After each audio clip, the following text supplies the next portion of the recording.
forget something. Where?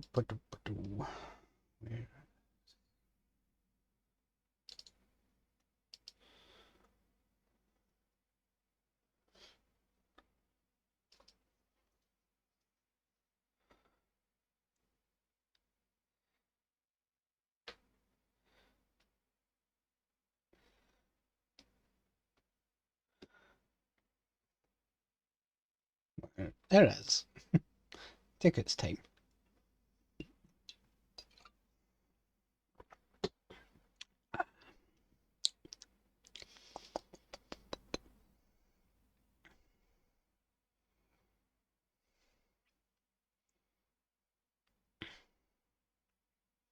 There we go.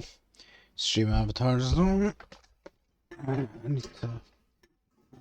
Oh, my cable got tangled. Right. Make myself feel loose. Okay, so. Hello, everyone. We are back before the end of the year.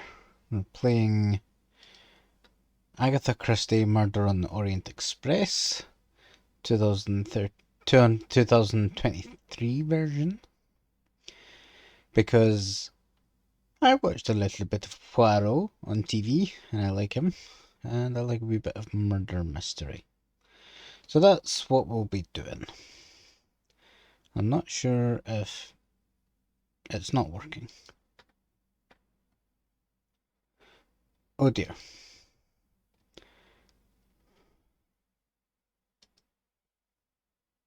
No, it is working. Oh. For some reason, I was looking at my mix it up audio instead of my microphone audio, and I noticed that it wasn't going, and I was like, "What's going on? I'm not speaking," but I am speaking.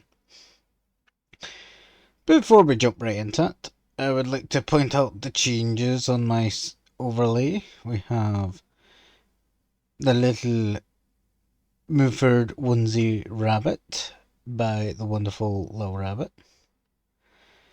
The fridge has been moved so that we can have the Scottish Hulk. We have hamburgy stuff. We have the Royal Bunny. MS Paint of myself and my massive cock. The Do It For Horror picture.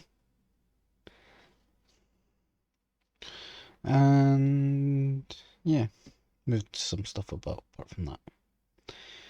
I think we can. Well, I'm gonna make sure that my screen's working.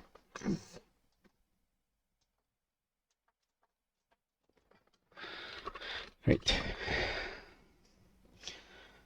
Okay, on to the game. The games are afoot.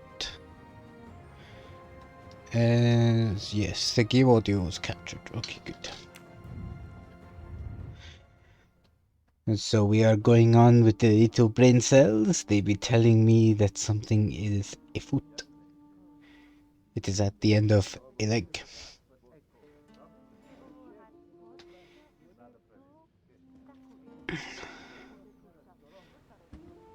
Is Hercule Poirot with his glorious moustache and the smartphone. You predicted in the Kastner case happened unexpectedly. Please come back immediately. How can it be unexpected if I have predicted it? Poirot, my friend, is that you? And who is this? They call out to Poirot. Book at the reception desk. Poirot, it is I, Book. Book! Of course it is you, the little brain cells. They tell me that you were here. Book, it is indeed me. What brings you so far from home? A little affair in Syria. An affair of the heart? No, a modest No, affair mon of ami. recovering stolen artifacts. But now I am summoned home to England and must leave immediately. This evening? You travel on the Orient Express, I hope. I have made no arrangements yet, as I just learned that an emergency has arisen, and I must return to England immediately. Very well. It will be my pleasure to secure you a sleeper on the Orient Express. If the director of the line insists, I accept with pleasure. And we'll dine together. For I too depart this afternoon. We'll have plenty of time to catch up. I'll have the hotel transfer our luggage. Excuse me, sir. You are the director of the line? The You Princess should not have Dragomirov spoken so would like loudly, to my know if friend. she may keep her Now mind everyone in her will. compartment on the train. Good morning, Princess. It is an Oh. honor to welcome you aboard. There is absolutely no problem for your pet. You will ask about his food? Oh, yes. The Princess Dragomirov would like to know if there is food for minors on board. Could she not simply have Insects, said it to you small directly? amphibians, baby rodents. Baby rodents? Of course, Princess. Don't worry. Your bird will be fed as you demand. I suspect the bird is the murderer. You there, desk clerk. One moment, sir. Listen to me. Call the police. My train ticket has been stolen. Stolen? Oh dear. Oh dear. You travel by the Orient Express, monsieur? Arbuthnot. Captain Archibald Arbuthnot, formerly British Army, now retired. And yes, I'm taking the Orient Express to Paris. But what business is that of yours? My name is Book. I am the director of the line at your service. And perhaps this gentleman could assist you. He is Hercule Poirot. Oh. But I must make that train. A train ticket. Yesterday I recovered artifacts worth several millions. Please, my friend. It's not just any ticket. It's an Orient Express ticket. Very Ah, the little princess, they be telling me that this is some sort of tutorial, maybe? Thank you, Poirot. I will arrange a car to Circeci station for us. I shall investigate immediately.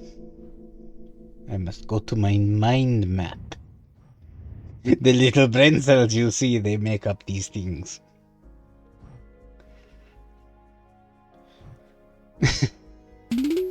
Hello, Direwolf! Thank you for the raid! And welcome all who came with him. I am doing a horrible Belgian accent as I am playing Murder on the Orient Express, which is Hercule Poirot. I've been alright. I've not been streaming much, but so I figure I better get one more in before the end of the year. How are you getting on? The Hotel Tocatlian is a perfect prelude for my journey. The little princess, they be telling me this is the tutorial zone. You're fine, Sam. Ah. I shall interrogate you. You will tell me all your secrets. I put it on a table in my room. I came down here to breakfast, and when I got back, my ticket was gone, and other things were on the floor, as if they'd been tossed about. Hello, monsieur. I suggest Ah, we begin in mais your oui. room. Will you lead the way? Lead the way, and I shall investigate. First, I need to consider this. It was in his room.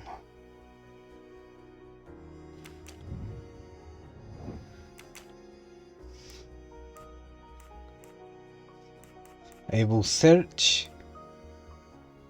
the neighbors. No, the bedroom. I will interrogate the neighbors, and I will inspect the door. I'm right again. That happens to me a lot. Yes, Hercule Poirot can solve any crime. Your train ticket is in your back pocket, mon ami.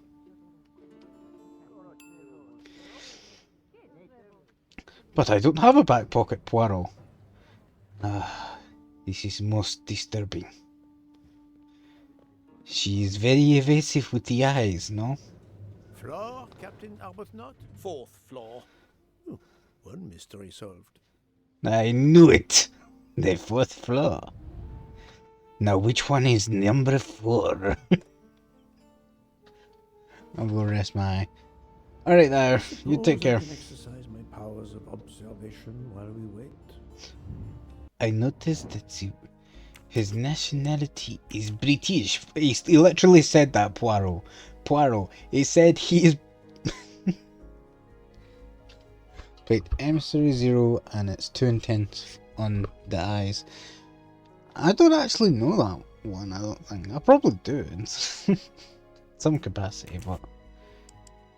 He's a retired captain, and he is... 45?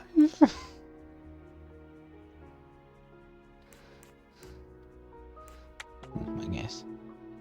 Yeah. Got it. Voila. Mais oui.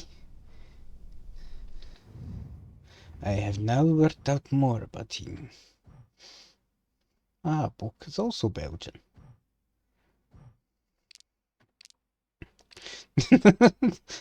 I need to collect my moustache?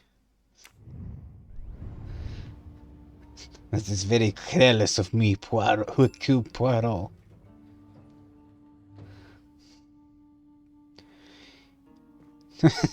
Now here's a mystery for the great detective. Is that part of the dress, or is she tied up? Ah, it seems My many room's people along like to here. evade the 411. eyes, no? In a hotel of this quality, a thief. It was more likely the case that the maid had cleaned the Come room on, and don't dawdle. accidentally disposed of your tickets, mon ami. That's my It'll guess. be a disaster if I miss that train. Which one is your door? Is it this one? You have locked the door, monsieur? Naturally. This is a foreign country. You have the Ah, keycard? so you are We racist. will enter.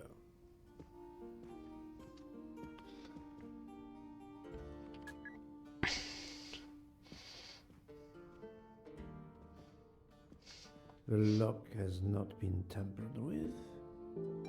So the person had access to the room via a key. I see. Papers tossed about the floor. A wallet. I will The take wallet some is money somewhat for low. myself. Contains just over $200 and the usual cards. I will have some of this money. Hercule Poirot needs some moustache cream.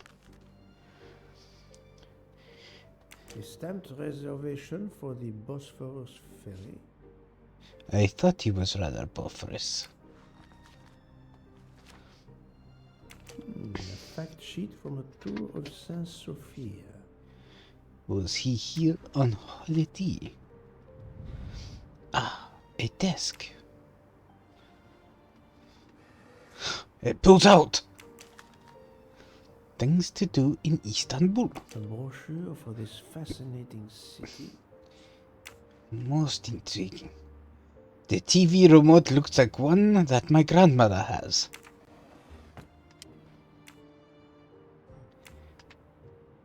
Open. It is empty. This is truly the crime of the century, no? Moustache! Another golden moustache to treasure. Hercule Poirot, are you losing your mind? The window is open.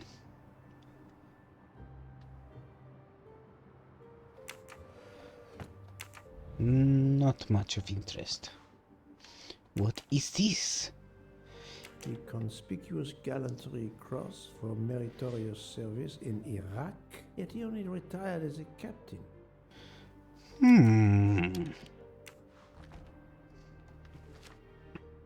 A list of travel expenses, but how did these papers end up on the floor?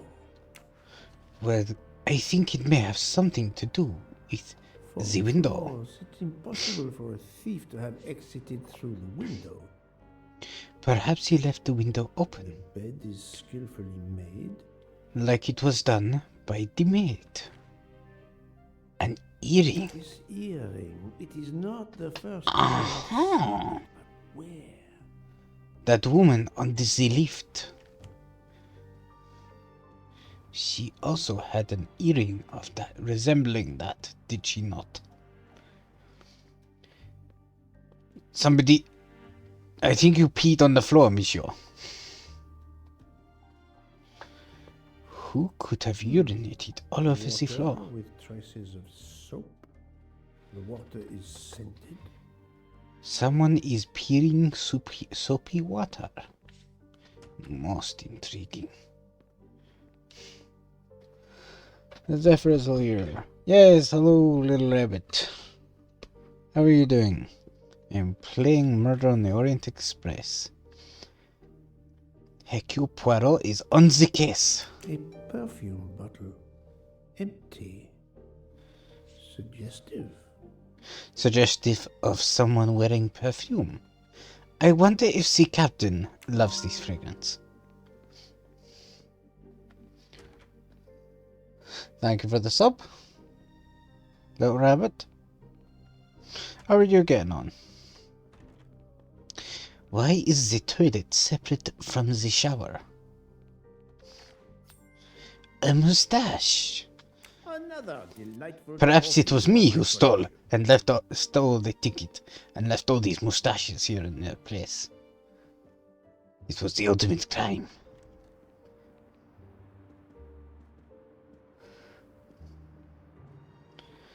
I must now resolve this matter using the little grey cells inside Hercule Poirot's mind.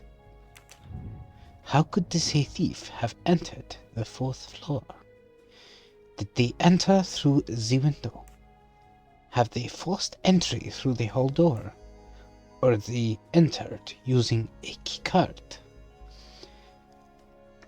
Hercule Poirot does think that the one who entered used a keycard. What are you and your mustache friend doing? We are solving the case, little rabbit.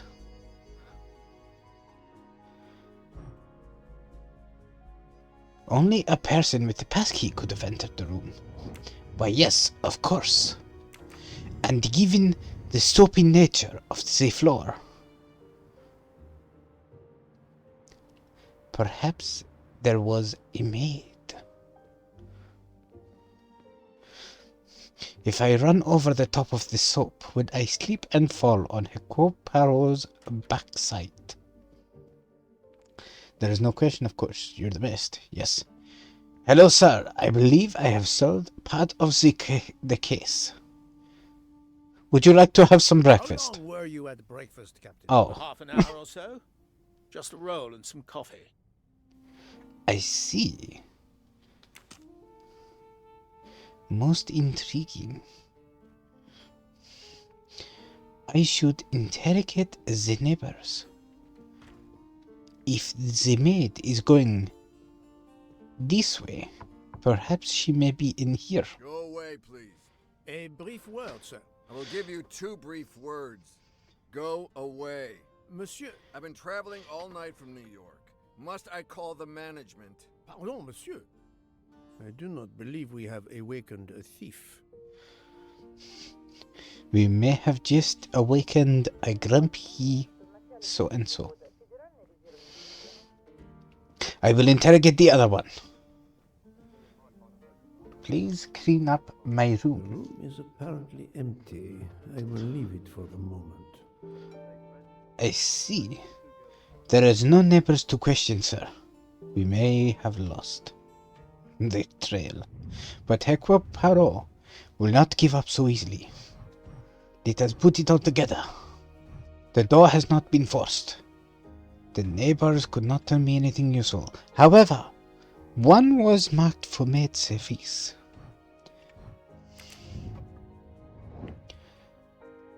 Oh, I should discuss him with the captain. Of course. Why was there an earring in your room? An earring. Do you like to A wear previous earrings? guest, I suspect. I don't wear them. Oh, do you not? Oh, my apologies. Did you leave the window open? No. That must be how the thief escaped. That is why you are clueless, sir. Unless the thief had wings. Could Icarus have stolen away with your ticket? Poirot will have to think about this. The bed is very neatly made, but the corners are not military style. The price we paid for this hotel? I'm not going to make my own bloody bed. Interesting pronoun, that. We. Aha! Who else had the ticket? Two elements that reveal how the ticket could have disappeared.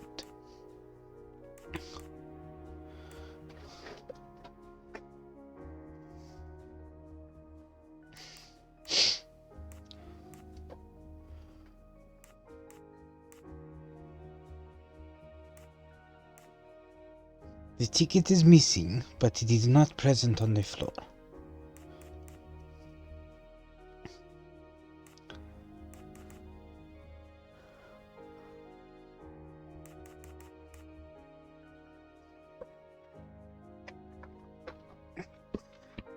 Oh, it could have disappeared. Well, the earring is one. Captain invited someone. The bed is well made. Maybe this? Must admit, No. I'm not right this time. I am full of shit. These two. A woman stole away. Oh, so I need to combine two.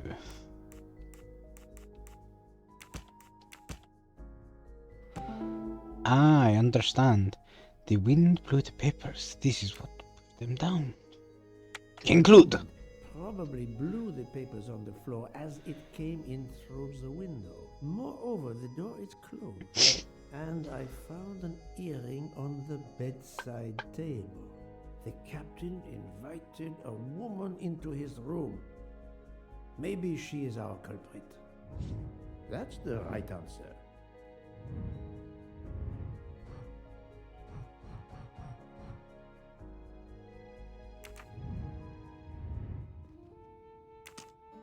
I will go back into your room, good sir.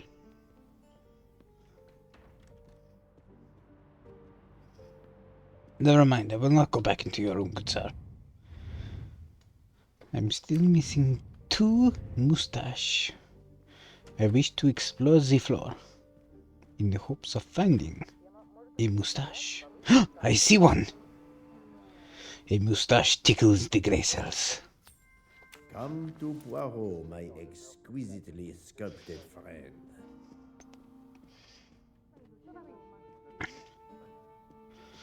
I see.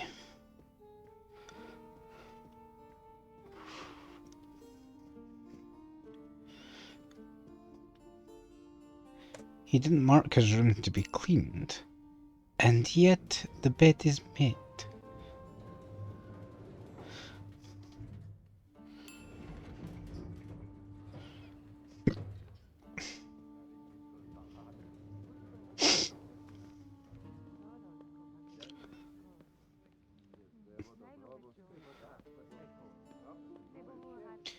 Should I investigate the floor outside the window? Is there a mustache? It's hidden away. Hello, I sir. hope you'll find this ticket soon, my friend. The Orient Express won't wait forever. Yes, they will. For I am here queue. Let us look.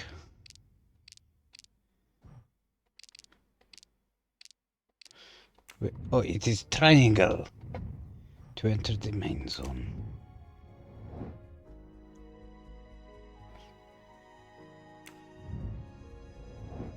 That does not help.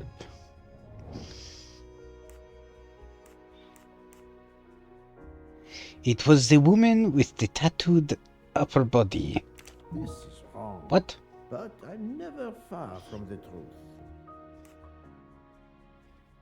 I thought that she was the one with the earrings like that.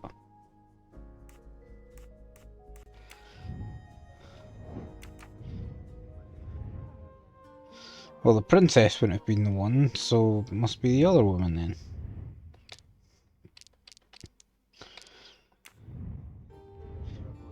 Hercule knows better than me.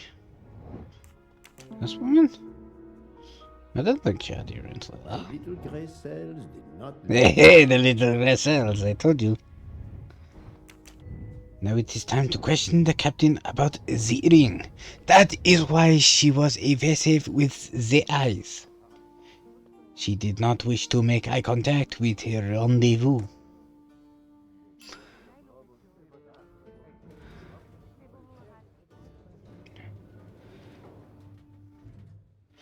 Or could she have been evasive for the sole fact that she has stole away with the captain's ticket?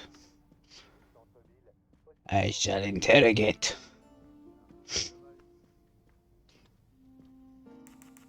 Captain Arbuthnot, I have examined your room. Much was revealed, possibly more than you expected. Rest assured, we will soon find your ticket. It's about bloody time. I have a train to catch. As do I. You are traveling on the Orient Express? We? If you will be good enough to answer a few questions, we may both make our train. Ask away. Please give me an account of your movements yesterday. I spent most of my day in Istanbul, sightseeing. I returned to the hotel as the sun was setting. The desk clerk can confirm I was alone when I picked up my key. I spent the night alone. I had no visitors in my room. My friend, why would you lie to Hercule Poirot?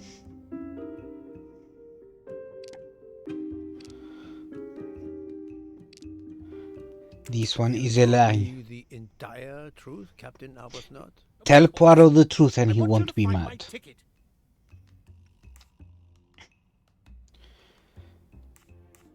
The Can you earring. explain the earring I found on the bedside table? An earring? Yes. Forgive me, Mr. Poirot. I had some business correspondence that wanted answering. The hotel provides help for business travelers. They sent up a secretary. I dictated a letter, and she mailed it for me. I hadn't noticed she had lost an earring. And when did you invite this secretary? This woman may be the thief we are looking for. That was yesterday evening. My ticket was still there when I went down to breakfast. She can't have taken it. I see. Never mind. It is easily checked. And there was no other person in your room? No, I swear there wasn't. Ah, well, never mind. If it is not her, there is only one option left. Fine. Please finish your job quickly. I'll be downstairs in the lobby. You are not paying me for these jobs, monsieur. It is not a job. Then stop being so bossy. I will smother you with my moustache. I must ask at the desk. I see. I will walk with purpose. No, I shall walk a bit more slow. Purpose. No. Purpose.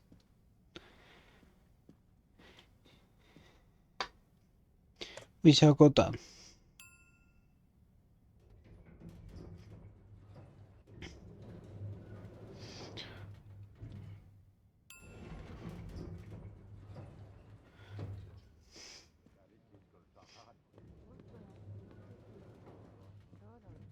Where were you on the night of the murder? Oh, sorry, we are looking for a train ticket, my bad. Pardon, monsieur. May I inquire when the staff begins cleaning the rooms? Every morning at breakfast time, sir. After making certain there are no guests in the room, of course. May I speak to the who chambermaid? cleaned room 411 this morning? I hope you don't think that one of our staff stole the ticket. No. Oh. Do not distress yourself. We seek only information. I will summon her at once. Oh, I'd ask her to bring her laundry cart.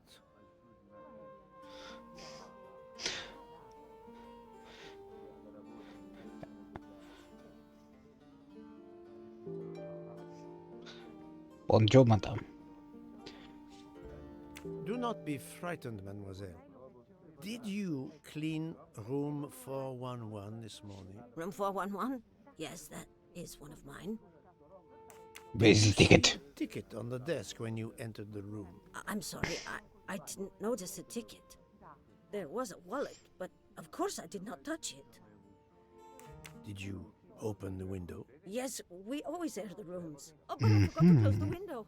While I was making the bed, the person from next door was Oh. pounding on the wall. I wondered if he needed assistance. I tossed the dirty sheets in my cart, quickly finished mopping, and went to see, but it was nothing. I'm afraid I left the window open. I'm so sorry. The window left open. I've dropped my mic and I've forgotten to leave. I left the thing on. Chambermaid cleaning the room. I believe I can now visualize what happened. Hang on, Poirot.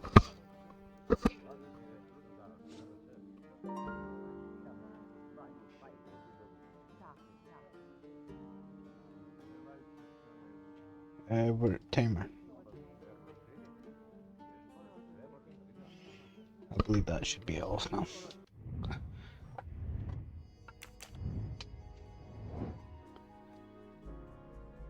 Put things in the right order.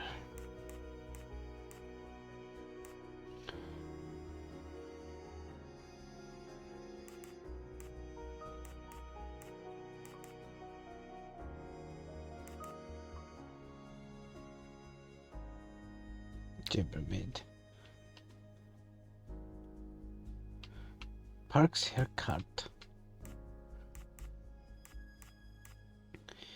She opens the window. The ticket is blown and lands in the cart. And then we are done. That's the right answer.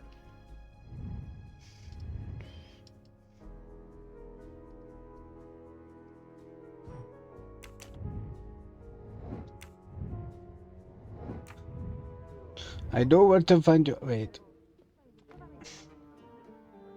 Poirot is not going to touch the dirty laundry. Come on, Poirot. Have a bit more dedication.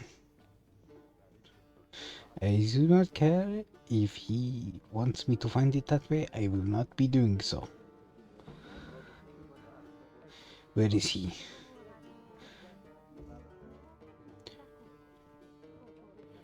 There he is. I can see his ugly mug from here.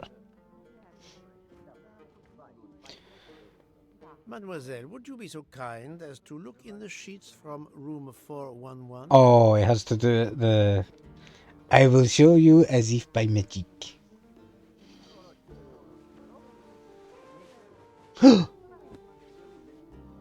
The ticket. And so the missing train ticket completes its strange journey. An open window, a laundry cart, and an annoying neighbor. But chance is the only guilty party in this dark mystery. Mr. Poirot, I apologize. I believe my concern got the better of me, and I forgot myself. Thank you. It was a case of great magnitude. I'm glad I was up to the challenge. The And tutorial that, I has think, done is it. that. The crime has been solved. And now justice may be served. We shall sentence the wind to death. It is time to leave the hotel. Our bags are all packed. I have my ticket and papers. If you give me yours, I'll hang on to mine. but as your secretary... As my secretary, you see to the bags, Hector. Yes. Yes, sir. That man, I have a curious impression of him, as if I were He is a bit observing of a wild prick. animal, uncaged. Hercule Poirot has known many assholes in his We life. must leave for the station. I am sometimes Our known bags are in as the one, taxi. Did you find the ticket? but I It was a am case most difficult, but creative with somehow my Hercule assholery. Poirot managed. I knew you could do it. Now we can sit back and enjoy. Now the can you relaxing please help me train find my keys? A mystery? No. A trifle, poor Poirot. Hercule Poirot does not shy away from the greatest of mysteries. From missing train tickets to cats stuck up trees. Except for that one missing mustache. That one shall forever haunt You are Hercule welcome. Poirot. Of course, No journey on this train is ever ordinary. This is a Let us special hope there day. is not a murder on the To Orient celebrate the Express. 140 years of Oui, the mon Orient ami? Express, the engine will be none other than the splendid Pacific 231G558. There she is, Poirot. The most celebrated train in history. Oh, my eyes fill with tears of pride. It is I time you believe were you are aboard, inhaling my too friend. much of the smoke, Follow my me. friend. The wagon-lit conductor, Pierre Michel, will direct you to your compartment. Lead the way, Book. It was built in France in 1922 by the Compagnie Batignolles-Châtillon. At the time of its Please tell me purchase more by about the trains. SNCF My in autism is, 1938, quite it could frankly, reach speeds buzzing. up to 130 kilometers per hour. Wait until you see. It is like traveling back in time. I'm Today, sorry, I the was looking for a trains moustache. limited to 100 kilometers per hour. I assure you, that will be more than fast enough to get you to Paris in time for your connection to London. In the meantime, you will bask in the magic that is the Orient Express. I'm sorry, Book. I'm looking for a moustache. Where are you? I A see. moment to savor, to see the famous locomotive after so many years.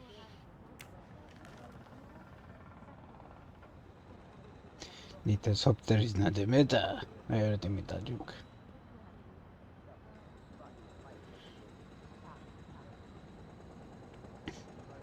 Where could the moustache be hiding? What is this? Ah, the restaurant car, the most important car on any self-respecting train. I would argue the engine's a bit more important. But maybe that probably doesn't count as a car, does it? Are we playing Monopoly? Oh wait, this is gonna be a puzzle, is it? We don't have to stack all this stuff inside. Could you help us, greatest detective? Yes.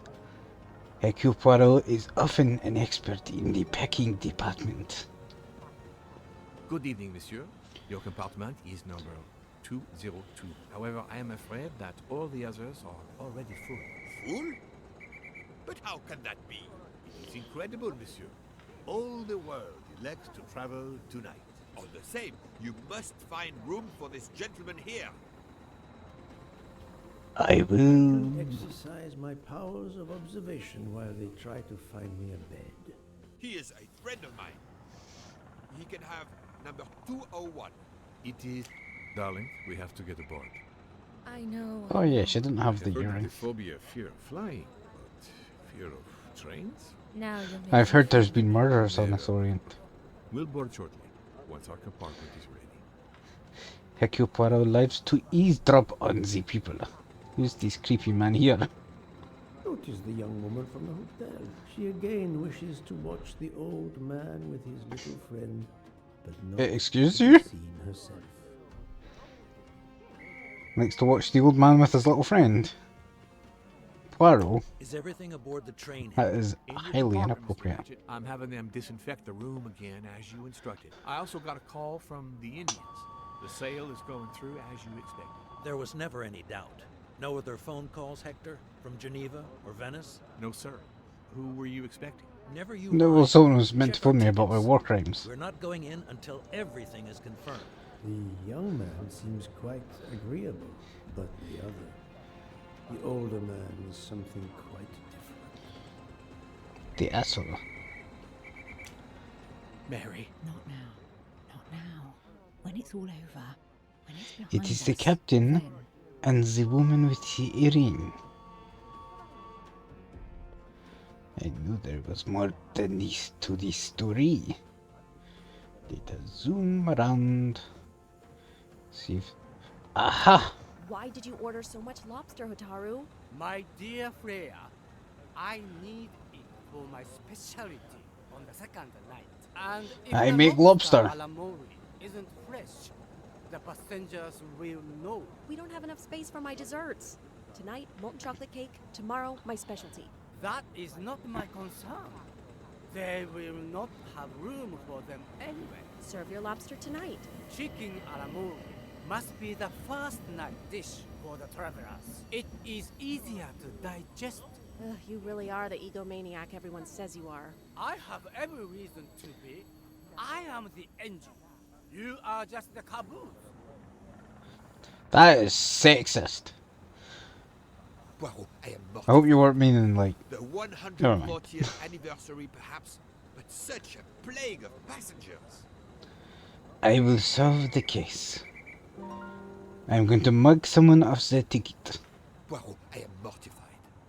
The 140th anniversary. Yes, you just said that, my friend.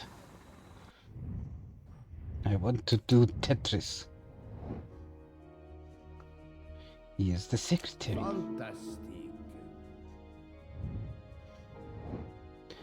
The woman is afraid of taking the train. The woman is worried. Bone of contention is storage in the refrigerator. Who is this woman watching?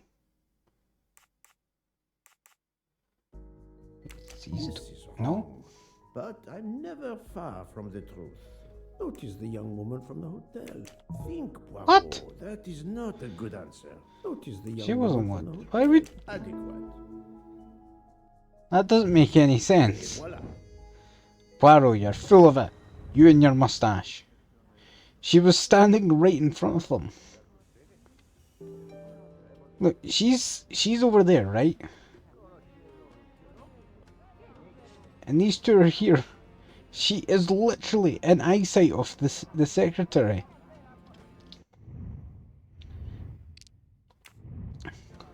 It looks like she's watching those two. Although then again, I guess it was because in the hotel we seen her watching them or eavesdropping on them. What do I do now? Book. Poirot, we have a solution. A gentleman has not yet come. An Englishman, a Monsieur Harris. A name of good omen. It is I already shall time. steal his ticket. What do I care for Mr. Harris? As Monsieur pleases. I had your things sent. I shall tell him that he is Unfortunately, you on will the be streets. with another traveler. No. Only for the first night. It cannot be helped. I will survive, mon ami. Monsieur Book, we can't find enough space in the kitchen refrigerator to store all of my ingredients. How is it possible? His recipes are extravagant. We need to leave something on the platform. If my lobsters don't go, I don't go. And have the passengers of the Orient Express go hungry? Never. I will help you. Must I intervene? The problem is unworthy of Poirot. But I do not intend to starve on the most luxurious train in the world. Thank you for coming to help us. It is impossible to fit everything into the galleys refrigerator. Obviously, my entree are more important than dessert. If Mr. Mori delays his lobsters for a day or two, we can restock at another station. Delay? You ask me to delay? Brea? Calm yourself, my friend. I'm sure we can find a solution. Shut up, we shall play Simply Tetris. Diagram of the refrigerator. Dum dum dum dum Yes. dum dum dum dum Yes, dum he dum dum refuses to look at it. dum dum dum dum dum. She's not a midwife. She is the pastry chef. I assume that she's American. I didn't pick up on anything otherwise. I would say she's 27. I'm right again. Why do you need to hyper-analyze the woman just because she's when you're helping sort her fridge?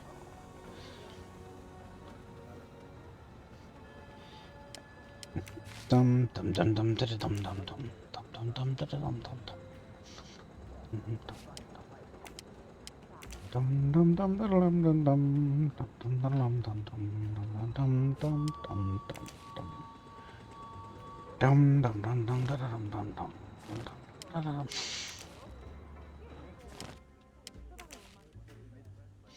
We shall work from the corners. This one.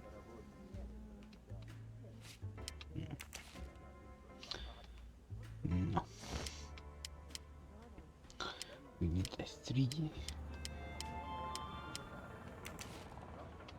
There is no rotation. These can go here. And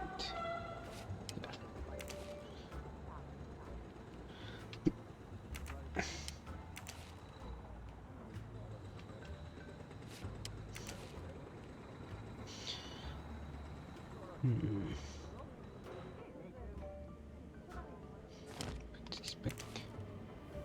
Put this way.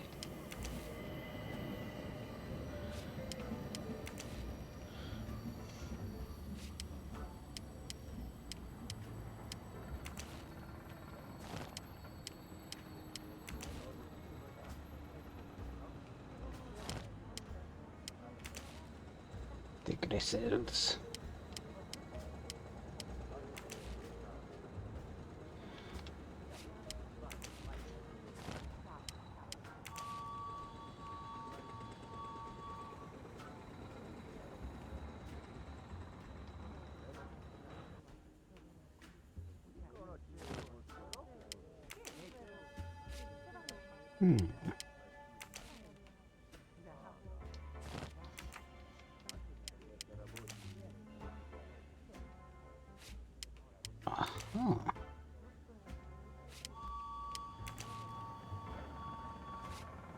Et voilà. This is how you do it, you idiots. Dinner. Mr. Poor, I will reserve the finest lobster just for you. I look forward to it, monsieur. And to the dessert, mademoiselle. Hopefully. That will be the last mystery you face on our journey, my dear Poirot. Your compartment. Why did you have to jinx it? Is at the back What have of you the done? Class carriage, number 102. Tomorrow. Do I look second class to you? Private compartment.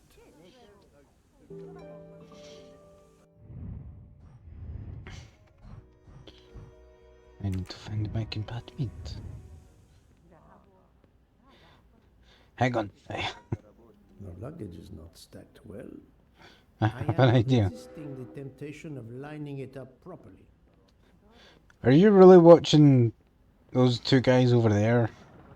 Because you're in a terrible place for hiding. I suppose you are looking up at them. I'm sorry, am I blocking your line of vision? Am I blocking your line of vision? Why are you investigating them? Reveal your secrets to me.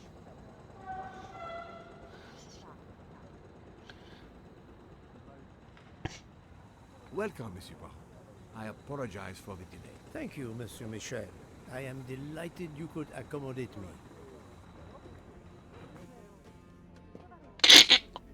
My knees! This is what happens when you turn 30. The knees start going clicky clicky. What is this? These first-class rooms are very spacious and luxurious. They could have put in an extra bedroom for Poirot if they had not taken up so much room. Excuse me, could you move your ass? Pardon me? Oh, my apologies. I bet I should hope so. Break your neck. Why does this one have a flower on it? Number 102. Wait, it must be down here. Also, why is second class 1 something? Why not make it first class? It is the princess! Where is your bird, mademoiselle? Lady has a style of her own, eccentric but chic. I don't see it, Poirot, but maybe you're a better judge of fashion than I am. A butterfly. This is my room. Excuse me, I think you made a mistake. You are Mr. Harris? No, my name is McQueen. There is no other berth on the train, monsieur. All is arranged. Yours is the upper berth. We start in 1 minute. The train's remarkably full. En voiture. Listen, Hey, contact bank. you'd rather have the lower berth. Easier and all that. but that's all right by me. No. You are too amiable. It is for one night only at Belgrade. Oh, I see. You're getting out of Belgrade. Not exactly. No, I'm getting upgraded. Tell me, why are you being spied on? Hold on a second, how did you get on the train before me? The mysteries. Ew.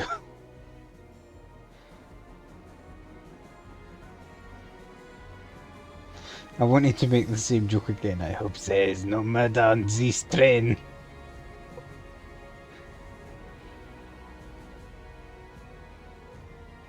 I don't actually know anything about the original story, but apparently they've added new twists into it to make it a fresher take and to keep it still a mystery.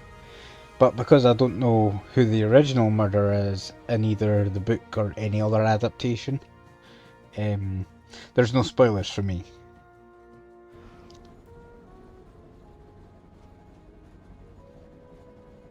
Evening of the second day of the journey. Yeah.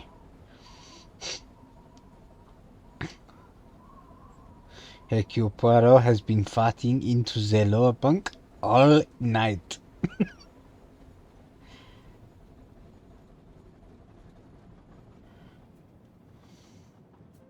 Ladies and gentlemen, dinner is served. You may join the rest of the passengers in the dining car. Were they hanging out together? Hercule Poirot wonders why. What is a foot in this train? Apart from the foot of snow outside, right? Hello. Excuse me, monsieur. Pierre asked me to inform you that a passenger left us, so his room is yours. Monsieur Bouc instructed that How did he leave us? Out the door, sir, during the middle of the train. Range. It is true what you say. Thank you, Mr. Fauché, monsieur. Fauché? Shadow? Where will my new compartment be? Room 202 is at the far end of the previous car. I see. Thank you. 202. What is your position on the Orient Express? I manage the bar car, and I also do the restaurant car service. Well, then do not let me keep you. Lobster tonight, isn't it? Yes, indeed. I'll leave you to it then. See you soon, monsieur. You know, if it wasn't for me, the lobster would certainly be in a pinch. I will go in here even though it tells me not to. Hercule Poirot is Belgian, by the way. He's not French, even though I don't even know if there's a difference.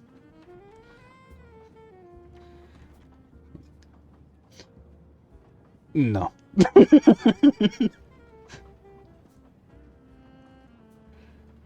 Yes, sir? Yes, sir?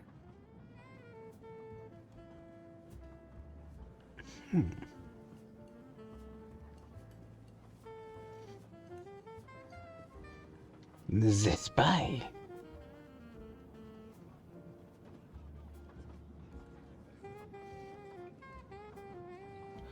No. Yes. No. Yes. She was the woman that was with this guy here. Are you not having a dining experience with your lady friend? Hello, lady friend. I have taken the liberty of ordering you your lobster. It better be the best one, I was promised. Our fellow passengers are all gathered here again tonight. Ah. If I had but the pen of a Balzac, I would depict the scene. Oh, it is an idea, that. Ah, you agree. It has not been The done, pen of a what? and yet it lends itself to romance, my friend. All around. What has romance got to do with the pen of a ball sack? Classes of all nationalities. I go for a drink of my juice and he says the pen of a ball sack. One another are brought together. I don't know They what a sleep Balzac and is. eat under one roof. They cannot get away from each other. That At the caught end me of off the guard. journey, they part. They go their several ways, never perhaps to see each other again. Certainly Oh, that trust me, they're concerns gonna us, remember reminding this us to watch train and ride. wonder about their lives. Ah, I know you, my friend. Even now, your mind, it is at work. Let us test it. Well, the first thing that comes to mind is why are you playing footsie with me under the table?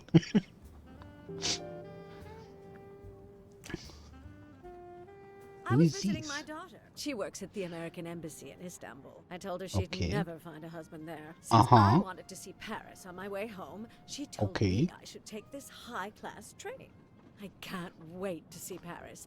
It looks beautiful in the movies, but it couldn't be more beautiful than Schenectady in the good old US of A. That's where I'm living now. And you, Miss Debenham, was it? Where do you hail from? I was born in the UK. Oh, that's in England, isn't it? What do you do for a living? She is such an American. In other countries. I see. Sorry, Americans. I wish I spoke a foreign language. My daughter speaks several languages. Let me tell you about her work. It's very Oh, God. Right. She is British. She is an English teacher. She doesn't...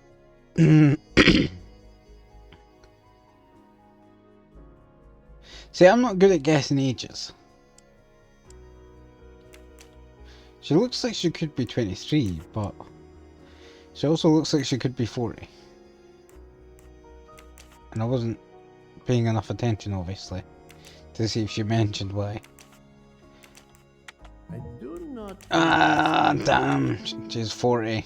I thought so. She didn't look. I was about to say she doesn't look. She doesn't dress like she's 20. There is much you can learn about someone just by observing them and listening. For example, It is hard to guess the age, though. reserve. Hercule She hesitates on is edge. little. She is self-contained.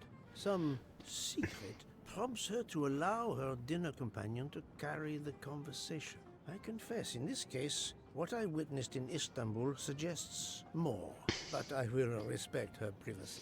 You will always I will not respect it when there is a murder.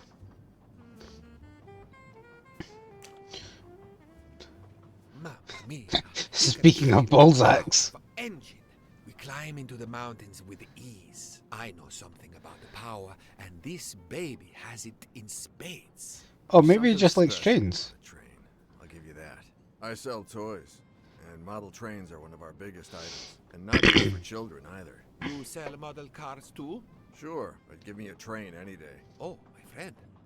What do you have against the cars? Now I work at Fortuna in Italy as a spokesperson. We are producing the next generation of electric cars, the Fortuna Firenze. Like the city, it is beautiful. We got the competitors looking over their shoulders so much, they're going to hit something. Didn't mean to be insulting. It's just that there's something magical about a train. He is Italian. He is a spokesperson. He is definitely not 19. He looks to be more about 59. No? 35. Oh. That's the right answer. See, that's the thing. The game is in the present times. It's based in because you have smartphones and everything, but the original story isn't. Also, that he is the one who will win. You are a magician. Oh, it is not a parlor trick, my friend. It is simply observation. Watch as I make this lobster disappear, though.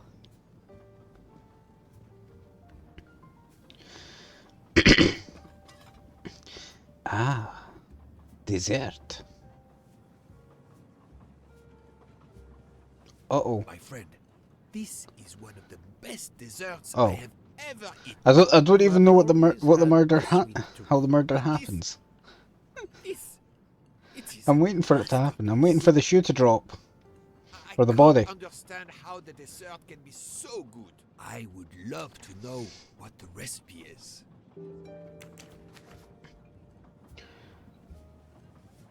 Orient Express dessert. It is a mystery. Not for long, my friend. I couldn't tell what flavor the ice cream is. It is lemon. It looks like lemon. Look at the zest. Yes, I wasn't sure what that was. That is because you're stupid, my friend. But not worry.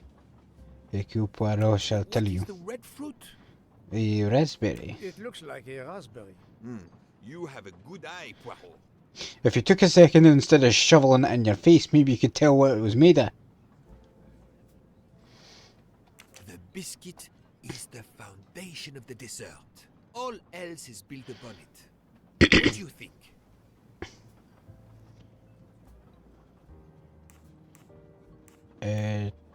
It looks like crushed biscuits, my friend. Finely observed, indeed. Poirot.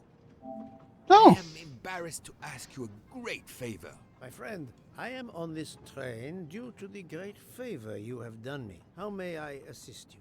This dessert is sublime. If only I had the recipe. Unfortunately, the pastry chef, Miss Nielsen, she will guard her secrets. But you, my friend, I am sure you could make her confess. I just told you what was in it. To persuade the pastry chef to give up her recipe. You who are the expert at interrogation. Book, it is a dessert. It is. Please, it is a mystery. You, my friend, who, as you say, are on this train, I blush to remind you. Fine, you win. Again, what wouldn't I do for you, my friend? Oh, thank you, Poirot. Good luck.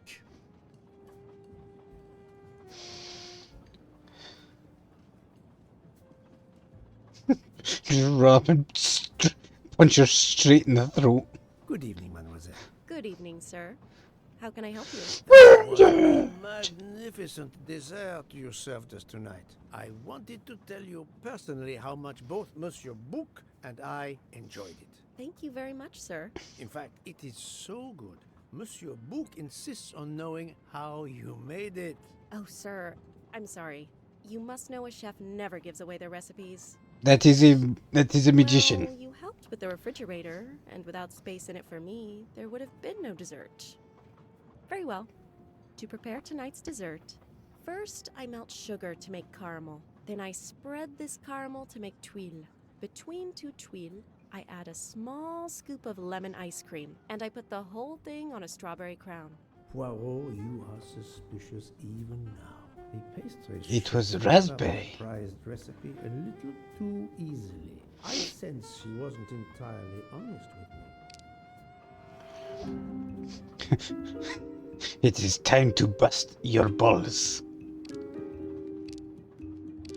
There were no strawberry crowns, you lying bitch. Thank you for sharing your recipe with me, but I doubt those are strawberries you're using. Oops. You have a good eye, Monsieur Poirot. Very well. What fruit do you think I used? Raspberries. You used raspberries, not strawberries. I'm not fooled. You're right.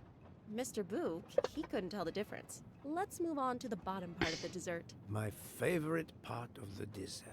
First, I melted some butter. I crumbled pieces of chocolate into the butter. Then I placed the mix in a circular mold. Finally, I let the whole thing cool down to let it harden. You have lied about something again, have you?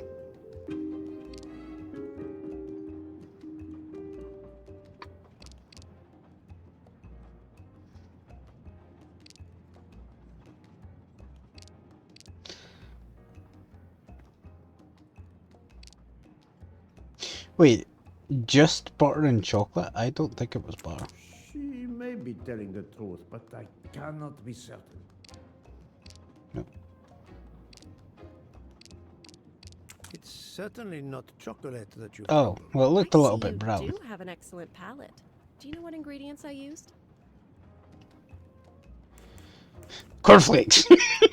A clever pastry chef might mix crushed biscuits with butter to create this delicious base. That's it. Ah. We're getting closer to the entire recipe. Closer? I've caught murderers with less difficulty than this. I'll give you one last challenge. I'm sure you will be able to figure out the order I mix my ingredients in. If you can, you will have earned my recipe. Mademoiselle, solving the murder of Roger Ackroyd was easier than this.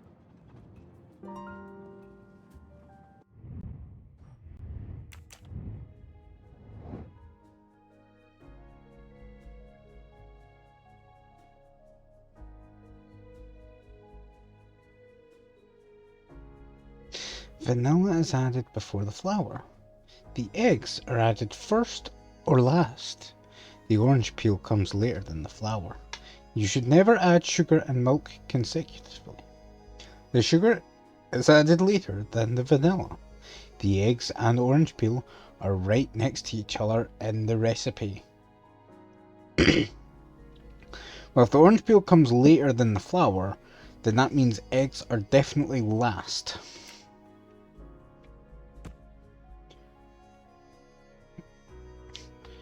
And the orange peel is next to it. Vanilla is added just before the flour. Sugar is added later than vanilla. So vanilla is after flour. Vanilla is after flour, but before sugar.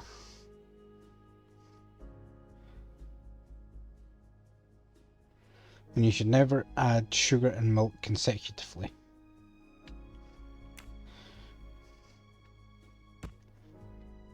Vanilla is added just before the flour. I'm just putting these in. Sugar is added later than the vanilla. Oh wait. Vanilla is added before the thing. Sugar is added later than vanilla, so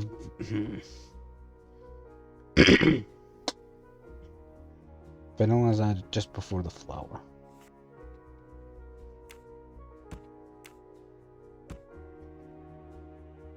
Sugar is added later than the vanilla.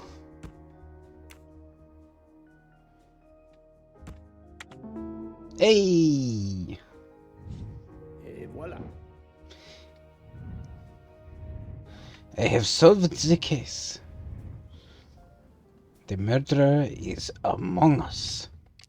Ding, ding, ding, ding, ding, ding, ding. I haven't found any mustaches though. Excuse me, do you have a mustache? I mean like a golden one just hanging about. I don't mean like, do you have one on your face?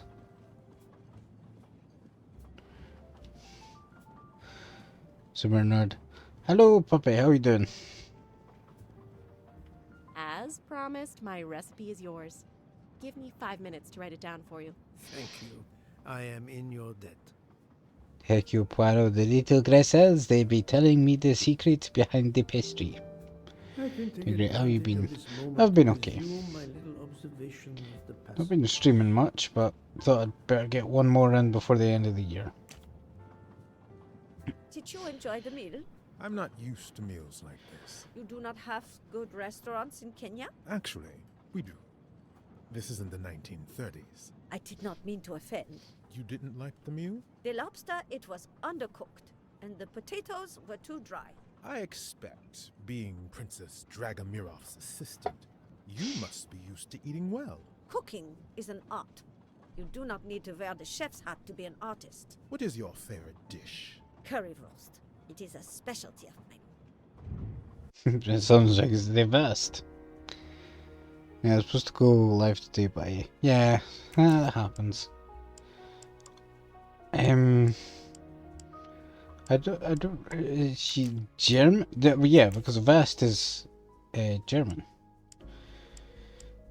She is the assistant to the princess who is sitting behind her. Is she 33? She looks older than that. I don't know ages, as I said. The little Gressels, they do be lying to her all. Aha! I made a lot of progress on the expenses last night, sir. I should be done by tomorrow morning. You're supposed to be a fast worker, Hector. Sorry, sir. Working here is not as comfortable as in our office in Boston. You're lucky to ride in a train like this. You should be riding on top of it. He's American, if you couldn't tell. He is the secretary to Balzac there. It could be funny. My little grey cells did not let me down. I love Poirot talking about his little grey cells. Here you are, sir. My recipe. Please tell Mr. Book he should not expect my recipes for the other desserts. Thank you very much, mademoiselle. I know he will sincerely appreciate the gesture, and I will make certain he gets the message. I shall punch him in the Balzac.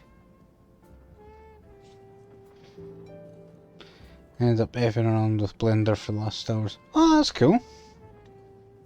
Poirot, you were gone such a long time. It proved more challenging than I expected. The crime was solved. Did it require the use of your little grey cells? Never talk about my grey cells again. My little taste buds. Thank you so much, my friend. Eat your dessert. You've earned it. It is cold. Now, has ice cream in it, Poirot? Of course it's cold. Oh.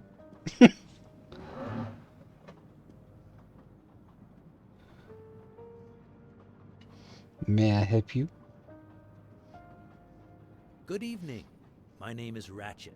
I think that I have Is the your friend pleasure of Clank? speaking to Mr. Hercule Poirot, is that so? You have been Hercule Poirot. monsieur. Your exploits are well known on my side of the Atlantic. In my country, we come to the point quickly. Mr. Poirot, I want you to take on a job for me. Are you interested in earning a lot of money?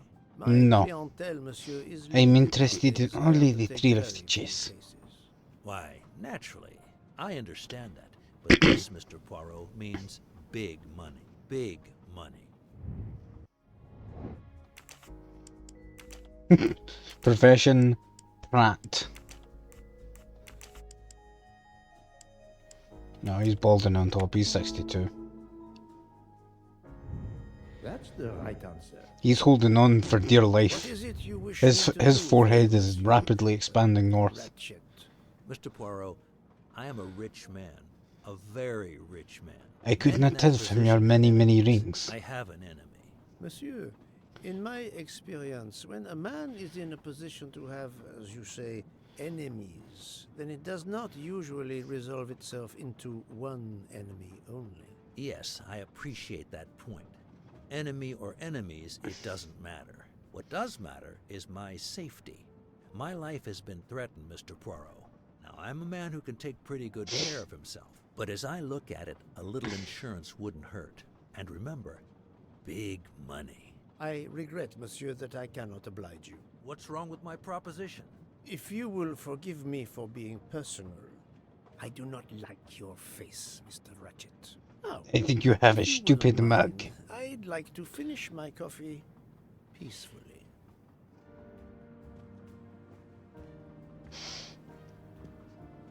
If you die, I will not be sorry. It will be expected because this is the meta on the Orient Express. Thanks. Hope you have a nice one too. Hope you had an alright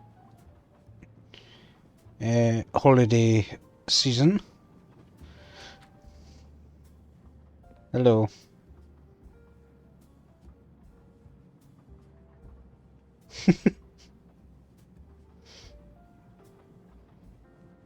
Don't worry, you can talk about me. Never mind. What is in the bathroom? A moustache. I hope someone has not used this as toilet paper.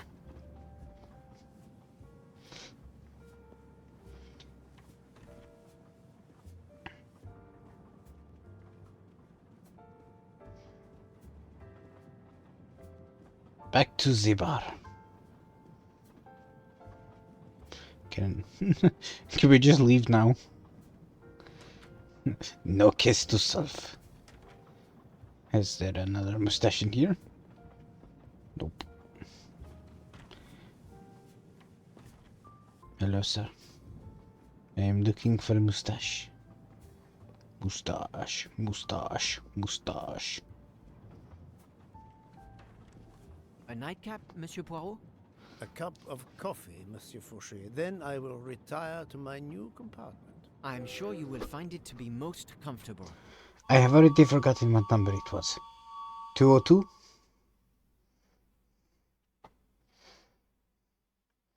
Why are we stopping? We have stopped? Yes, sir. Belgrade Station. Ah! If you'd like to go out and get some fresh air, now is the time. The train It leaves is a at little 9:50. cold outside, is it not? No, I see that it is snowing. I will not seek out the fresh air. Probably a wise decision.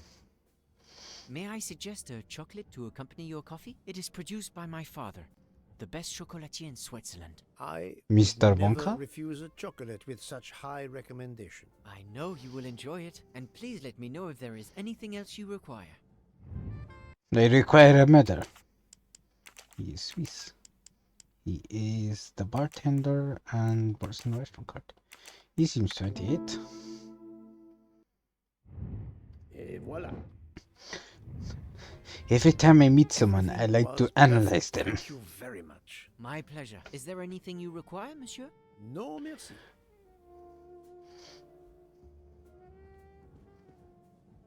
Farewell.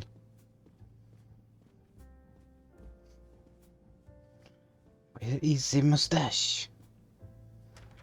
I moustache you a question. Oh, that's French, not Belgian. I thought you'd left us. You said you were getting off at Belgrade.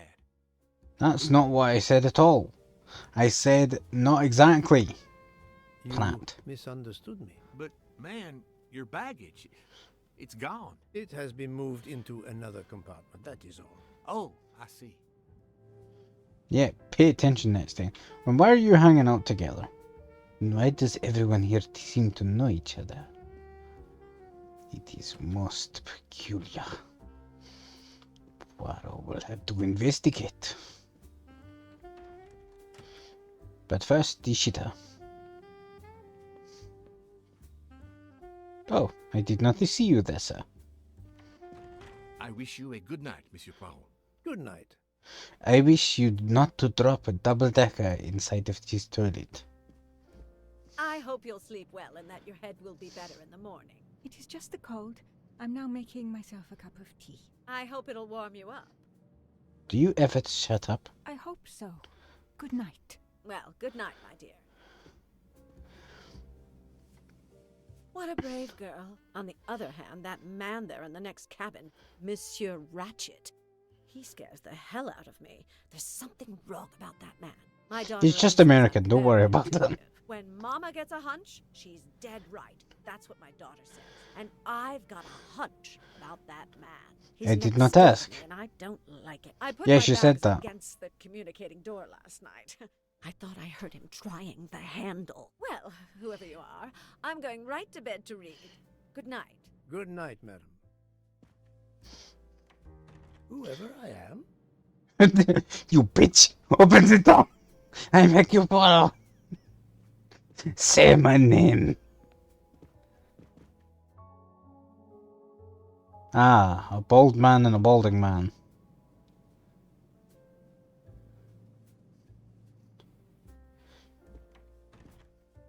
Monsieur Ratchet seems very upset. And his friend didn't shut the door behind him. That is most rude. This is my door, but I shall keep walking.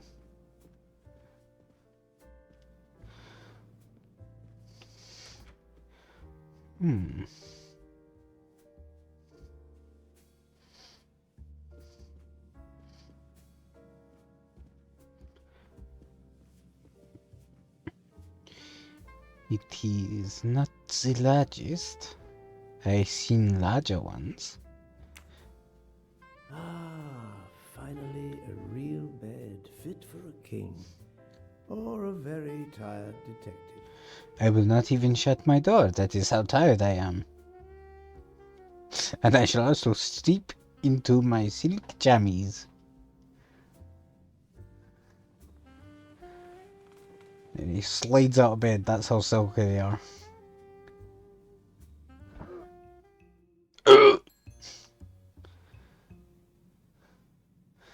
I think there has been a murder. I have a bad feeling about this. There Monsieur is Ratchet? something afoot. Ce n'est rien. Je me suis trompé. Say again?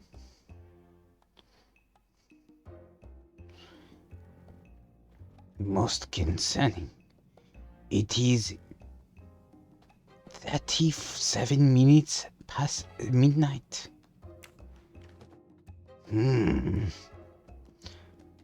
I should investigate. No, never mind. I shall go back to bed.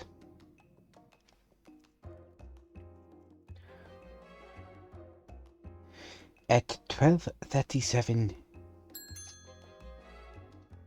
What? What is it now? Who dares make noise at this time of night? Good night, madame.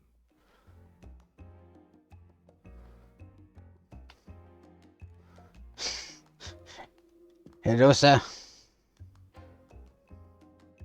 The American lady? Yes, don't worry. You'll know how Mrs. Hubbard is. Imagine to yourself the time Is she I stuck have in her cupboard? insists that there is a man in her compartment. Just imagine it, monsieur. In a space of this size, where would he conceal himself? I argue with her. I point out that it is impossible. She insists. She woke up and there was a man there. And how, I ask, did he get out? And leave the door bolted behind him? But she will not listen to reason. That one does not leave time to listen. The train has Yeah. stopped, Mr. Michel? We have run into a snowdrift. Heaven knows how long we shall be here. I remember once being snowed in for 7 days. Where are we? Between Winkowski and Brod. Oh la la. It's time for me to go back to bed. I wish you a good night, monsieur. Or what is left of it. So at 12:37, I hear the sound of a murder. And at 1:15, the noisy American woman does insist that there is a man in her cabin. And again, Hercule Poirot is woken up. Hercule Poirot is about to murder someone.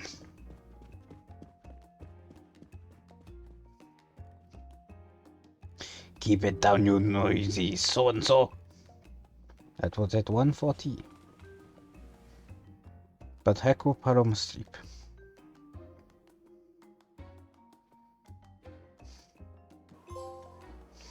I do not like your face, Mr. Ratchet.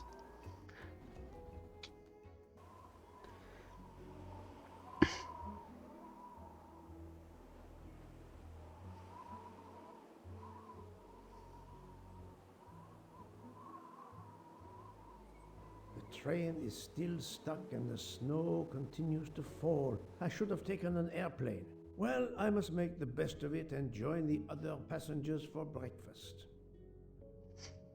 And I wonder if we shall discover the matter.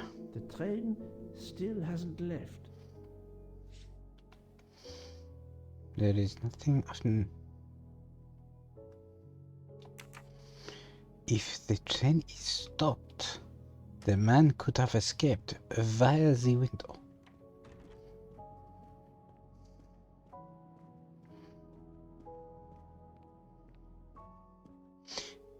Has Mr. Crank Good morning, Monsieur been Michel. around? Good morning, sir. Please enjoy our special breakfast in our restaurant. How special is it? It's the Snowden special, sir.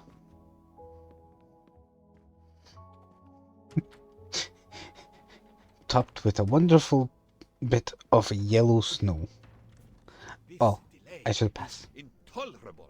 I am supposed to be demonstrating the Firenze in Paris in 2 days. Et tu auditori differente? Yes, that's bad luck. Bad luck? If I miss that demonstration, I'll be in deep trouble. Just text your people in Paris and warn them. Of course I tried that, but there is no network service in these mountains. My daughter said it would be Why don't you just message them over Discord? sit on the train until I got to Paris. And now we may be here for days, and my boat sails the day after tomorrow. How am I going to catch it now? I can't even send an email to cancel it. Ah, I'm just too mad to talk about it. My Do you colleagues have will an off meet me in button? Paris. They will wonder what has happened to me. I can get no words to them. What will they think? We have refugees to help.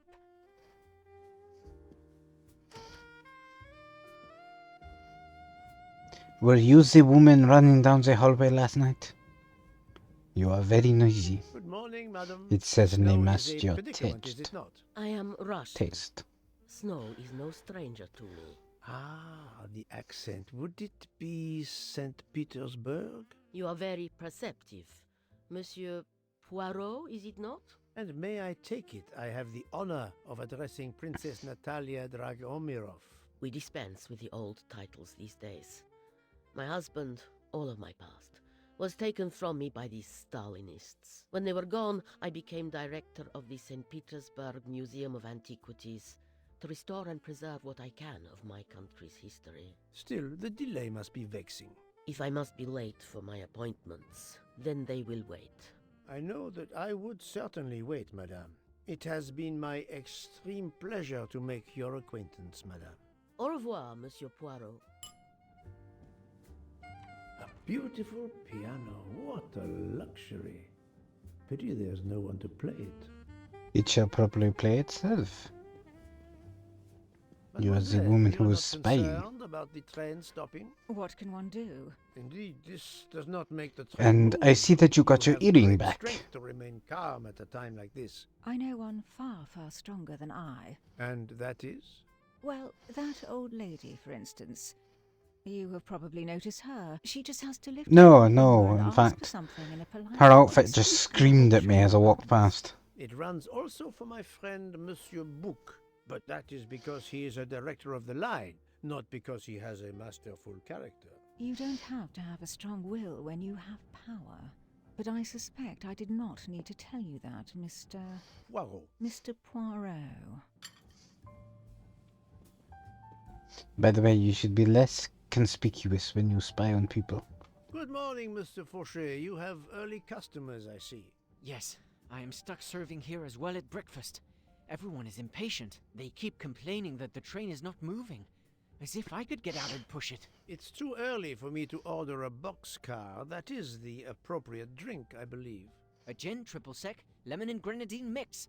A drink for a train indeed. But not perhaps for my breakfast. I think I will settle for an omelette. Good luck, sir. Miss Nielsen is helping to serve in the dining car. Luck?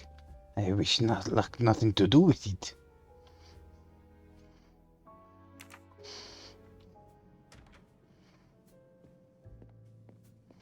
Is there any moustache in here now? The Orient Express bar is certainly well stocked.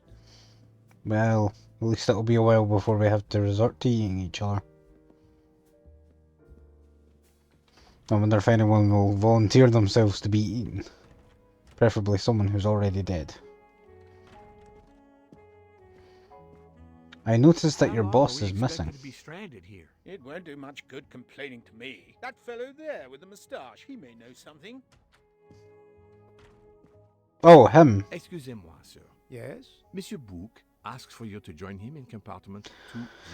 That is the compartment of the very noisy Mr. Ratchet. Look here, Poirot. Can you tell us anything? I can tell you the snow, it will not move aside on its own.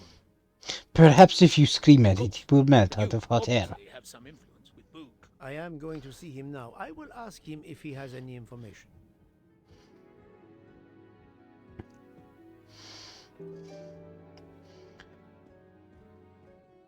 And may I suggest just growing a beard? It does not seem the razor is working for you, my friend. He had a scratch all the way up on his eye. He's a bit like me when I try and shave. It's not funny to make fun of people's scars. I do, however, cut my face up something fierce when I shave. Ah, my friend. Ah, my good friend. Come in. We have need of you. What has occurred? A passenger lies dead in his bed. Stabbed. A passenger? Which passenger? In there. This man. He's an American. A man called Ratchet. It was his valet, Masterman, who was worried that Mr. Ratchet was not awake yet. Pierre Michel, the conductor, And how was decided to Clank? break in and found the body. I see. Well, my friend, I think it is best not to touch anything and wait for the police to arrive. They won't be arriving. Police, but there is no cell tower for many kilometers. We could be stuck in the snow for hours. The murderer is with us. On the train, now. The sooner we catch him, the sooner we'll be out of danger. The Dr. Constantine is already examining the body. Mon ami, this is not a missing train ticket. We must follow procedure. We must wait for the police to secure the crime scene. Please, Poirot. I will take full responsibility. Book, you ask. Well, if we cannot contact the outside world, then... Oh, you are going to drive me crazy. In truth, this problem intrigues me. I want to know the half an truth. hour ago that many hours of boredom lay ahead whilst we are stuck here. And now, a problem lies ready to my hand. You accept then? C'est entendu. You place the matter in my hands. I shall investigate. Good. We are all at your service. This is the... Why is his room bigger than mine? Mr. Poirot, I am Dr. Constantine. Forgive me, Doctor. You are a medical examiner? No, but I have assisted in post-mortems at Nairobi Hospital, where I am a teaching fellow. I am familiar with your excellent institution. I do not intend to perform a full autopsy, but a And why not? preliminary examination should be of some use. Of course. I think we should May cut I him have open a right note? now. We can compare notes. Please, if you need any help, I won't be far away. Okay then. He is a nurse. He was Kenyan, I believe. He is... Shit. I think he was a doctor, but he's assisted... This is wrong.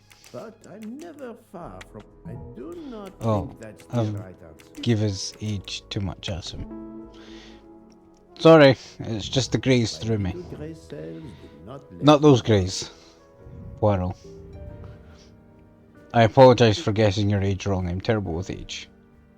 Why is this room bigger than mine? This is very precarious. You could fall and bump someone on the head. I have solved the puzzle of how to open the case. I see. Expensive clothing, recently laundered. Alice was walking in the forest of 1,000 flowers. She picked 10 flowers to make a bouquet.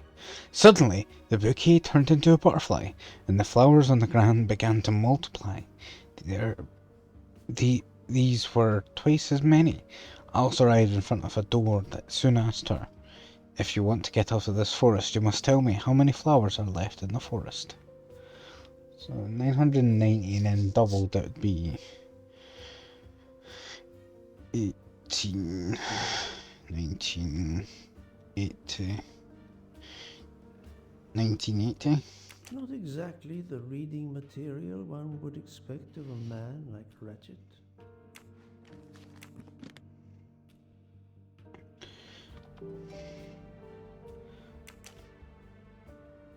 Shit.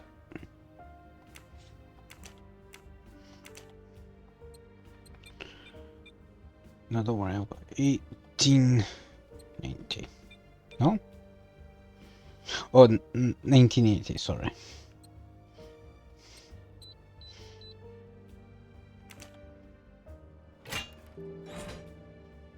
Money. This will be going in Poirot's savings. Not very surprising. A diary. Call Cairo. Check carpets delivery. Orient Express. Call DC. Check $$ TV. Debrief with H. Arriving to Venice. Ratchet had an appointment he will never keep. I'll take photos. Send money to Cairo. Meet AW. Confirm flight RJ. Fontana de Conglé. A meeting place on the back of a postcard. Someone with the initials AW. I see. The grey cells do be reacting to this information. For each person hurt, you will suffer the same harm. Your death is near. We never forget. Unusual letter, this. Perhaps this is the threat that he warned me of. He had sleeping pills.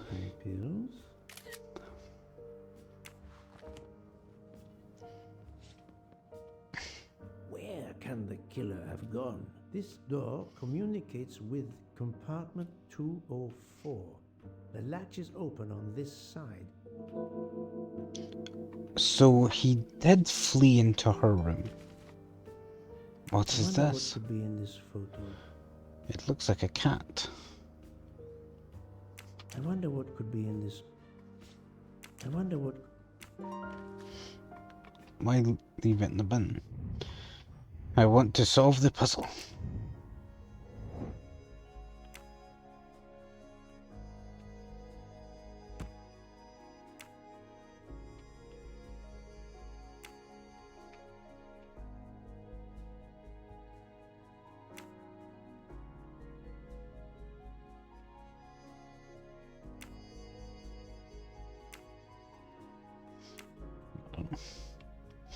No, this is definitely a bottle because those are paws.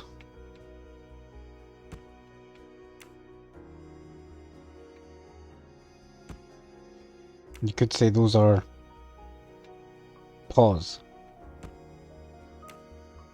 Yeah, you don't get it. It looks to be a toy of some kind.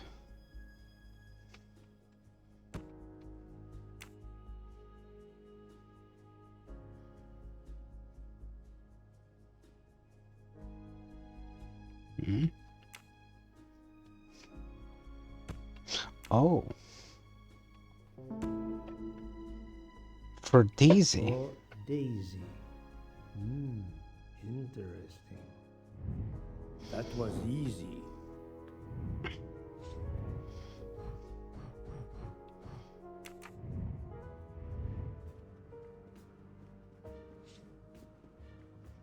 Yes, he has certainly been stabbed multiple times, implying a crime of passion. He also had a gun under his pillow. I believe I've inspected everything else in the room. I shall ask his opinion before we proceed. I'm sorry, Doctor, but I must question you. Of course. I must be considered under suspicion like everyone else. May I know your movements last night? I share compartment 101. Well, I took a shit last night. Not those movements. Would not stop talking about his beloved train. I listened to him for hours talking about his Orient Express. My friend Book will no doubt confirm this. Did you know the victim? Not at all. I noticed him last night at dinner, but I did not pay much attention. Did you touch anything in here this morning? I checked for a pulse. There was none. Rigor mortis had commenced. The body was cool to the touch. I touched nothing else. What can you tell me about the victim? He died from multiple stab wounds of varying... Are you sure it couldn't have been an accident? More than one would have been fatal. I would place the time of death roughly between midnight and 2 a.m. More time, I hope I can be actually, more precise. It was 37 minutes past midnight. I assume the open window complicates matters. Indeed. Conditions are not perfect. Thank you for your help, Doctor. Now let us check the body.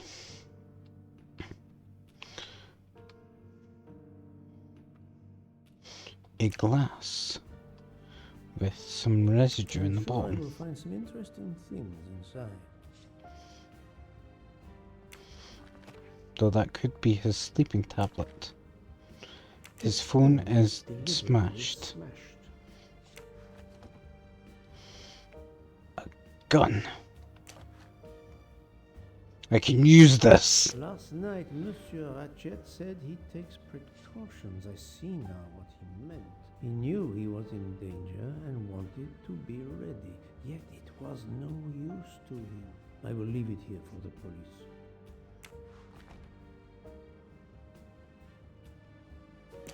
As you see, the victim has been stabbed many times. Several alone would have been fatal.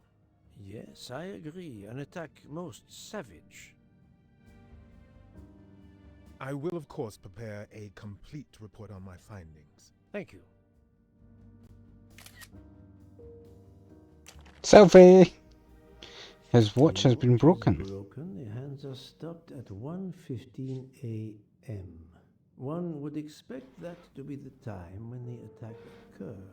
I don't think so, because I'm pretty sure Poirot's woken up at 37 minutes past midnight, which would mean the watch was smashed after the initial attack. An hour later, in fact. Oh? Did it belong to Ratchet? What is it? Like vaporizer fluid or something? A handkerchief. There's a letter H embroidered on it. H. What was Mr. Ratchet's first name? I hope it wasn't Mr., because that will confuse matters. I think that is everything.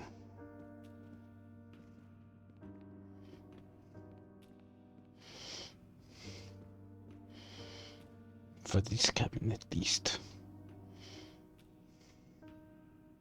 He has big hairy feet. That's the only other observation I can make.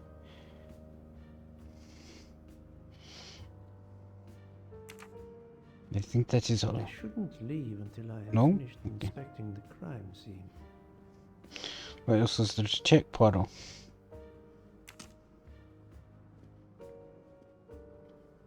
The latch. Is broken. Monsieur Michel Oh, that's because they had to bust in to open it. on the door to get into the room. I shouldn't leave until I have finished inspecting the crime scene. This. Oh, maybe I need to do something in here.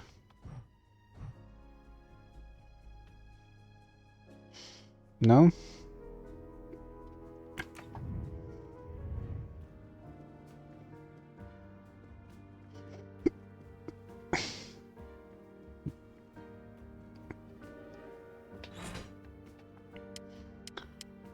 Pretty sure I got everything.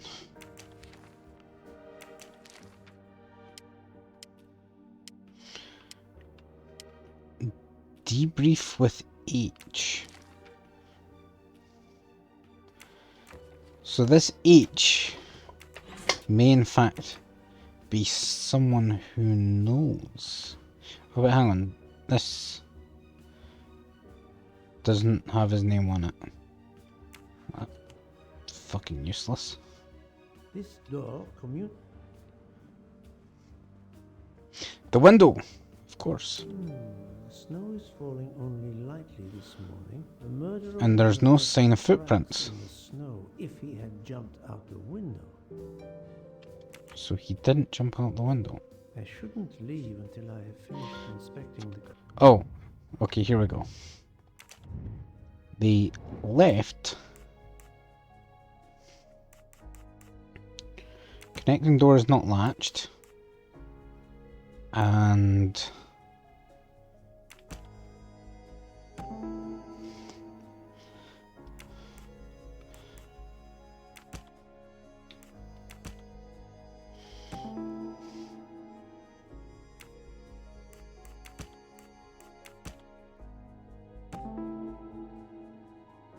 they couldn't have escaped to through the main door because the latch was undisturbed. Exited through Madame Hubert's room.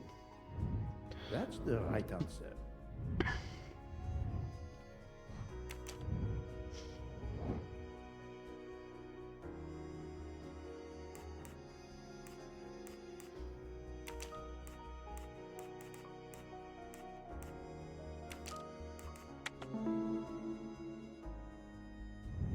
My little grey cells did not let me down.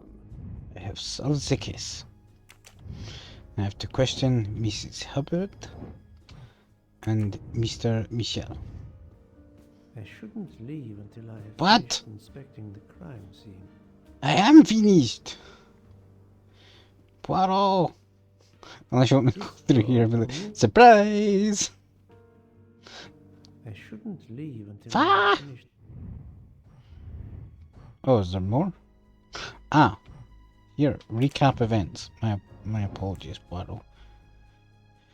Help uncover what happened the night of the murder.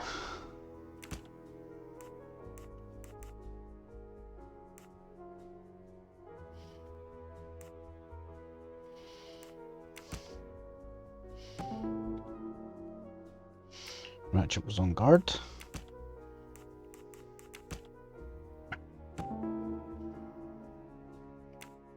Took sleeping tablets, which is a terrible idea if you feel like you're being threatened. No? But I'm never. Think, Poirot. That is not a good answer. Oh.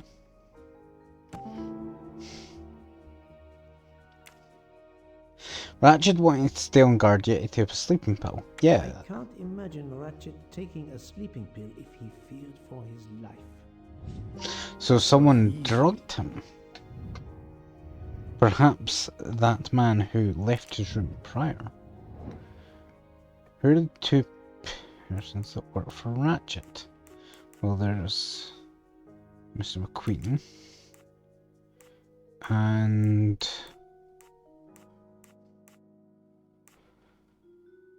this guy. I don't believe you. Yeah, yes, he's Baldy, who left the room when he was upset. The last time we seen him alive, even. I think I've seen everything I need at the moment. I'm counting on you to finish your analysis. I'll have a more detailed report for you as soon as I can. Cut him open right now. The chain lock, Monsieur. Yes, Poirot, we know. We're leaving. So, Poirot, did you find anything out? I'm afraid he was murdered. I suspect there is one other possibility, that he fell on his knife several times. Monsieur Ratchet was the target. Of that I am convinced. Give me your alibi. How did you spend last night? This is a joke, I hope. Don't you trust your old friend? My friend, calm yourself. I must hear your story in order to corroborate other accounts. Ah, naturally. Let me see. I went to my compartment after dinner. Dr. Constantine was already there. We talked about his career. He's a Cambridge man, you know. After university, he returned to his country and has done much good there. He was so interested in the Orient Express. I told him all the anecdotes I know. I believe you. When we fell asleep, but it was very late. Here is what I have found out. Monsieur Ratchet was stabbed many times. I also By found something threatening sharp, I letters would in hope. his safe. He had a loaded gun under his pillow, so he was on guard, ready to defend himself. However, there was an empty glass with white residue at the bottom. I suspect a barbiturate. Perhaps he was forced to take it. In any case, I am certain he was unconscious, unable to defend himself. I also found several other items at the crime scene, possibly related to the murder. They must be investigated. By all means, Poirot. As fast as you can. I also found liquid for an electronic cigarette, but I could not find a vape. This might belong to the murderer. This criminal is an amateur. I suspect it may be Italian brain rot. That is the criminal. My friend, I have to ask you. Do you know of Skibidi Toilet? I need a list of I the don't know. It's passengers just with their the compartment fact that numbers. vapes Pierre came Michel up will have is it. I funny. must interview the rest of the passengers and the staff. I'll be at the bar. You know, since this is a modernized It's late. retelling of the story. Soon I hope help will arrive. I believe the original is based post World War II. Monsieur Michel, I must ask you a few questions if you don't mind. I will do everything I can to help. First of all, tell me about yourself. Very well. My name, as you know, is Pierre Michel. I am from Calais. I've been with the company for over 15 years. Thank you. I do not know where he is from. I don't know where Kelly is, but he sounds French. He is a valet. No, wait, hang on, is he? No, he's the controller. Is he the controller? He is not 17. I must admit I'm not right. Is he older? Ah. See? Et voilà. Hang on a second. I need to visit my... No, not this. Sorry, I need to... I'll be right back. Hold on. So he's 47, right? And he's 57. Oh yeah, they are. They do look similar in age. Never mind. Can you provide me with a listing of the passengers and their rooms, please? Yes, certainly. I see. What was his first name? Where is he? Where is he? Where is he? Ratchet. Samuel. His name is Samuel.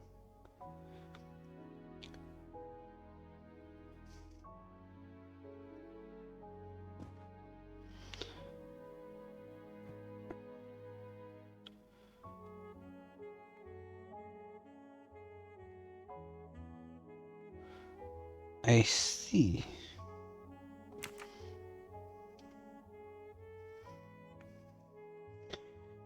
So the last man to speak to him was Edward Masterman in room 103.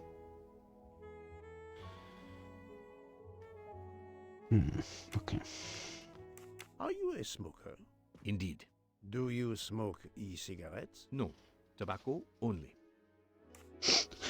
I only use the one from Metal Gear Solid 5, The Phantom Pain. I would like to reconstruct with your help the events of last night. Monsieur Ratchet retired to bed.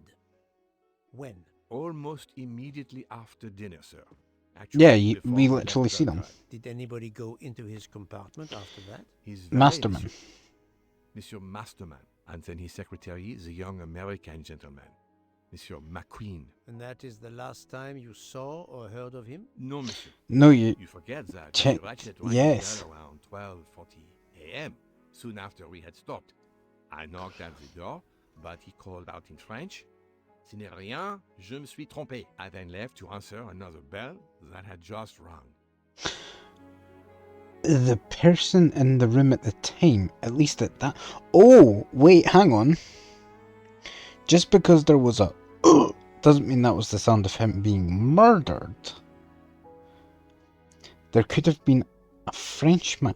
Why would there... Right, okay, so a Frenchman was in his room. Or at least someone who spoke French. Where were you at 1:15 a.m.? I was sitting on my little seat at the end of the car, facing up the corridor. Are you sure? I left a little after 1 a.m. to speak about the snow with my colleague Jean in the bar car. I came back later. There was a call. I remember speaking to you. Indeed, I remember. Carry on. It was the American lady, Madame Hobart. She thought she saw a man in her compartment. Then, around 1:50 a.m., I made the bed for Monsieur Ratchet's secretary, Monsieur McQueen. He had spent the evening talking with the English Captain Arbuthnot. At 2 a.m., I returned to my place and stayed there until dawn. What is the last station where we stopped? Vinkovsky. Could someone have come on board? Possibly. I was very busy. Owing to the weather, we were a few minutes late. We left at 12:10 a.m.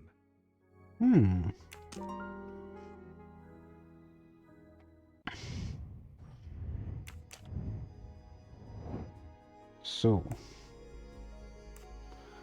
stays at his post till morning at 2, obviously.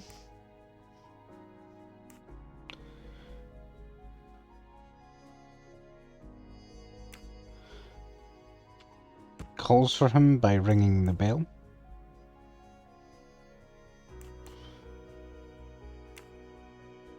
Mrs. Hubbard complained about a man being seen at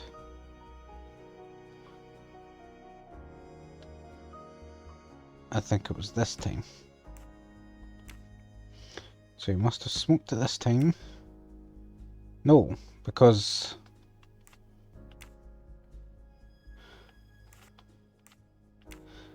he was rang at 1:40 or 1:37 to be exact. At midnight he must have had a smoke and returned to the train. That's the right answer. I understand. Can I see this again?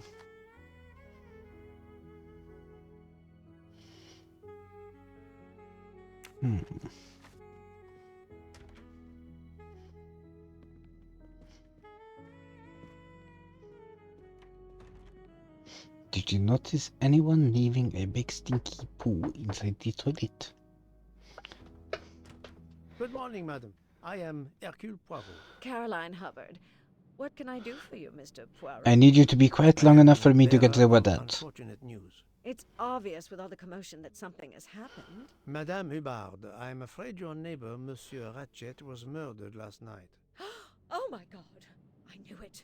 I knew it! I would like to ask you some questions, but first, may I inspect your room? Of course, yes, you must.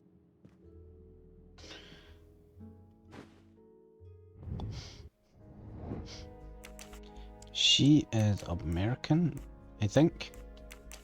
She turns out to be Canadian. That's bad for them. I don't actually know what she's probably a housewife. How did I get that one right? That was easy. Yeah, I knew she was American. What is this? There is a jacket button. It bears the logo of the Orient Express. Now where would that come from? The luxury of the Orient Express is present in every detail. And what is this? Hello? Poirot? Oh, nothing of interest? Okay then. This door It was connects to bolted Monsieur from this Ratchet's side. sofa. It was latched on this side. Interesting. Aha! You have my mustache. I knew you knew who I was. Wait.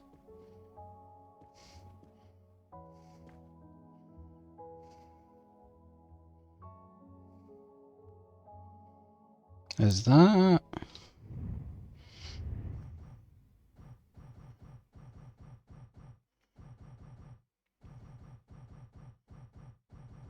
No, maybe it's just random paper. Sometimes the paper is just a paper.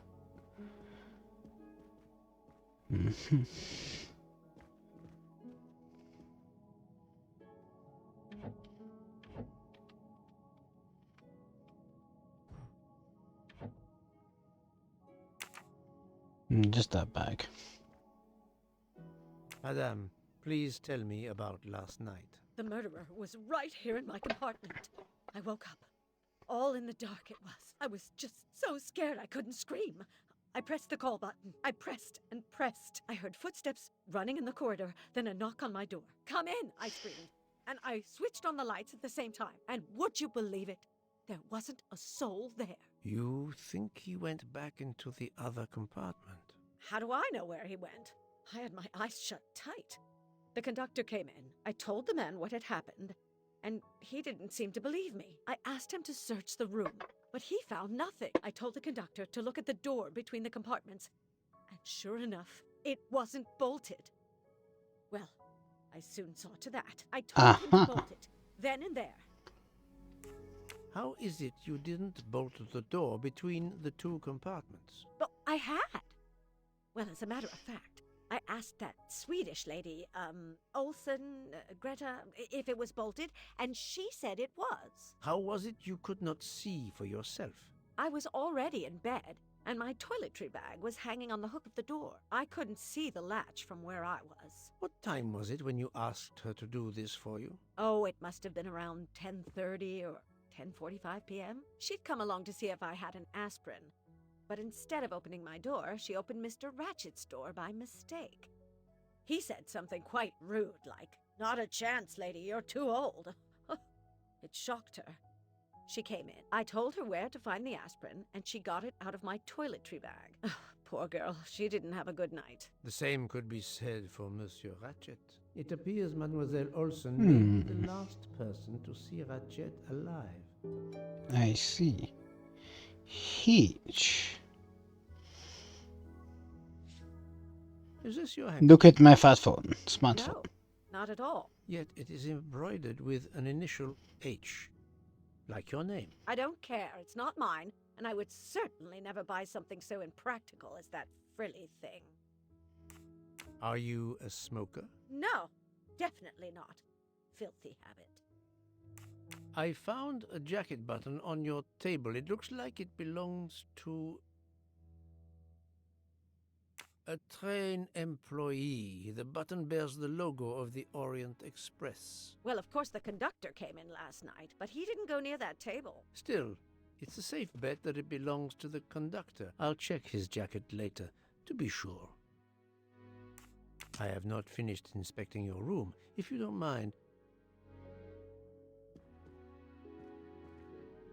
What else is there to investigate, Poirot?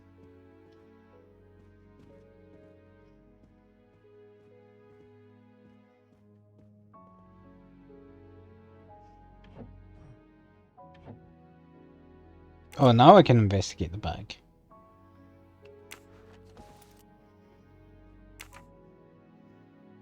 It is mine now. I will not be giving it back. See if Mrs. Robard was telling the truth about the latch of the connecting door. Oh.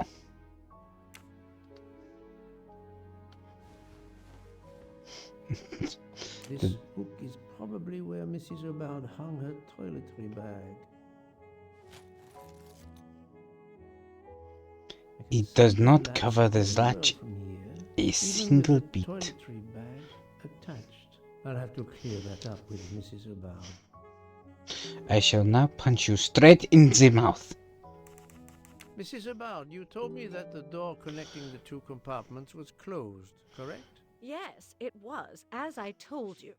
I was already in bed and my toiletry bag was hanging on the hook of the door. I couldn't Like see it is that now? from where I was. That's why I asked Miss Olsen to check if it was closed. It is time to confront you, you lying.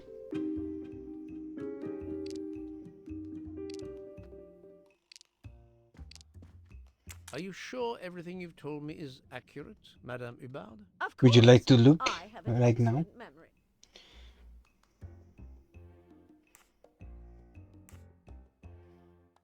Mrs. Hubbard, I tested putting your toiletry bag on the door hook as you told me. From your bed, you can easily see the latch on the door. The toiletry bag does not hide the latch at all. Are you saying I'm lying?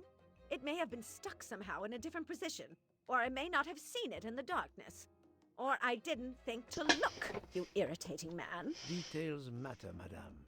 A man has been most savagely murdered. You will excuse me if I attempt to separate the truth from the false. Forget my toiletry bag and focus on who entered my compartment. Probably Mr. King. The Grace has demanded the evidence. A force to be reckoned with, but I suspect I'm not done with her. Thank you for your assistance, madame. You were most unhelpful by lying to me. I will be remembering this.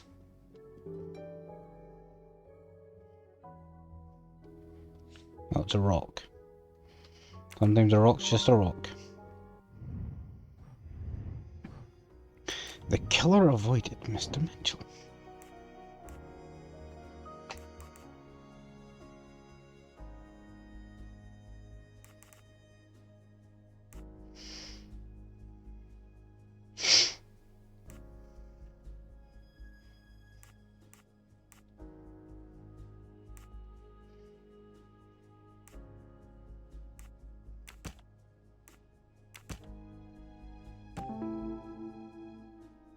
murderer was able to take advantage of Mr. Michel's absence to escape without being seen at 1:15. While Monsieur Michel was chatting with Monsieur Fauchet in the bar car between 1 a.m. and 2 a.m., the murderer could have escaped Ratchet's room without being seen. Et voilà. Et voila!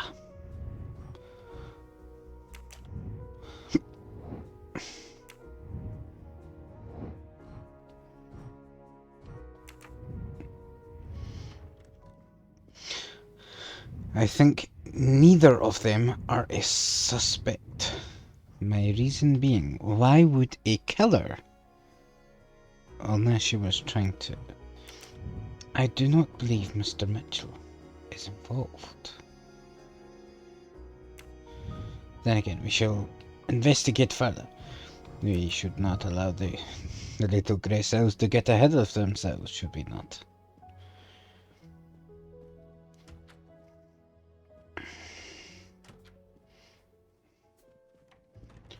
Where were you? Oh, never mind. Where? Oh, wait, who were you sitting here with? Oh, the chatty lady. Yeah, we slapped her in her chops. That's right. Please, do me the courtesy of leaving me alone, if you will. I think you are guilty. So, Poirot, I hope you are progressing in your investigation. I would like yet, a but coffee. it is progressing, yes. I still have many questions that must be answered. I will report to you as soon as I can. I will let you know. You are most suspicious, mademoiselle. Moustache?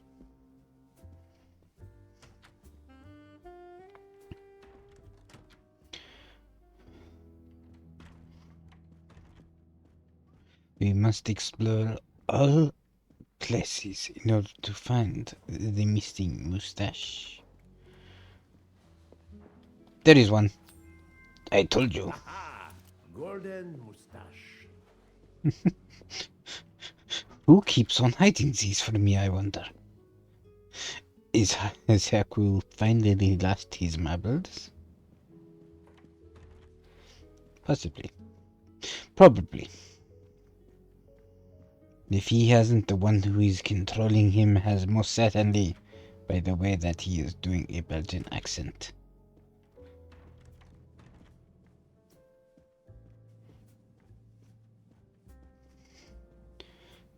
Stop swiping on your phone, you've got no signal. I know you're not... Hang on, what are you doing?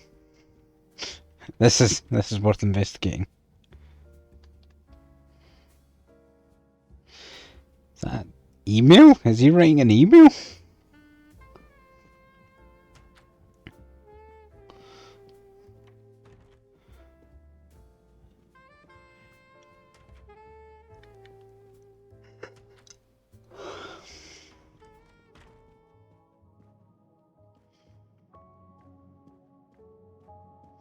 Next, we shall go to... Who's in room 201? That's what I want to know.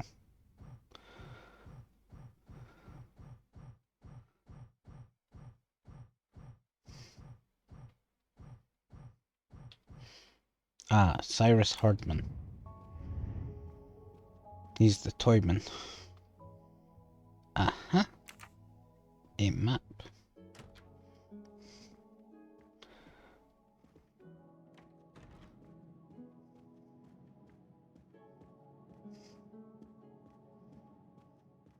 Room 103 and 102 are selectable. The train is completely trapped because of the avalanche. Hopefully not for too long. I can't imagine how that's going to clear itself. Let's talk to the nice man first. Let's see if we can twist his arm to get him to give us some info. I believe I am addressing Monsieur Hector McQueen. Ah, he has a H. Oh, sorry. Just an expression. My father used to say it. You must have had an interesting childhood. I am Hercule Poirot. No need to be modest. You're a detective. You are Monsieur Ratchet's secretary? I am Mr. Ratchet's secretary. Just over a year. I mainly take care of translating certain texts for him. Mr. Ratchet only speaks English. Prepare yourself for a shock. Oh. Your And what employer, languages Monsieur do you Ratchet, speak, sir? is dead. Is one of them perhaps French? Do you mean? You are assuming he was murdered? I know he had enemies. What can you tell me about Monsieur Ratchet? He was American. He was an antiques dealer. I don't know much more. Mr. Ratchet never talked about himself or his life. But I think Ratchet wasn't his real name. And he left the United States to run away from something. Or someone. Yes? He started getting letters. Threatening letters. Do you still have them? I have one. Did you know that Monsieur Ratchet had asked for my help? Asked you? No, I didn't know. He knew he was in danger. When did you last see him? Last night around 10 o'clock, I should say. Did you like your employer, Monsieur McQueen? No, I did not. He was, I'm sure, a cruel and dangerous man. Can you tell me your movements last night? I went back to my compartment. I read a little. In Belgrade, I went out onto the platform to smoke, but it was cold. I quickly went back in. I then went to Mr. Ratchet's compartment to take some dictation for him. I left around 10 o'clock. I saw Captain Arbuthnot. We ended up chatting in my compartment. Then we went out on the platform to quickly stretch our legs at Binkovsky. He left around 2 o'clock. Thank you. I will need to check Monsieur McQueen's story with Captain Arbuthnot. I found a diary in Monsieur Ratchet's safe. Did you know about it? I kept a business appointment book, but I know he had a personal diary as well. That looks like it. Are you a smoker? Yeah, we know that because he went out to smoke. I've tried to quit, but no luck. He smokes cigarettes, though, not e-cigarettes. Can you give me this letter, please? Of course. Here it is. Time to die.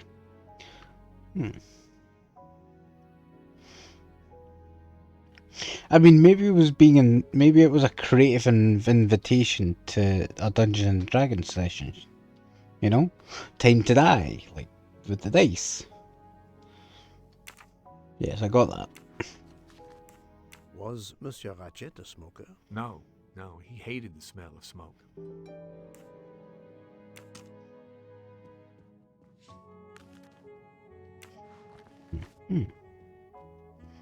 Most intriguing.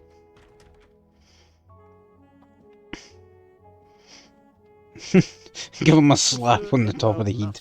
How you doing, buddy? May I ask you some questions? I can barely talk. I have a terrible toothache. We have a doctor on board the train. Perhaps... I do not need a doctor. I use essential oils. Okay, If you slap could him. Find my flask of clove oil in my box. I would be grateful. Fine. I will not. I will help you. No, we're not doing essential oils crap. Come on, Poirot. By the smell, I think that the jojoba oil spilled on the other bottles, leaving their labels illegible. I must find another way to find which one is Masterman's toothache remedy. The weighing scale is soaked in jojoba oil. It's unusable. Ah, this old scale will do the job.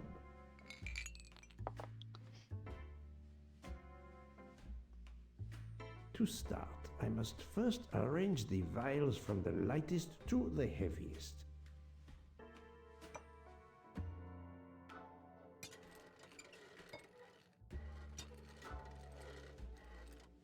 So this is heavier.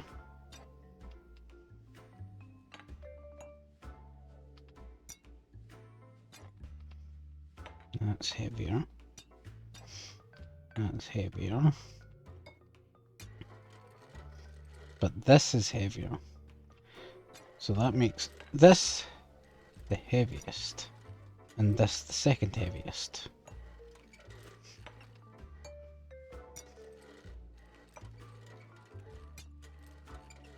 This is heavier than that.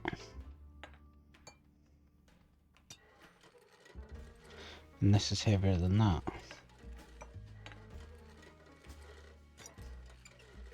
Now that I know the order, I think that I can easily guess which one is the clove oil. This is Ylang Yang Ylang. I don't know how to. This is almond. This is clove. This is. Wait, what?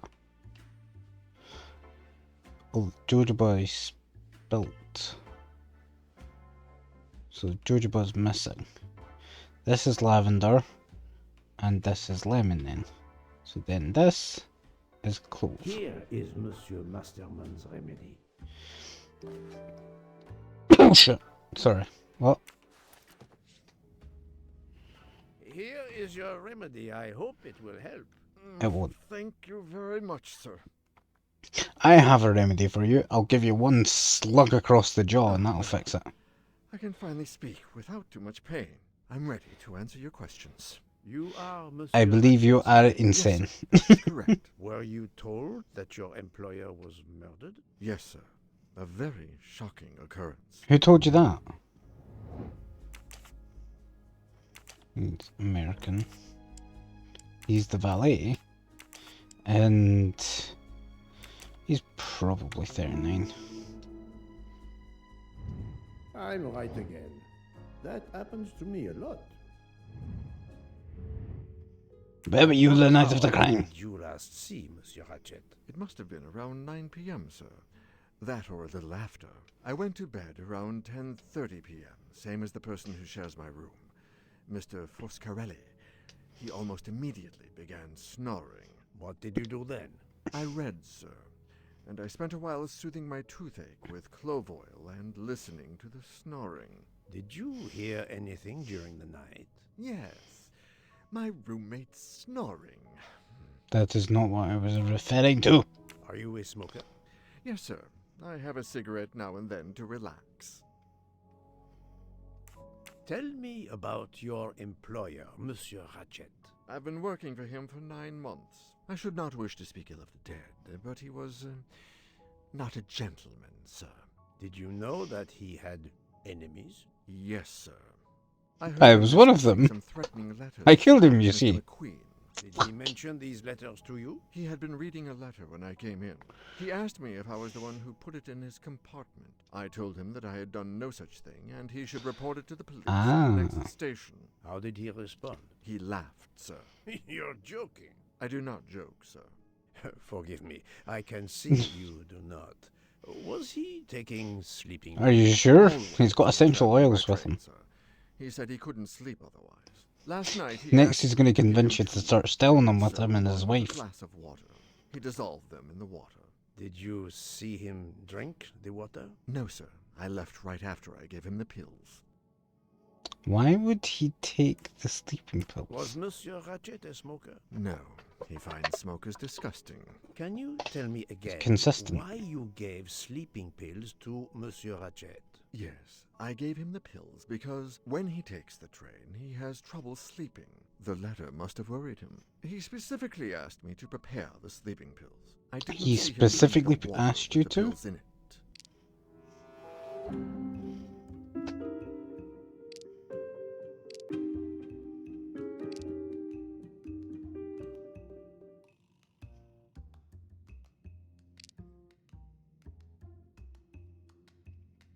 Which of these contains a lie? When he takes the train, he has trouble sleeping. Okay, yes, that's possible. The letter must have worried him. Yes, that much is obvious. He specifically asked me to prepare the sleeping pills. Why would he ask you to do that? Monsieur, I believe you are not telling me the truth. What? How can you say that? He had a gun under his pillow. He received threatening letters. One, it seems, last night. Did you know he had a gun under his pillow? and even asked for my help to watch over him. I find it strange that he asked you for sleeping pills when he Why was do people afraid lie for to his me? I life hate it. and prepared to defend It makes me himself. mad. Sure, I don't know. When Maybe you he don't told like his a nurse. Belgian Maybe madman, out of he's panic. bad. It makes no sense. Wait, please. Isn't it possible that Mr. Ratchet asked me to prepare the pills, but didn't plan to drink them for some reason? It is possible. But I am a student of character, monsieur, and the Monsieur Ratchet you describe is not the man I met. If you'll excuse me, my toothache is getting worse again. I'm afraid this time you must prepare your own clove oil. You motherfucker.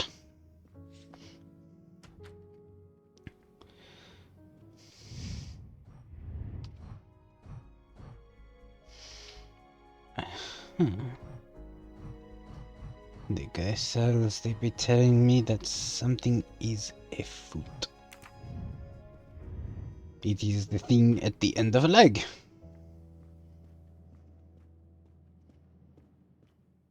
Back to wait.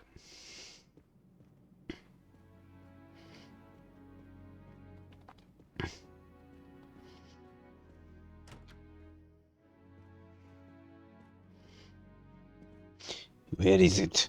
I know you have one. Where are you hiding it, you bastard?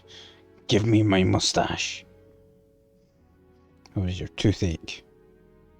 Which one is it? I'll pull it out for you. I'll get you thinking. Maybe I'll pull out the wrong one the first time.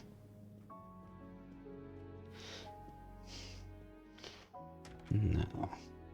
Two people have lied to me specifically. It is very suspicious. No? What is your name? Edward Masterman. The handkerchief does not belong to him. Who are possible owners? Joanna Locke. Who's that?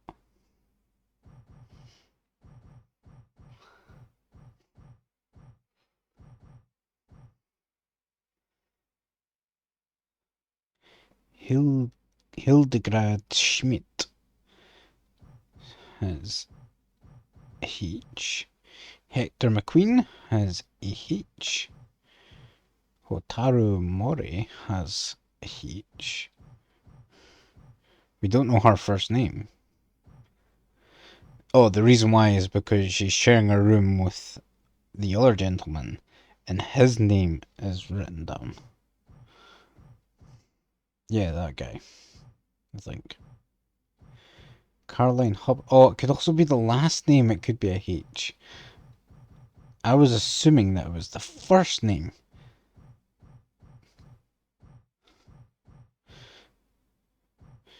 Cyrus Hardman. We certainly have a roster of characters. No? Are you missing a button? A button from an Orient Express staff jacket. Did you lose one by any chance? No, monsieur. As you can see, I have all my buttons. It is not mine. I see.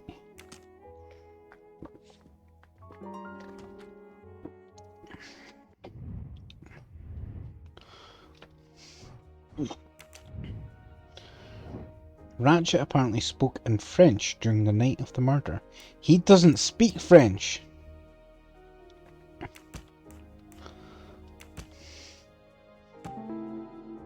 So it was not Monsieur Ratchet.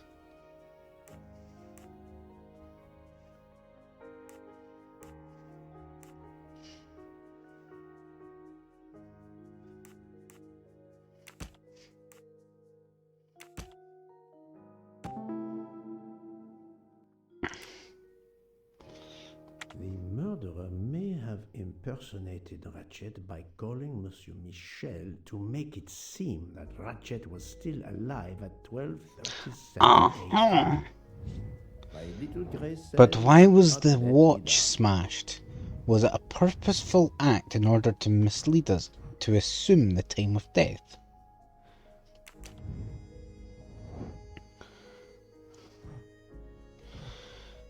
Ratchet takes sleeping pills. The murderer enters Ratchet's room. He kills him with the gun and hides it under his pillow. He disguises the crime as a crime of passion with a knife. He waits for Mr. Mitchell to take a break and leave the room. I disguised the bullet wounds with a knife. I loaded my gun with a knife and fired.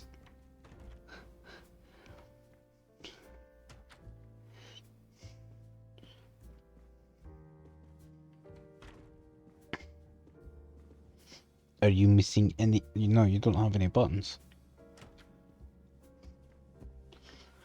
Who could it be? And none of the chefs have buttons. That leaves very few individuals. I don't think they had buttons. Maybe they do. Do you have buttons?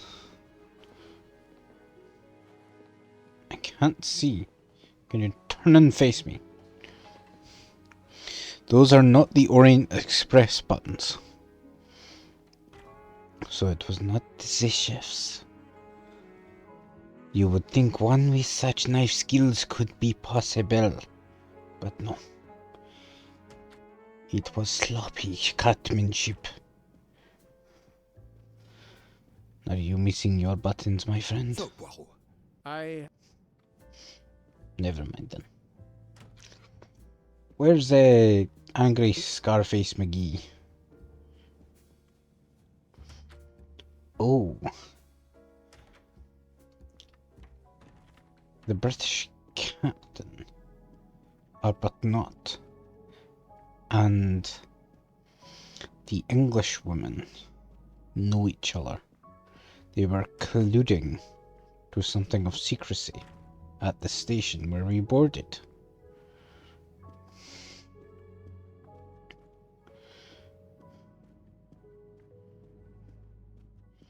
Where's Arbuthnot?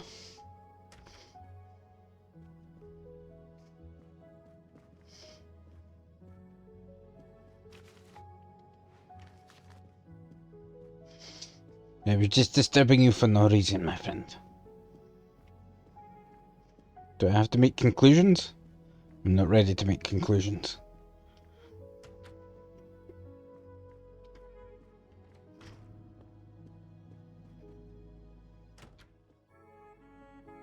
Maybe it was me. H for Hercule. Wait. My comb. The mustache comb to tame unruly knots. Wax to preserve the perfect symmetry of the mustache. Wax to preserve. Wax. Finest of curling irons for the mustache.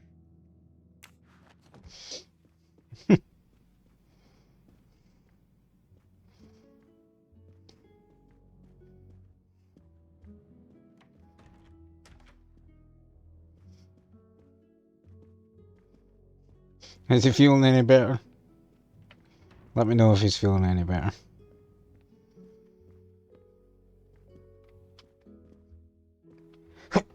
Excuse me.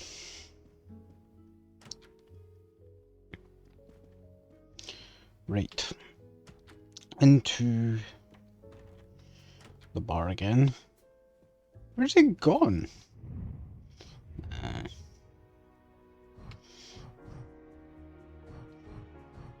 Isn't there a thing to verify his story with Mr. Arbuthnot?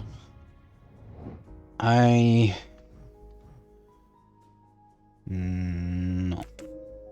According to the information I have, this is a solid choice.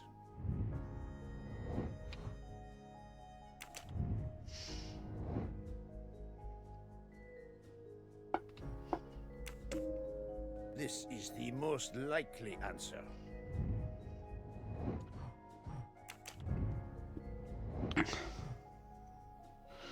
Ratchet takes sleeping pills. The murderer enters Ratchet's room. He stabs him with a knife. He calls Mr. Mitchell to make him believe that Ratchet's alive. He opens the window to escape, but the train's stuck in the snow. He waits for Mr. Mitchell to take a break and leave the room. Ratchet takes sleeping pills. The murderer enters Ratchet's room, stabs him with a knife. He calls Mr. Mitchell, pretends that Mitchell is alive, and he opens the window and flees. No, it is this one. I'm right again. That happens to me a lot.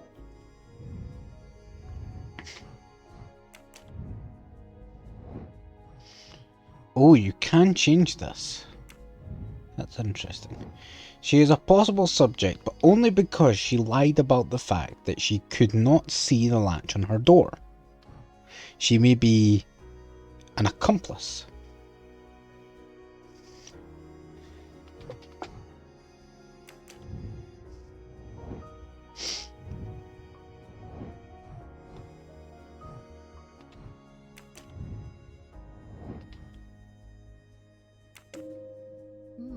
This direction looks promising.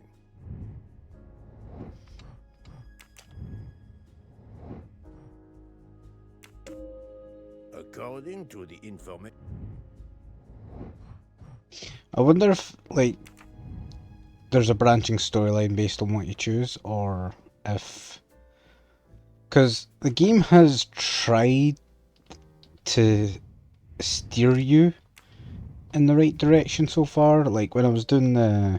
I know I've been mostly flawless so far, but when I tried to do the... So if I change that to yes... This appears to be a good lead. Okay, so...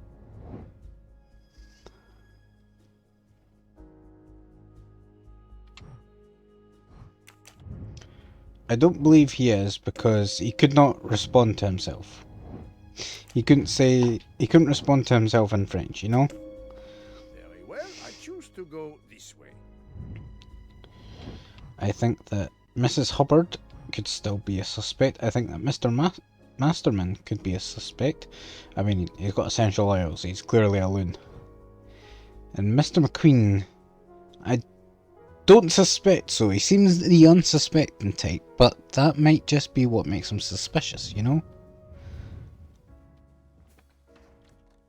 So, my friend, have you found our killer? Not yet, but I will tell you what I have learned. Please. Our assassin could have gotten on the train at Vinkovsky disguised as a conductor, entered Ratchet's room and killed him. Then he walked out through Madame Hubbard's connecting door, where he lost a button from his jacket. He had to wait for Monsieur Michel to be absent. He waited too long. The train had left the station. He was trapped aboard. Indeed. He had opened the window to make it look that he'd escaped that way. However, if he waited until the train stopped again due to snow, his footprints would have been found. The murderer is still among us, on the train. There's a problem with the second-class toilets. What now? All morning passengers have been complaining that the door is locked. So I went to check. Mm-hmm. I knocked, but no one answered. I didn't think I should open it without speaking to you first. You did well, Monsieur Michel. Lead the way. Let us kick down this toilet and see who is sitting on the shitter.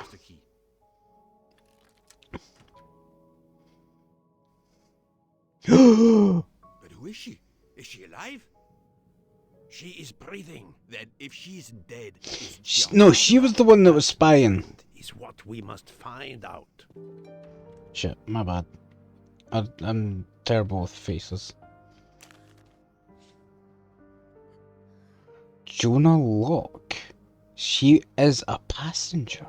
The ticket reads Joanna Locke, traveling in compartment 105. That is right. That is the one we had not met. Yes. Can you hear me?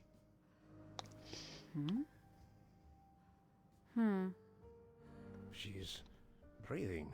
Her pulse is strong. There is no sign of physical violence. This woman is sleeping very soundly. Perhaps she was the one who had the sleeping tablets. This woman is sound asleep. Given her location, I would say she has been drugged and deposited here. Well, at least it's not another murder on my train. The train is, of course, full. Monsieur, the list I gave you indicates that Hildegard Schmidt shares her compartment. I will want to talk to her later. For now, we will concentrate on this mysterious young lady. Let's return her to her more comfortable bed. Good idea. Pierre, locate this woman's room and fetch the doctor. Yes, sir. I will question her when she wakes up. Please, let me know what you learn. Mademoiselle Locke's compartment is 105. I suggest we return her to her more comfortable bed. Yes, hopefully she will awaken soon.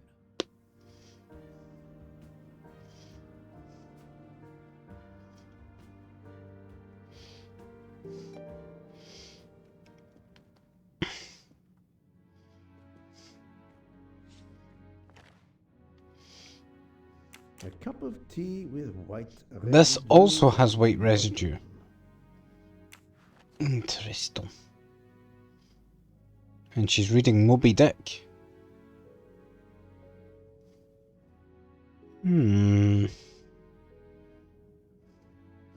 Have you caught your white whale, mademoiselle?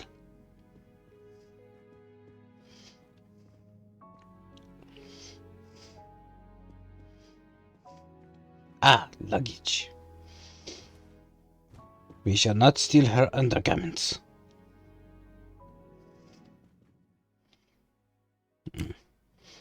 Shit locked.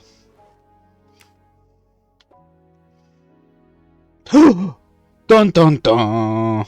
She has a uniform. A uniform that is missing a button. A briefcase and a wagon-lit conductor's jacket. And the button is missing.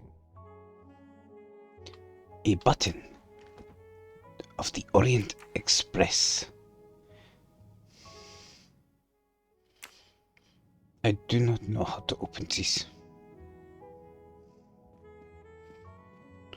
Or do I? Do I?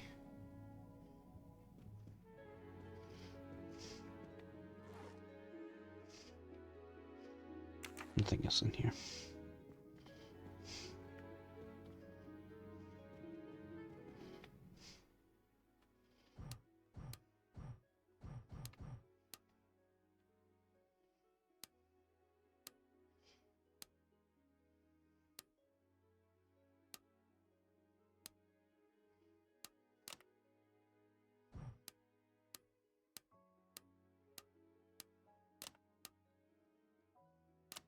So, Poirot, any luck so far? Quiet. We really need to find the combination. Shut up! Have you tried 1, 2, Shut 3, the 4? fuck up! Poirot, what if the briefcase is booby-trapped? If you need a break, I can ask Jean to make you some coffee. My friend, I need you to shut the fuck up. Silent like a mouse, please. I'm sorry. You're right. I'll be quiet now. You need I will not utter another word. Not one. Book, there will be another murder on the Orient Express in a moment. I appreciate that. The fact that you have to stop to tell him to shut up.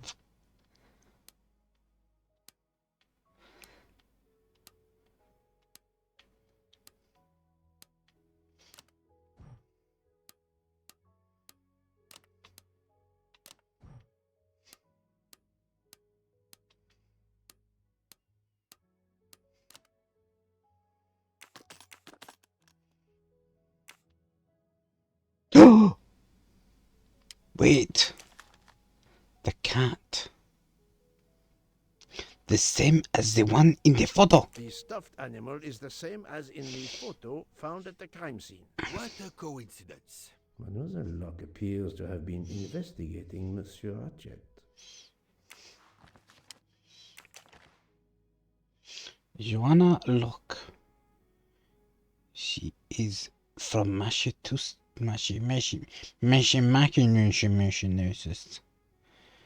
Her driver's license confirms her identity. She is American. These are fake IDs. It's certain.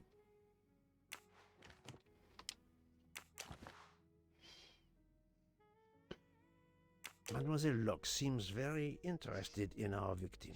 Of course. She has studied her target. Possibly. She is investigating them. She is a police officer. This badge says that Joanna Locke is an American detective with the Berkshire Police Department in Massachusetts. An American police officer? Oh. She also has a gun. She has a gun. Come, Poirot. Criminals are often known to carry one. Ratchet was stabbed, not shot. But then Perhaps it was a very sharp bullet. Look, she's waking up. Thanks to you, I would not be surprised if our murder victim were also waking up. What? Book. Shh. Oh, my head. What's all the yelling about? Who are you? Give me a good reason why you should not be in handcuffs. I can give you a reason, Book. Whose handcuffs will we use? I have none. Do you? Well, You are Joanna Locke, mademoiselle? Yes, Joanna Locke. I'm a detective. Berkshire, Massachusetts Police. I am also a detective. And I know who you are, Mr. Poirot. Then if the introductions are complete, perhaps the explanations may begin. I'll try. It's simple, really. I'm on the trail of a murderer. So are we. It was not in the book. I had just been promoted to detective after 5 years on patrol.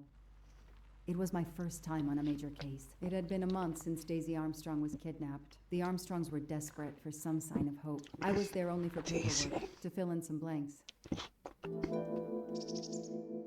What? We're not playing Hercule Poirot? A topographical map, often more important than a road map in these mountains.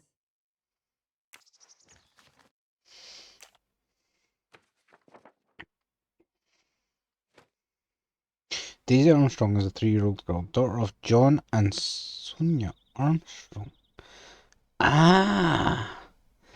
Victim was taken sometime in the evening of February 24th, 2019. The abduction took place at the Armstrong residence, where a reception was being held.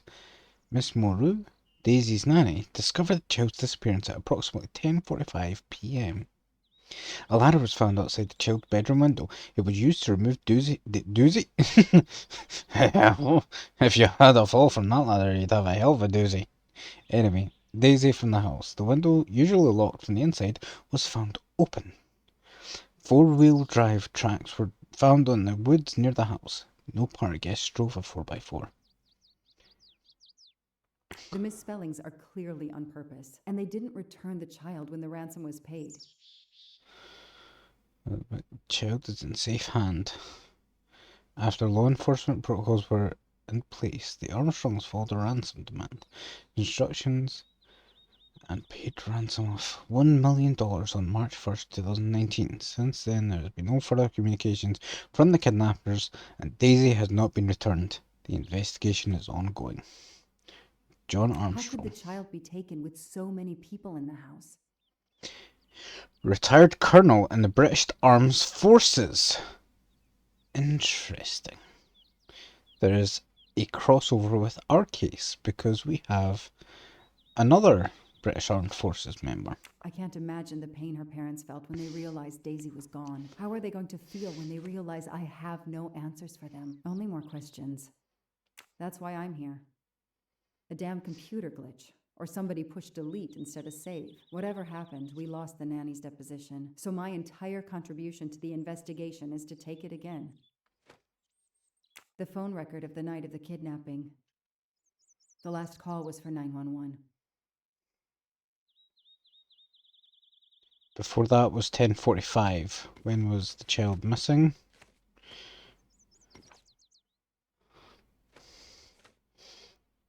Approximately 10:45.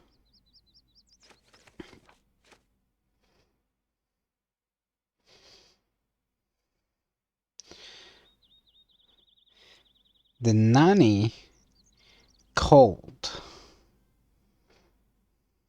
for someone, and then once her call ended, she found the child missing, I assume.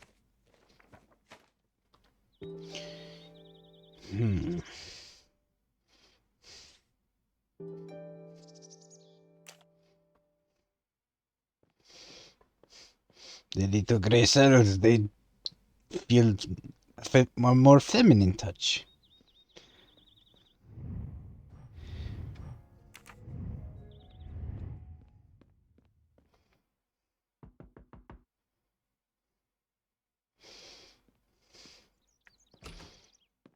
Good evening. Colonel Armstrong? Yes. You're the detective they phoned about. Joanna Locke. I don't remember you. I'm newly assigned to the case. It's about time more detectives were involved. My wife, Sonia, she hasn't been herself. Every day is a waking nightmare for us. Tell me you've uncovered something new. I'm here to speak to your daughter's nanny. There was a computer problem. Her earlier statement has been lost. Oh, I see. We had hoped. Well, do as you wish. I won't be far if you need me.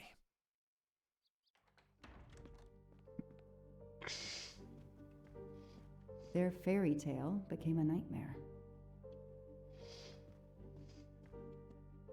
How are you doing?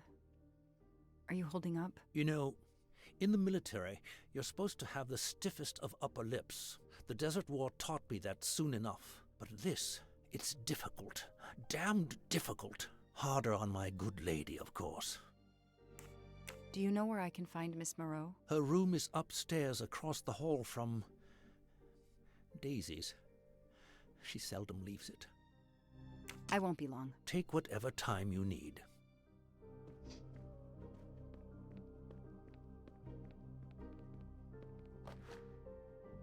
What a dear child.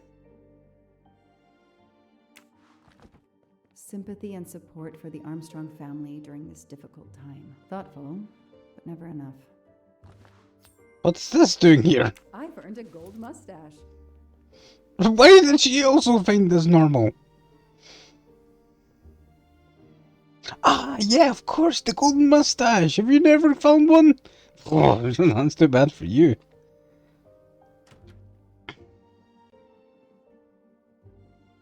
A cat. It was you, wasn't it? A toy train. Now here I am on a real one. Lyon, in France. What a lovely looking city.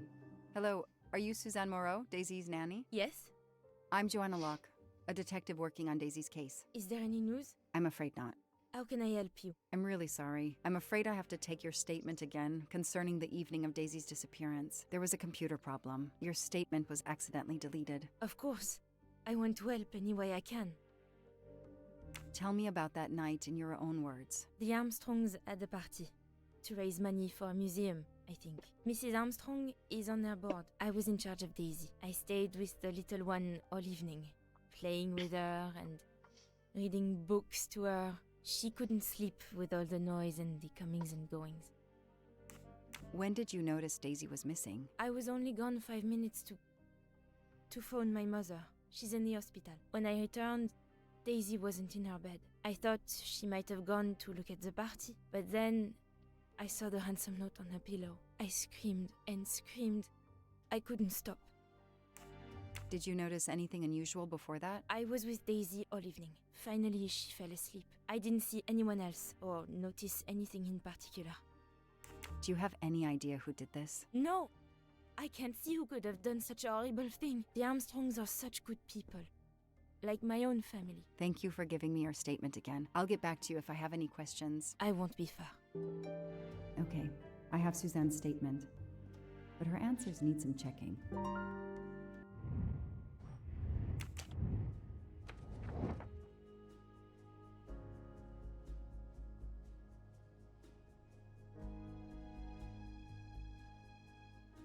Okay.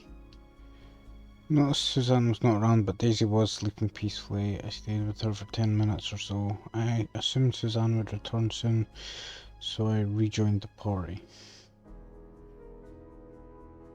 The Armstrongs hosted a party to raise money for a museum, I think. Mrs. Armstrong is on their board.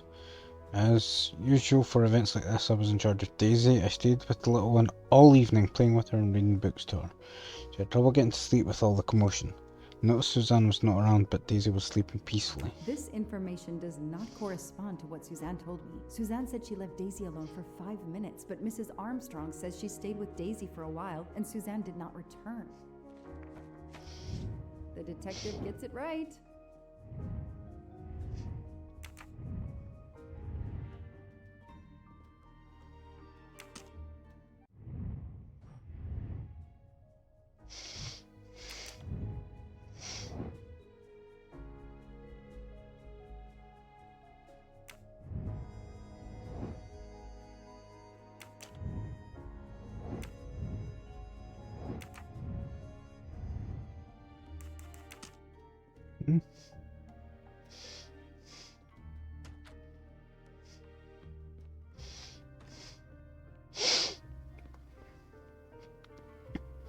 Yeah, she was gone for like 40 minutes or something like that.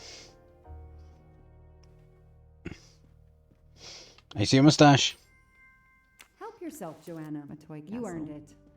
When I was a kid, I had a police station and a tiny squad car with a siren that really worked.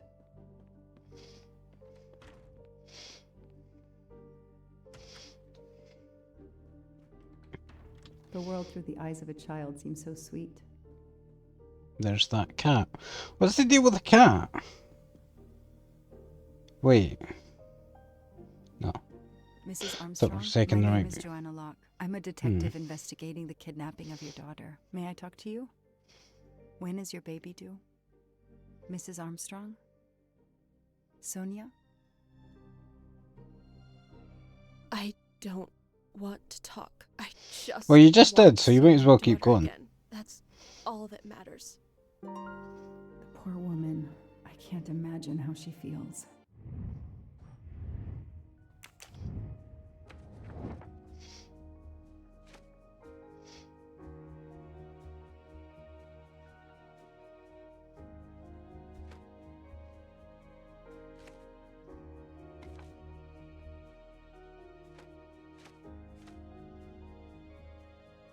Select an element of the file which will comfort Mrs. Armstrong.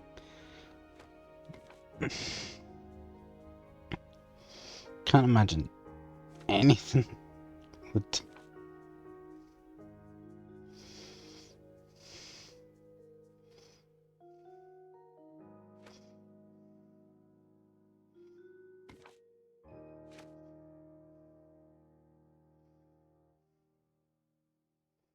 It's confidential. Will that try?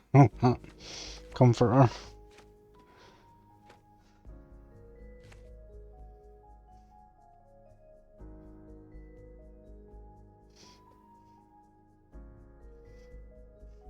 Nothing shocks me here.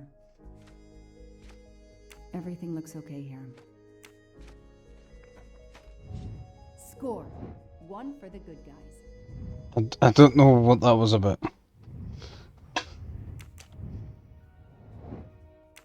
Oh, the photo of Daisy. I see.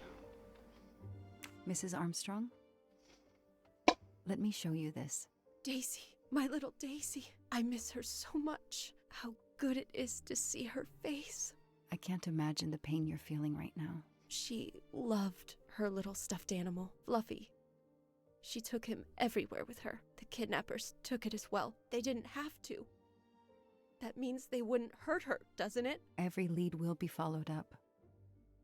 You have my word on that. Thank you. I shouldn't lose hope. Somehow. I know it isn't my case, but I just made a promise, and I mean to keep it. Do you know where I can find Miss Moreau? She's in her room. Last door on the left. Tell me about the night Daisy was taken, especially anything about your daughter and Suzanne Moreau. Apart from seeing to our guests, I took a moment to check on Suzanne and Daisy in Daisy's room. Suzanne wasn't there, but Daisy was asleep. I sat with her for 10 minutes or so. Suzanne didn't return while I was there, but there's no reason for her to sit there all night when Daisy is asleep. I went back downstairs. May I come back if I have more questions? Of course. Anything I can do. Okay, the stories Sonia and Suzanne tell.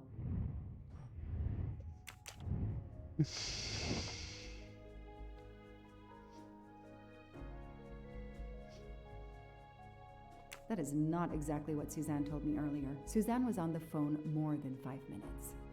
Yeah, she was on for like 30 That's minutes. it. No rookie mistake. But, I mean, her mother's in hospital, so the assumption there is that she lost track of time.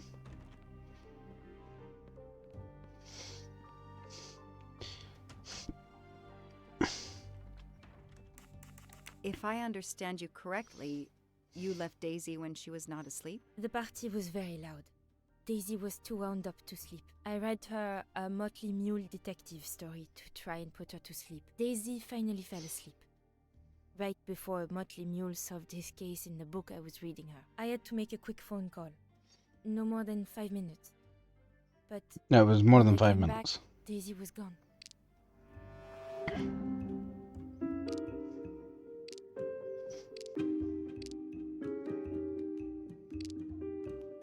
Are you sure you were only gone for 5 minutes? 5, 6, what does it matter? It was very quick. You say you were only away 5 or 6 minutes, but Mrs. Armstrong says she was alone there more like 10 minutes. And the phone record shows that you stayed on the call for more than 30 minutes, way longer than you said. My mother is extremely ill. It's difficult for me. I may have lost track of time. When I came back, Daisy had disappeared. It must have been a coincidence. You have to be precise, Suzanne. A little girl's life is at stake. Why are you doing this? I didn't do anything wrong. I would never hurt Daisy. I need to check Suzanne's story. She's panicking. Why now? What is she afraid of?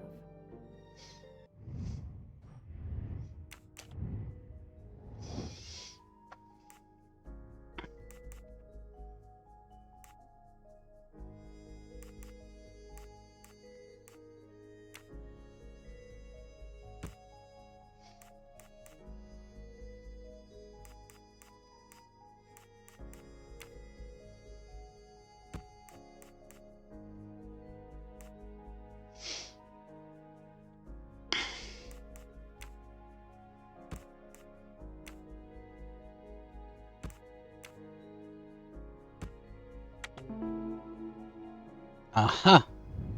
That is a great detective job. The kidnapper places a ladder Damn under it. the window to Daisy's room. Hello, Then he joins the party. Just Spooky, one how are you? He somehow knows when Suzanne leaves the room, then sneaks upstairs. He opens Daisy's window, carries her down the ladder, and vanishes.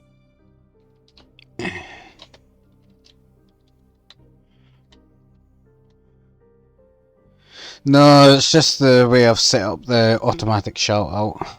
Because you said it assumed that that was the target. Anyway, how are you doing, Spooky?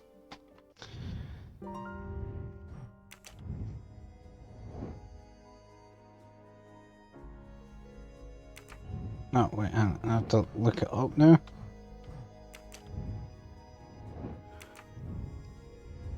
Alright, just drained. People suck. Yeah. Where is...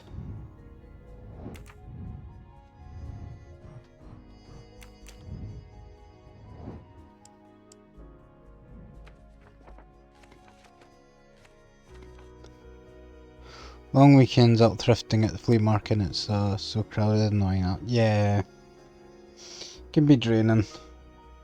2140.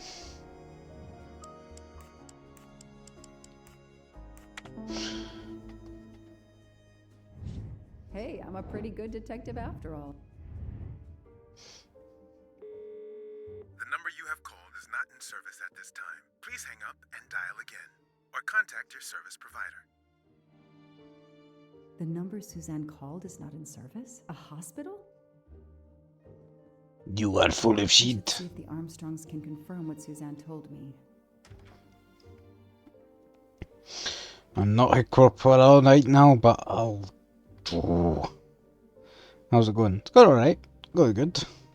Figured I'd better get in at least one more stream before the end of the year. Did you see Miss Moreau during the party? I remember So seeing I'm her at some playing point. Agatha Christie's Murder on the Orient Express, Wear the smile, shake the proffered where I hand. play Hercule Poirot, who is not currently in Ms. Moreau play, told but me she called her mother. you know. Why not? I believe they are very close, and the poor woman is not well. She needs some experimental treatment that isn't available yet in France. I won't be long. Take whatever time you need.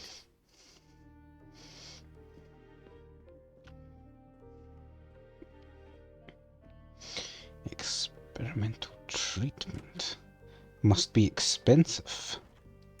I spoke with Suzanne. She was phoning her mother. That's why you didn't see her when you went to check on Daisy. Yes, her mother. I tried to call the poor woman earlier that week, but the hospital said she's been in a medically induced coma for more than 2 months. Suzanne told me she called her mother, but she would have known her mother was in a coma. They had a good conversation. Perhaps the reason is she phoned the kidnapper to let them know that she was not in the room. Or perhaps she was tricked into doing it. The number you called that night is no longer in service. I don't understand. That's the number the hospital gave me to call my mother's room. You told me you were on the phone with your mother when Daisy was abducted. As we said earlier, I didn't pay attention and was on the phone longer than I said. But since my mother is very ill, she had to leave her hometown, Lyon, because the treatment is not approved yet in France. She is in an hospital in Boston for a special treatment. I call her every night to check on her. When I came She was in a back, coma. Daisy was gone. She's not very talkative when she's in a coma, I would assume.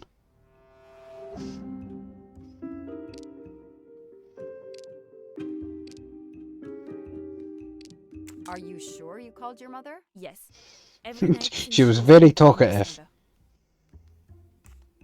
Suzanne, I think you really care for Daisy. If you do, then tell me the truth. You can't. Or I be start calling your breaking mother while fingers. She's in a coma.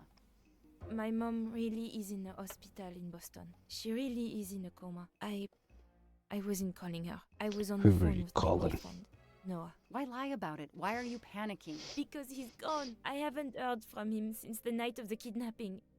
I'm afraid he's somehow connected to Daisy's disappearance. That He is. he was just using me somehow. But I swear I talked to him. Give Yes, me his description. for more like 30 minutes that night. Daisy at Thank you for the same time we hydration were and talking. stretch. But he could have kept you talking so someone else could take Daisy. Yes, you can see why I lied. Can't you? I was afraid you'd suspect me of having something to do with it. You can understand that, can't you? Suzanne, I want to believe you. You've made it harder to find Daisy. Do you realize that? Oh my god. What have I done? What's most important is not what you've done, but what you do now. Go. I'll be back to talk to you. Thank you for No that. more lies, Suzanne. For Daisy. No more lies. No more lies or I start breaking fingers. Noah. The name might lead us to that little girl. I am on this case now, whether my captain wants me to be or not.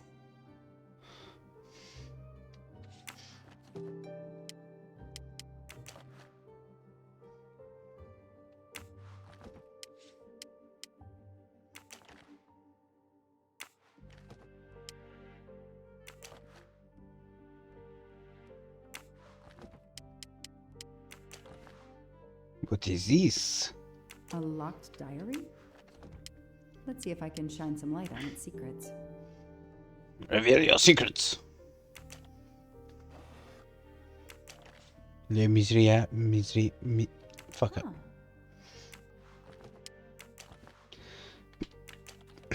What's in the glass case? Oh, big surprise. Glasses.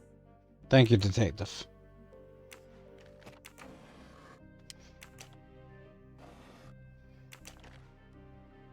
I expect Suzanne must have gone through a lot of tissues these past weeks. An Eiffel Tower keychain, but no key. Small jewelry box. By the size, I'm guessing earrings. Why put a key in a jewelry box? Because it's the key to her diary.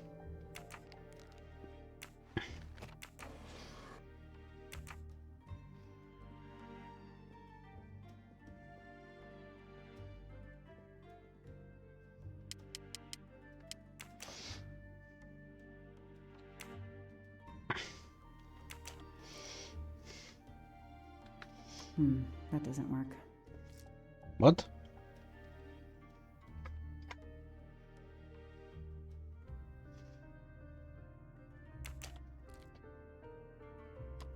That doesn't work.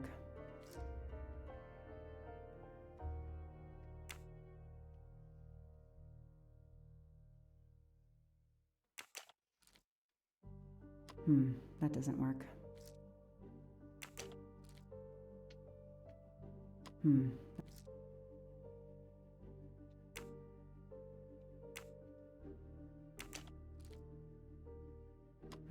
That doesn't work. Oh.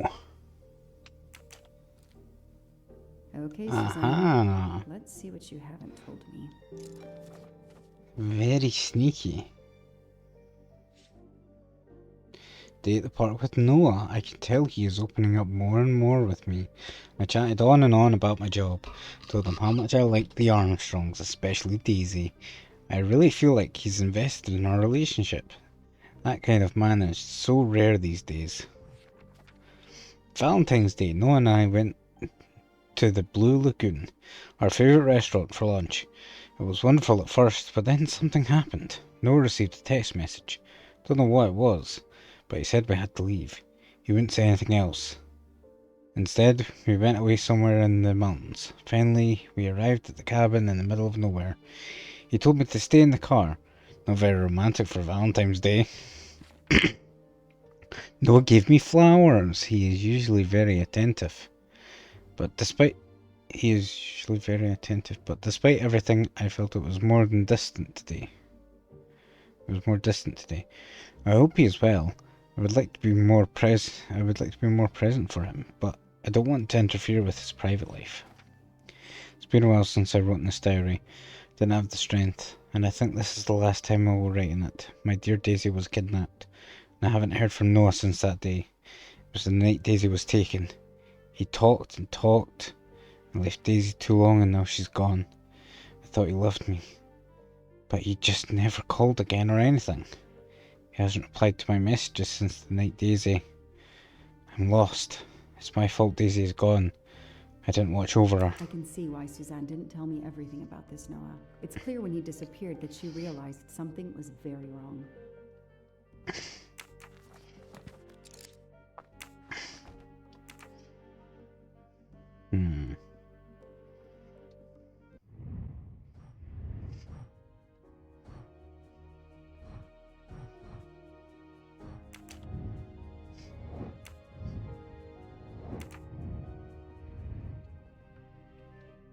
Flowers. Noah. A card from the florist. It's signed N.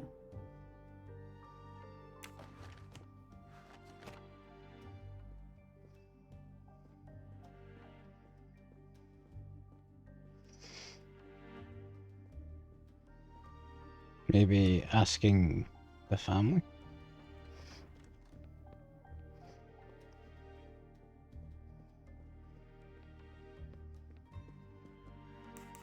Know anything about Miss Moreau's boyfriend? Her boyfriend? I know she went out with someone for a while there. More recently, I saw a man in a 4x4 who would pick her A up. 4x4? He never got out of his car, just waited for her. She did seem to spend more time than usual on the phone these past few weeks, but she worked hard. We weren't going to begrudge her what free time she had. Since the abduction, she keeps pretty much to herself. I won't be long. Take whatever time.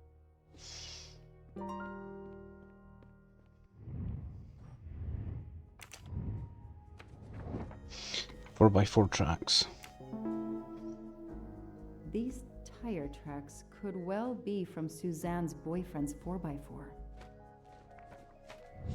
The detective gets it right.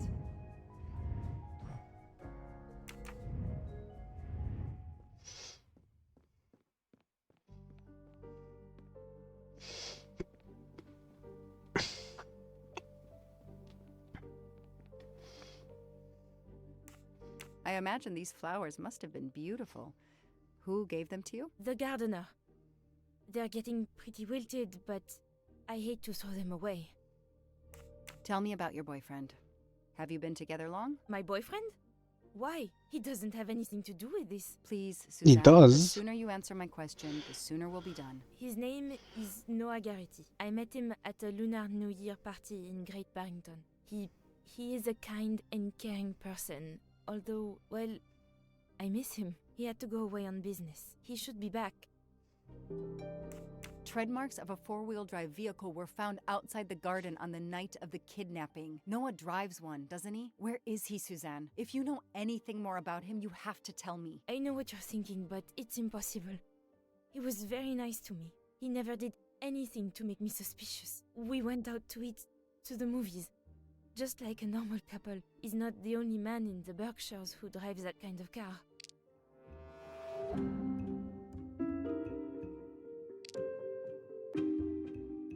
You really didn't notice anything strange about Noah until he vanished? He could get moody at times, as if he had a lot on his mind. Valentine's Day. You say that Noah took you to a cabin in the mountains on Valentine's Day. You read my diary? I'm sorry, but we have to find Daisy. We both want that. So yes, I looked in your diary. You're right. He took me to a cabin in the woods. I waited for him in the car. He came out after a few minutes. He was very sweet and apologetic, but he never explained. We went back to the restaurant for dessert. Did you ever go back to the cabin with him? No, never. So what made Noah drive all the way to a cabin in the middle of nowhere? He left her in the car. How was he there? This is important. I know it is. I can use Suzanne's directions to the cabin and compare them to the map of the area I have in my car.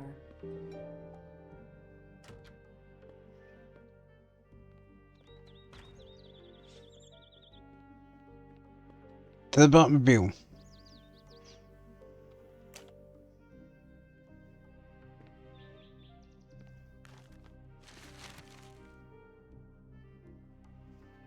Thanks to the information Suzanne gave me, I should be able to find the cabin on this map. We left town. This is town, I assume. Or this.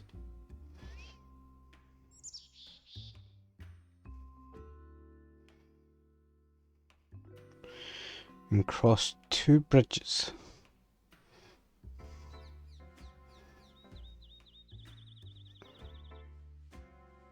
And then some thick woods. Woods is marked with dark green. That's the cornfield on the left. That's the yellowy green. Finally we stopped outside the cabin. So, left town, crossed 2 bridges, this one. I got it. The cabin has to be here. I have to find That was lucky. cabin. I hope I'm not too late. She said she was investigating a murderer.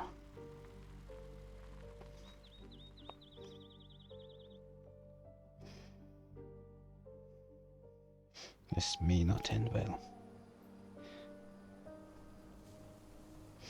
Creepy cabin in the middle of the woods at 10 p.m. Okay, here's this famous cabin. Let's investigate. Were there any mustaches hidden around here?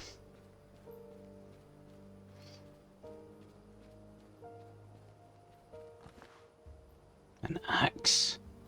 Oh no. Firewood. Mustache. Shiny facial hair. The good news is that it's gold. That barrel is sturdy enough. I could climb on it.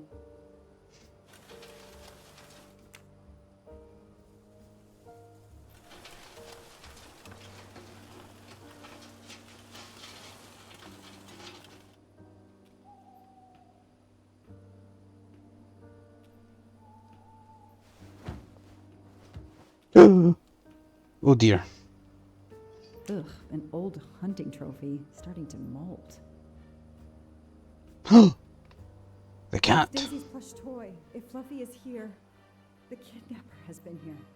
I have to get inside this cabin.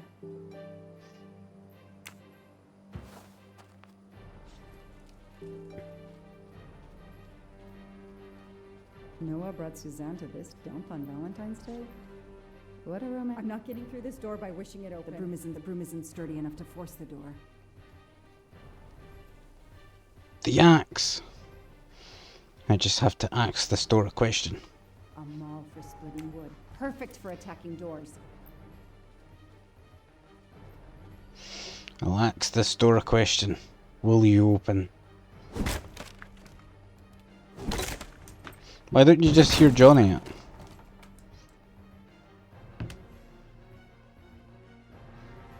Gun. Look at that. Sure, gloves and gun. No need. Some people seem to have played here before. Some boxes. I wonder what they were used for. A lot of tools. I guess somebody noticed the cabin was about to fall down. The floor is scratched and worn in this area. The sofa must have been moved a lot.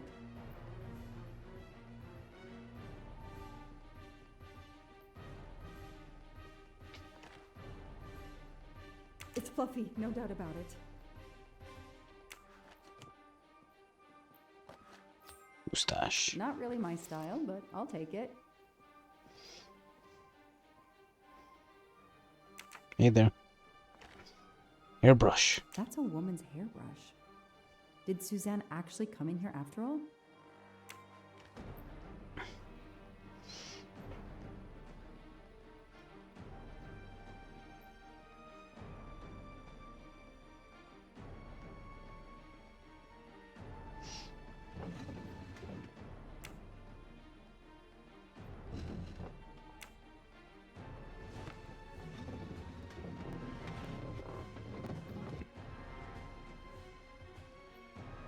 Trapdoor. Damn, it's booby trapped. Oh. If I move, it could go off, and that countdown tells me it wants to go off anyway.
Oh.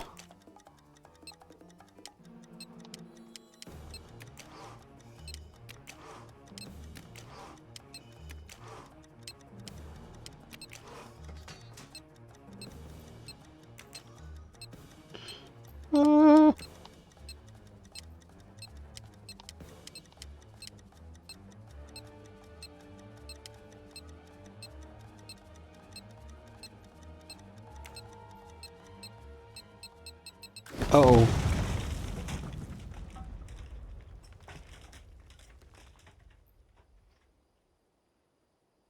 And that was how she died. Story to you, Mr. Poirot. You should be able to deduce I didn't blow myself up. Let's see if I can remember how I defused the bomb.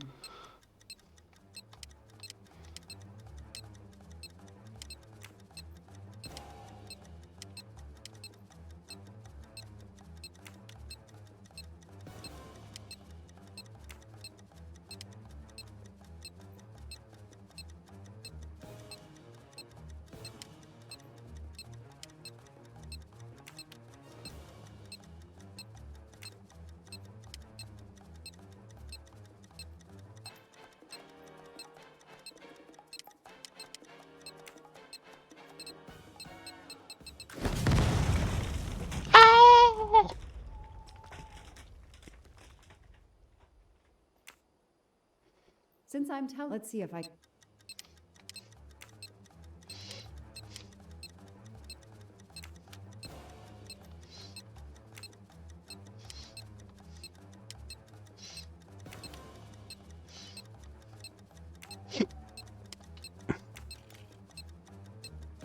Ah, oh, I was just lucky before then. Definitely not the bottom one and all that. There.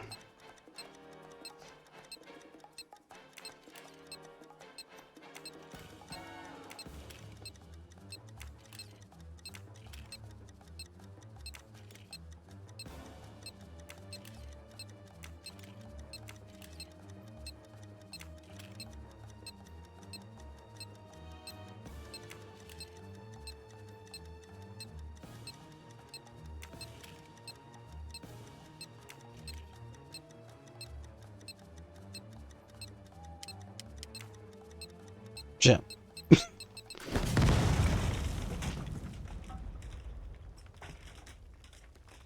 Wait. That wasn't how it happened. Let me try again. Since I'm. Let's.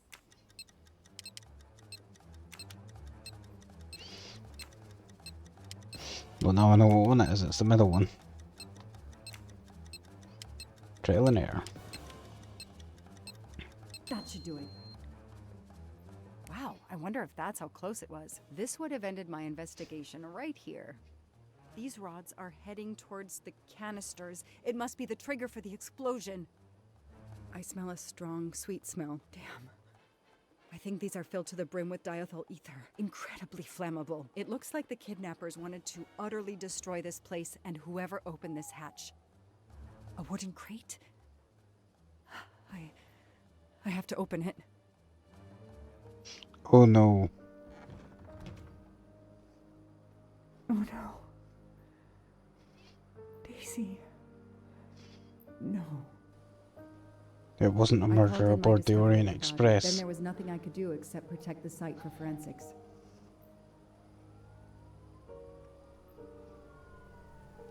The forensics team arrived an hour later, cordoned off the cabin with crime scene tape, and went to work, looking for physical evidence, fingerprints, testing for fluids, DNA, any clues science can uncover.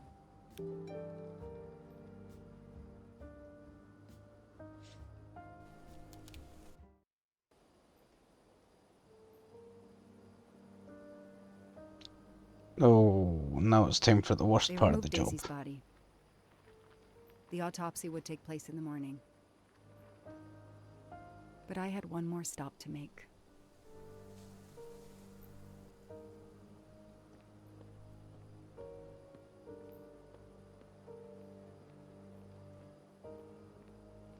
Hey, cat.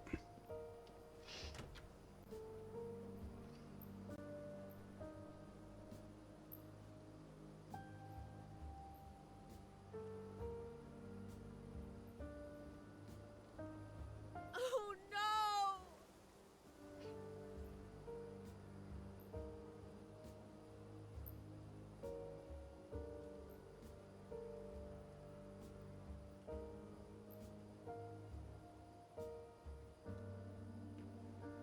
That night, I swore to find the monster who killed that child. Simple mistake leads to grave consequences.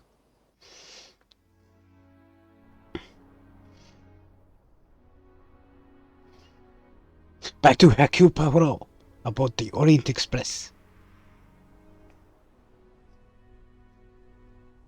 Ratchet on train saw me? How? Daisy.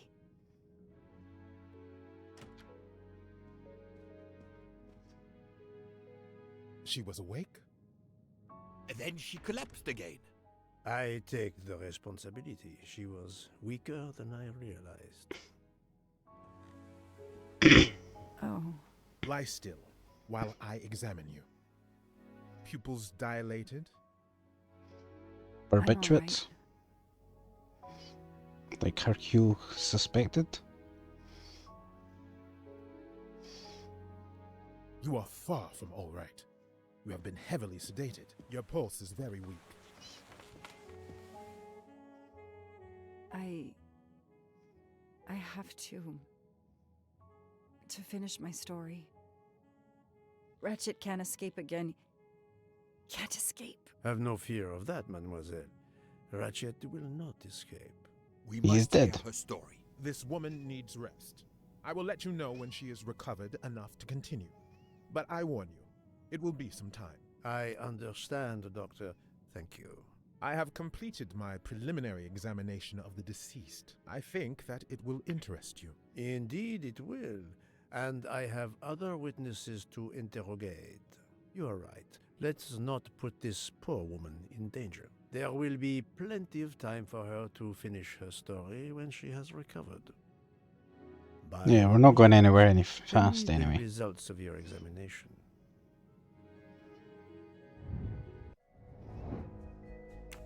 She is American. She is a police detective. And she's 32. My little gray cells did not let me down. Can you estimate the time of death? Rigor mortis was advanced, but not complete. I estimate the death occurred between midnight and 2 in the morning. That tallies with the witness statements I've collected so far. What is the cause of death? Multiple stab wounds to the upper torso. It's odd there are no signs of a struggle. That might indicate one of the first wounds was enough to kill him. It seems that Monsieur Ratchet had taken sleeping pills during the night. Ah, that would explain the lack of defensive wounds. So he was probably also sedated. Mr. McQueen and Mr. Masterman told me that Monsieur Ratchet didn't smoke. Can you confirm this? I can't say without a more extensive post-mortem. What can you tell me about the stab wounds? I counted 12 in all. 1 or 2 are so slight as to be practically scratches. On the other hand, at least 3 would be capable of causing death. The angle of the wounds is instructive. Most appear to have been struck by a right-handed person. But you see this one, under the right armpit. It's not a deadly blow, given the depth, but a right-hander couldn't have done it. It was most certainly struck with the left hand. So, our murderer is left-handed. No, it is more difficult than that, is it not? As you say, Mr. Poirot, some of these other blows are just as obviously right-handed. Multiple killers. Do we have a first and second murderer, as the great Shakespeare would put it? The first murderer stabs his victim and exits left, turning off the light. Then a second murderer comes in the dark, does not see his or her work has been done, and stabs a dead body. Magnificent. You think so? I'm glad. It sounds to me a little like nonsense. Thank you, Doctor. Excellent work under difficult circumstances. Please let me know when I may speak again with Mademoiselle Locke. Of course.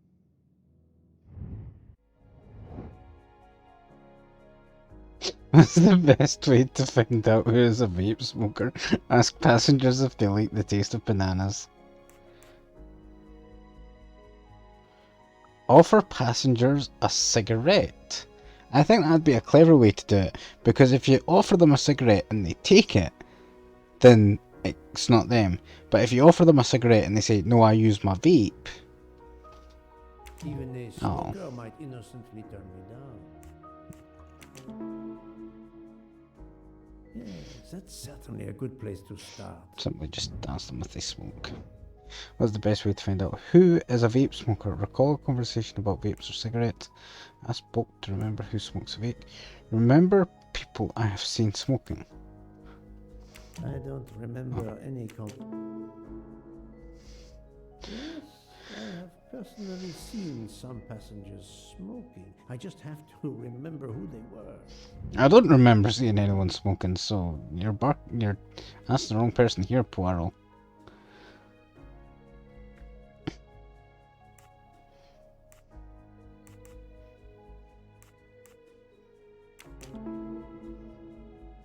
Other people who smoke will have noticed. It's likely they will give me the list of who smokes what. That was easy. Daisy.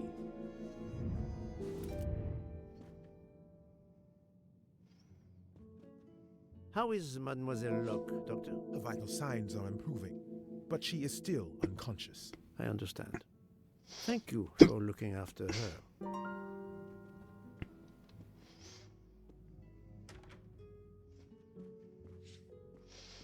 Right. I need to take a quick break. I shall be back soon. Stay with us through this advertisement break, which will probably not have an advertisement break, but never mind. I have to go.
Hello!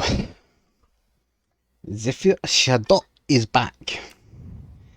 So, we have to solve more of the mystery.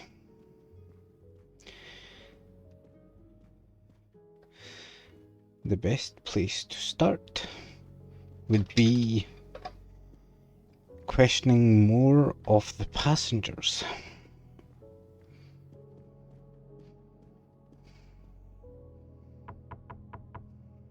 Captain Arbuthnot, I beg your pardon, but could you answer a few questions for me? I'm grateful you found my ticket, Poirot, but now is not convenient. I certainly didn't expect such a resistance. I need to be sure before accusing the captain. Perhaps it's because he has his lady friend over.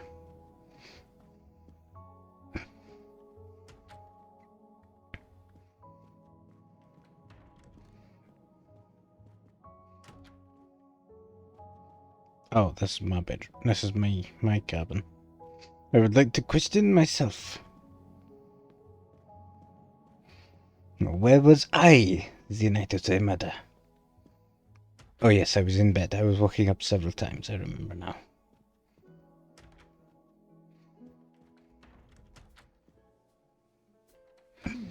Most of the passengers pass by the bar during the day. They eat, drink, write. Maybe I can use this information for my investigation. Someone is right-handed or left-handed?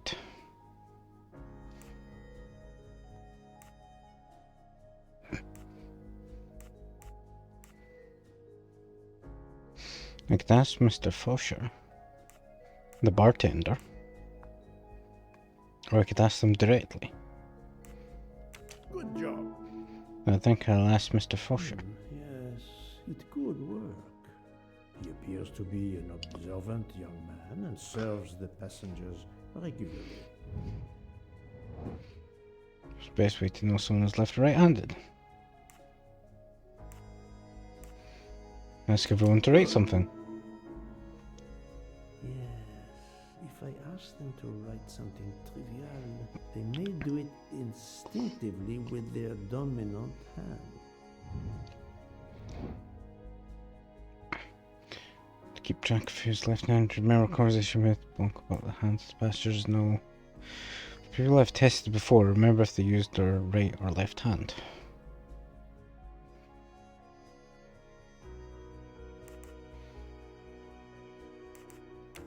Nice.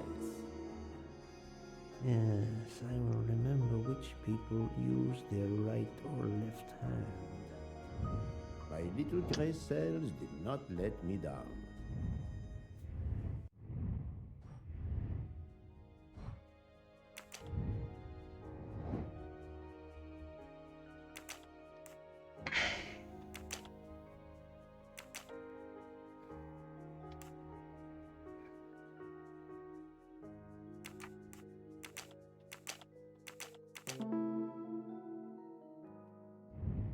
That was easy. It was.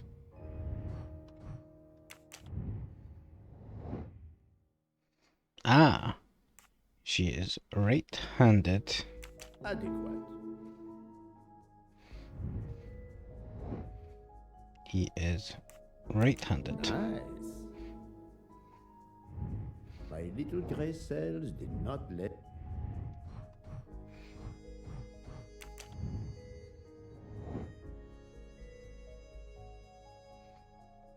She does not smoke. She said it was a horrible habit. He smokes, but he doesn't smoke an electric one. He smokes cigarettes.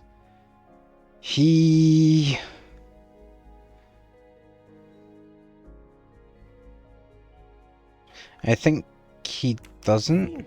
No. That is not a good answer. Are you Well, he smokes cigarettes well then. done. I think he smokes. Et voilà. I forgot both of his staff smokes, but his boss doesn't. That's right, I remember now. Mademoiselle Debenham, I have a few questions for you. Of course. Let's start with your movements last night. There's little to tell. I went to bed and slept. Well, she's not with a The man captain. who was killed? I saw him for the first time during lunch yesterday. Did you notice anything about him? Well, if I believed in auras, I might say he seemed dark. Would you mind writing your address on this paper for me? Not at all. That's it. Mademoiselle Debenham is right-handed.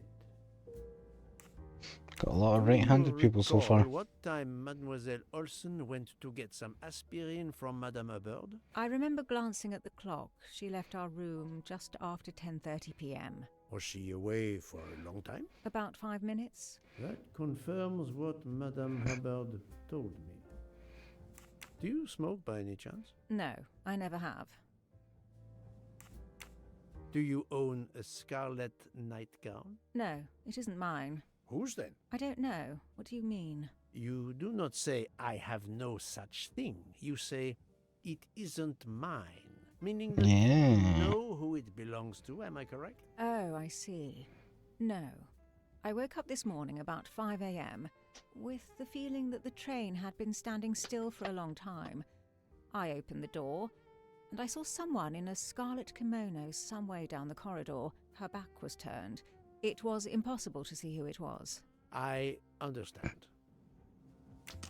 Thank you for your assistance, mademoiselle. Same as what we saw.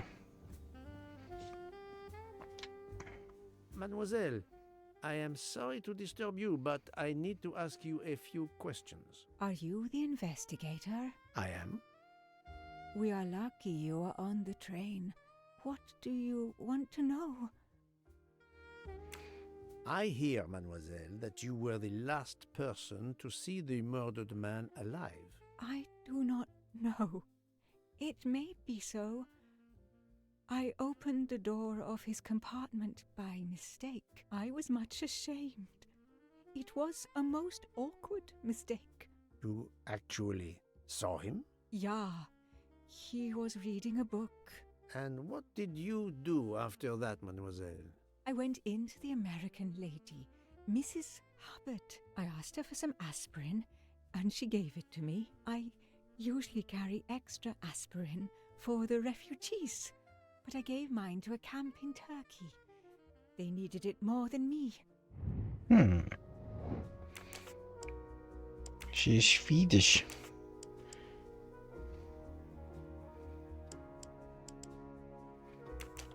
I don't actually know what she does. She might be a housewife, but I assume nurse, and she just keeps on talking about refugees. That might be something that she does. She looks 46. That's the right answer.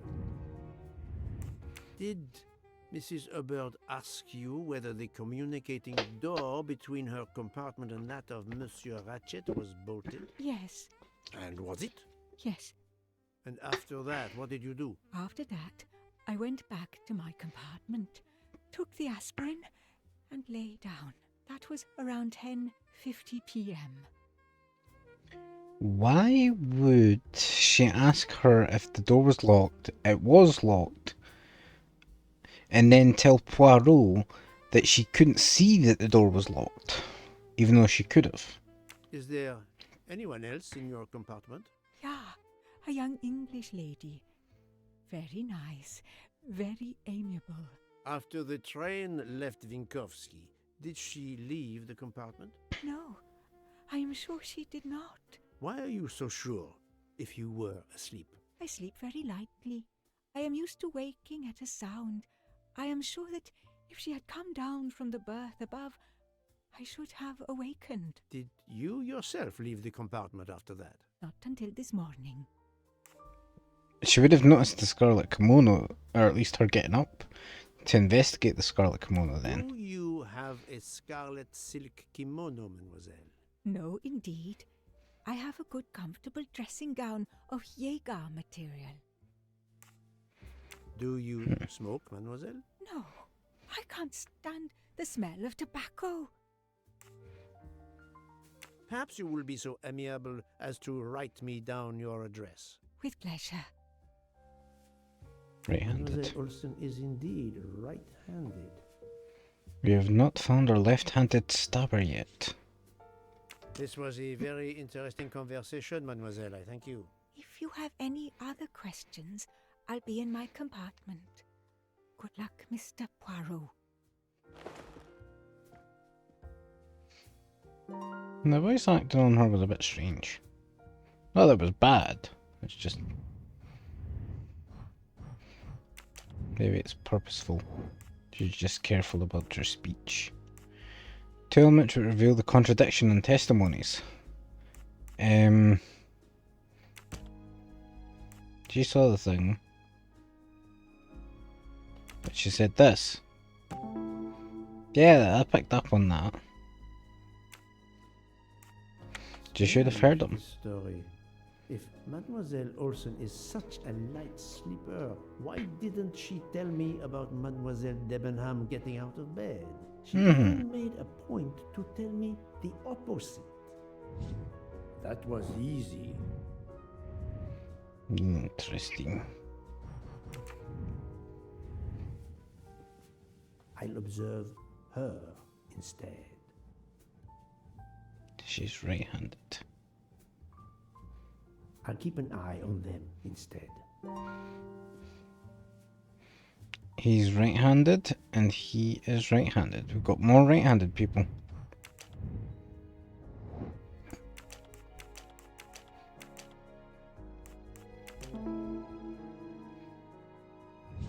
My little gray cells did not let me down.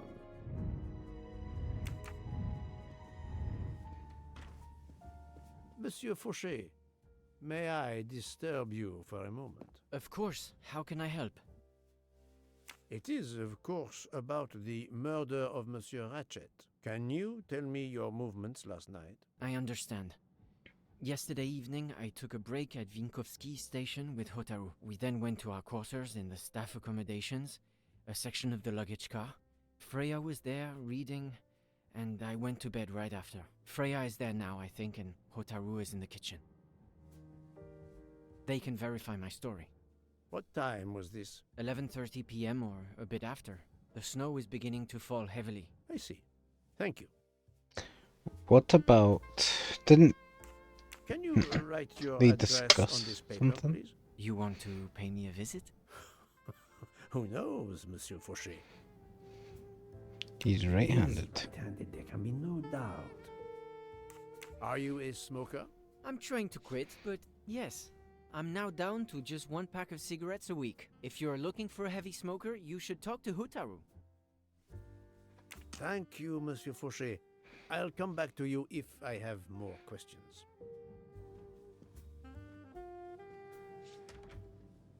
One of these days there will be a mustache in here, I know it. Oh, that'll be this I day. never have too many of these.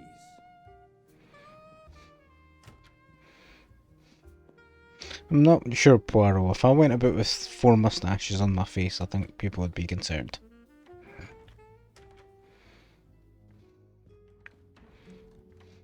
So, Poirot, I hope you are progressing in your investigation. I have not finished yet, but it is progressing, yes. I still have many questions that must be answered. I will report to you as soon as I can.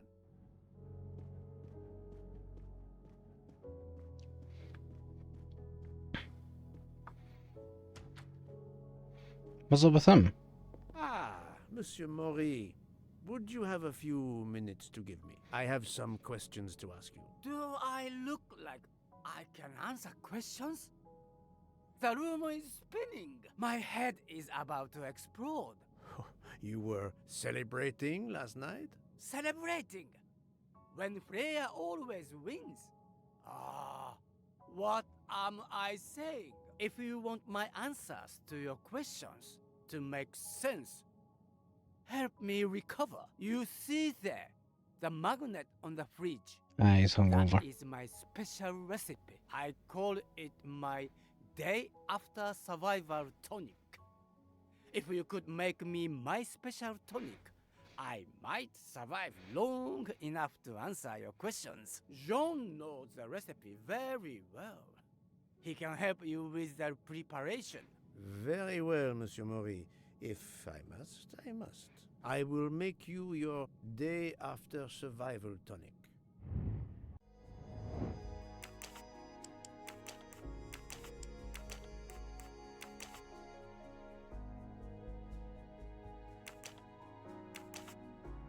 See, is he young?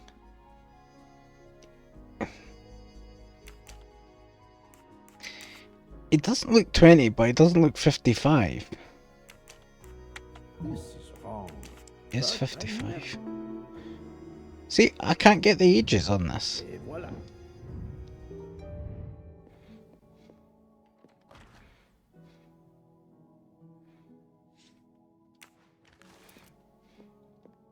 I can use this lemon squeezer to get juice if I find fruit.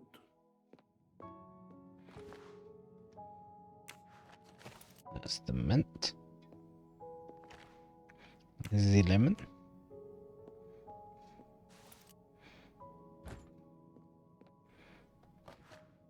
The sparkling water.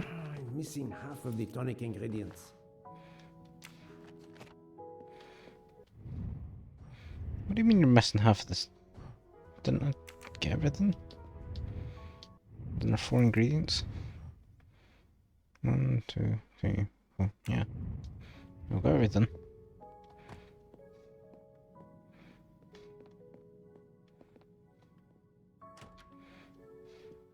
I shall be back soon, my friend. With your magical remedy.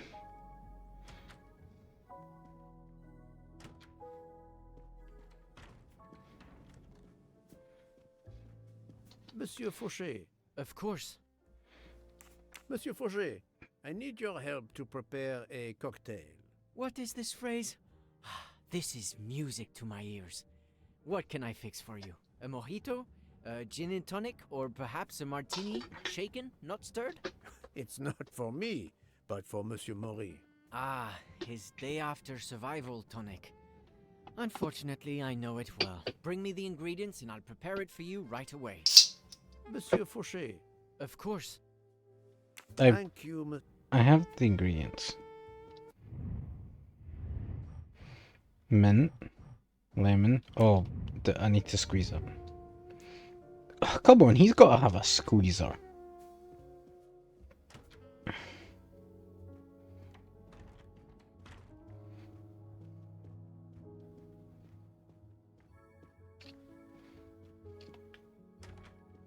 It's got to just have some lemon juice. I'm pretty sure the lemon juice used in some.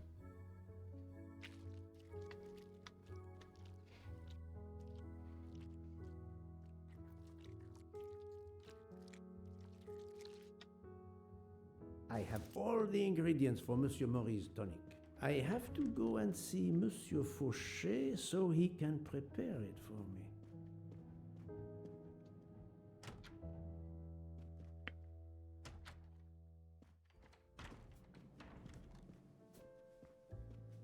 Monsieur Fauché. Of course. Here is everything that was listed on the magnet. Excellent. I can take it from here. Mr. Poirot, I'm uncertain about the lemon juice. Is it What do you half mean? a lemon or a full lemon for the recipe? It's half a lemon. Half a lemon. I can't remember if Hotaru prefers it with ginger or without. Do you remember? With ginger.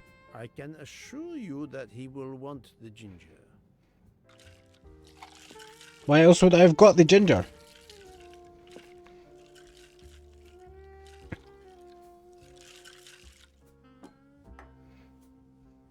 There you are, sir. Hotaru will be himself again. Excellent. Thank you very much.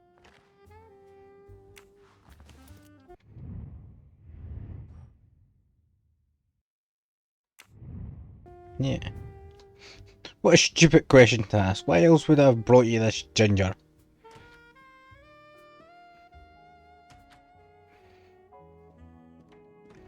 I forget, does he like it with or without ginger? It says ginger written on. Look, just look at the piece of paper here. Here you go, Mr. Maury. I hope this will help you. Thank you very much. Please give me a moment. While this takes effect, it will be a while, I'm afraid. But I will not move from the kitchen. Since I have to wait, do you know where I can find Mademoiselle Nielsen? She is in the staff quarters in the luggage car. If the door is locked, John will have the key. Thank you. I will return. I hope you have a speedy recovery.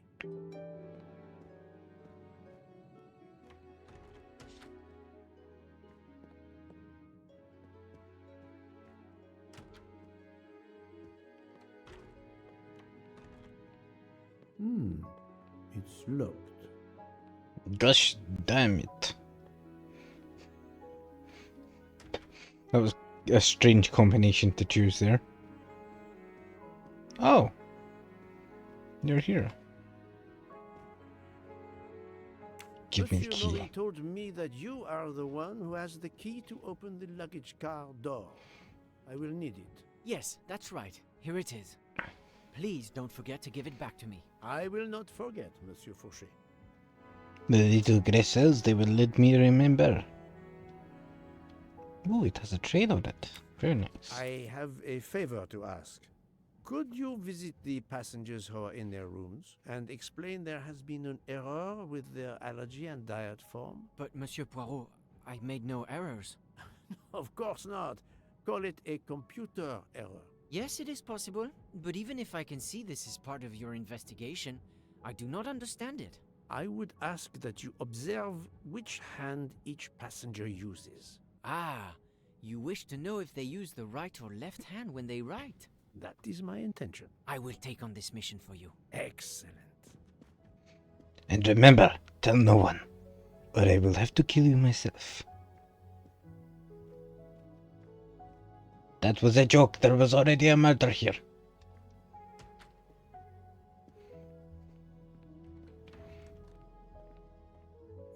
Open, says a Poirot.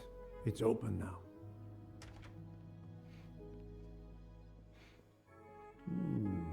Empty rum bottles?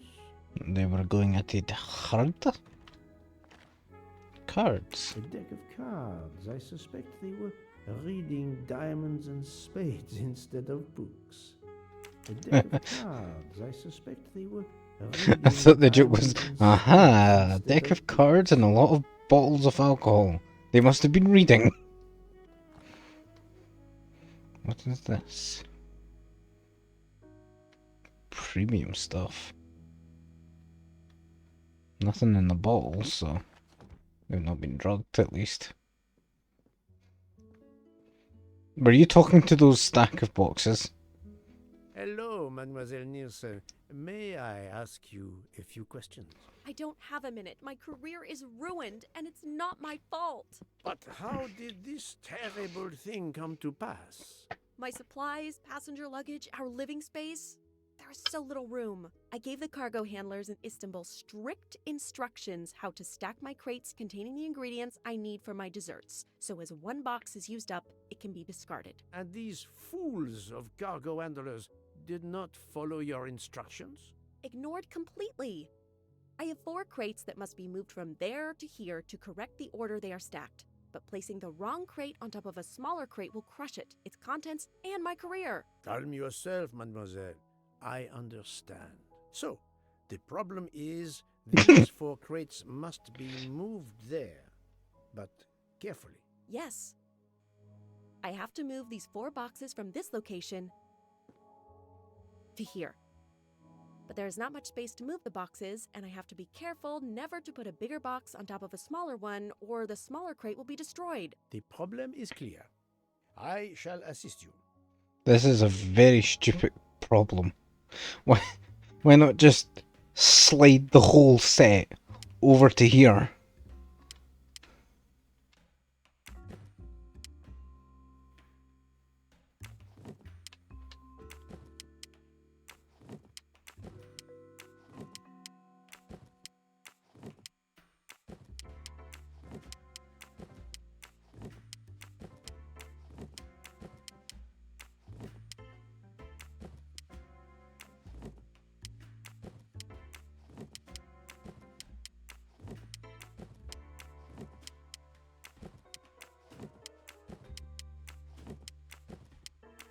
How did you even get this job? Et voilà! You are a lifesaver. Or at least a dessert saver. Thank you, thank you. I will gladly answer your questions. That was very weird. Whatever. Can you tell me your movements of last night? I Last took a night shit. after dinner, I stayed in No, the not kitchen those until kind. about 15 a.m. Then I joined Jean and Hotaru in our quarters. Then all of us read quietly in our beds until we fell asleep. A very studious staff. However, Monsieur Maury doesn't seem to have followed the same literary pursuit as the others. And these rum bottles, do they have something to do with his hangover? You are a liar. I rather think that you didn't just read last night. Someone has been murdered, damn you!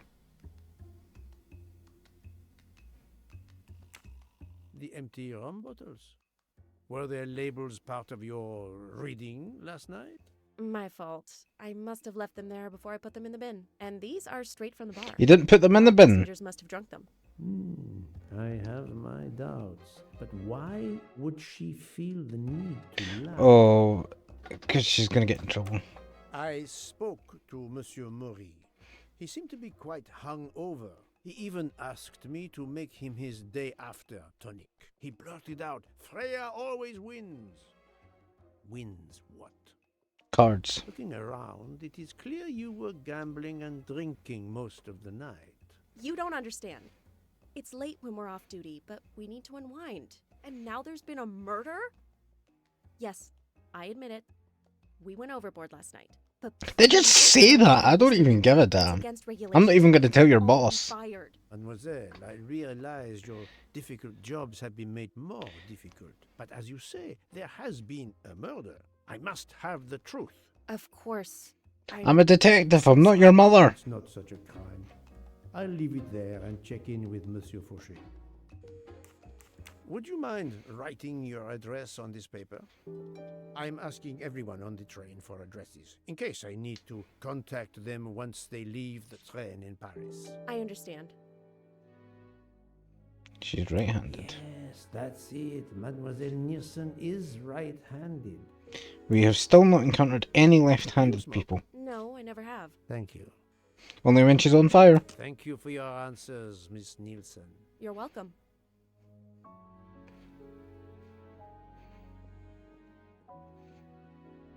Learn to stack boxes. It wasn't difficult. Granted, I solved a similar puzzle in a different game not that long ago, so maybe I had prior understanding of the puzzle. Another golden mustache. Even so. Also, why did you need to move them?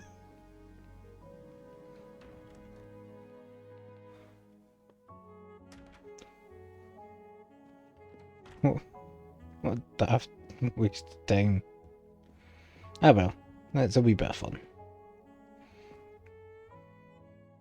Here is your key. Thank you very much. My pleasure. About the little favor I asked of you. Aha, but of course. I was able to get new allergy forms from guests who were in their compartments.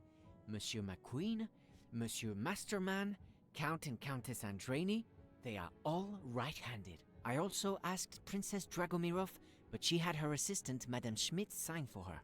She is right-handed as well. You have exceeded my expectations. Well done. Thank you, Monsieur Fauché. I'll come back to you if I...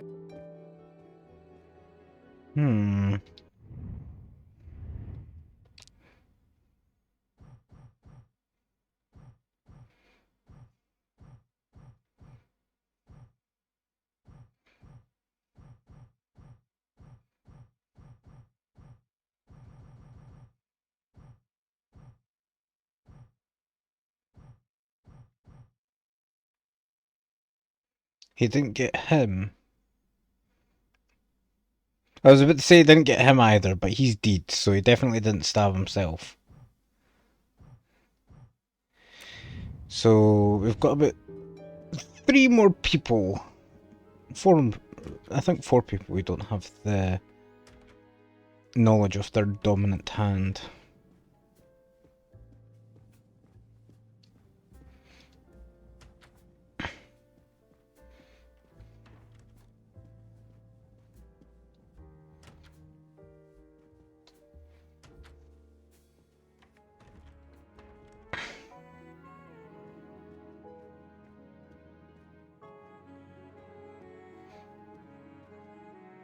That's my room.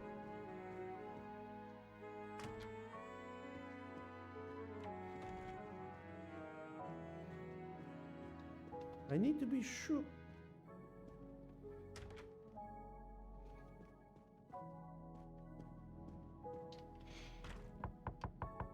Excuse me. Intrusion, Mademoiselle Olsen, but something you told me earlier confuses me. Oh, please, come in. He's a very delicate speaking person.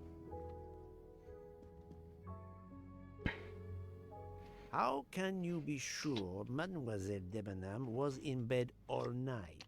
As I told you, I am a very light sleeper. The slightest noise wakes me up. If Fraulein Debenham had gotten out of her bed, I would have heard her. I got up this morning around 8 a.m. She was sleeping soundly.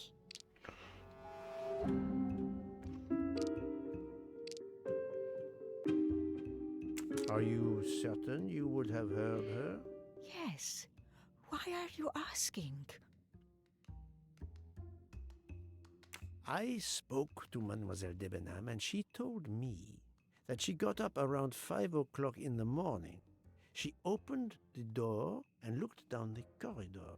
It was then that she saw a woman in a red kimono. How do you explain that? I think I must have been sleeping very soundly not to have heard it.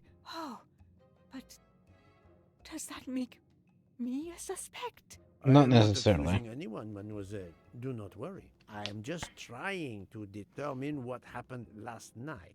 Thank you for your testimony.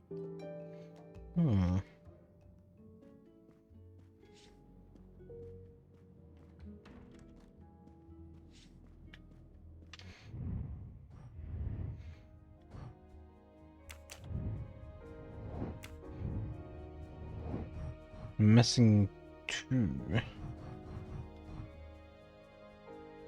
Oh, I forgot to question Mr. Mori. My bad. The hungover chef.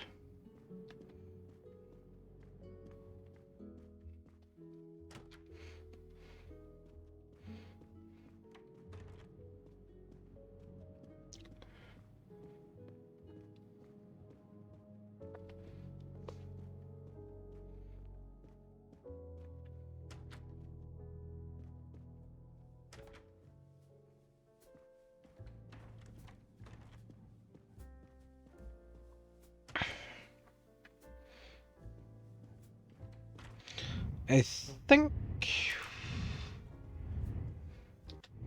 Hang on, didn't we Didn't we... Oh. Did we not see her having tea or something? Let's... No, it's just Mrs. Hubbard and... Okay.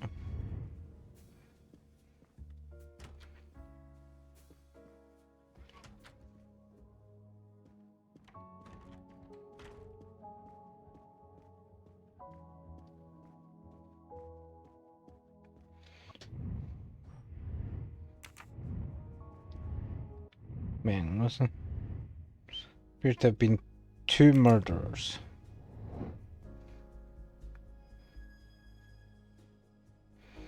Yeah. So, finding out who the right-handed murderer is doesn't help, but at least we can work out who the left-handed murderer is by narrowing down who's left-handed. Then may I ask you some questions? It will not take long. Quickly, please. I have hungry passengers to feed. Très bien. Can you tell me your movements last night? Oh, nothing special.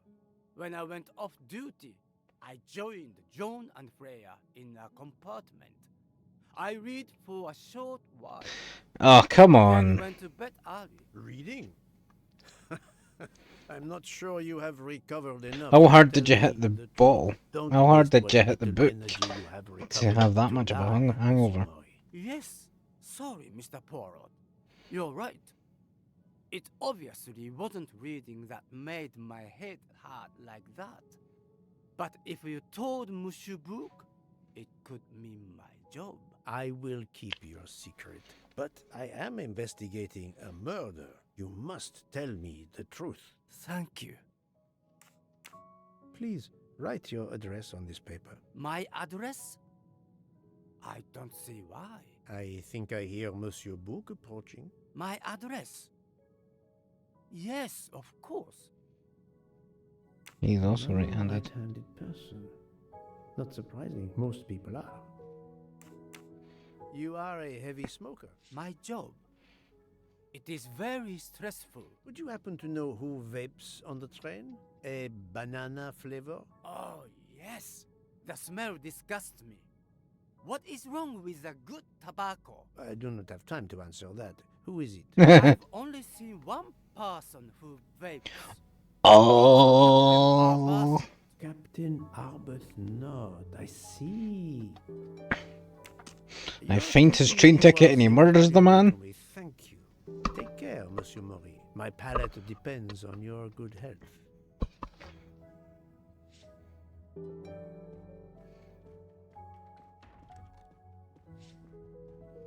Perhaps it's the two English people that murdered them. It's it's a bad sign that the Scottish person is blaming the English people, but I have a good reason for it. Perhaps she is the right-handed and he is the left-handed.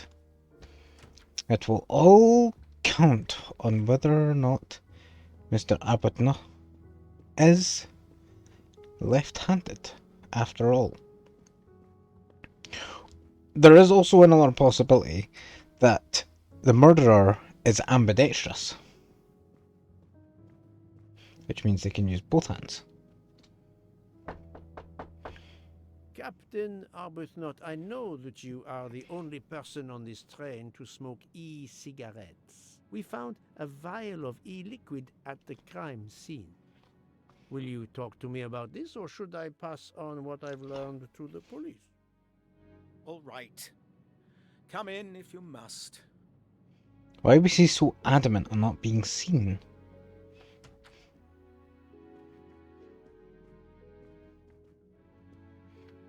Is this the act of a guilty I man? have just a few questions for you. Very well. Let's hear them. The young English lady, Mademoiselle Debenham, was at the Tocatlian Hotel. Perhaps you met her there? We exchanged a few words. Fellow Brits abroad, that sort of thing. What can you tell me about Mademoiselle Debenham? Nothing whatsoever. We barely spoke. The director of the Orient Express, Monsieur Bouc, thinks the assassin is a woman. And that is enough to accuse her. She had nothing to do with this murder. How can you be so certain? The idea is absurd. Ratchet was a perfect stranger to her. She'd never seen him before. How would you know that? Did she tell you so? Well, yes, maybe she did. She may have commented once upon his somewhat unpleasant appearance. If a woman is concerned, as you seem to think, to my mind, without any evidence, I can assure you that Miss Debenham could not possibly be implicated. It's clear that the captain is defending Miss Debenham, a woman he supposedly doesn't know very well.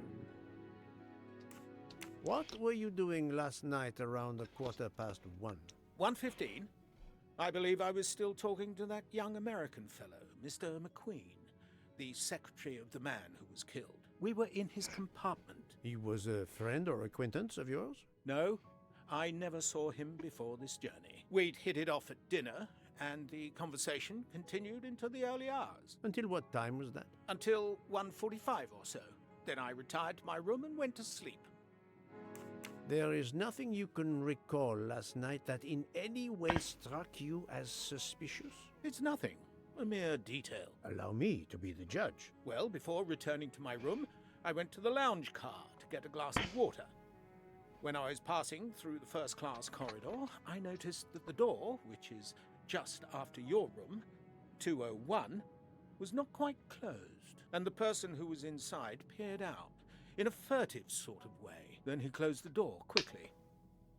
I know there's nothing in that, but it was the furtive way it was done that caught my attention. Struck me as a bit odd. I understand. Thank you for letting me know. Could you write down your address here, please? My address?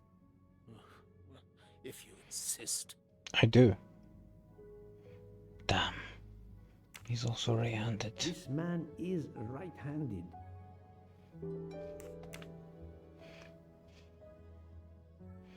Is this e-cigarette liquid yours? What flavor is it? Banana. Well, that is awkward. That's my flavor of choice. But I have no idea what it was doing there, whatever. Can you explain how it ended up there? I have no idea. I never entered the man's room, Poirot. That's the truth.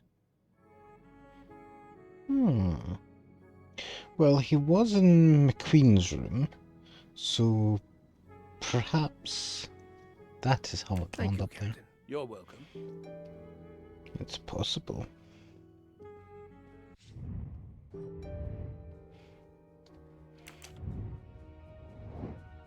Mr. McQueen was talking to the captain. Miss Debenham was sleeping.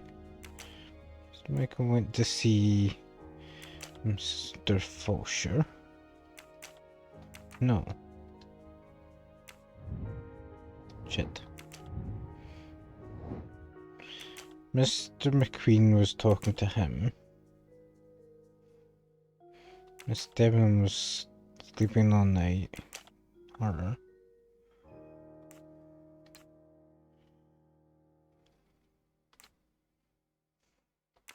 Miss Nielsen was playing cards with him. Right, okay. I'm right again.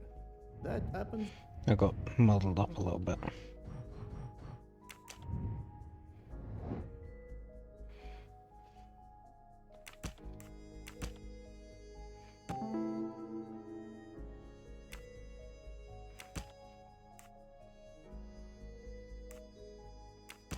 No, not good.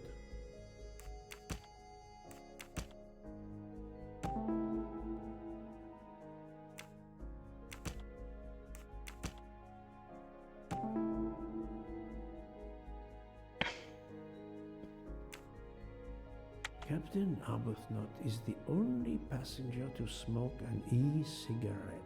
Even if this liquid in Ratchet's room is a solid clue, he has an alibi. I cannot accuse him without any other proof.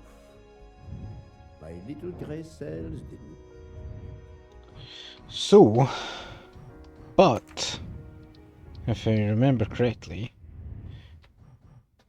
so he's right-handed, he smokes the vape, and he was talking to this man, Hector McQueen.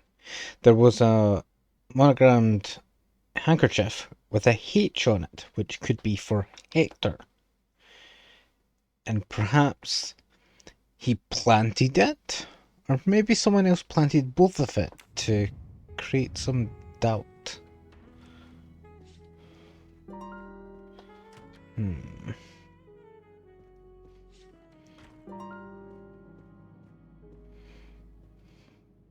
But we have solved where the vape liquid came from.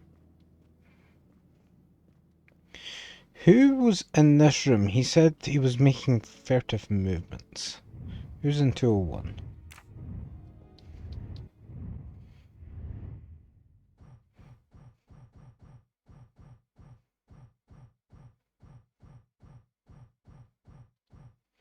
Cyrus Hardman, the toyman, the toy maker, the toy shop owner, I don't know.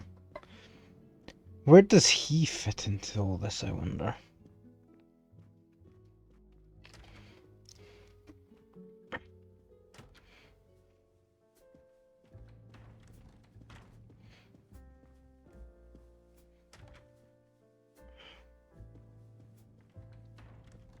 I'll observe her instead.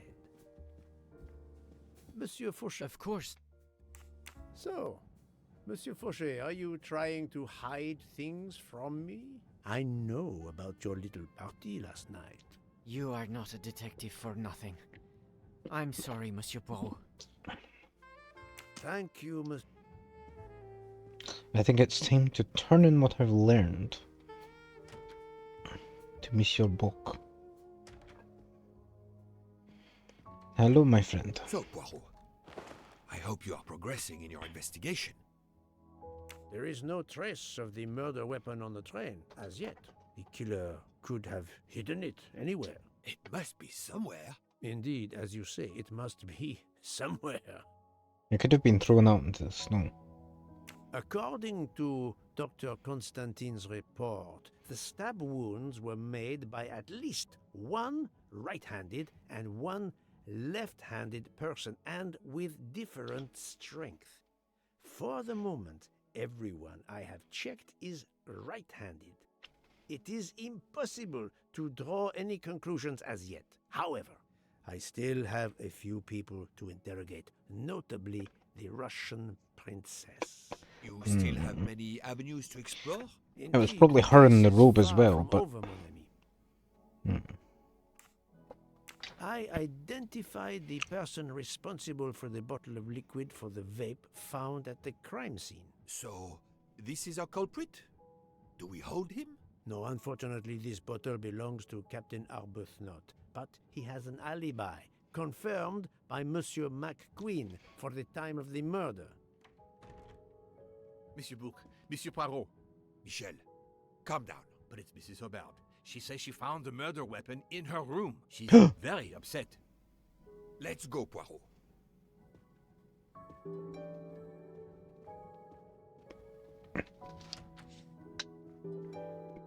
The murder weapon.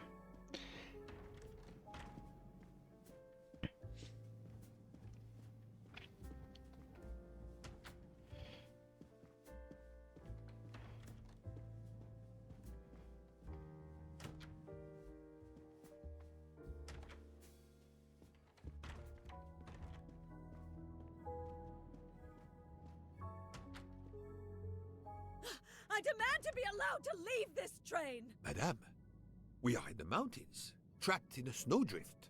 Stating the obvious, there is a murderer among us. He had the audacity to hide his weapon in my room. Please, Madame Hubbard, take a deep breath and tell us what occurred. Where did you find the knife? I wanted to get a handkerchief from my purse, and when I opened it, I saw it! A bloody knife! Am I next to be murdered? I very much doubt the murderer would give you his weapon. What do you mean? Madame, he would have used it. Oh, I have it! Did you touch the knife? Of course not. What a question. I will take that as a no.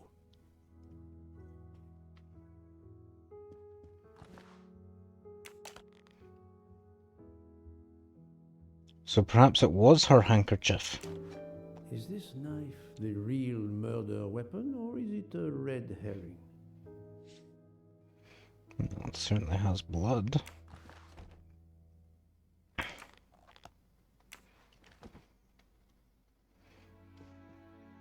Mrs. Hubbard is distraught, Poirot. I should stay with her. Please go on without me. I have every right to be distraught. Thank you, Mr. Bouc.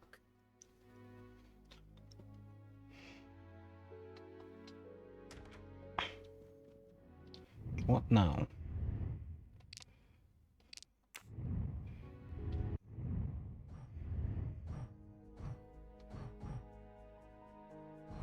Prove the knife is the murder weapon.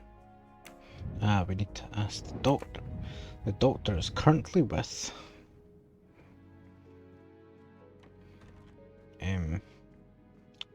Mrs. Locke.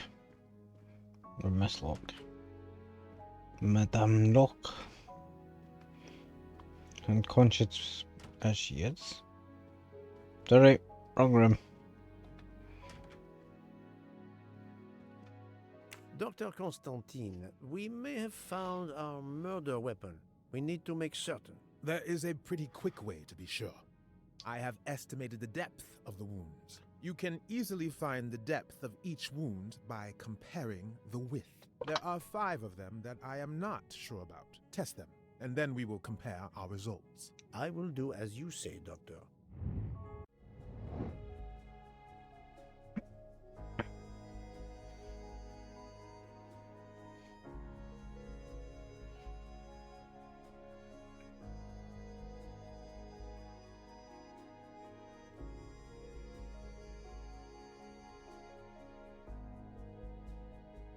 Is this like guesswork? This one seems to be a bit smaller. I do not think that's the... No, not good.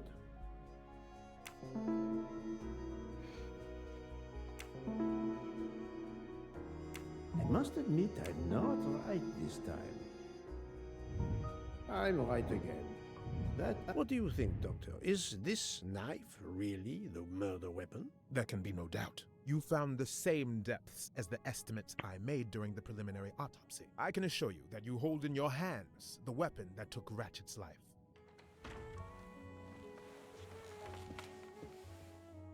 Thank you. I feel way better now. The rest gave you time to sleep off most of the effects of the drug. I'm still a bit groggy. That's understandable. Are you able to continue your story now? Yes. Yes, I think so. Where was I? You were explaining how you returned to the Armstrong house to tell them their poor little child was dead. Yes, that's it. I felt helpless. My part in the case was officially over, but I knew I couldn't let it go.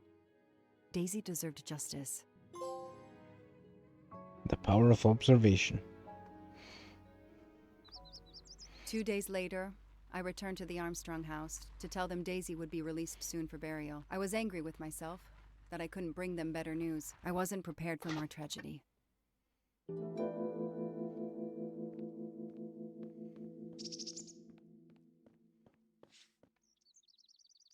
The cat.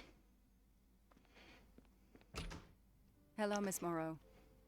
I'm here to see Colonel Armstrong. Good morning, Detective. Colonel Armstrong is upstairs. He isn't well.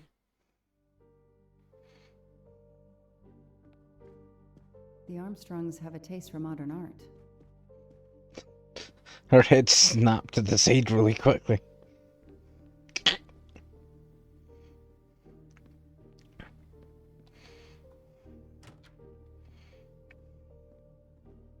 Good morning, Colonel Armstrong. Is your wife here?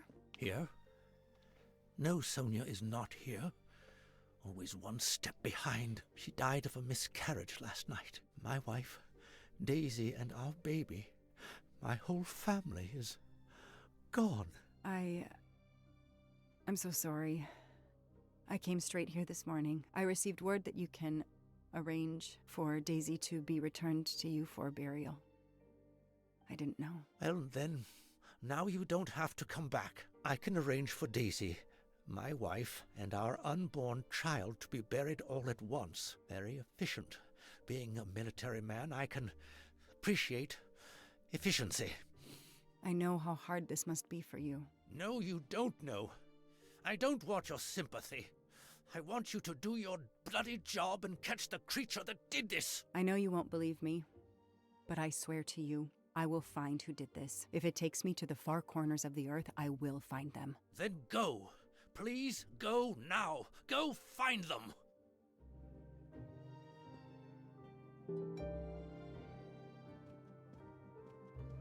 Nothing's been touched. It's as if Daisy might walk in at any moment and begin to play.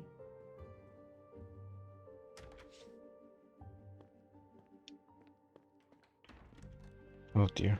The house that once held the laughter of a child now feels so empty. I'm not giving up.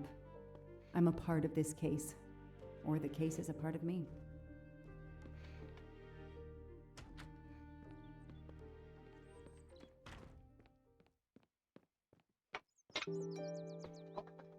All units, hike is in the vicinity of the cabin where Daisy Armstrong was found. Spotted a pickup truck drive through the barricade tape and then head up the dirt road toward where the subject cabin is located. Any car nearby who can respond? Unit 28, we can respond, but we're a ways away.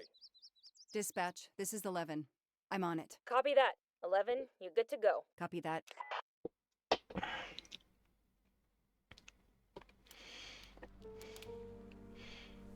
She did mention that she couldn't let him get away again. Noah get away again. Okay, there's the pickup. Let's see who ignored our barricade tape. 11 here. I'm at the cabin. Someone has broken in. Are you requesting backup? Not yet. I'm going to take a look around. Copy that, 11.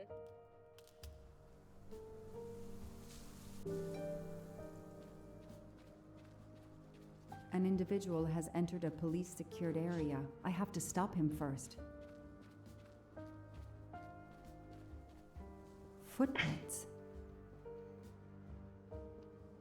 A forensics evidence identification marker. Forensics had to go through this place with a fine-tooth comb.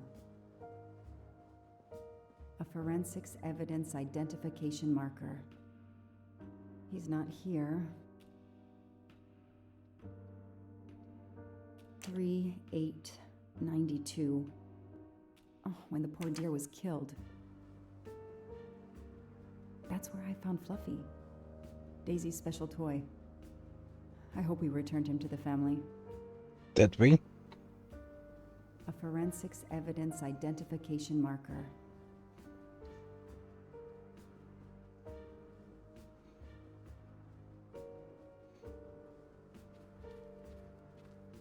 Somebody ignored the barricade tape.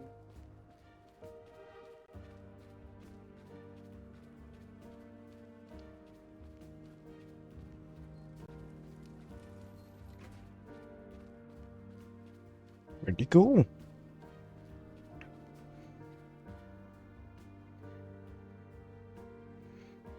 Footprints lead to here. No. Yes. Yeah, the last footprints here. Did he go in to the crawl space? Oh, mustache. Gold mustache. Thank you very much.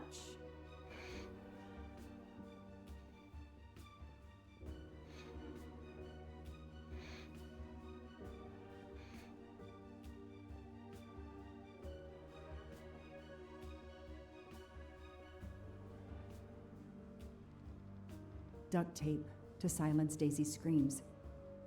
Damn it, Daisy. I will find whoever did this to you.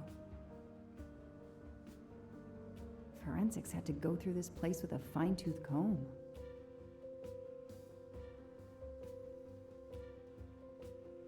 A forensics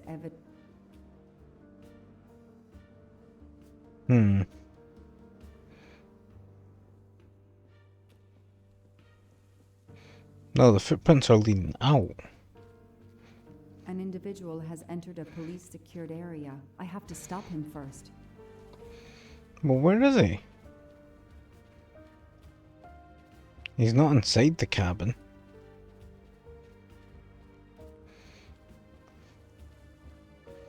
Unless he's like hiding on the roof.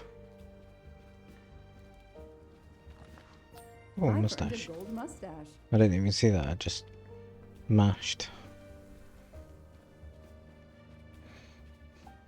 Footprints.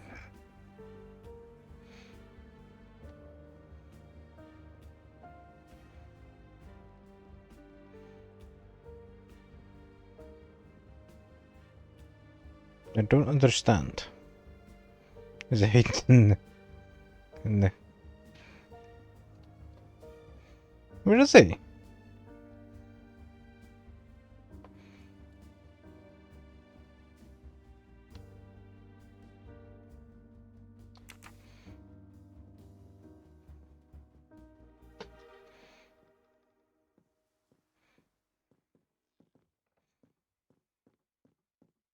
A forensics evidence.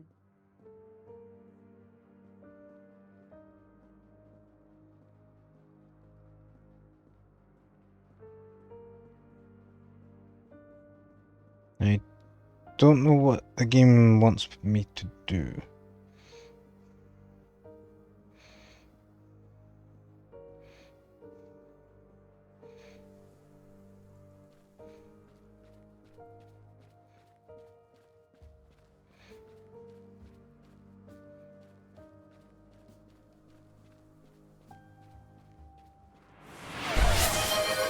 Thank you for the battle royale, Alistair. How are you doing? He has a gas can, so he must be trying to burn the place down. But I don't know where he is. He's not inside the building.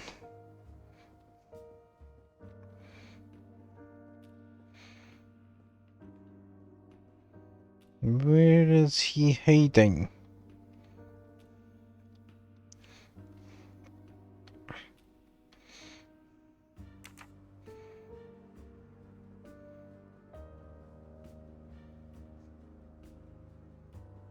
That's where I found... Where's this bastard? Where are you? 3, 5, 4. Wait, what? Oh, no, that's that. Bunny Rabbit won. The flame staff, nice. Congratulations. How you doing, Alistair? There's no AI robots to confuse me, but I don't know what I'm meant to do right now.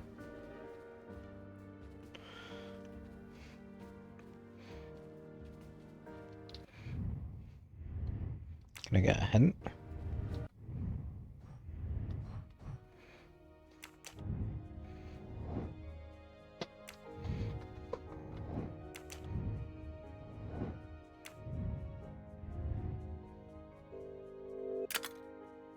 Footprints head towards the cabin, yes. Tracks head off the back of the property. Does it? I didn't see footprints. I seen footprints at the doorway. Oh.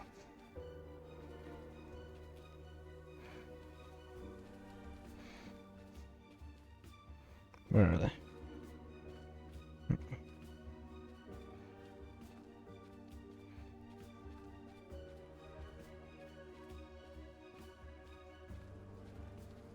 Footprints. Where are they? Oh. Maybe down this path.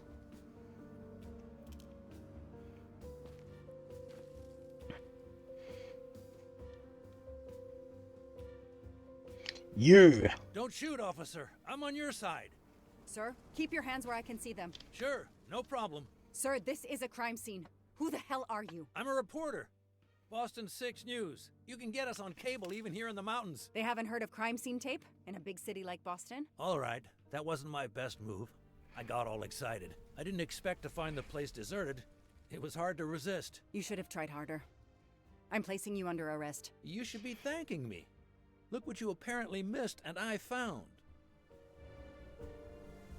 We'll get to that, but you're going to answer some questions first. I'm more used to asking questions, but fire away. Bang, bang. Who are you exactly? I'm Michael Clark, journalist for Boston 6 News. Off camera, but someday I'm going to be anchor. You just wait. Do you have a way to prove that? My press card's in my truck. Oh, the gas can was What are you just in case he doing got here? stranded, I guess. You should know a crime scene is off limits. I'm investigating the Daisy Armstrong kidnapping like you. Does the pickup parked in front of the cabin belong to you? Yes, indeed, it's mine. I'll check. Show me your hands. I'm gonna cuff you. I'm sure we can work out a deal. Put your hands in front of you. They cuff behind the back in America.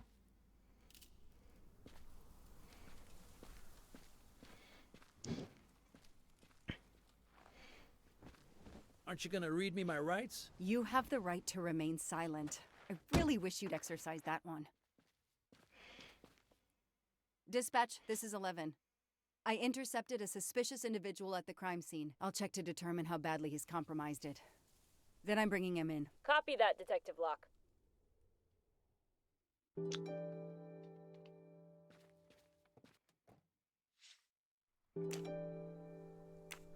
The glove compartment is closed.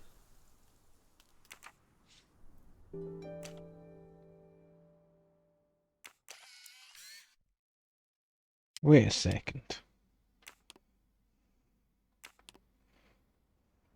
Candid photos of the entire Armstrong family. A reporter just doing his job. Or something else?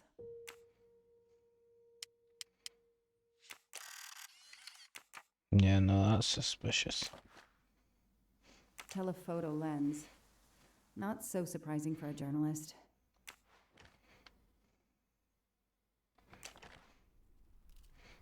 He does work for the press. Clark's press card, and the phone number of the newspaper is on it. Ah, good. I can give them a call.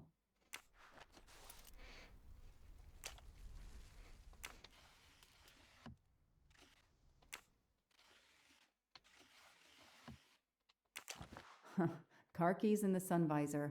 A classic hiding place. Well, at least on TV.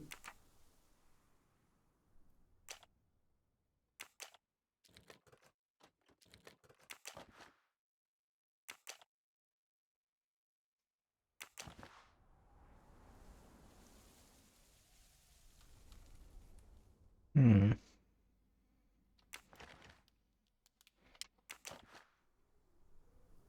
Clark's driver's license seems to be in order.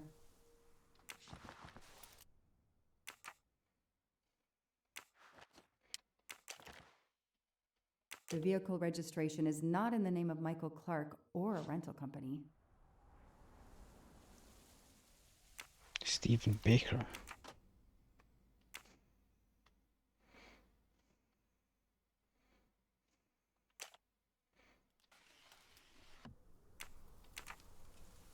Project.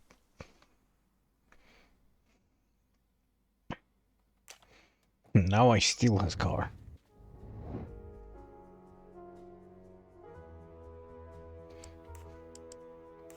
Oops. 3, 4, 8, 7.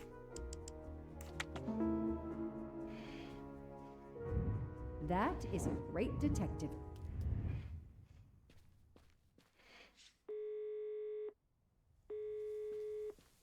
Hi, I'm Detective Joanna Locke, Berkshire Police. I'd like to speak to an editor, please. One moment, please. Hello, Detective Locke? This is Abby Wilson. I'm a senior editor. What can I do for you? Does a man named Michael Clark work for you? Yes, he does. Why?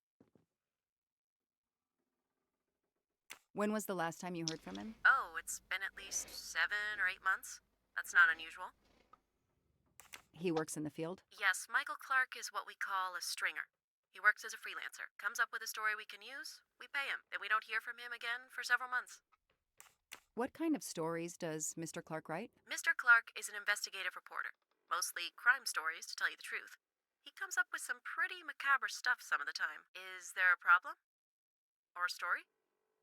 Do you remember what the last case he investigated was? It was a murder case. The victim was a millionaire named James Miller. He was called the Frozen Fish King of Gloucester, Massachusetts. His body turned up in one of his nets. Or, rather, most of it did. Ah, well, thank you, Ms. Wilson. You've been a great help to me. Pleasure. I hope he's not in trouble. He can be a little pushy, but he's a good guy overall. So what's he working on now, Detective? Are you sitting on a story? Thanks again.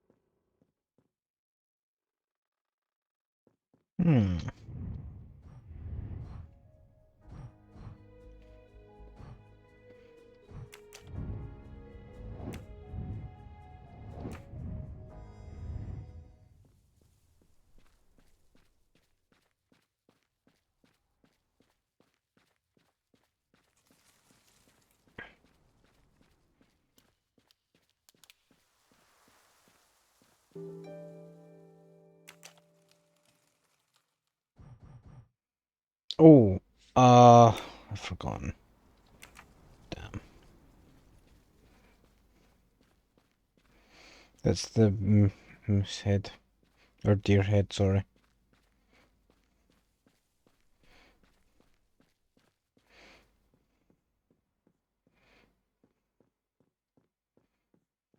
Mm. 3892.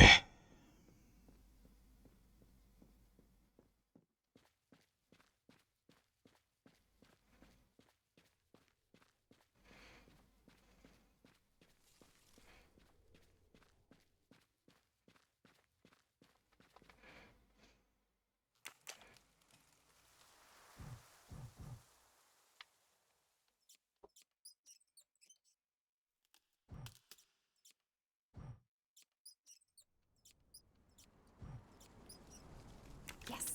I knew I could do it. I can always use safe cracking as a career move. There's a deer head on it as well. There's also a deer head on the door.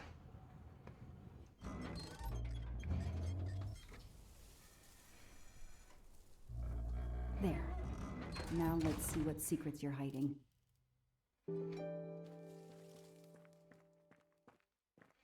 A gas can. What the hell is that gas can doing here? the same type of gas can as in the back of the Been car. damaged. And some gasoline has leaked out. Just trying to set the place on fire.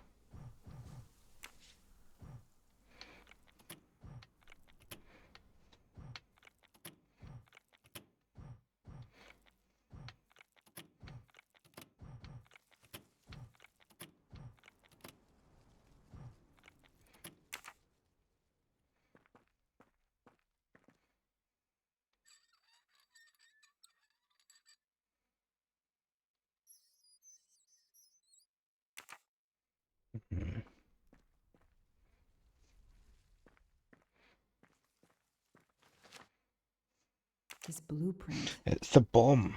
It looks like the bomb in the cabin. The kidnapper built the bomb here.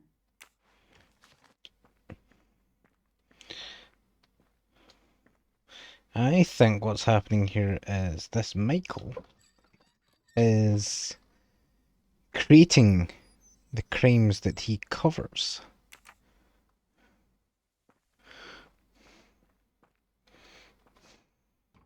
No, doesn't work.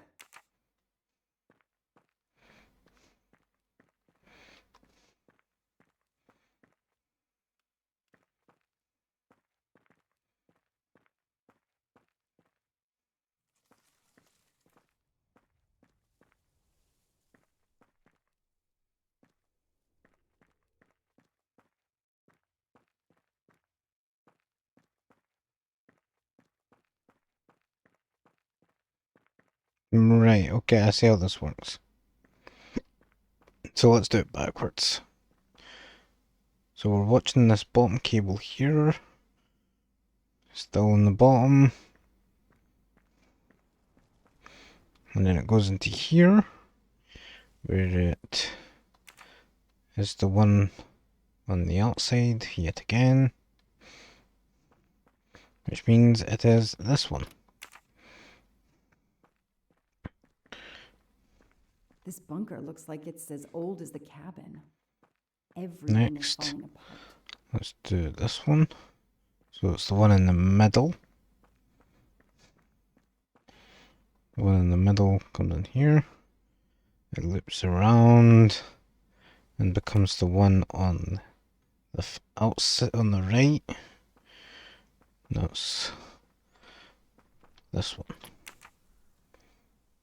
Lastly, we have this one, which is the one on the middle, one on the outside here. So it goes through, it stays where it is. So it's this one again. Consistency. Let's see if we've got it right. Let there be light. Bingo! This bunker looks like it's as old as the cabin. Everything is falling apart.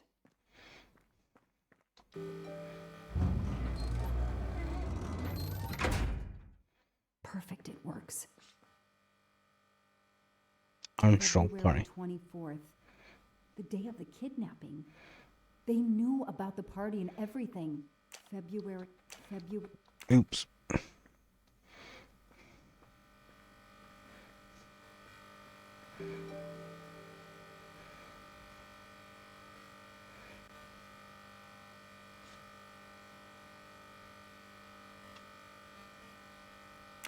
No.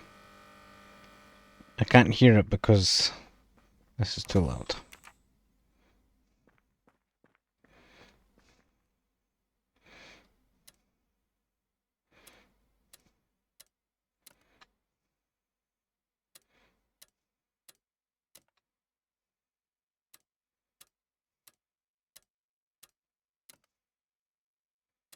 No, that didn't work.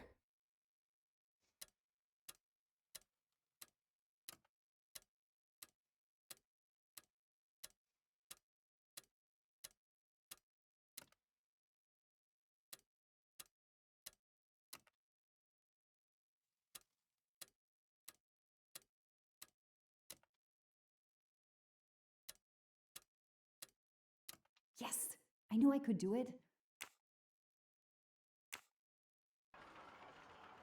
What's in the safe? Money! And a pen. An GM. expensive looking pen with the initials JM? What's its story?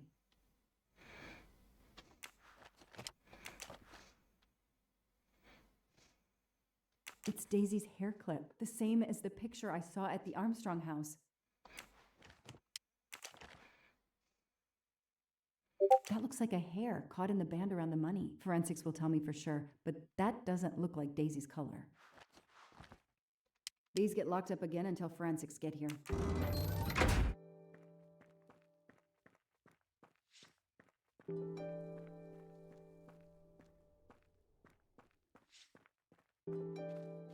I'll secure the bunker for forensics. Progress at last.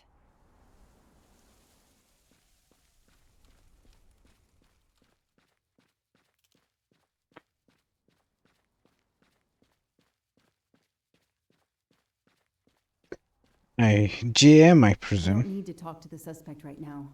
Oh, okay then. What else do you want me to do? Learn more about the gas can. Ah, yes, of course. The gas can I found in the bunker would match this outline perfectly. Okay, time for forensics to attack that bunker. And Clark? He's too sure of himself. I need to get him into an interrogation room and find out what really makes him tick.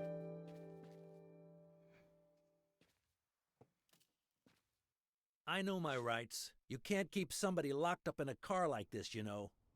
You wouldn't do it if I was a dog. Do they have bathrooms at the station? You have the right to remain silent. Please use it. I have the right to make a phone call, Detective whatever your name is. That's only when you get booked into the jail. That phone is an outside line. Hello, boss. It's Michael Clark. I'm still on the Armstrong kidnap, but there's a small problem. I got caught being someplace I shouldn't be. I'm at the police station. No, I'm not under arrest. Just questioning. Fire me. Why? The station's integrity? You're kidding me, right? If you think I've screwed up that badly, then fire me. Got that? Fire me. Yes, do it. That didn't go well. I think I got my point across. What happens now? Go ahead. Why did they say fire me like that? I think it's because he couldn't set the place on fire.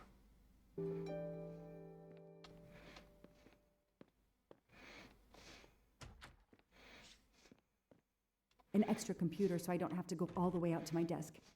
This is all a game to him, and he doesn't expect case files. A lot of them for our tiny town. I'll add these to the file. Anything that will erase Clark's smile. The only comfortable chair in the whole station. But there's no time to rest. Why do I keep getting notification pings? What's going on?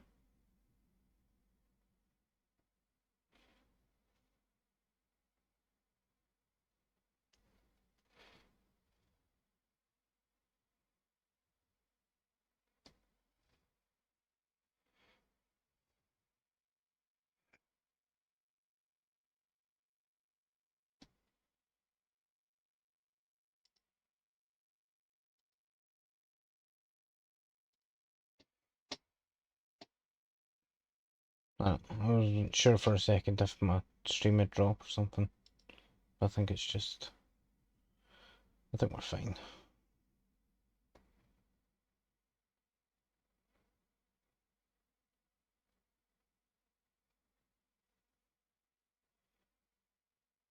Yeah, I think we're fine. Okay.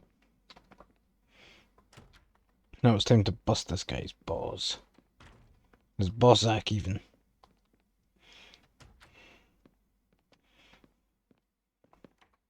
Now that we've taken your DNA, we can begin. Interview of suspect Michael Clark, 6 p.m., March 30th, 2019. This interview is being recorded. By elves behind the mirror, no doubt? You were arrested at a crime scene where you damaged police barricade tape. I'll pay for a new role. That's a Class A misdemeanor, and it carries a $500 fine. Oh, that's unfortunate. To begin with, where were you on the night Daisy Armstrong was kidnapped? I was watching TV in my motel room, but I had my police scanner on. I heard the first reports that the little girl was missing. No way the police at the scene were gonna let me get close. I set my alarm so I could get on the story first thing in the morning and tried to sleep. It was difficult. Can anybody confirm where you were? No, afraid not. I was alone and sleepless. A sad combination. And I realized a bad alibi.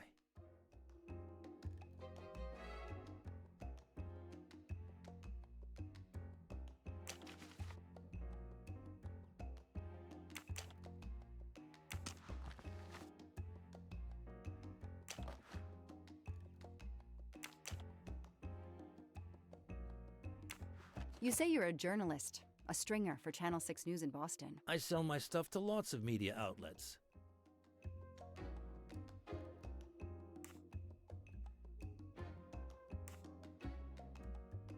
How is your editor doing? Last time we spoke, she was fine. But that was months ago. What's her name again? I work for lots of stations and lots of editors. She knows your name, but you don't remember hers? I'm not great with names. It's Kelly Johnson. Oh yeah, Kelly. I just made that name up. Good for you. Her name is Abby Wilson. Mr. Clark, you lie like you breathe. Huh. Well, that was mean. He thinks he's invincible. I need to play his ego. That's the key. What are you doing in the Berkshires? And what is your connection to the Armstrong case? For the past few months, I've been working on a big case. Boston 6 News was looking forward to my next story. The Armstrongs have been on my list of potential targets for a long time. I changed gears when Daisy was kidnapped and started investigating the Armstrongs.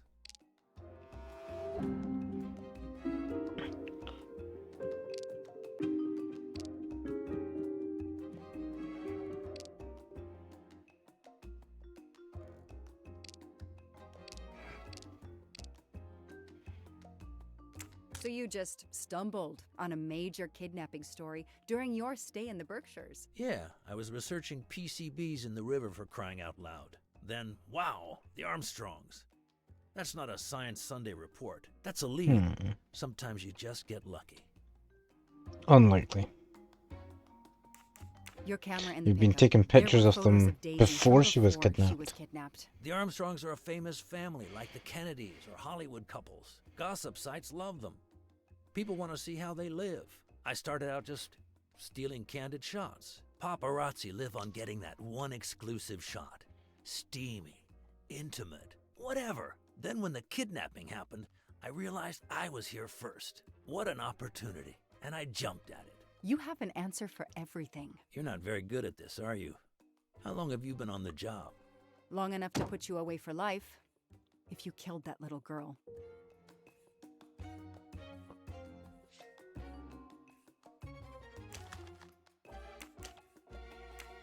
Let's start with why you went to the cabin. If the police were interested in it, I was interested in it.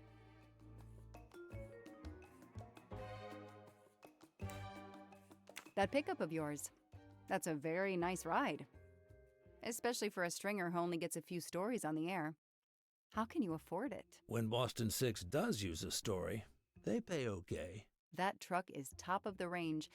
How much did it set you back? $55,000, $60,000? When I have to, I do what everybody else does. I take out a loan. How about you, detective? You got a loan on your car? He's enjoying himself. I need to throw him off balance somehow, surprise him into making an error. Explain to me again how you got to the crime scene. I listened in on the police radio frequency. Anybody can do it with a scanner. I headed for the crime scene in my trusty pickup, like I've done for years. After the forensic team left, I needed to see the crime scene for myself. I got to the bunker just before you arrived. I don't think you can do that.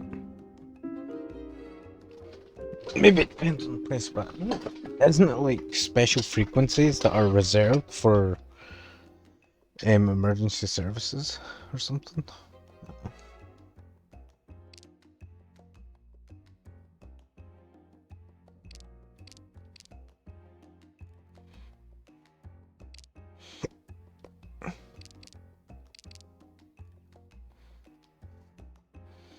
Where's a lie detector when you need one? Okay, You that's said this you've been one. driving that pickup for years? He's You not were been right. driving it for years. It's not even Thanks his. to it, I never miss a story. You say you've been using your pickup for years, but the title certificate is not in your name. The truck belongs to somebody named Stephen Baker. Okay, I don't get why the pickup is so important to you, but I guess my ego made me say that. Yeah, the pickup was lent to me by a friend. I couldn't afford it even with a loan. I think you stole it, Mr. Clark. You needed a pickup like that for our mountain roads, so you stole that one. Try proving it. But while you run off on some wild goose chase, you can't hold me. We can hold you for the fact that you were sabotaging the scene. Let's move on to the gas cans and what we found in your pockets when you were brought in here today. That sounds exciting.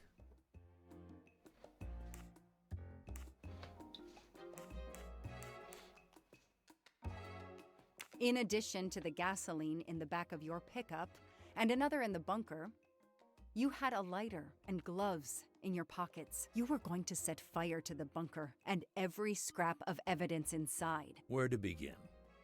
I'm sorry to disappoint you, but I wasn't planning to use these things to destroy the crime scene. I've been around crime scenes my entire career. I brought the gloves so as not to contaminate it with my fingerprints. The gas can in the back of my pickup, I use it to put gas in the truck. Gas stations are few and far between in your mountains. Then why did you bring I it didn't know there was a into the gas can bunker? in the bunker. If that's true, I did you a favor. My arrival obviously scared off somebody planning to burn everything. It was your gas An can. excuse for your lighter? The lighter? I'm trying to quit smoking. I used the lighter as a reminder not to start again. I know that Clark is lying. I need to reconstruct the whole sequence of events in order to understand what happened.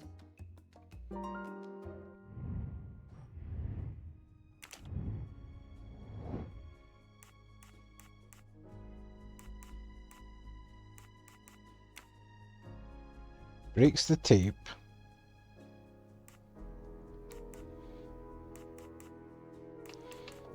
Clark opens the bunker.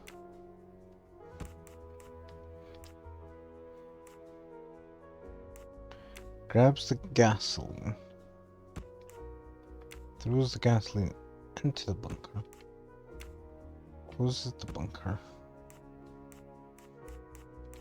And then I arrive. No, this No? isn't it. Think. Okay.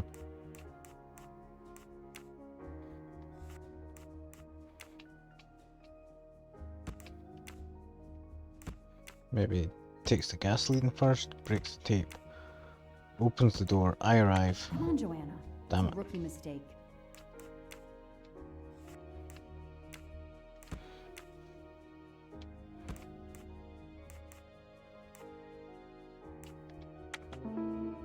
There we go.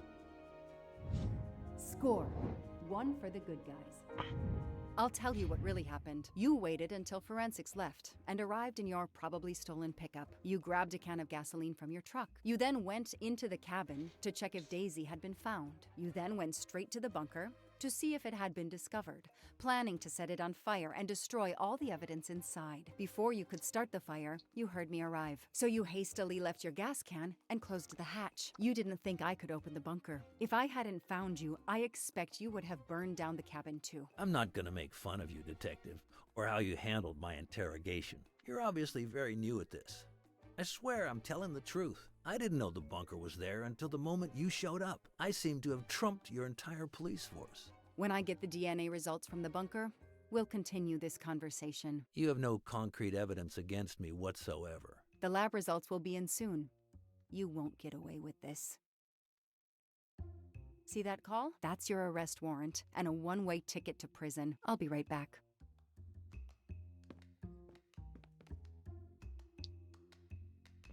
Hello, sir. I think I found the man who kidnapped Daisy Armstrong. I'm interrogating him now. Hold on, Detective Luck. I have some bad news. What? Someone set fire to the cabin in the bunker. The fire department is on the scene, but they say it's too late. That's The impossible. person they My phoned. suspect has been in the interrogation room with me all evening. We can't hold him. Suzanne Moreau. Her fingerprints are on the wine bottle found in the cabin. We also found an unknown person's fingerprints, but they don't match your suspects. Sir, with all due respect, I'm convinced Michael Clark is involved. Detective, I'm cutting you some slack already. But we cannot hold your suspect simply because you're convinced he's guilty. We have evidence that Suzanne was working with an accomplice, Noah Garrity. I order you to release the reporter and arrest this Moreau. Let me just check my last lead. The DNA analysis of the hair found in the bunker safe. The results just came in. I know how hard this is. Okay. Get the DNA results. Detective Locke, I will give you 1 hour maximum. What if Close the file and arrest he Suzanne is Moreau. Thank you, sir. Noah Gary? An extra computer so I don't have to go all the way out to my desk. This is all a game to him, and he doesn't expect... The person he phoned. Who did you call earlier? An editor from the Boston 6 News. An editor you repeatedly said should fire you. That was your accomplice, wasn't it? You were telling him to start the fire. An accomplice?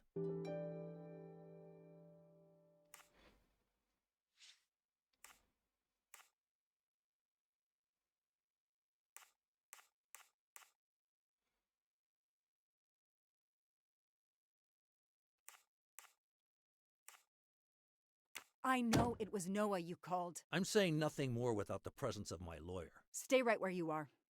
I'm not done with you yet. Wow. Do I hear grounds for a lawsuit? Some poor innocent woman is being accused instead of you. You set her up, didn't you? You have to let me go, detective. All I need is one more phone call to the lab. I know it's you, and I'm going to prove it. Hello, this is Joanna Locke. I need the results of the DNA test I asked you for. Hi, Detective. Sorry, we only have the DNA sequence. We haven't had time to compare it with the suspects yet. It'll take 7 more hours. I'm sorry, but you are not the only one on the waiting list. Send your analysis to my computer in the office. I'll do the comparison myself. I need authorization.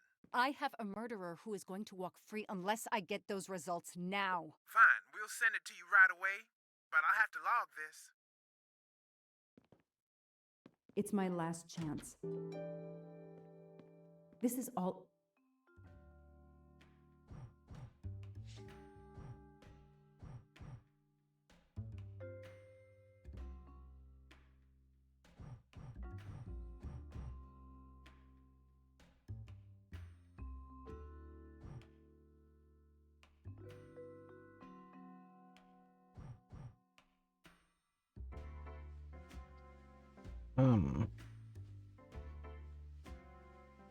Uh.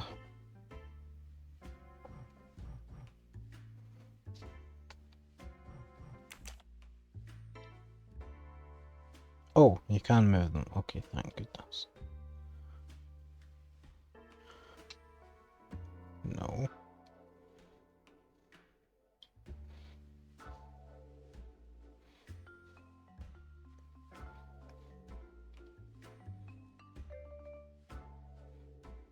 Oh no. This doesn't look good.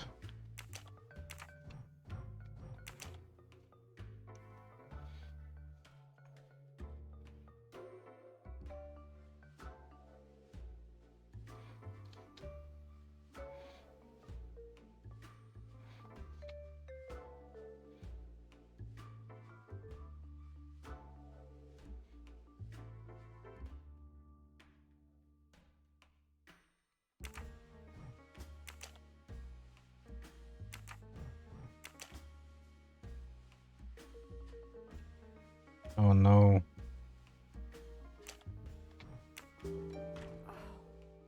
No. No! Suzanne? I don't understand. I was sure it would be Clark's hair. I'll have to let him go. Damn. Scumbag's getting away. You can leave. Sorry it didn't work out for you, Detective. Just dome him right now. Maybe you should consider a career change. We are not done. Oh, but we are, my dear. We are done. I had no choice but to return to the Armstrong house to arrest Suzanne Moreau.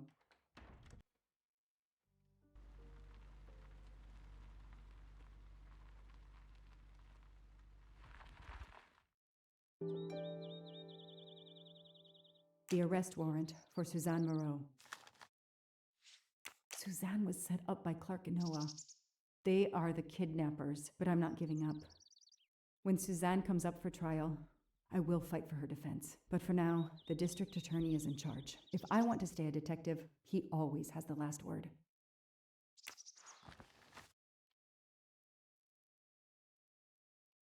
Oh dear.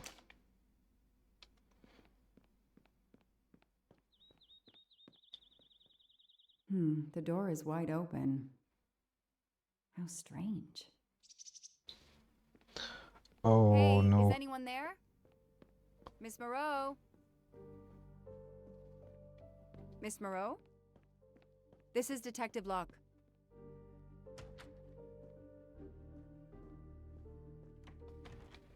Miss Moreau, can you hear me? It's me, Detective Locke. You must get up now. Miss Moreau? Miss Moreau, can you hear me? Murdered. Suzanne Moreau is dead. There are no traces of blows or injuries on her body. She doesn't seem to have defended herself from anyone.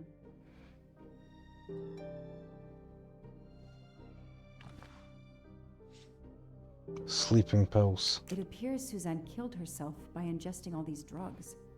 The same type of sleeping pills.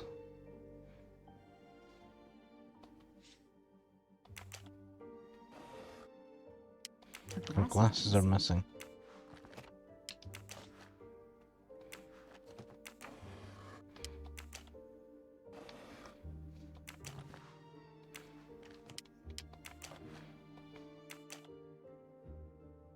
The key isn't there either.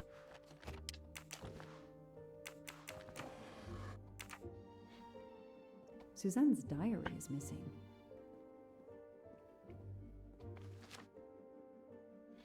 Please forgive this letter. Dr. Adams has been unable to reach you for several days. We want to let you know that your mother passed away peacefully during the night of Saturday, March 29th, the day before this one. Please contact us if you'd like assistance with arrangements.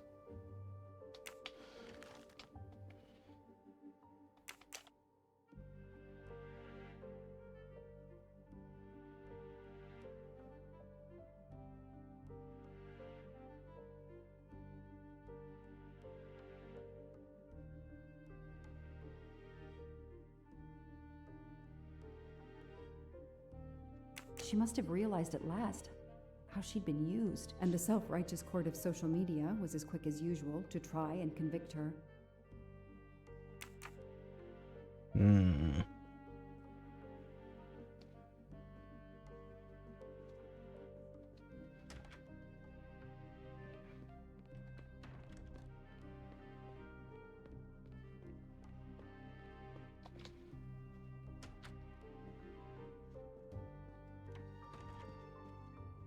Nothing's been touched. It's as if Daisy might walk in at any moment and begin to play.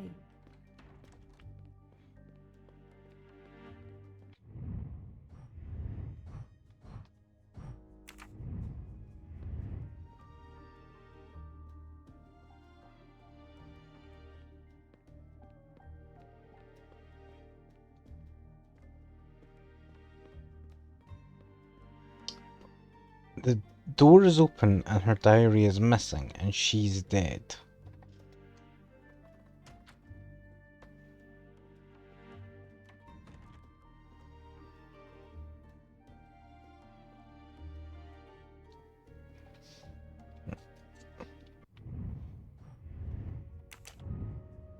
I'm missing one clue.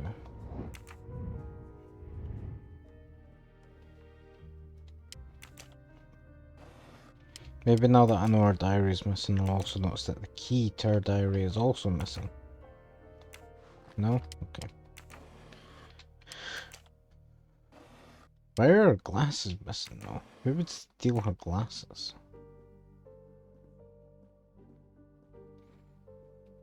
What would be the purpose? Suzanne was telling the truth about her mother. Oh, that was I just called the didn't district select attorney to inform him. This is Detective Locke, sir. I'm at the Armstrong house. Have you arrested Suzanne Moreau? She's dead, sir. Apparent suicide, but I need a forensics team. She killed herself out of remorse. was for her part in the crime? We don't know that yet. I'm calling forensics now, but I wanted you to know. What a mess.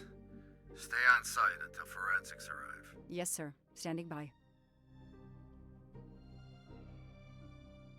The investigation was officially closed. I was certain that she was innocent, and Clark had been responsible for 4 deaths and then vanished into thin air. With $1 million. Dollars marked, though, and not easily spent. I didn't care if the case was officially closed. I swore, Mr. Poirot, whatever it took, I would hunt him down. A true detective.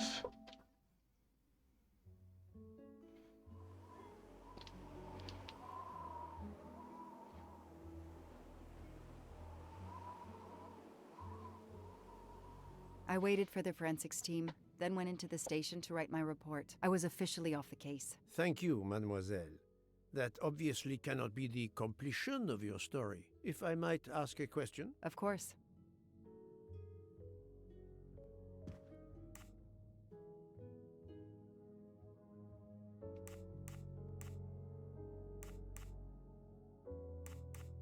Who was Ratchet?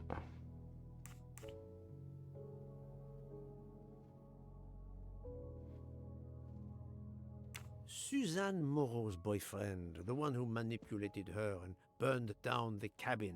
This was Ratchet? No, he was an accomplice. Clark, the phony journalist, was the leader. Michael Clark, the reporter. He was Ratchet? Absolutely. I was the only law enforcement official to question Clark. I knew this wasn't his first kidnapping. You looked for similar cases. What do you Americans call the MMOs? Means, motive, and opportunity. Yes, I looked for someone in plain sight. Someone on the edge of MMORPGs. someone in plain view, keeping track of the investigations. An innocent witness, a concerned neighbor, even another reporter. And eventually you found a name behind an alias. Yes, I found a name. Cassetti, the real name. The real name of the man you call Ratchet is Cassetti. This explains much, mademoiselle, but not all. It explains why she is our #1 suspect. But not how she came to be on this train. Attends, she has grown pale. I don't know what's wrong with me. Excuse me, Mr. Poirot. I don't feel very well. You are exhausted and still feeling the effects of the drug. Stay with us, mademoiselle. One more effort. I need to know your recent movements. I snuck aboard the train. This I observed. You came directly to this room? Yes, and other than a couple of careful trips to the ladies yesterday, I never left this room. I didn't want to be spotted by Ratchet. Yesterday, I chatted with my roommate, Miss Schmidt, I think, here in our room. She brought me some dinner. I got very sleepy and nodded off.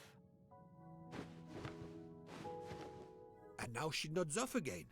Is this a joke? She must be faking, so we can't interrogate her further, Poirot. No, Book. She really seems to have fallen asleep again. It is my fault.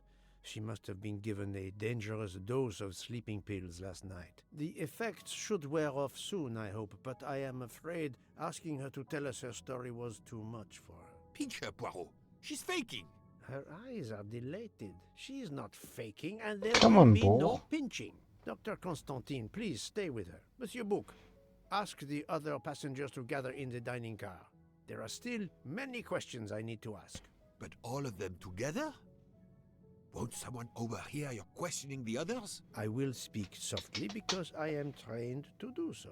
They will speak softly because they want to. Very well. I will do as you say. I'll stay here to watch over Miss Locke.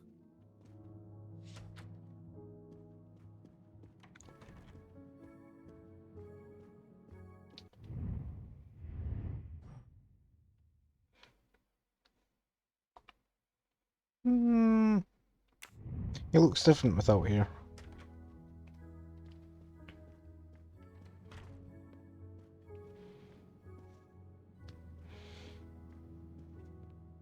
But it's been what, like 5 years? He aged really fast. I suppose being on the run will do that to you. I will be leaving soon.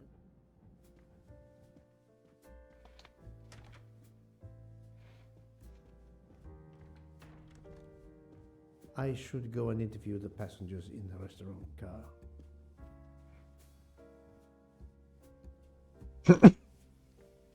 I foresee a puzzle. Is there another mustache in here? No.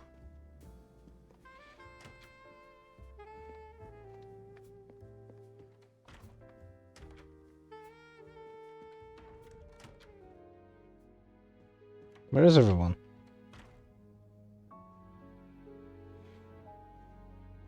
The passengers who agreed to come and talk to you are assembled, Poirot. Mr. Masterman is already here to answer your questions. Perfect. Thank you, my friend. Sit down, Monsieur Masterman, please. Thank you. Does the name Cassetti mean anything to you? No. Should it? Have you heard of the Armstrong kidnapping case? Of course. It was all over the news a few years ago. Your employer's real name is Cassetti. He was the man behind that kidnapping. Mr. Ratchet was... He murdered that poor little girl? Mr. McQueen, the man you worked for is a kidnapper named Cassetti. What? What kidnapping? He murdered his victim, a child named Daisy Armstrong. The Armstrong kidnapping? You had no idea of Monsieur Ratchet's real name? Damn skunk! Why are you so upset? My father was the district attorney who handled the case, Mr. Poirot. I saw Mrs. Armstrong more than once. She was a lovely woman, so gentle and heartbroken. If ever a man deserved what he got, Ratchet, or Cassetti, is the man. He didn't deserve to live. Madame Olson, have you heard of the Daisy Armstrong case? No, I've never heard of it. It was only 2 years ago. It was Oh, it famous. was 2 years ago. Maybe so, but it Yeah, was he aged famous in really Spain, fast then. where I have been helping the refugees from Africa. You've never heard the name Daisy Armstrong? No, never. Daisy Armstrong? No. No. No! No! Yes. It was all over the English tabloids before I went to Jordan. A horrific crime that claimed the lives of an entire family and their wrongfully accused nanny. That's right, isn't it? Quite so. I thought the culprit had been punished. Some might say that the culprit was punished last night. Oh, my heavens. May I ask you a few more questions? Yes, yes, of course. You read about the crime, as you said, in the tabloids. Yes, that's right. For weeks, news of the royal family was eclipsed. Have you ever been to the United States, mademoiselle? No, never. Jordan was really my first trip abroad. You were in Jordan? Yes, I was an English tutor there to the children of a high official. Until recently. What is your relationship to Captain Arbuthnot? Who? A former soldier traveling with us. You must have met him. Ah, yes, I met You him were on the talking to platform in him. Istanbul. We only had a brief exchange of pleasantries, nothing more. Oh, that wasn't British pleasantries. Reserve and all that. Ah, the British Reserve. Yes, with this I am familiar. Bullshit. Are you sure everything you have told me is... You were in his room. Mademoiselle Debenham? Of course.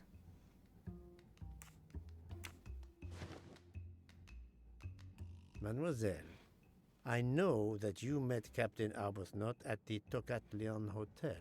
You were spying on me. I am very attentive to my surroundings. It helps in my profession. Well, it's your word against mine. I had occasion to be of some assistance in recovering Captain Arbuthnot's train ticket. While searching his room, I also discovered one of your earrings. Whatever your relationship may be to the good captain, I doubt it has anything to do with British Reserve. You will not tell me your secret, mademoiselle? I can't. I don't know what you mean. Poirot, Miss Debenham's got nothing to do with this business. Nothing. Do you hear? Poirot! Bend down. Haha! Archie, Much too fast stop. for you. Captain, no! I know Kung Fu. This behavior is unworthy of an officer and a gentleman. Leave her alone! Have you no honor? Archie, we should go. Archie? Captain Arbuthnot, I am certain you are a brave soldier, but you are a poor actor. The truth is that your relationship with Miss Debenham is beyond doubt, Captain. Your reaction was apparently that of a man trying to protect the woman he loves. I might understand that if your relationship were some cleverly disguised secret, but it is not. You make puppy dog eyes at one another at every opportunity. You cannot hide your love. Everybody knows. I advise you to stop with your accusations, Mr. Poirot. I'm going to escort Miss Debenham back to her compartment. Make of that what you will. The captain and Mademoiselle Debenham are obviously adamant about not revealing their relationship, but this scene convinced me there is more that is not so obvious. This murder has everyone on edge. In my 25-year career, I have never seen such madness aboard the Orient Express. I understand. That was a my good friend. dodge, little The more Poirot. we learn, the more perplexing this train ride becomes. But we have other clues to pursue. What do you have in mind? The broken watch on Monsieur Ratchet's wrist, Yes. for example, and the handkerchief found near the body. Who does that belong to? This little drama we have just witnessed has not put you off the scent. Far from it, my friend. Will you return to your watch over Mademoiselle Locke? Yes, I will. Dr. Constantine can probably use a break. Good. Au revoir, Poirot.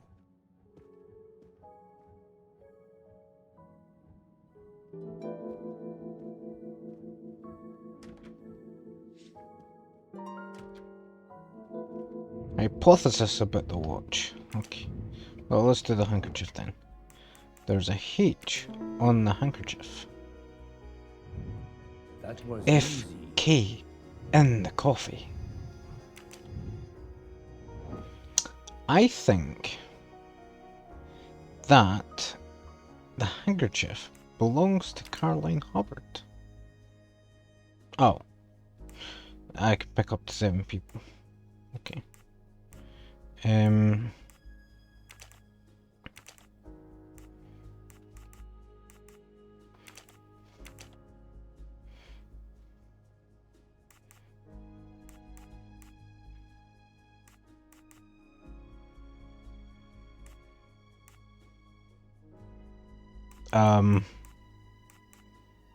That's 5. I guess I don't know these two's first name. Et voilà. I think it's Hubbard though, because she mentioned going into her purse to find the handkerchief, and instead found the murder weapon. Which leads me to believe that there was a swap.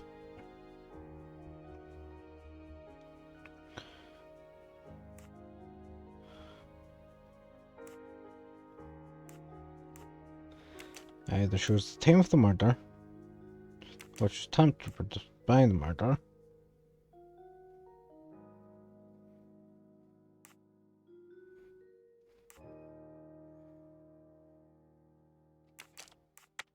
I do not think that's the right answer.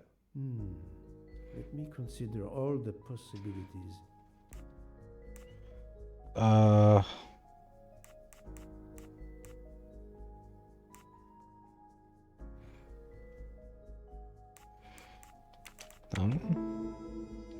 I guess. Yes, there are only 3 possible hypotheses.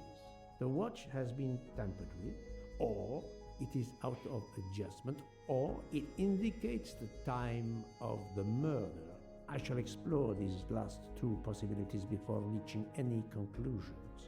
If the watch is out of adjustment, it may be broken. There may also be another reason related directly to Ratchet. Maybe the watch is set to another time. Oh yeah, maybe. Monsieur Foscarelli, I would like to ask you a few questions, if you allow me. Ah, Signore Poirot, is it? I was wondering when you'd get around to me. Unfortunately, you find me on a mission of mercy. Hello, Monsieur Poirot. Sorry, we have a small problem. The orange juicer has broken down and I can't fix it. Mr. Foscarelli has kindly offered to help me. It isn't the car engine, but I am doing my best. Even with the two of us, we can't manage. Let me guess. You call upon Poirot. The little grey cells, they will help you resolve this conundrum. We finished. Let me add it. Right.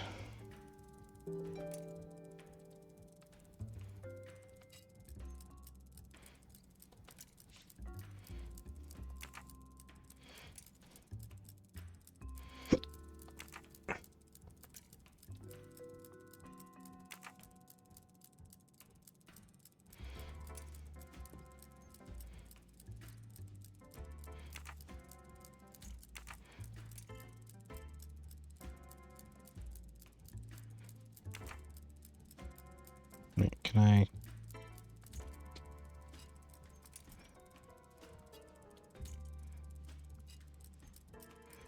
Hmm.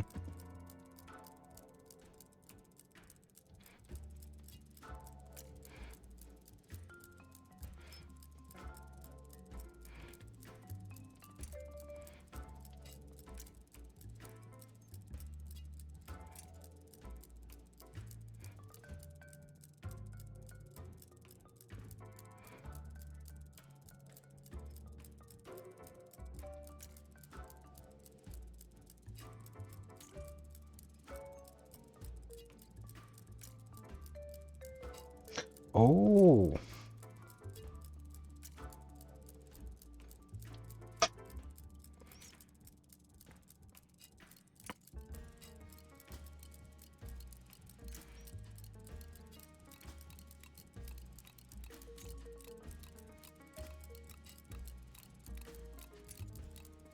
Voila, it should work correctly now.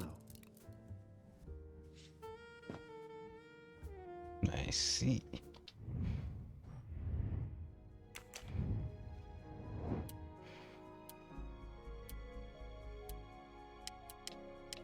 The fact that the hand's still ticking. Defective because the second hand is still moving.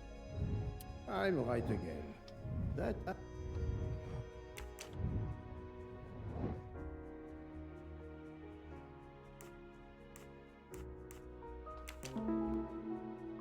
Someone impersonated him before that time. Right answer. So perhaps it is set to a different time zone.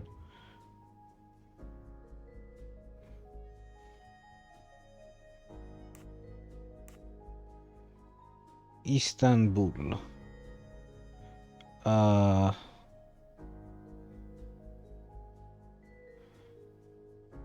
Istanbul is +2.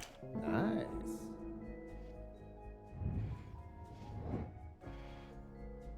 Which time zone is the Orient Express currently located in? +1. Yes. If this theory is correct, then the murder took place at 12:15 a.m. I must interrogate all the passengers to see if any of them have an alibi for this hour. Let's cross-check known alibis first.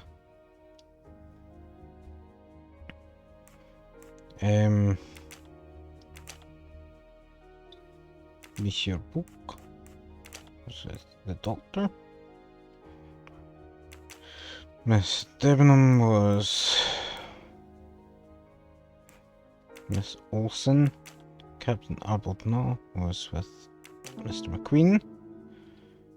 The only person without is Mrs. Hubbard.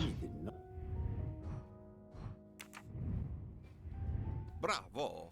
I should stick to automobiles. Well, now we can talk calmly. Monsieur Foscarelli, is it? Antonio Foscarelli, delighted, Monsieur Poirot. You have, of course, heard about Ratchet's murder last night. Oh, naturally. It is all anyone is talking about. Have you ever been to the United States? Yes, it has been a primary market for our cars for the last 10 years. You remember the Armstrong case? Armstrong? The name, yes? It was a little girl. A baby, was it not? Yes, a very tragic affair. Did you know that Cassetti, the kidnapper, was actually Ratchet? Oh, no. Then he deserved to die. I mean, wouldn't you agree? It is not for me to decide, mon ami. Can you tell me your movements on the night of the murder? I went to bed right after dinner, but I slept very badly. My roommate, Mr. Masterman, had a toothache. Oh, he moaned all night. It woke me up several times. Did you hear anything or notice anything unusual? No. Oh, hello, Choosy. Thank you for the raid. How you doing? Well, welcome in, raiders. Welcome to the mystery. I couldn't help more, signore. I remain at your disposal if you should need me. Hello. You're Jaden. I was told not to be a problem. Don't worry, you can't be a problem. Probably. So much, Actually, don't. I'm not challenging you. Juice back on the menu. Or maybe I am. I'm undecided. Enchanté, mademoiselle. Beanie's Medics one smug. Schmidt? I am Afol, and you, I know, are Herr Poirot. Correct. Thank you for the sound alert redeem. Time to answer a few questions. With pleasure, Venus. but first may I ask for Hello, your... Shovel. How are you doing? Oh, why does this not surprise me? I don't know. I don't know what we're talking about. You'll have to talk. Mistress, Princess The brain cells, they were not listening as they were busy with stream chat. Traditional Matryoshka doll. There is a trinket inside she must retrieve. Thank you for the follow, here, Jaden. Experience. Each Russian nesting doll. Yeah, I've not been streaming that much recently, but I figured I should get one more in before the end of the year at least. As you wish. You are a gentleman. I'm solving another puzzle?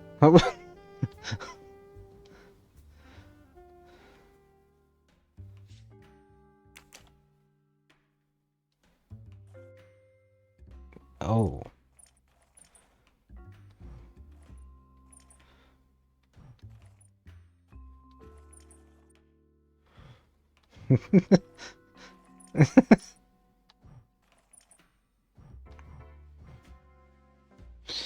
Cool. Yes, it's Murder on the Orient Express. It's just a good old Agatha Christie story. I don't actually know the outcome of the original, so this is new for me.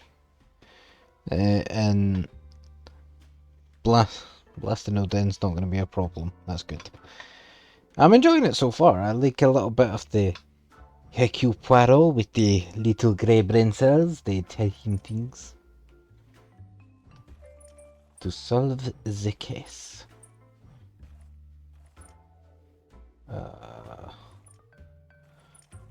Can I do this?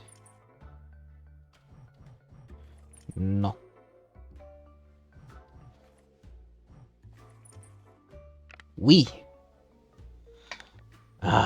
More puzzles. We shall solve it together, my friends. Oh, there we go. My grandma has a whole bookshelf of Agatha Christie books. Yeah, I watched quite a bit of the Poirot TV show, and that's my main exposure to Hercule Poirot.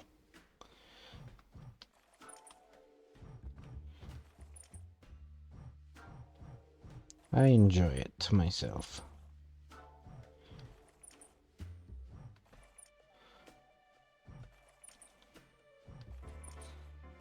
Maybe it wants all the same?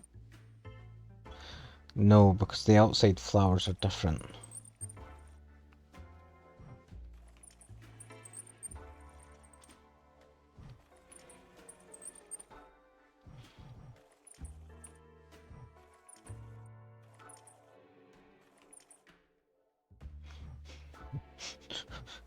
Just chucks the whole thing out the window.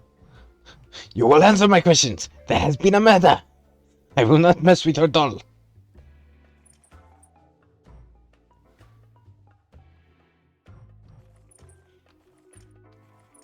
I've had enough.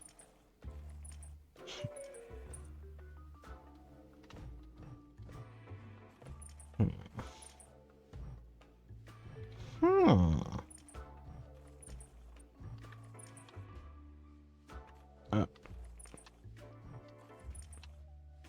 Nope. Seems like a plug-in can solve this in 10 seconds. But Poirot is too proud to do such tactics. I'm not, but he is. The little grey princess.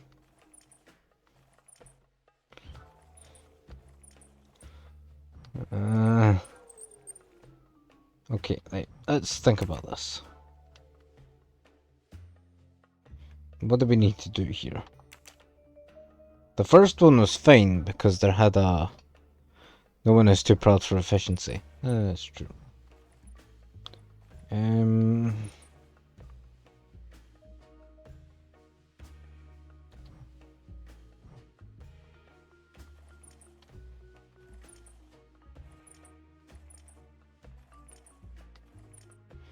I don't know.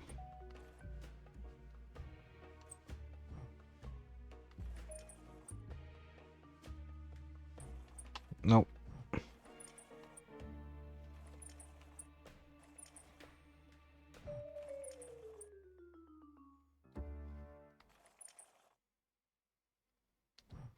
I do not understand this. It is quite the conundrum.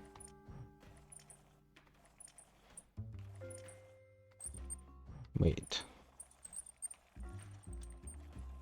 All of these are 2.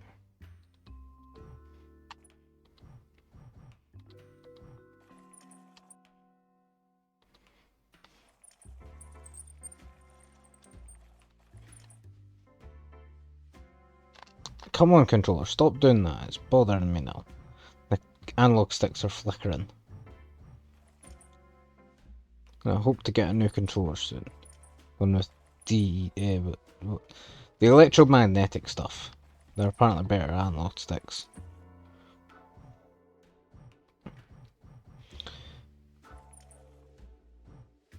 I don't understand.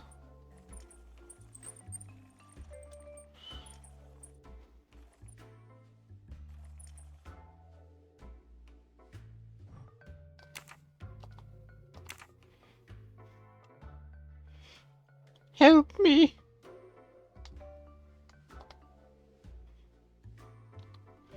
Let's try all the combos. Orange. Well, we've done all the same color before. Orange. No. Maybe it has to be red drifting down to it, and then red drifting down to it again. Then this indicates pink drifting down to it. That is not possible. Well, like 200 odd combos. Yeah. That's the attitude.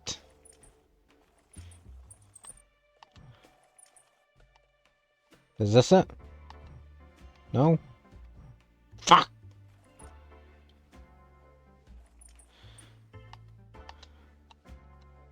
I don't know which one's... Stop flickering!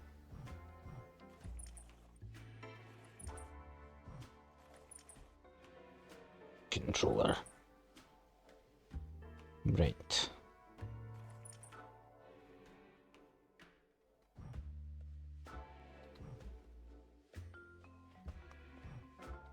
Why is this one different? This one has the red on the side. Like this.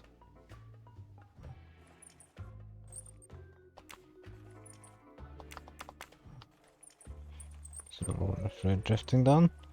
No, none of these have red drifting down. Or pink drifting down.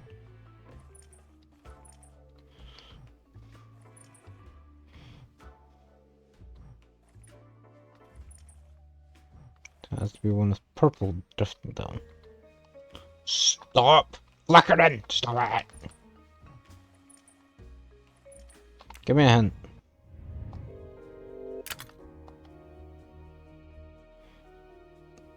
Why? What's the indicator? I don't know how I'm supposed to get that. I don't understand. So it's pink, orange, purple, blue.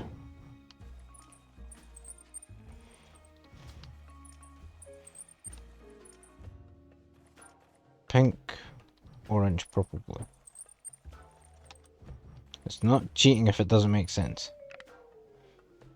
There's another one! How could I have seen this coming? Different color stars? I don't know. Oh no! Oh, I hate ones that move the other ones at the same time. Right, so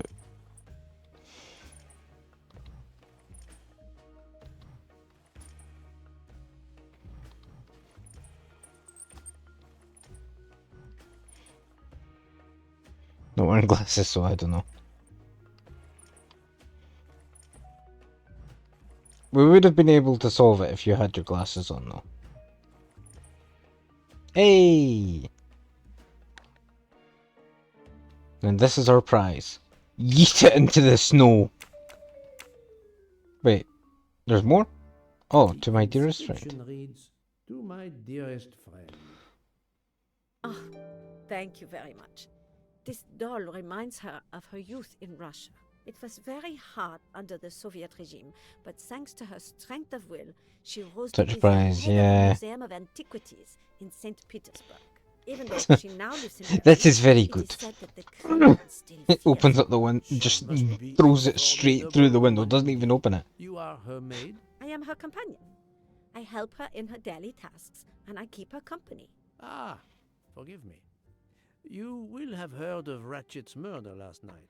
Yes, of course. Everyone is talking about it. The biggest sheet. Can you Give me tell your me how alibi. you occupied your time? I'm gonna blame you for the murder purely for the fact that you put me through that.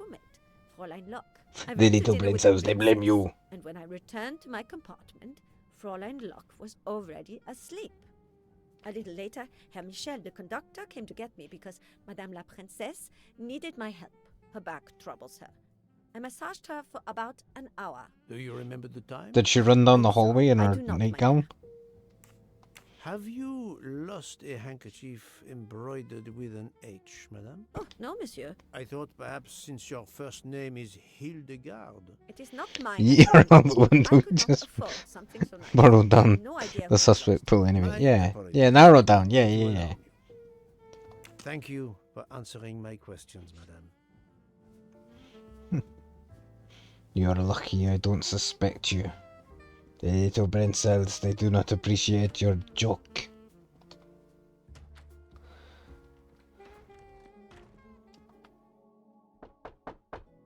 Open this door. Or I'll boot it in. Monsieur, Oh, never mind, it I opens am out. Hercule. I know who you are, Monsieur Poirot. What do you want? Answers to a simple Good. question or two. All right, but quickly. My wife is quite ill. I would like to stay by her side. I promise. Does she have First of a all, I imagine you know nightgown? about the murder. Of course. The Countess is terribly distressed. Your full name? Rodolphe Adreny. Your home is? Budapest. And how do you come to be aboard the Orient Imagine. Express? I am a Hungarian diplomat. My family has represented our homeland since the revolution from the Soviet Union in 1956. I was on my country's business in Istanbul. I didn't want your full Business story. which Your I life cannot story. discuss. And Or your maybe I wife did. often I'm not sure. accompanies you on your diplomatic missions? Yes, and why not? Was there anything else you wanted to know? He is Hungarian, I think. He's a diplomat. He's definitely not 18. Probably 34. That was easy. Can Give you me your tell alibi. How you spent last You night? GLY, you ain't got no alibi. You She went to ugly. bed early. I played a video game on my phone. Around 11 o'clock in the evening, my wife What woke up. video game? Let me know. I want to know. What games do you have on your phone? She took a sleeping pill. As for me, I went to bed soon after Ah, that and slept another straight through person until morning. suffering the side effects of a sleeping Can pill. you tell me how you spent last night? I was in Carefully. an apartment with my wife. She went to bed early. I played a video game on my phone. As for me, I went to bed soon. Oh, I just asked that, didn't I? My brain.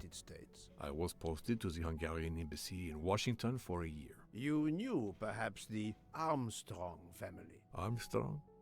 Armstrong. It is difficult. Armstrong! It was the kidnapping of a child, a very sad affair. The culprit was the man on this train who called himself Ratchet, the one who was murdered. And he did not have an ally named It sounds Clank. like justice finally caught up with him. Thank you for your time. Now, I'd like Thank to you for the speak follow. to your wife. Blastin. It's impossible. As I told you, Blastin my wife is Odin. very ill. Thank you, and good luck with the investigation. Blastin Odin? Is that what it is? Eh bien. The I'm trying to Count does parse not your appear name to now. want me The to little talk to his cressers, they will wife. let me know. Madame Hubbard, may I ask you a question or two? It won't take long. Anything I can do to help. Yeah, everyone just call me Blast. Alright. Have Shall you do. misplaced a handkerchief recently? No. She denied it I before. don't think so. Why? But she did mention The that she was handkerchief looking for her embroidered with handkerchief the when she letter found the H, knife. So I thought it might have been yours. I'm sorry, but it's not. It may belong to Miss Schmidt, Princess Dragomirov's lady's maid. I believe her first name is Hildegard. It is a possibility. Anyone could be lying, of course. I thank you, madame. I'm pretty sure it's yours. I don't know why you're lying about it though. Because if it is yours, then it's easy to say that the murderer stole it and planted it. It has been a while since I have seen one of those. Ah yes, ancient technology. The BlackBerry. Hello. Can I do something for you? Hello, Monsieur Hardman, I believe. You have heard of the murder? Cyrus Hardman. Yes, and the fact that there's been a murder is all over the train. You do not seem very concerned about it, monsieur. It's not the first murder I've run across. I had no idea Oh. the selling of toys was so dangerous. I did overhear you mention at dinner that this is your profession. Toy salesman is a cover. I'm a private detective, just like you, from the U.S. Oh. So he is not a toy maker. He's a private detective. Probably theory. No, No? not good. 55? Fucking hell. I'm right I again. don't even know why I asked you to pick their age, because how the hell am I meant to know? I did not expect to find another detective on this train. I just finished a job in Istanbul when I received an email from Ratchet. He hired me to protect him. Something you Oh. failed to do. I'm not happy about that. He'd received some threatening letters. I was supposed to watch his back, and yeah, something I failed to do. But he seemed to think he was in more danger when he left the train. He was traveling to Paris? I assume so, but I'm not entirely sure. Can anyone on this train confirm your identity? Yeah, that McQueen kid, Ratchet's secretary. Oh. Were you on duty last night? You bet. I kept my door open a crack and I watched all night. No one entered that car who didn't belong there. Did you see anything in particular? The conductor, Michelle, he was there most of the time too, except for 15 minutes or so after we left Vinkovsky. He must have answered the call from Yeah. Ratchet's room. Then he was absent again for a while around 1 He a.m. went to the bar After guy that, he didn't move to have a until 5. chat. Monsieur Hardman, have you heard of the Armstrong case? Armstrong? The kidnapping 3 or 4 years ago? Who hasn't? Why? That was 2 years ago, I Ratchet's think. middle name was Cassetti. I have Or so reason to Poirot believe says. he was the kidnapper. What? He killed that little girl? My No, God. I didn't know. If I had known, I wouldn't have taken the job. Do you have any idea who was behind the threatening letters? I don't That know wasn't the his name, postman. but Ratchet told me he was a small Although man, he keeps on delivering them dark for some hair, reason. with a womanish kind of voice. Ah, thank you for your help. Say that Do again, you sorry. have any I was idea who was busy behind making the jokes. threatening letters? I don't know his name, but Ratchet told me he was a small man, dark hair, with a womanish kind of voice. Ah, thank you for your help.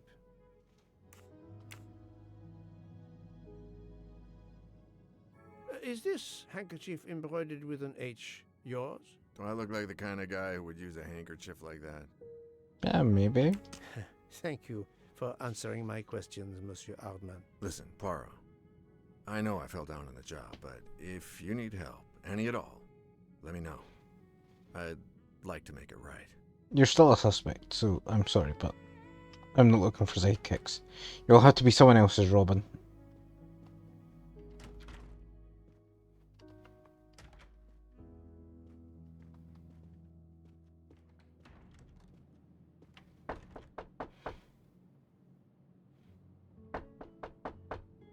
I am not prepared to receive anyone. Come back later. Very well, madam. I'll come back later. You could have answered the But first time, you know. need to speak to me.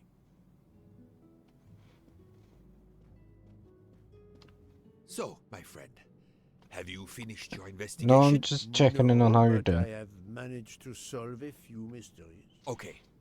I stay here to watch this young lady. And please don't treat her poorly. I hope trust your she's investigation truthful. is going well, Mr. Poirot.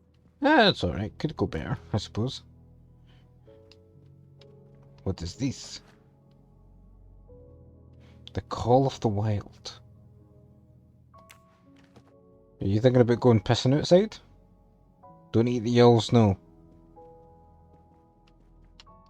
Ah, Monsieur McQueen, may I ask you a question? Anything I can do to help, Mr. Poirot? Is this your handkerchief? I think it might be. This handkerchief embroidered with an H. Is it yours? No, I don't use cloth handkerchiefs. Oh. Thank you. I won't bother you anymore. He's the one who can confirm the identity of the private detective.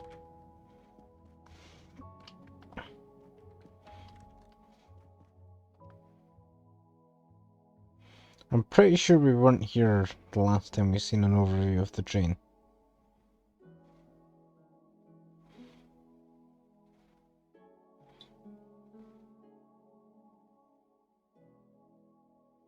Well, this is interesting and all, thank you.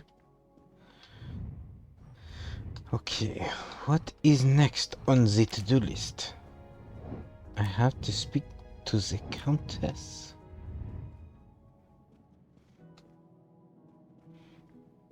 I can't. We were told she's not well.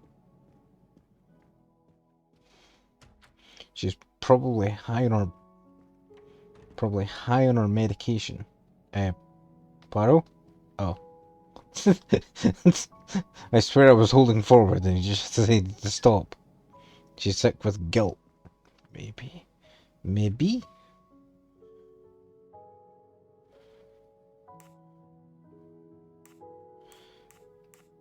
Monsieur, if I am to catch this murderer, I will need your help. My help?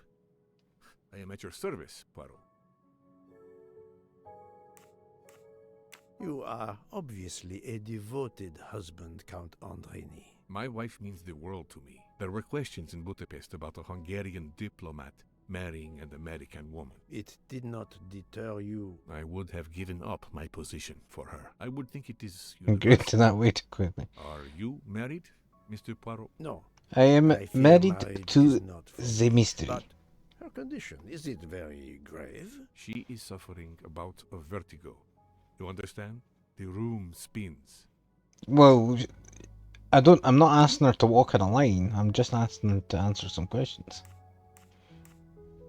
I think Dr. Constantine could help your wife. There is a doctor on this train? I did not know. Where is this doctor? I think Dr. Constantine is in the lounge car. If not, Aha! the conductor can tell you where he is. Very well, I will find him. Thank you very much. He's the doctor you're looking for.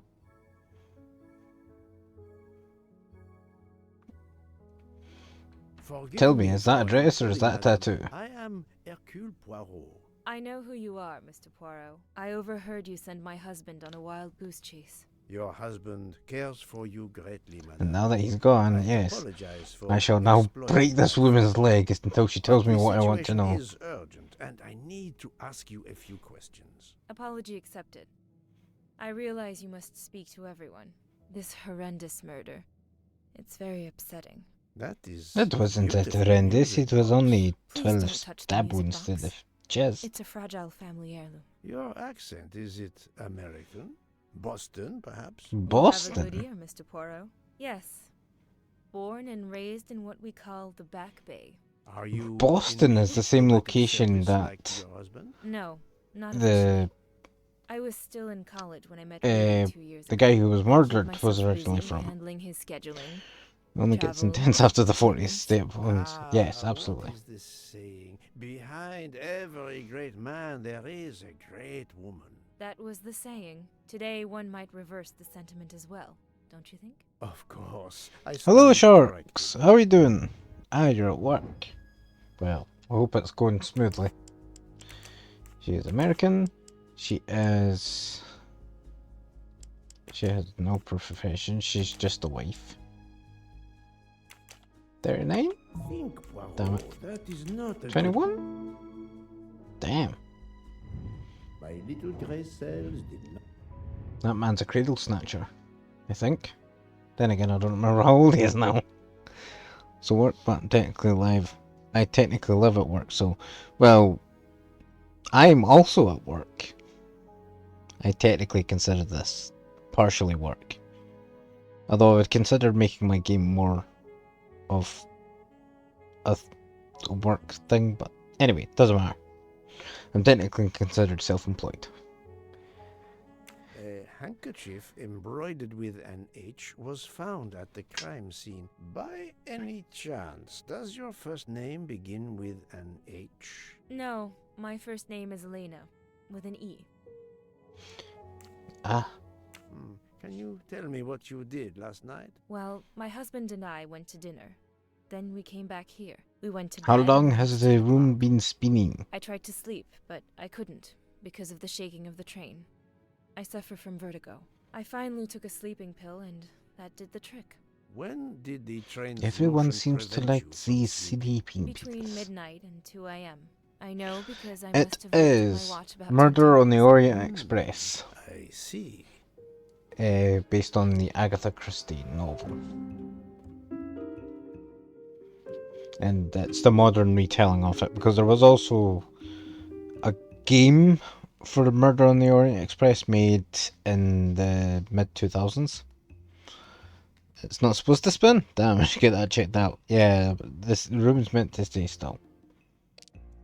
We went back to our compartment and we were in bed by 10. Between midnight and 2 o'clock I tried to sleep, but I couldn't because of the shaking of the train. That is wrong, because we were stopped due to the snow. Calm now, Countess. You Tell are me the not truth telling or I the will have to truth. break Why do you some say fingers. The Have you train not noticed the stopped train at has stopped? 12:30 a.m. due to snow. I was there wondering why was no that mountain shaking of seemed the to go train. on for a long But time. You told me that it was the shaking that prevented you from sleeping. I don't know, you're confusing me. My vertigo. Madame, Keep this up and I'll man punch you died right in the last throat. night. You can't talk nonsense just because you're sick. You are hiding something from me. How dare you? I didn't do anything wrong. I'm going to find my husband. Try not to let the door hit you on the way out, bitch. That was unkind, I know, but my strategy worked. I can now inspect this room in peace. Oh. Yes, of course, you totally planned for that, didn't you, Poirot? It is the same type of These must sleeping be pills. The sleeping pills that Countess Andreni took last night. Time to roll a spell check to cast Clock.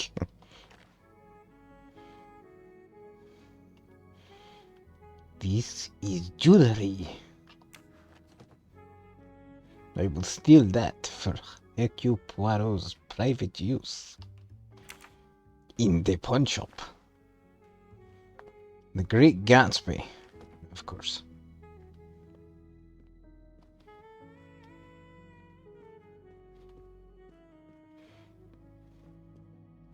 I guess we have to solve this puzzle.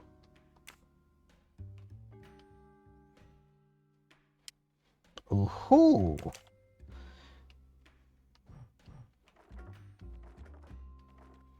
What is the... Ah! Flower, leaf, bird.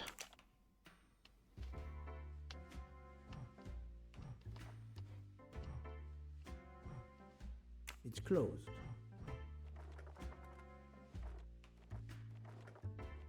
Oh, but what order is it going? It's a pretty good movie. It's a book, originally.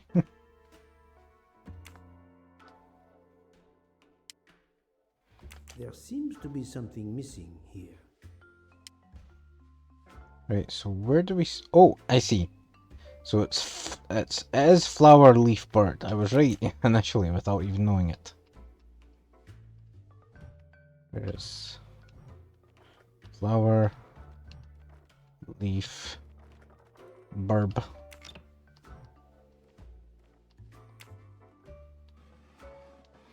A crank! This is turning into a regular Resident Evil affair.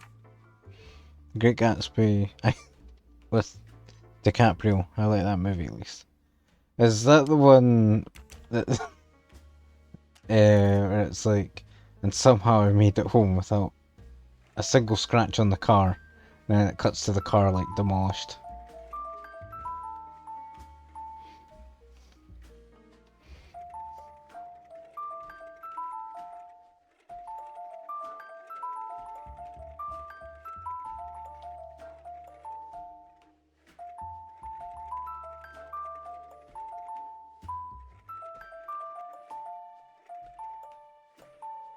Play Despacito.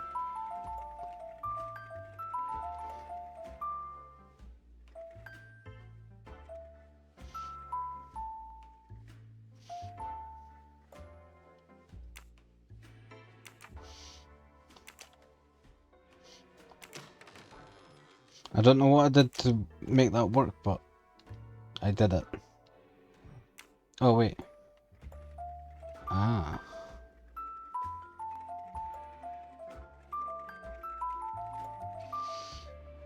Nah, it's a Wolf of Wall Street. Ah.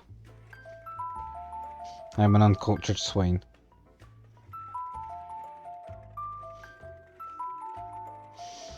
What way do you want to face hen?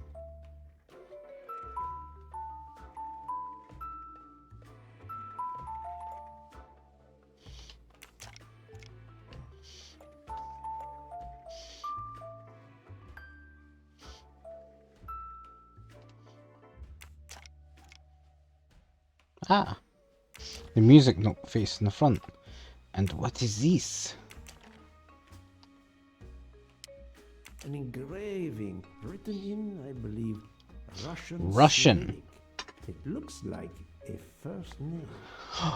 The H on the handkerchief. It is hers. Catch me if you can. That's my favorite though. An engraving.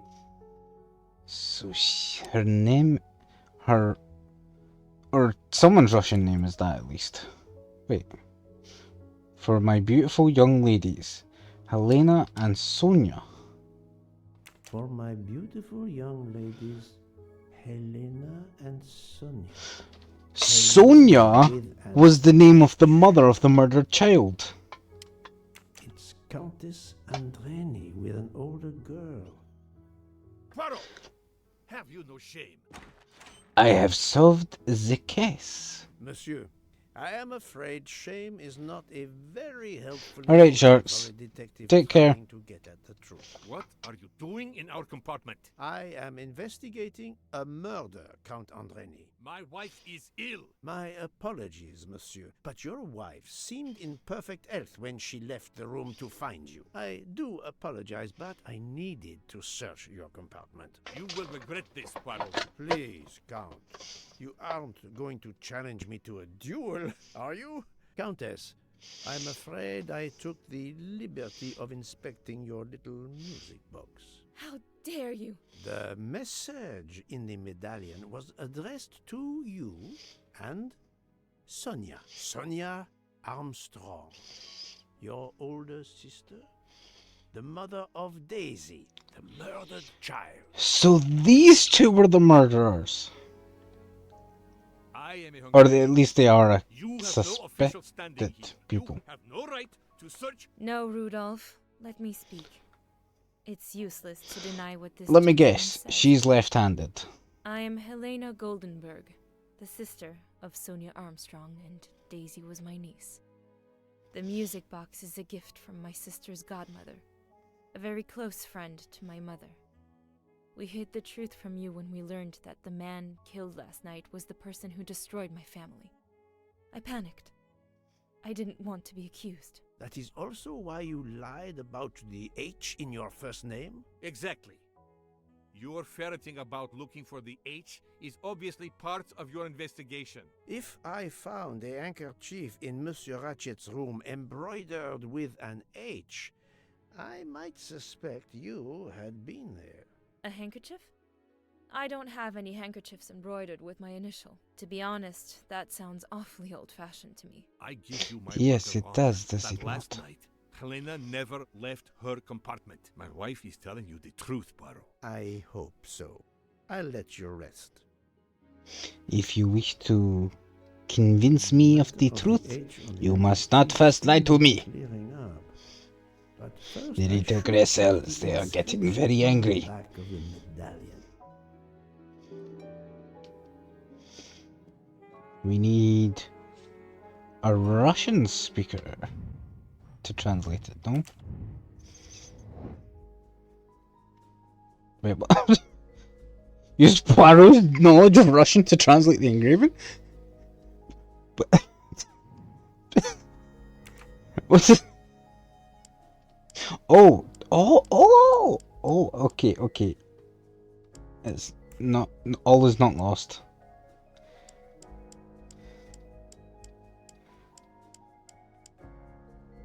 A T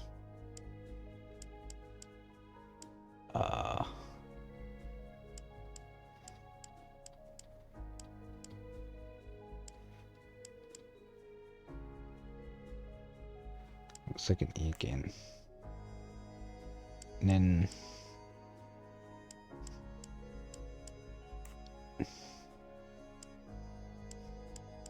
this looks like a baby N.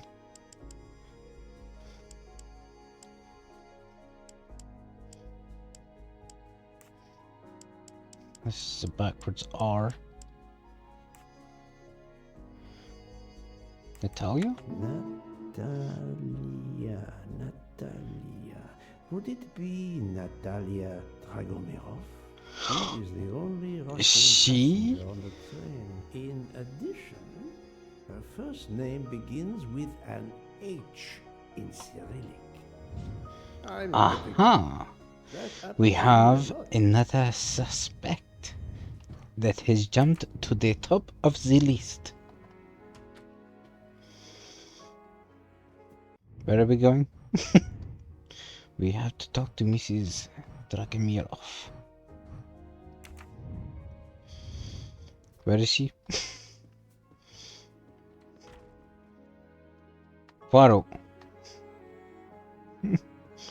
Poirot sometimes just walks down the hallway and goes, "Nah, I'm done here. I'm gonna hang out here for a minute, guys." Right. What room is Fancy Pants in?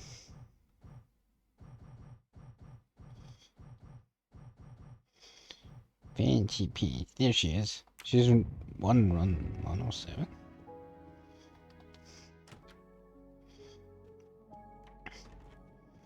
This one. Open the damn door, or Hercule Poirot will have to kick it down. Prepared to receive. I'm sorry, madame, but a man has been murdered. I must ask you a few questions. You must have misunderstood me. I cannot speak to you just now. Madame, I know that Sonia Armstrong is your goddaughter. I have cracked the case, have I not? Please forgive my intrusion, madame, but I And by really forgive my must ask you intrusion, some I mean questions. fuck you! I'll answer if it pleases me. We have not been properly introduced. Yet I have observed her a couple of times, so I can already deduce some things about her. She is a raging bitch. She's the director of a museum. She's probably 85. That was easy. What confuses me is why she has a emo haircut. She has the blue streak through her hair. I will first ask you about last night. Will you tell me your movements? I went to bed just after dinner. I read until 11, then tried to sleep. Later I woke. What caused you to awaken? I suffered from back pain, a consequence of old age interfering with an active life. I called Schmidt around 12:45 a.m. to give me a massage. She did so until I fell asleep. How long was she with you? A good hour, I would say. I don't know, I was asleep.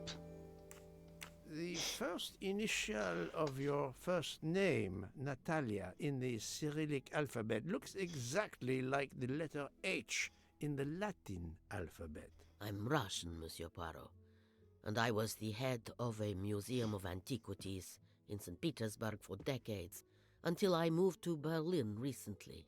I'm familiar with Cyrillic. This is your pendant. Handkerchief is Or your yours, handkerchief. isn't it? Yes, indeed. I lost it. When I was stabbing that man. In Monsieur Ratchet's room. Can you explain to me why Madame Schmidt didn't identify the handkerchief? She must have known it was yours. Possibly to protect me. She is very loyal. Your next question will be, how did my handkerchief come to be lying by a murdered man's body? Actually, I was My going to reply ask you that about is the weather. I have no idea. Will it improve? That is not an answer, madame. It is all I am able to give you. Tell me. If you were to stab a man, would you use your left or your right hand? I must tell you, Princess Dragomirov, I have discovered something astonishing. And that is? You are Sonia Armstrong's godmother. You make that sound like a revelation. I have never hidden the fact, monsieur. You knew Colonel Armstrong well, then? I knew him slightly, but his wife, Sonia Armstrong, was my goddaughter. I was on terms of friendship with her mother, the actress Linda Arden. Linda Arden was a genius, one of the greatest tragic actresses in the world. I was not only an admirer of her art, I was a personal friend. Very well. But this links you to the Armstrong kidnapping case. Helena Andreni is the sister of Sonia Armstrong, the late mother of Daisy Armstrong, kidnapped and killed by the man who was murdered on this train, Ratchet. Indeed. Was it he? Then justice has at last been served. Allow me to summarize. Do I have a choice? No. Coincidence, I shall call it. You are close to the Armstrong family, and the presumed assassin of Daisy Armstrong Be quiet or I'll give you... while you were on board I'll let a fart off in your direction and you'll crumble to dust. Your handkerchief happens to be found at the foot of the victim's bed. Third coincidence. One of the stab wounds inflicted on the body was by a left-handed person. You are left-handed. That is a lot of Is she left-handed? Did we ever establish that? Well, Monsieur Poirot, call it fate. She's not denying it, so If it you must be report true. to the police your coincidences, they will laugh. A woman of my age and frailty has violently murdered a man? With how many potential witnesses I'm would I farting be that general doddering along direction, the indeed. corridor in the middle of the night like Lady Macbeth? You are right, Princess. You could not work alone, which means you have one or more accomplices. And it is only a matter of time before I find out who they are. I would appreciate it if you would remove yourself from my room and take your fantasies with you. I may take my fantasies with me, madame, but I will not take these fart. Wait.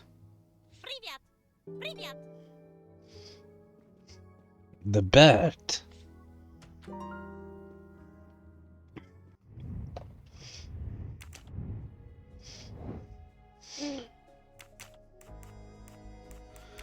People whose alibis match. Mr. Hardman. He was... Yeah, well, these two are together, obviously. Those two?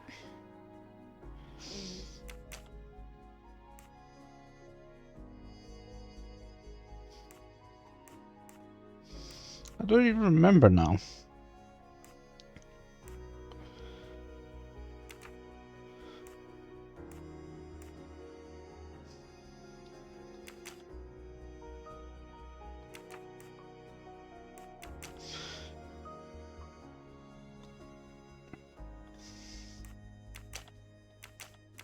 Think, Poirot. Damn it. That is not a good answer. Okay, let's revisit Hartman's alibi.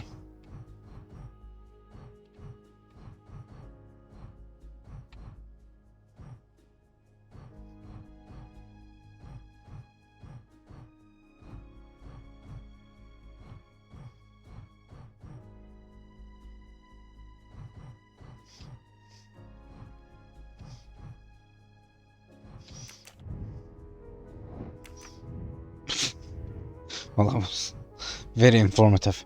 Off the shower, don't have too much fun. I can't make promises on that regard. I will have as much fun as I damn well please. Thanks for dropping in and thanks for the follow. Right. So, definitely these two. Definitely these two. No, no, no. Definitely these two. Definitely these two. No. Fuck. Definitely these two. Definitely these two. I must admit What? I'm not right this time. Whose alibis match.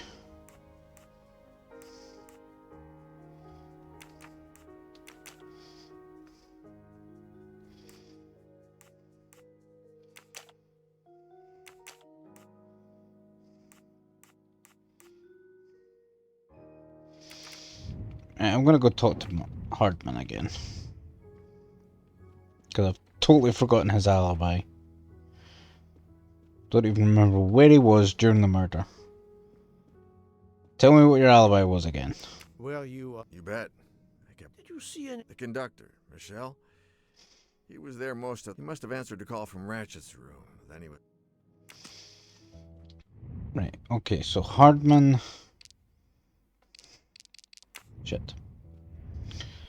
Hardman and... his...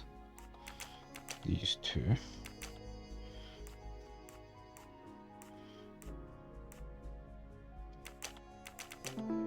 Oh, there we go. I'm right again. That happens to me a lot. I now need to report to Book. Book. Poirot, come on. I don't know what's going on, but every so often he just wants to stop. Oh, Poirot, you're there. She hasn't moved, but she seems to be waking up little by little. What about you? Your investigation progresses? I find myself helping everyone with their problems before they can help me with mine. I have shifted boxes, helped with hangovers, repaired an orange juicer, unlocked some Russian dolls, all so my investigation can proceed.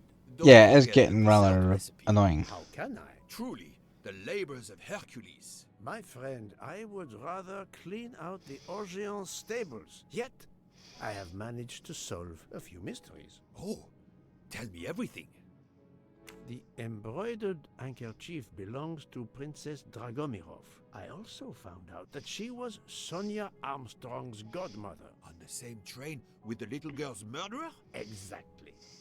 Also, Elena Andreni is the younger sister of Sonia Armstrong, Daisy's mother. Another passenger connected to the Armstrong case? Yes, Book. What are the odds, do you think? But I cannot see either woman stabbing Ratchet over and over again in a frenzy. And they apparently have alibis.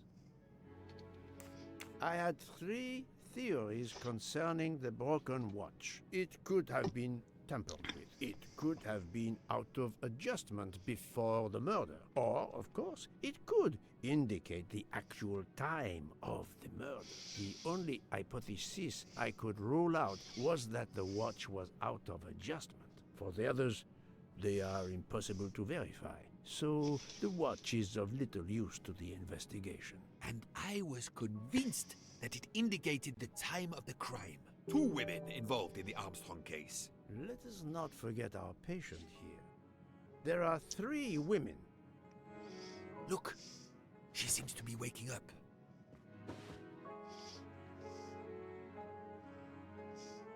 What's happening to me? Did I fall asleep again? Indeed, Mademoiselle Locke.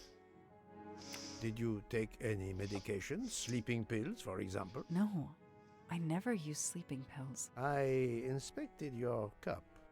You can clearly see that there is a residue of something at the bottom. I'm sure a lab test would confirm you were drugged. Most likely an overdose. That would explain your battle to shake off the effects. You think Fräulein Schmidt did it? She certainly had the most opportunity, but why would she? But no one knew who I was. It's impossible that someone deliberately targeted me.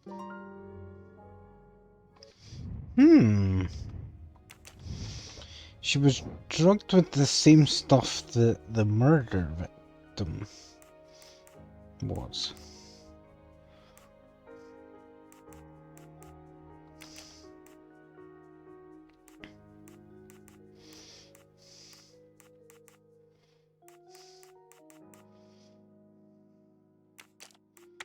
Think, Poirot. Oh, well, I thought since you... Okay, never mind then.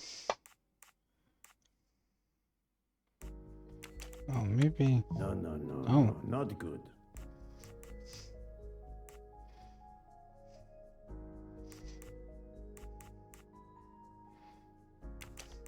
Fräulein Schmidt or Monsieur Michel may have drugged the tea that Mademoiselle Locke drank. Fräulein Schmidt or Pierre Michel could have drugged your tea. They are really the only 2 people on this train who could have done it. But why would either one do it? Mr. Poirot, I'm feeling much better. I'd like to bring you up to date to why I ended up on this train. If you are able, I would very much like you to finish your story. Very well then. After the Daisy Armstrong case was officially closed, I put out a standing request to the police departments in the Boston area for anything on Michael Clark. But he didn't turn up on their radar. I even set up an anonymous tip line for news about Clark. That's how I met Braid, a sketchy contact on the dark web, but they found nothing I could use. It's all coming together. 4 long years passed without anything new. Every day I looked at the evidence board I put up in my apartment bedroom. Then this morning, a police report landed on my desk that changed everything. I paid a visit to the police property room and took home a box full of clues. There was his name. Michael Clark.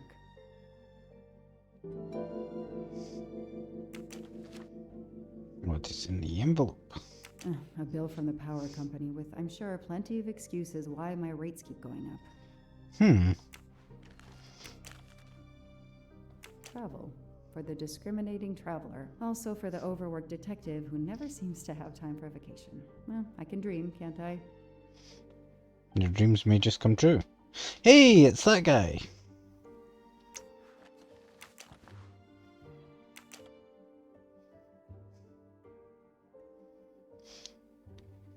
The body of investigative reporter Michael Clark was found buried in his Boston backyard.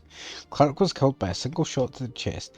Date of the composition suggests an estimated date of fall 2018.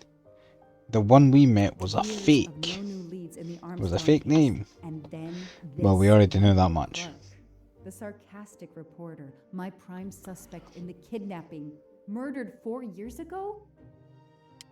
This is Michael Clark? He doesn't look anything like the journalist I interviewed. Michael, you have earned a place on my evidence board. This is Michael Clark? He doesn't, Michael... To the bottom with you!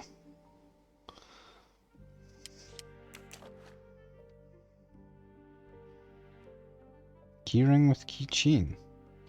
The lab team found this keychain in the cabin, but they wouldn't have bothered to examine the keys once the DA shut down the investigation. The keys were just tossed in the evidence box along with everything else. It's too unusual not to demand a closer look.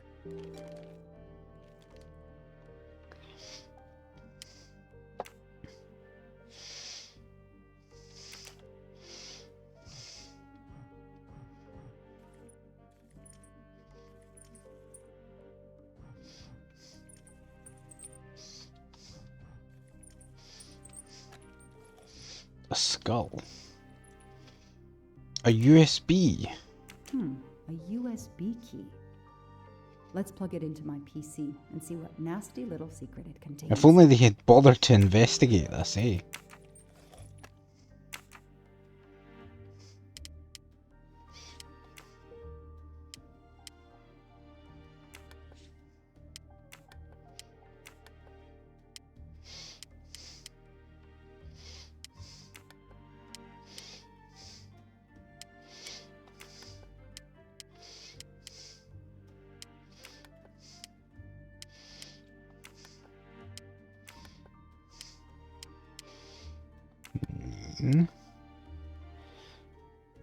I hope this is right.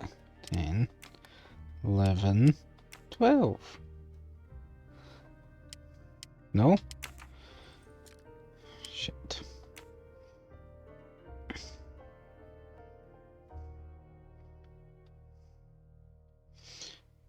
3569.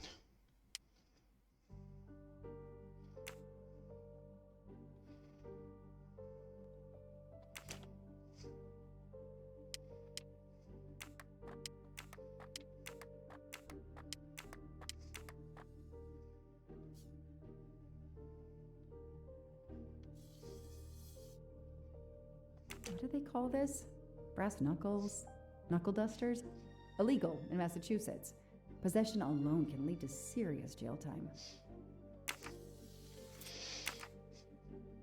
This guy just has an orgy of evidence on his keys.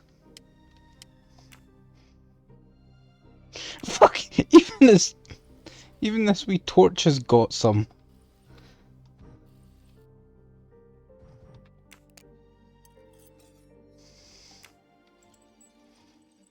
A lockpick kit. What do we have here? A flashlight. They can also conceal knives, but in this case we have lockpicks.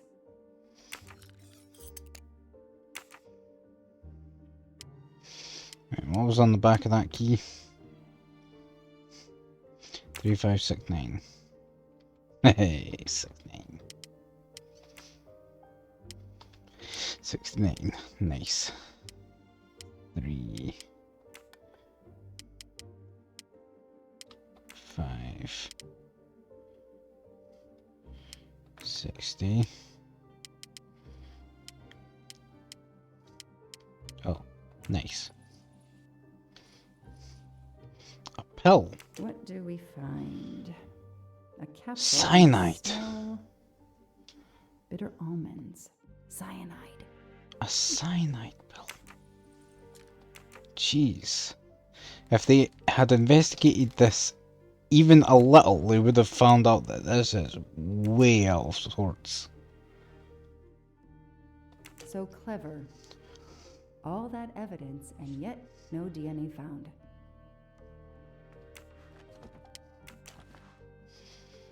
This is the bottle that was The allegedly only fingerprints with found on the fingerprints bottle of were Suzanne's. Suzanne. Yeah. And the hairbrush. Suzanne's hair, so conveniently left in the cabin for us to find. It was planted. I knew she was innocent. Fluffy. Daisy's plush toy.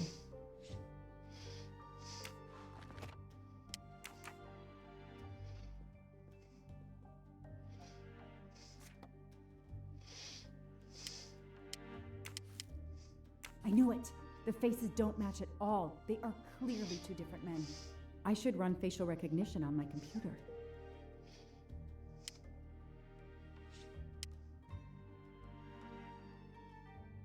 District Attorney McQueen. Yeah, he did mention that his father was the district attorney. Look at. Okay, the real Michael Clark has been dead for years. Let's see if the photo of the fake Michael Clark matches someone in the database of known criminals. I've tried this several times in the past few years, but came up empty. Maybe whoever he really is has finally made a mistake. That could be him, but he looks pretty different. Yeah, he does. What changed between the two photos? Well, the hairline for one. He seems He looks different older. at first glance, but still, it's the same person. Nice. Nice! Ears are the same. His forehead's different. Joanna, that doesn't track. His forehead is different. He's more wrinkled. What do you mean? His beard's different, yeah.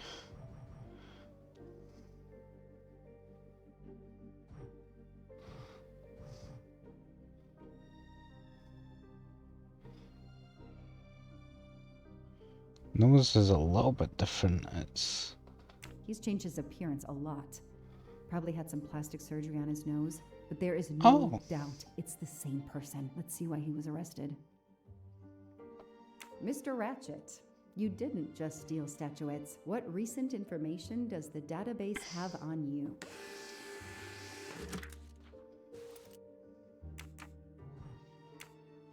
It's so frustrating. I have a name, but I can't find anything about him. But I know just who to call. Moshi moshi.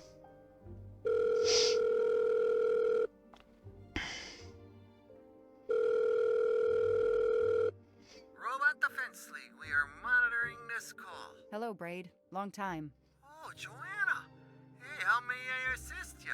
I need you to search the dark web. Yeah, can you narrow that down a little? Cause, it's pretty big and pretty dark out here. Could you find intel about a Samuel Ratchet? Samuel Ratchet. Got it. Bad dude?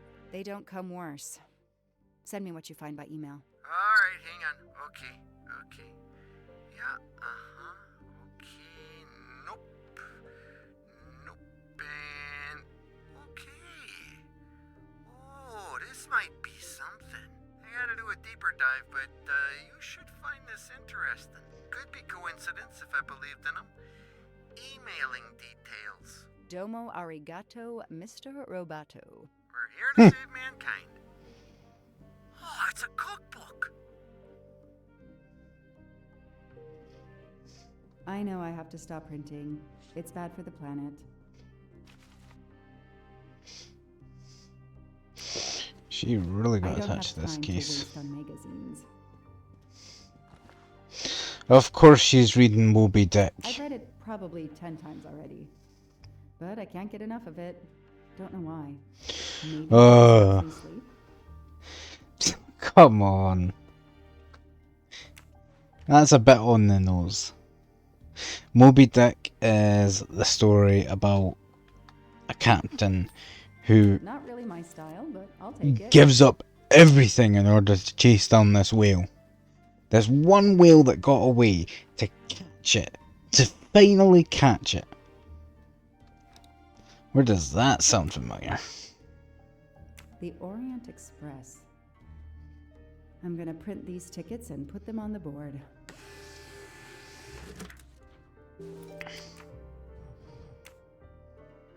Shaved off the Metro beard. But I'd recognize that smug bastard anywhere. The man I interviewed 4 years ago posing as Michael Clark. This goes on the board. Oh yeah, they look the same. What's this?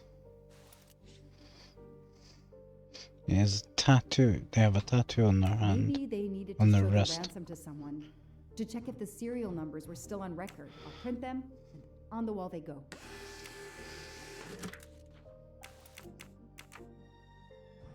Absolutely nothing on this Cassetti. His driver's license is almost surely a fake.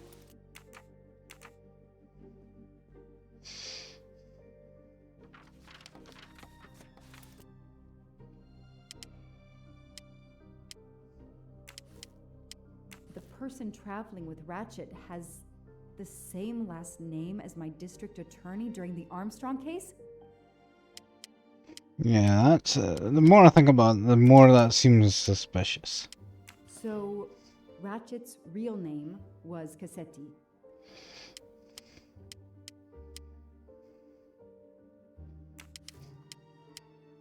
This is Ratchet's ticket.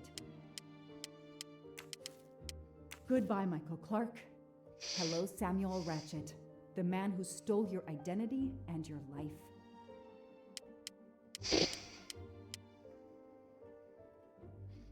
Edward Masterman.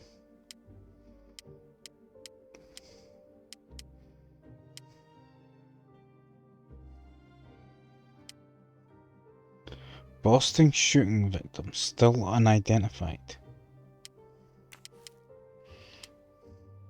This tattoo is the same on both pictures. Uh-huh.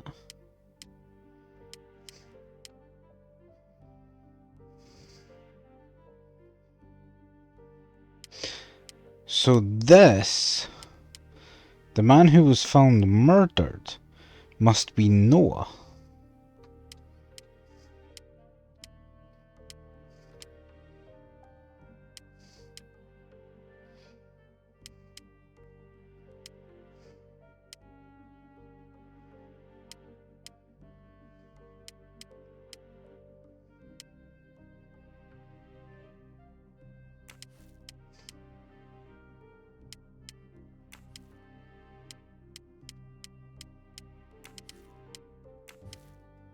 No? Okay.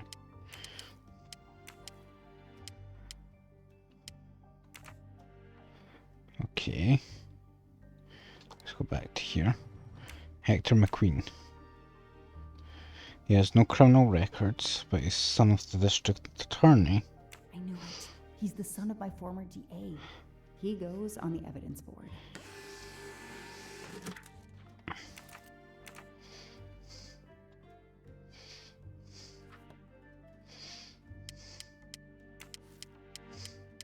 Here's what Hector McQueen looks like. Hector McQueen is the son of District Attorney McQueen.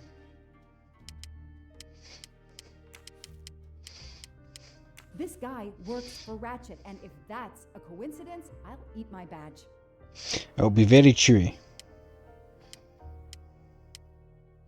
Not very good for the teeth. These tickets were all booked by McQueen.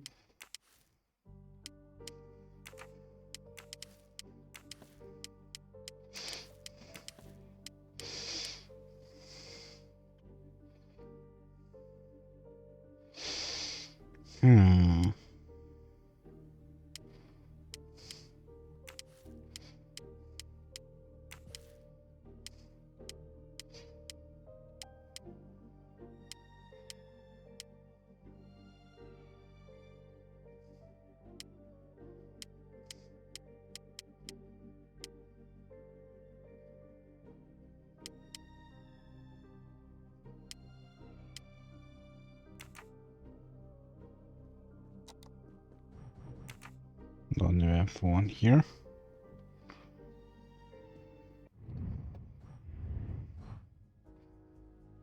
There's more on the evidence box.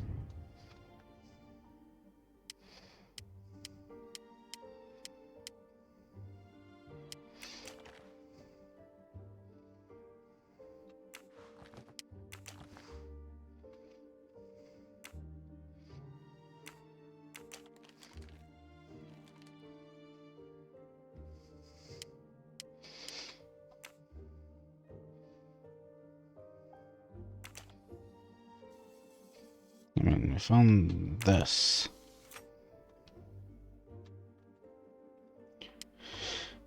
Had lockpicking tools and a cyanide capsule.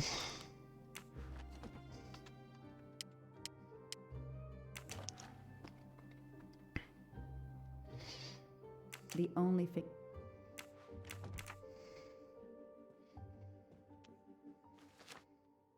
The Orient Express departs from Istanbul next week. Interesting. I'll put it on the board. The event? Some old train. But that face, that man. What? That man? Wait, there's something about him? He's connected? He's also on the board? Next week, a certain Edward Masterman will be on the Orient Express. Hector McQueen will be on the Orient Express next week. Ratchet will be traveling on the Orient Express in a week.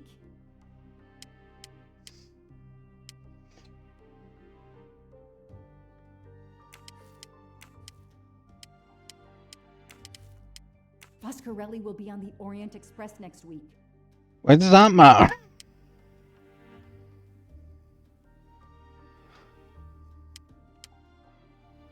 Foscarelli.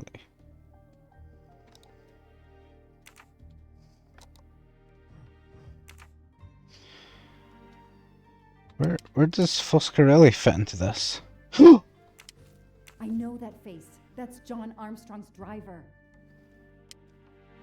I just noticed it as soon as I seen it. Wait, if the driver... Why does this all link up?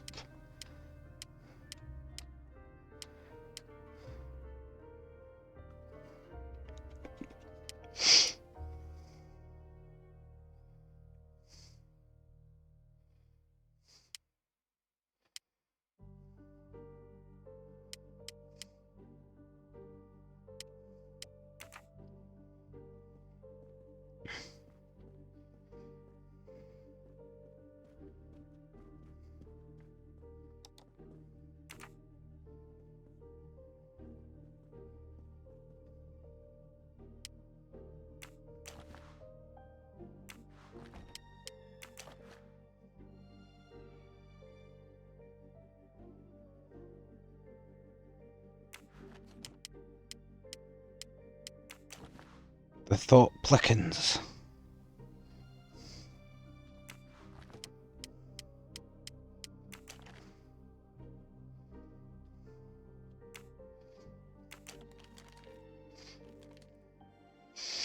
What have I missed?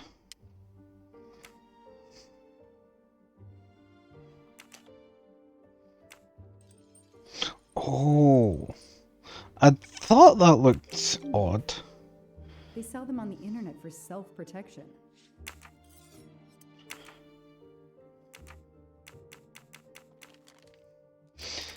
So that's why it had the number engraved on it as well, because it's not really a key.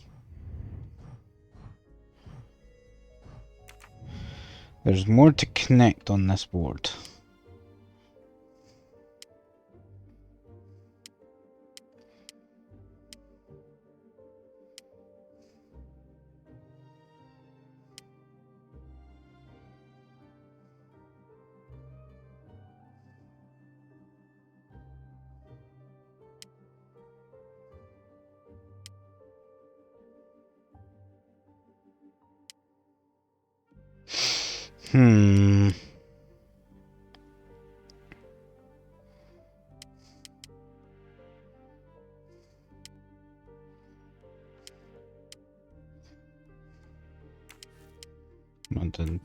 No? Okay, I didn't think so.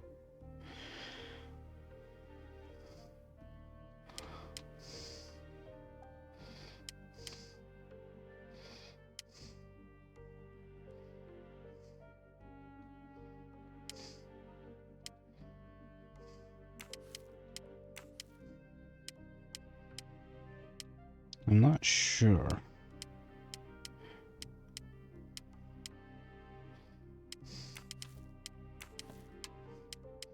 I just need to...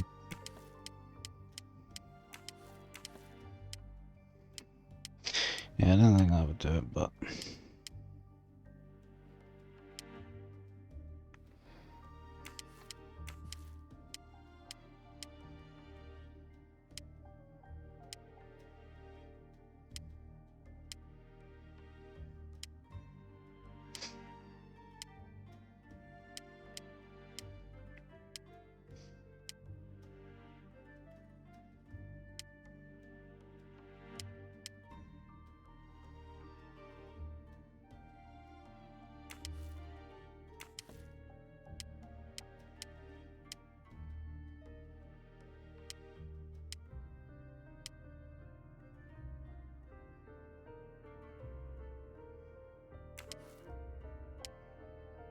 As Ratchet is alive, the dead man can only be Noah.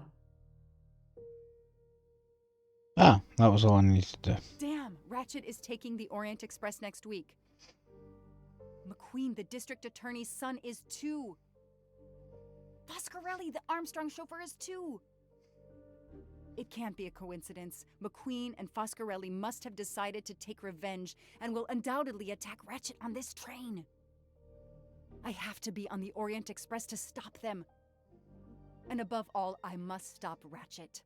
But I can't do it in Istanbul because there's no extradition treaty with the United States. Ratchet can never be judged in the US without an extradition treaty. I'll have to wait until he's in Paris to have him arrested. Ah!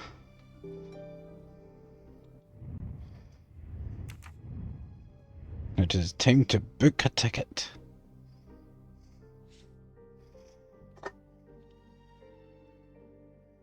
Hope you have enough money. Every compartment is taken for this special anniversary journey. Oh, it's impossible to find a ticket. What can I do? Let's find out who's traveling on the Orient Express. Time to call Braid.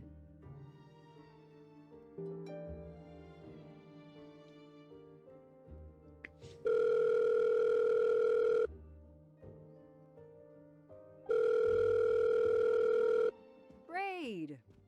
It's me again. I haven't found anything useful yet. I need one last favor. But it's a big one. Uh-oh. Can you find me the list of passengers of the Orient Express for that anniversary trip? Hold on. Jeez, their IT is surprisingly good. Maybe because of the big event. I found the list, but they sealed my back door as I was starting to capture it. Oh no. Whoa, calm down. I got one name.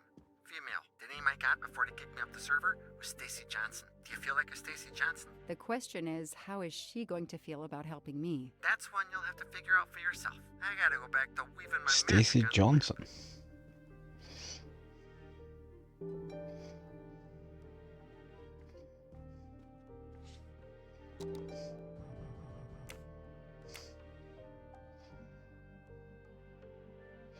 Starred the movie Love and Despair, sponsor of several associations helping sick children, arrested for attacking paparazzi. Case settled out of court.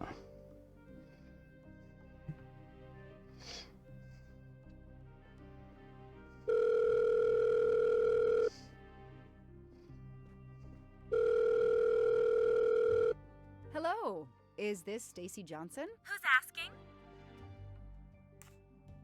My name is Joanna Locke. I'm a police detective. And I'm just an actress.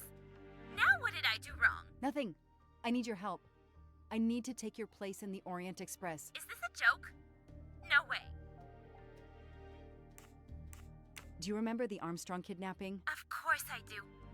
That poor little girl. I'm a police officer. I have a new lead that may help me find her killer. Wait, didn't they prove it was the nanny? I have found compelling new evidence. I've reopened my investigation. You know, I had my doubts about the murderous nanny. I played a nanny a couple years ago in a slasher. I was killed in the first episode, but it got me interested in helping kids. Stacy, please, you say you help kids? Well, I joined a couple of associations who are trying to help underprivileged kids. If this little girl's real killer is still out there somewhere, I'd do anything I could to help. Getting me on that train will help more than you can imagine. So, you want my ticket for the Orient Express? But I booked it months ago. I was so much looking forward to this trip. I'll give you twice what you paid for the ticket. You think I care about the money? You still don't get it, do you? I'm hanging up. Goodbye. Damn it. Stacy, I can tell you care about kids. Here's your chance to help put this beast in prison for the rest of his life. Think of the publicity for those causes you care about. Think about the kids. The kids? Yeah. All right. We'll do it for Daisy and the kids who suffer. I'll take care of changing the tickets to your name and send it to you. Get him. Make him pay. I will. Thank you so much. Oh, he pays the ultimate price, but not because of me. Stacy was as good as her word. I received the ticket. I called my chief to let him know I was taking my vacation time. I had coming. I flew to Istanbul. I was finally going to nail the monster responsible for Daisy Armstrong's death, Michael Clark's death, even his accomplice, and, I suspected, so many others as well. You know the rest. You're probably wondering how I got here. Not anymore.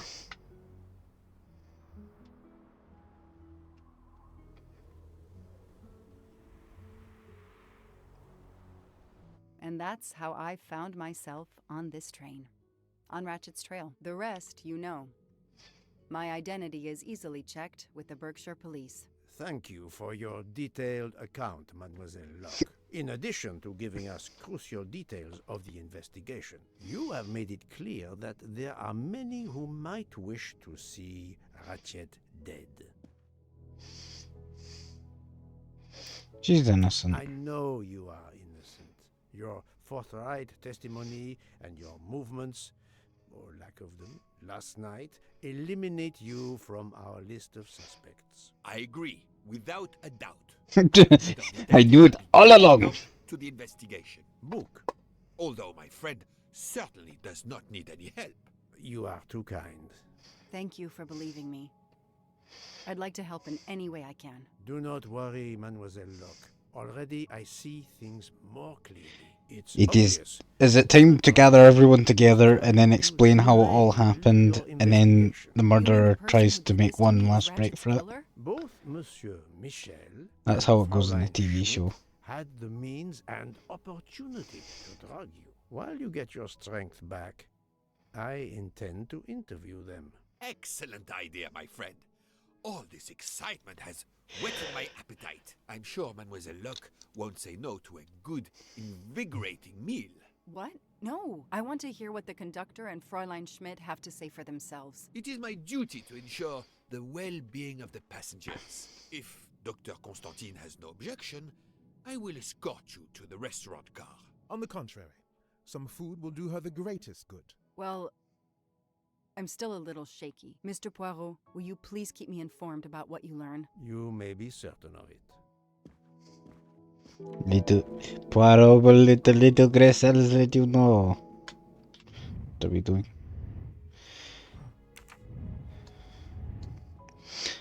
I don't think Mr.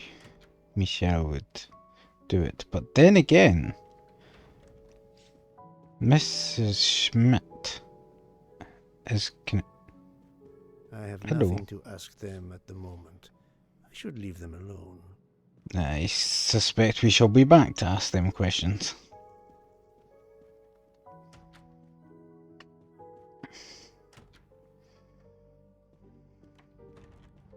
Good Why did evening, you drug her? Fräulein Schmidt. Die! May I disturb you for a moment?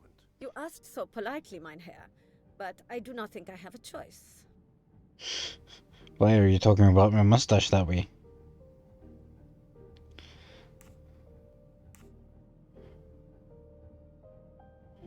I wanted to let you know that your roommate, Mademoiselle Locke, is awake.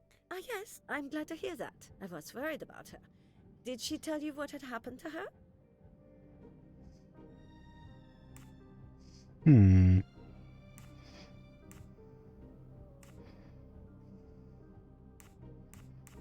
Unfortunately, she doesn't remember much, but we found a residue of a sleeping pill in her cup of tea. Since you two were alone together in your room when she drank it, who else but you could have dragged her? Must I point out I do not make the tea on this train? You should question the conductor or the kitchen staff.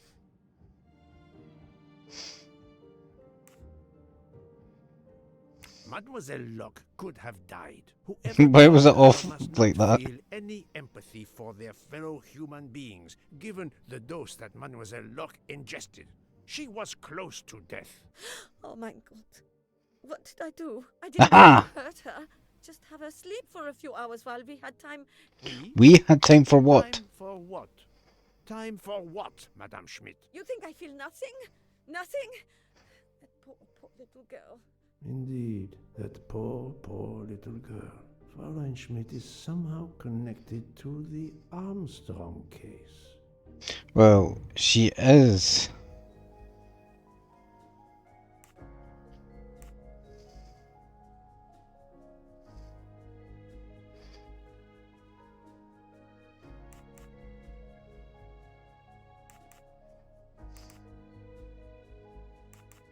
I do not think Yeah, that's no. the right answer.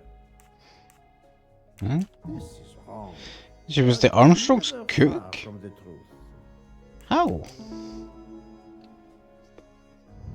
My little grey cells did not Fräulein Schmidt, I have a certain reputation for sniffing out. I am not a murderer. Forgive me, but I was going to say brilliant chefs. You were the Armstrong family's cook, were you not? But yes, I was the cook of that lovely, lovely family. I'm sorry, but I must ask you to give me some time to collect myself. It wasn't supposed to be like this, my darling, my poor darling child. I will give you that time, Fräulein. You have given me much more in exchange. I must check in with my other suspects to make certain I have all the pieces of the puzzle in my possession. The grey cells, they be telling me Can I get you something, stories. Monsieur Poirot? Everyone is so tense. An aperitif. It soon, is the Monsieur moment Fauchet, before with the pleasure. grand When finale. the matter is resolved. That is. Oh, I like your mustache, my friend. Delightful trophy for my You should not put it on the shelf. You should have it on your Jean, face. mixed everything up again. Oh, I can't find the coffee liqueur for tonight's dessert. Ah.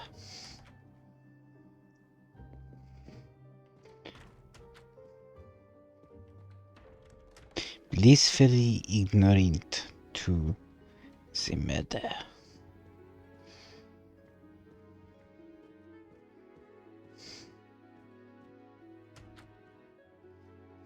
Not now. Not now. I have a dinner to prepare. Would you interrupt Michelangelo or Da Vinci? Well, given that they were alive hundreds of years ago, I think it would be rather difficult to.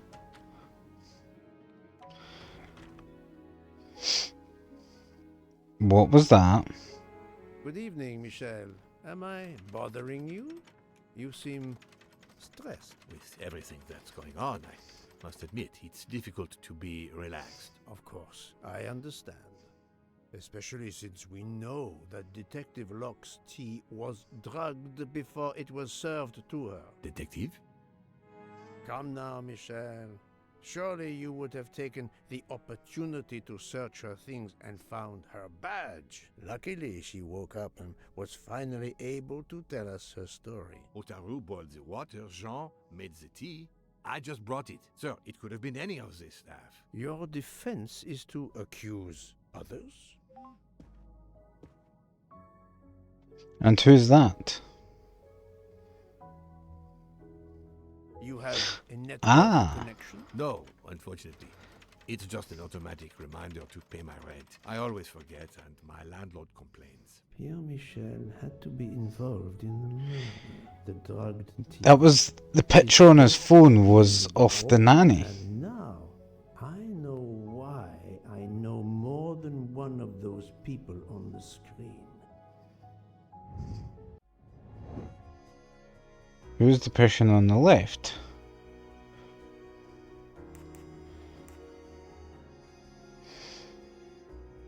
Like my left or theirs? That's Pierre. In the middle is Suzanne Moreau. And on the right... Oh. That's Hardman, isn't it? Nice. That was easy.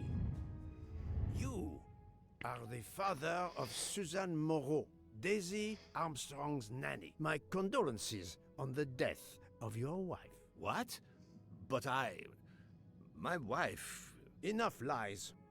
Suzanne does not bear your name? No. Suzanne's mother and I were divorced. Suzanne kept her mother's name. My most sincere condolences, Monsieur Michel, on the deaths of Suzanne and your wife. This job, I loved them, but I was never there for them. Then, a year after the divorce, Solange became ill. Suzanne took her to this special hospital in the US. Got that job as Daisy's nanny.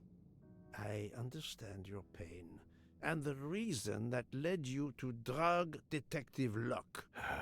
We really can't hide anything from you. So the reason why she was hit so bad was because she was double drugged. And keep the truth from Hercule Poirot. Yes, I admit, I drugged the tea. But it was only to keep her quiet, until I could... But she reacted so much to the sleeping pills. She was lucky, as are you, that she didn't die. To be frank, there is one more thing that puzzled me, but I think I understand now.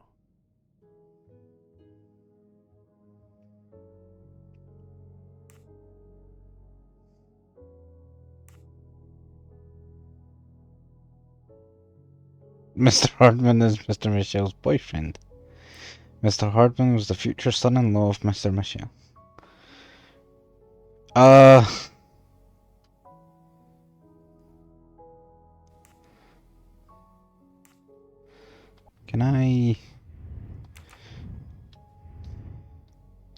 Can I review my evidence a little bit here?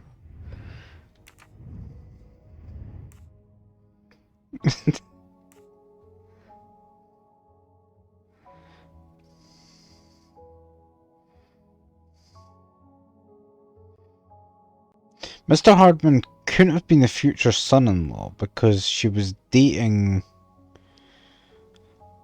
the murdered guy, so it's Mr. Michel. You have a certain fondness for Monsieur Hardman, no? Cyrus is a good friend, and I appreciate him a lot, but it's not that. Cyrus was my daughter's fiancé. Ah.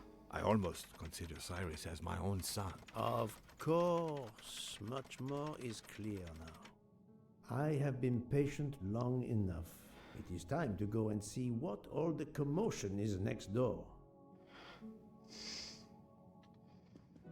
Damn.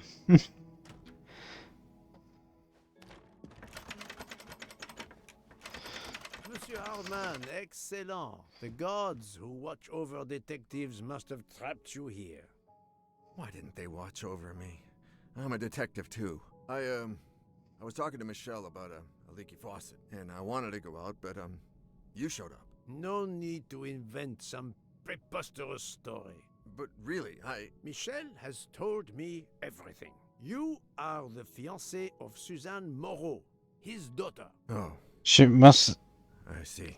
Surely this is not a big surprise. She must not have been very fond of him if she was dating another man. Suzanne was the only woman I ever loved. And I failed her. We got into a spat. It was nothing, but I was too proud to apologize. We weren't speaking at all. Suzanne never really cared for that guy, Noah. She would have forgiven me. If only. If only. If only. A common refrain between lovers who quarrel. Obviously, Pierre Michel and Fräulein Schmidt both drugged Detective Locke's tea, causing the overdose. No wonder she had so much trouble waking up. Time to report my findings to her and Book. My love, I was too proud to patch things up. I chose pride instead of love. I'm not even in the room with you anymore.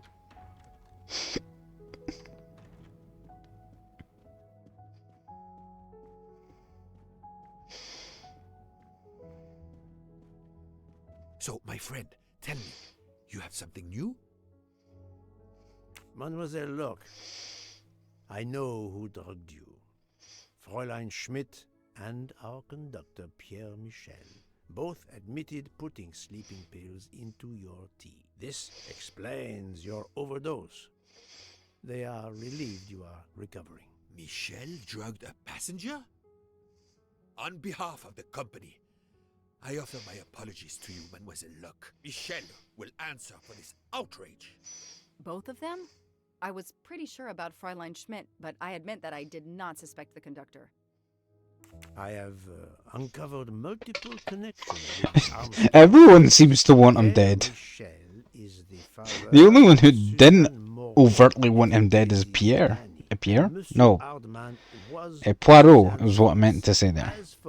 And Beau. Schmidt, she was the cook of the Armstrong family. What a coincidence, don't you think? But it's incredible! What are the odds that so many people linked to that tragic affair ended up on the same train? About the same as you winning the lottery, my friend. I wasn't the officer who interviewed Fräulein Schmidt back then, so she couldn't recognize me here on the train. How could they know who I was? There were other passengers who might have. Or she may have seen you when you visited the Armstrong home. It is now clear to me that some of the clues to this elaborate plot were staged for my benefit.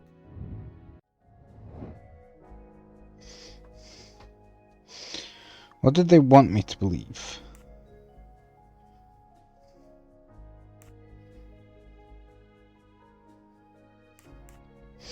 Got on the train at Vinkovsky, killed Ratchet and got off immediately. But the train got stuck. My little grey cells did not let me down. Some clues and information collected so far could lead to a hypothesis. The murderer boarded the train in Vinkovsky, killed Ratchet, and then left the train immediately. How did you come to that possibility? Monsieur Hardman told me about a short man with a high-pitched voice who threatened Ratchet. Imagine for a moment that this man, wearing a wagon-lit conductor's jacket, killed him while Michel was on the platform at Vinkovsky. This murderer then hid the conductor's jacket in Detective Locke's room, then fled before the train left. Why choose Detective Locke's room? Why, indeed. Let me re-explain from the beginning. So...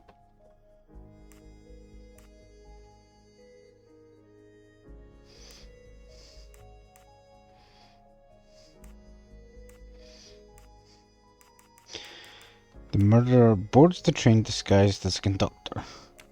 Get off the train last.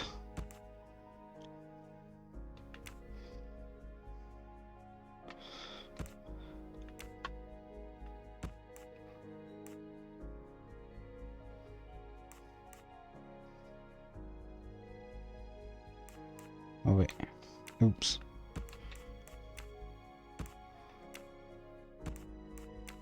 First the train gets at Vinkovsky. Then discard the stuff. And the jacket. This is wrong. No? Oh. But I'm never...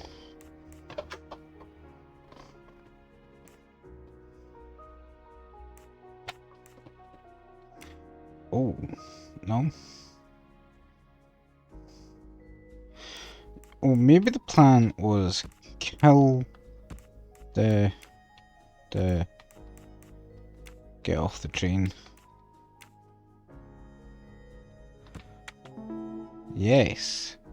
So they wanted to be an in and out affair. I can't, sir. But it didn't work. Mon Dieu. Oui. That must be it. Everything fits so well. It fits too well, my friend. Other clues lead to a second hypothesis, much more plausible.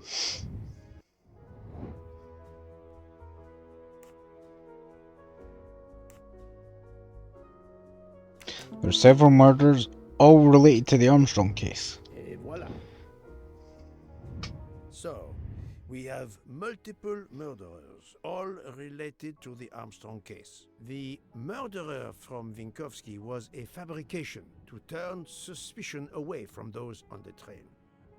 They expected the investigation to be led by some small-town official who could easily be misled. Mr. Poirot? Detective Locke, forgive me.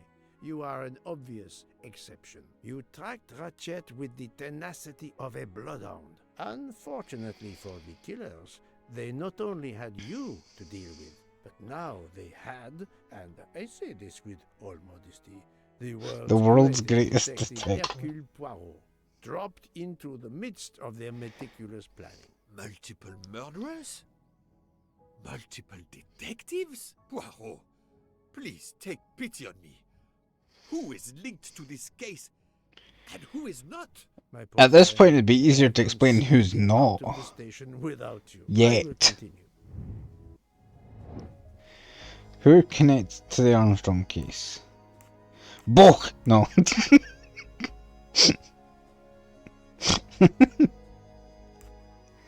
She is. He is. He's.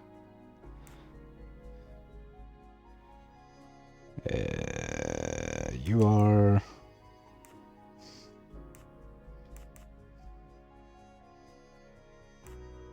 You are. You are. You are.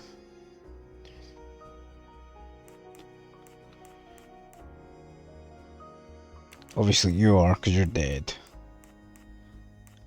I guess you are as well. Is there anyone else that isn't involved? Yeah, I think that's right. No, oh. Not good. He's, well, technically he's married into this situation, come on. Right, who else is involved? I guess Masterminds. This is wrong, but I'm never far from the truth.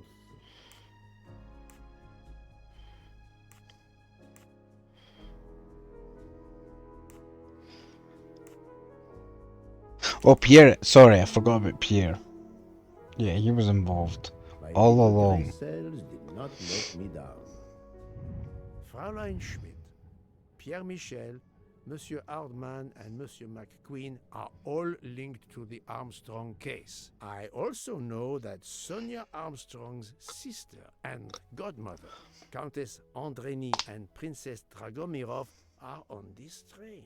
And finally, Detective Locke discovered that Mr. Foscarelli was the Armstrong chauffeur. If we add Detective Locke and Ratchet, of the 12 passengers in that coach, 9 have a connection with the Armstrong case. What next, Poirot? Or should I say, who next? It is time to summon everyone. It's time for the wrap-up. Constantine? The train crew other than Michel? Dr. Constantine, yes. I will need him. But we don't want the others as witnesses. I will see that their duties keep them occupied elsewhere. Excellent. I have always thought this moment in a case is much like Rodin unveiling the thinker before a captivated audience. A work of art. Have you not felt that way, Detective? No, Mr. Poirot. I'm happy just to slap the cuffs on him. Well, there is some artistry in that as well, I suppose. Where would you like the unveiling, Poirot? The lounge? Perfect. Then I will gather all the passengers in the lounge. We are all gathered in order to resolve the murder of Monsieur Ratchet, also known as Monsieur. I forgot his real name. Cirelli?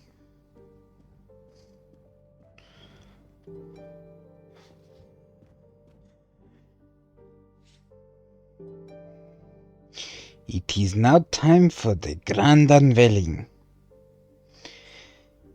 This case was most difficult for Hercule Poirot. However, we have managed to Stage is resolve. set for the final act. Ladies and gentlemen, I have gathered you together to hear my reconstruction of the murder of Samuel Edward Ratchet, also known as Cassetti. There is not one, but two possible solutions of the crime. I shall put them both before you, and I shall ask Monsieur Bouc and Dr. Constantine here to judge which solution is the correct one. Two solutions? Mr. Poirot, I am hardly qualified. Nevertheless, your assistance is required. Yeah, this is the part where they all nervously shift All the know eyes, look at facts each other. of the case. Ratchet was found stabbed to death this morning. He was last known to be alive at 12:37 a.m. last night. Was he? When he spoke to the wagon-lit conductor through the door. His watch No, he didn't. was found to be badly dented, and it had stopped at 1:15. Dr. Constantine, who examined the body, puts the time of death as having occurred between midnight and 2 in the morning. At half an hour after midnight, as you all know, the train ran into a snowdrift. After that time, it was impossible for anyone to leave the train. So, here is my first theory. The enemy, as Ratchet expected, joined the train at Vinkovsky by the door left open by Captain Arbuthnot and Monsieur McQueen, who had just descended to the platform. He was equipped with a wagon-lit jacket, which he wore over his ordinary clothes, and a pass key which enabled him to gain access to Ratchet's compartment in spite of the doors being locked. Ratchet was under the influence of a sleeping draught. This man stabbed him with great ferocity, 12 wounds in all. He left the compartment through the communicating door to Madame Hubbard's compartment. Yes, that's so. Scared me half out of my wits. The murderer thrust the dagger he had used into Mrs. Hubbard's handbag in passing. Without knowing it, he lost a button of his uniform. Then he slipped out of the compartment and along the corridor. He put the uniform jacket into Detective Locke's suitcase to cast suspicion on her. And a few minutes later, dressed in his ordinary clothes, he left the train just before it started off again, using the same means for egress, the door near the dining car.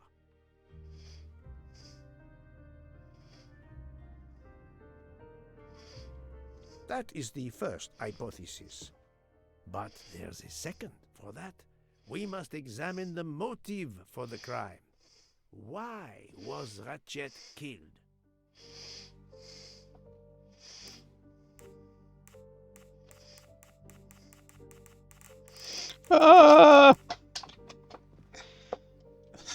Revenge or money? Both. Hello, Shang. How you doing?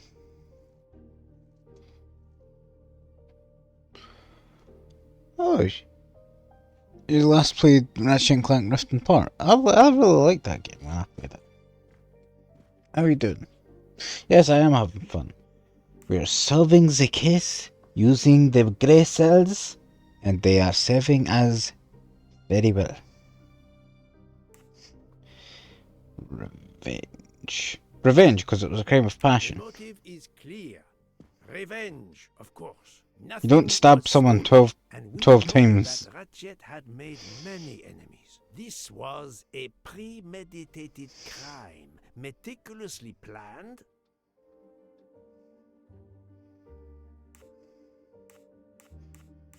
When was the crime planned? just before departure or months before departure?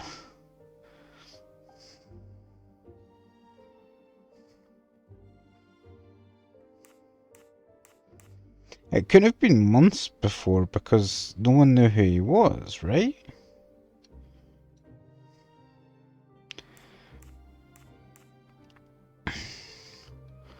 Meticulous sounds like it wasn't last minute. Yes, but... Okay, so... Since the kidnapping and death of little Daisy Armstrong, which traumatized many people close to the family. Even when the police concluded that it was Suzanne Moreau, questions remained. Detective Locke continued her investigation, as did others. They became convinced the truth lay elsewhere. We now know who the real murderer of Daisy is. Susan McNall. It is clear now that Daisy's killer was Ratchet, also known as Cassetti and Michael Clark and how many other names. But of course, many of you have known this for a long time. It is obvious that the 12 stab wounds are not a random number. Dr. Constantine's analysis revealed that some stab wounds appeared to have been caused by a right-handed attacker. Others indicated the knife wielder was left-handed. Some wounds Thought it was clank.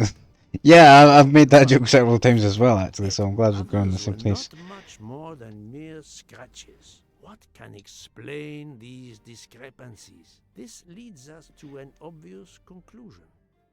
They are symbolic. A jury in the United States. 12.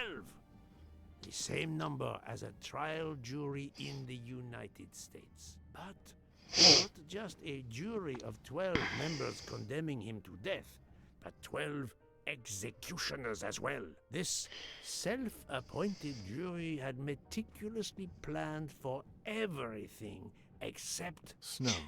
Snow.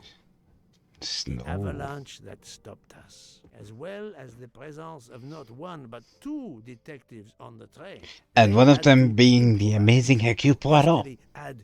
Zephyr Shadow. Sorry, what was the... What did he say? I wasn't listening. No, Hercule, come. Give us a hint of what you just said.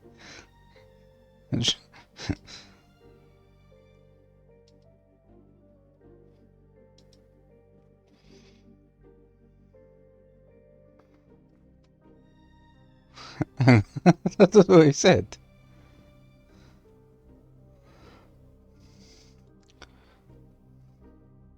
What I'm gonna open up my stream and rewind it a bit if I can.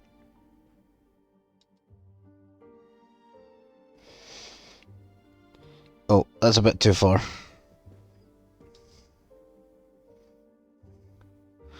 As well as there was not one but two detectives on the train, they had to improvise to hastily add clues and false leads. Aha. Ah, right, the false leads. Yes, of course.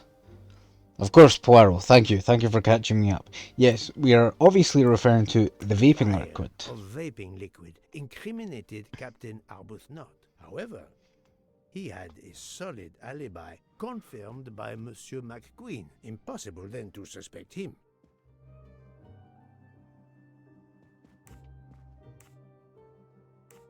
The time on Ratchet's broken watch was deliberately set to conceal the true time of the crime. The conductor's jacket found in Detective Locke's... Oh, it's all of them. He's going through it piece by piece. There only to cast suspicion upon her. This woman in a red kimono does not exist. I don't know which of the passengers it was. It does not really matter. It was just a performance, a charade to introduce another possible culprit to muddy the waters. All these false leads were intended for me. But I am Poirot. I did not fall for it. I read the script. full of suspects. It's time to identify who the real culprits are. Let's All of start them. with Detective Locke. No.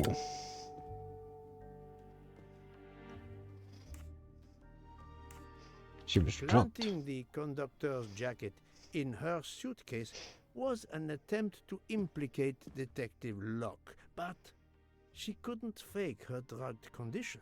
Dr. Constantine can testify that the drugged tea incapacitated her for hours, and she had 2 relapses.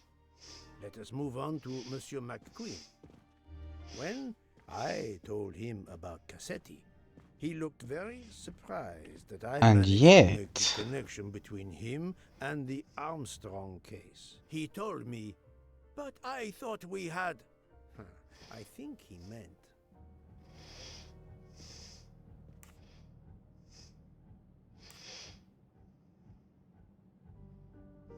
You thought you didn't leave any real clues linking the murder to the Armstrong kidnapping. Moreover, you insisted that Ratchet did not speak French when you knew I had heard a voice calling out in French that was supposed to be Ratchet.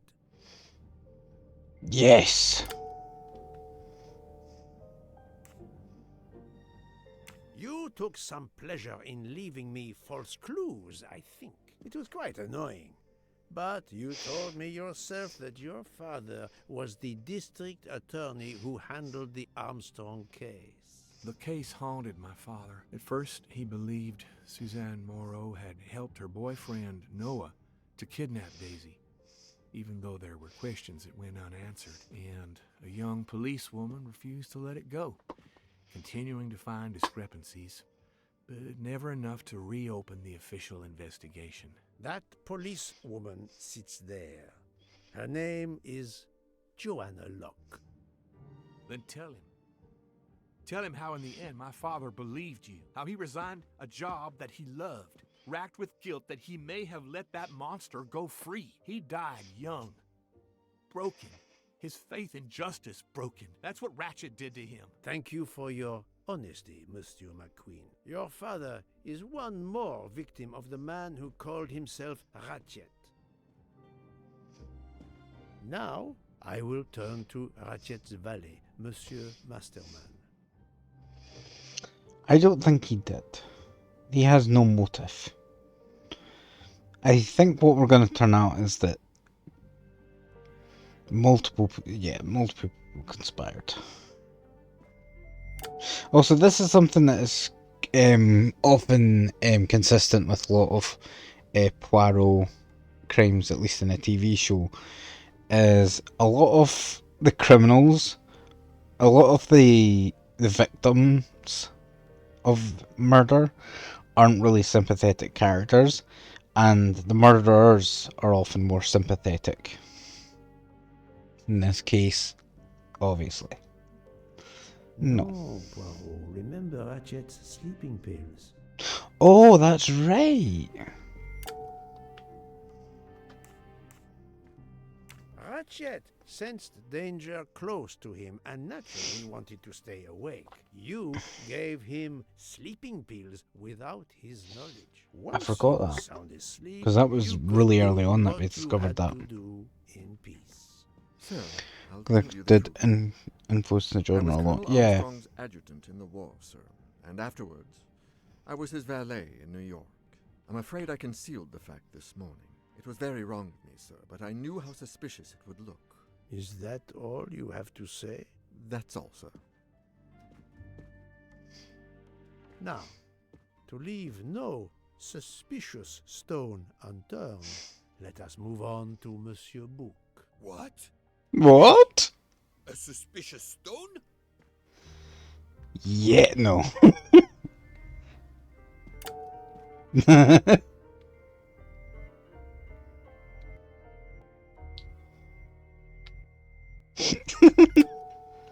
No. Found me a room on the Friend, train. of course you are not guilty. You did everything you could to get me on this train. What madness would cause you to ensure, and I speak with all modesty, The world's greatest the detective. best detective in the world could be present to witness your crime? But doesn't our friendship count as well? Most assuredly, but a murderer can wear all sorts of masks, including friendship. Let us consider our ever-efficient wagon-lit conductor, Pierre Michel. Yes.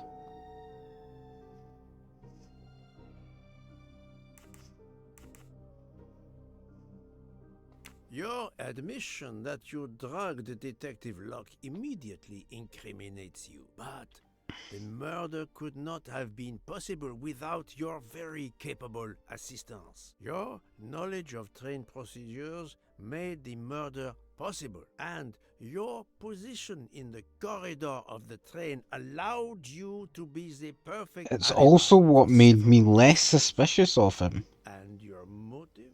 Suzanne Moreau, Daisy Armstrong's poor nanny, who was wrongly accused and committed suicide, was your daughter. C'est un foiré.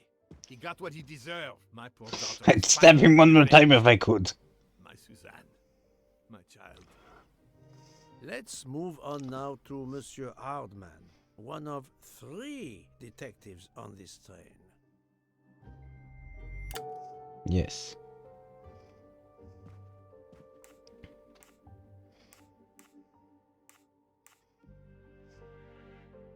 Monsieur Hardman, I think you are a real detective, but you were never hired by Ratchet. Your alibi was that you were watching the corridor to protect Ratchet, which, of course, you never did. You protected Pierre Michel.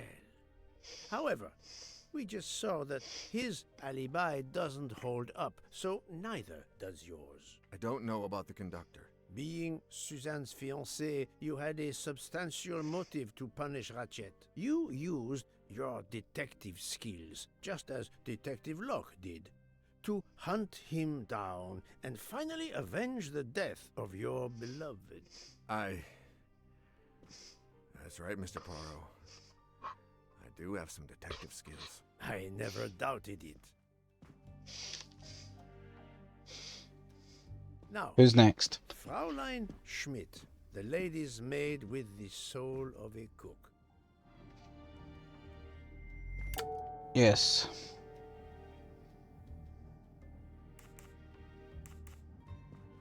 Although she tried to protect the princess when I presented her with the embroidered handkerchief, that's not evidence she committed murder. Yeah, Fraulein she Schmidt, dropped. Sorry. you told me of your remorse for drugging Detective Locke. I believe you are sincere. However, as the cook of the Armstrong family, you experienced the drama from within. The death of Daisy, then Sonia Armstrong, who died in childbirth, and finally, Suzanne and John Armstrong. So much misfortune in that poor family. The death of this criminal is only justice. Let us move on to Countess Andreni. I was impressed by the earnestness of her husband when he swore to me solemnly on his honor that his wife never left her compartment that night. Should I believe it? No. Yes. Even if it seems logical, it's more complicated than that. I believe Countess Andreni.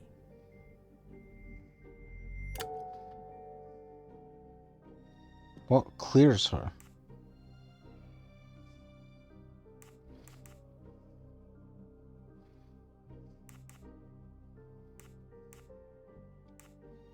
To be. Countess Andreni is young and fit, physically quite capable of stabbing Ratchet. The problem must be somewhere else. Morally incapable? Countess Andreni, being Sonia Armstrong's sister, you had every reason in the world to want to avenge her. But you were incapable of stabbing someone. even after what he had done to you and your family. The night of the crime, you simply took a sleeping pill. I appreciate the irony that nearby, Detective Locke was also in a drugged sleep. When you awoke, you thought the nightmare was over. Rudolph? Hush, my love. Hush. Excellent transition. I was coming to you, Count Andre.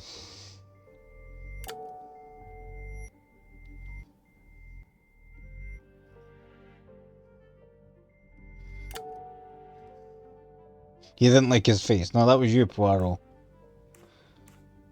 12 people, a jury.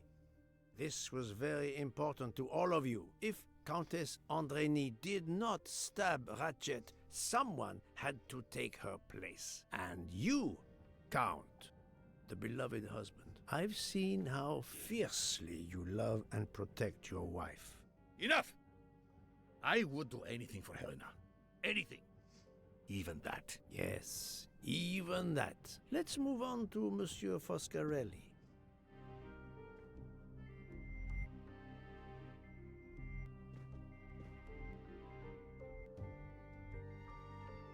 I don't think he did. It just seems too circumstantial. I do not... Oh. Apparently he did. He's Italian. That's racist, Poirot. Detective Locke found out that you were the Armstrong chauffeur, and that you planned to travel on the same train at the same time as Ratchet. That is what made her decide to obtain a ticket as well. Circumstantial and hearsay is still kind of evidence. Yeah, but... Have you lost your tongue, Mr. Foscarelli? It's for the first time. She was the delight of the house. Ah. She called me, and she would sit in the car and pretend to drive me. And that would have went over my head then. All I remember is Aurora Borealis. Oh, no, a bunch of them, but Aurora Borealis is my favorite.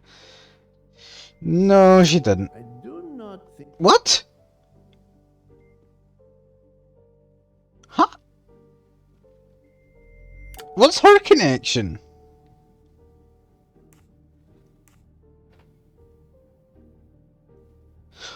Oh, Mrs. Hubbard's latch. You supported Madame Hubbard's She... story about her connection to your latch, a story that I later demonstrated to be impossible. So you deliberately lied to me, and you also lied about Mademoiselle Debenham's whereabouts.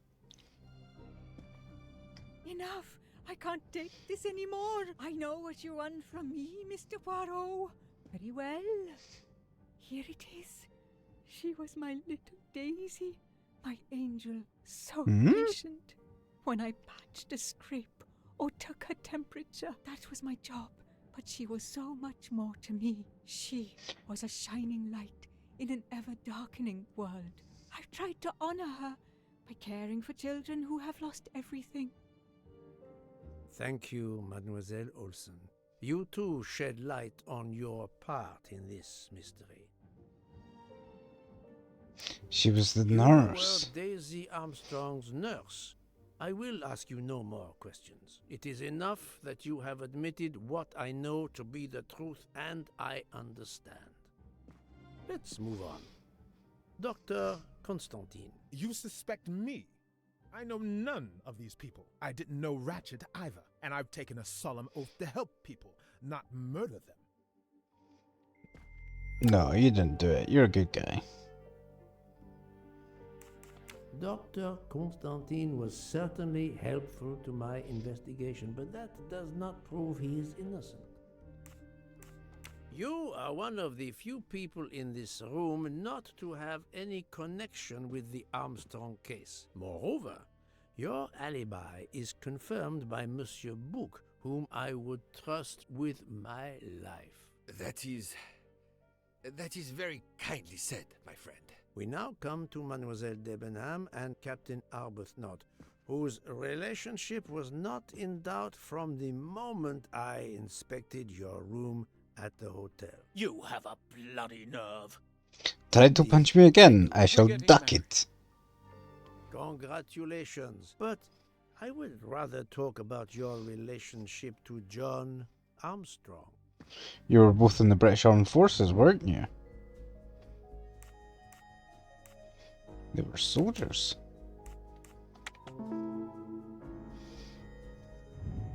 Et voilà.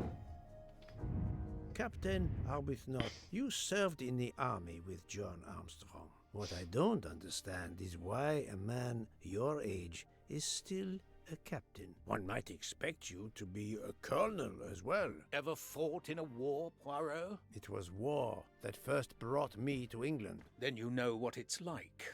There's a shattering sound, and death, and mistakes. Wait, it was war that brought him to England? To be wrong. I'm pretty sure it was World War II in the original. But this is based in 2023. Brave men. Wasted. John testified on my behalf at a court-martial. I'm not a colonel. I don't deserve to be, you bloody fool. But I'm also not in prison. John remained my best friend until... There, you have my story. Understand now? Archie, calm down, please. You're right, Mary. What you see in me, I don't understand. Oh, Archie, I see in you what John saw. Miss Debenham, I'm sorry. My turn, is it? I'm afraid so. And you have caused me quite a puzzlement. Your connection with the Armstrong family was not obvious. Then I remembered the job you currently hold. Wasn't she a teacher?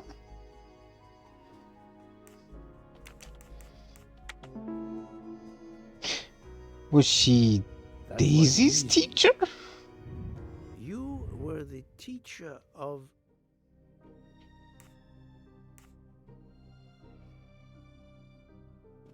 No, she was the teacher of Countess Andrény. How the fuck am I meant to know that? Poirot. How do you know that? Of Helena Andrény, whose maiden name was Helena Goldenberg before she married Count Andrény. Yes, absolutely. Why lie to you? She was an excellent student.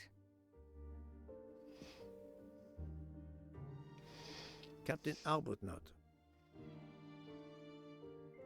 Yes.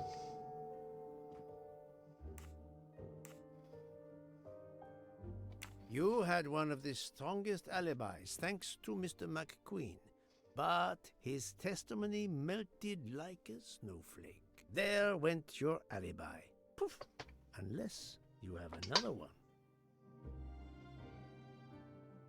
As for you, Mademoiselle Debenham,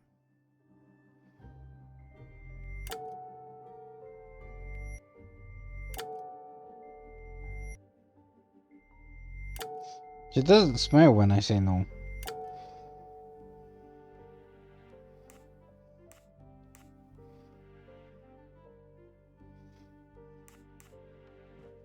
Mademoiselle Olsen was the only one who could confirm your alibi.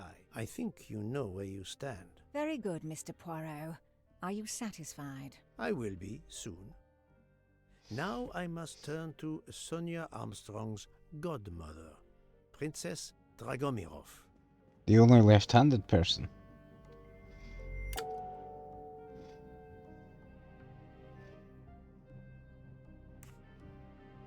Her assistant is one of the accomplices, but I cannot use this fact to accuse her.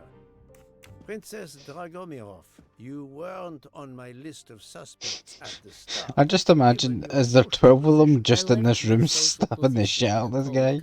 Do you object to being addressed as Princess? I deny people the opportunity. It makes a good story to tell their friends. It also guarantees a good table in the best restaurants. Princess, there is also, forgive me, your extreme physical fragility. It does not stop me when I must be strong. Indeed. Of more importance, though, is the fact that you're the only left-handed person on the train. And the single blow to ratchet from a left-handed person was very, forgive me, weak. Finally, You I'm stab afraid like a I know woman. The alibi that you Wait, shared what? with Fraulein Schmidt is false. That's You have been sexist. very thorough, sir. I And hope you will ageist. permit me to say we are much alike. I am honored. Except for the fact that Hercule Poirot does Now not it is commit time murder. to end with Mrs. Hubbard, or should I say...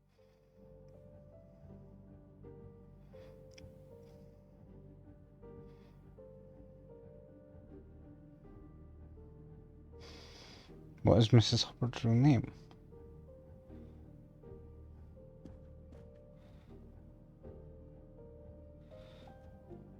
Who's Linda Arden? Wait, no, that can't be. Although this just would be the perfect Poirot twist. Think, Poirot, that is not a good Oh. answer. Linda Arden. Who? If Princess Dragomirov hadn't told me about her relationship with this famous actress, I might not have made the connection. But you are a great actress, madame. Your performance as a flighty, self-involved woman was superb. I never would have guessed something entirely different. As for what ties you to the Armstrong family, it is obvious.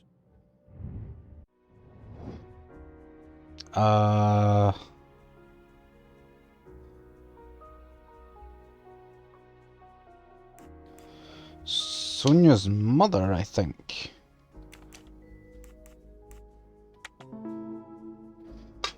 Yeah, that's right, because that's how they were connected, because... Yeah. Mrs. Hubbard, you are the mother of Sonia Armstrong and Mrs. Andreni. Of course she did.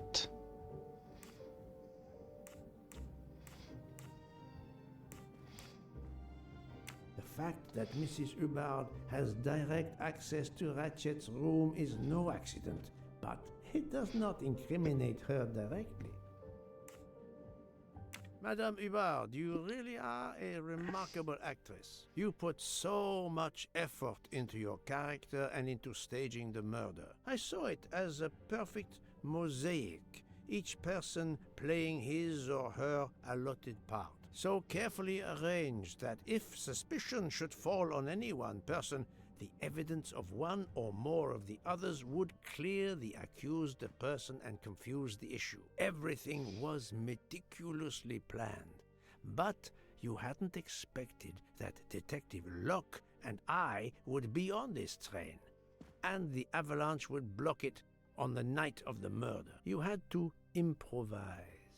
But again, improvisation would be another of your skills as an actress. So you came up with the story that the latch on the door that communicated with Ratchet's compartment was hidden by the handbag. I always fancied myself in comedy parts. That slip about the sponge bag was silly. Shows you should always rehearse properly. You know all about it, Mr. Poirot.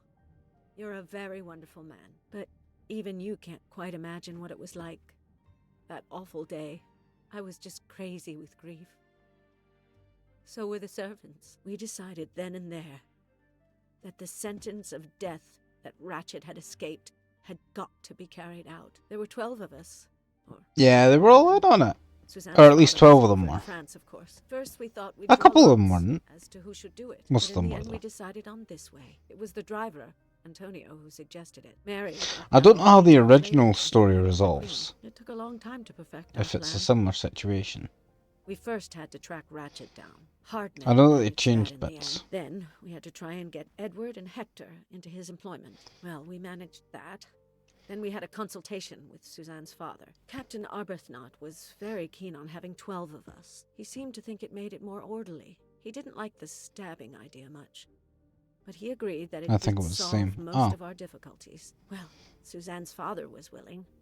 Suzanne had been his only child. We knew from Hector that Ratchet would be coming back from the east sooner or later by the Orient Express. With Pierre Michel actually working on that train, the chance was too good to be missed. My daughter's husband had to know, of course, and he insisted on coming on the train with her. Hector wrangled it so that Ratchet selected the right day for traveling when Michelle would be on duty. And then, at the last minute, you came. For the rest of the story, you worked out everything, Mr. Poirot. You were right about all of us. What are you going to do about it? If it must all come out, can't you lay the blame upon me, and me only? I would have stabbed that man 12 times willingly. It wasn't only that he was responsible for my daughter's death, and her child's, and that of the other child who might have been alive and happy now. It was more than that. There had been other children kidnapped before Daisy, and there might be others in the future. Society had condemned him. We were only carrying out the sentence, but it's unnecessary to bring all these others into it. All these good, faithful souls. Poirot does not stray from You justice. are a director of the company, Monsieur Bouc. What do you say?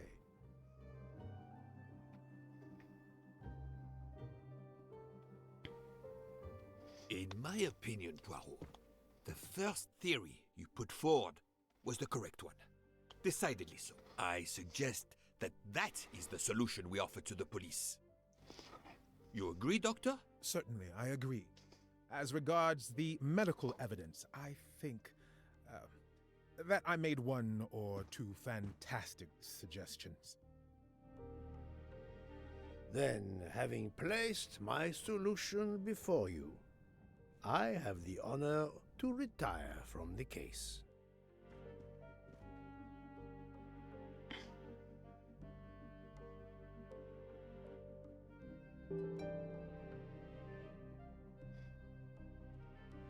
The case has been solved.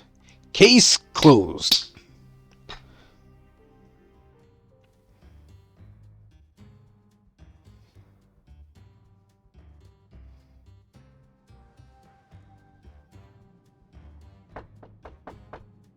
What's going on now?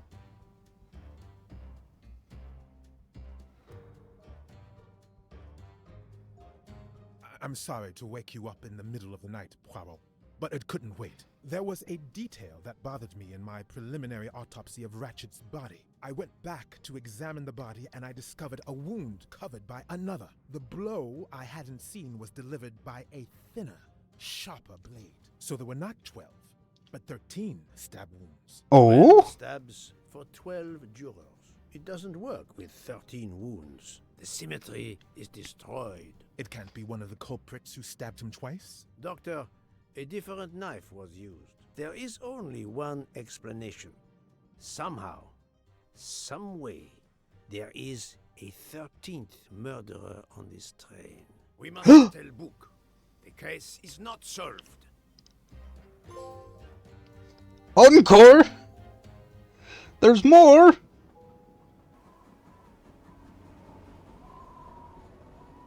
Ah.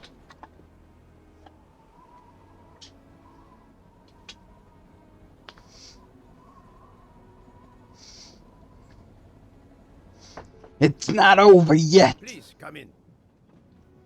Ah, Book. I see we are moving at last. Yes.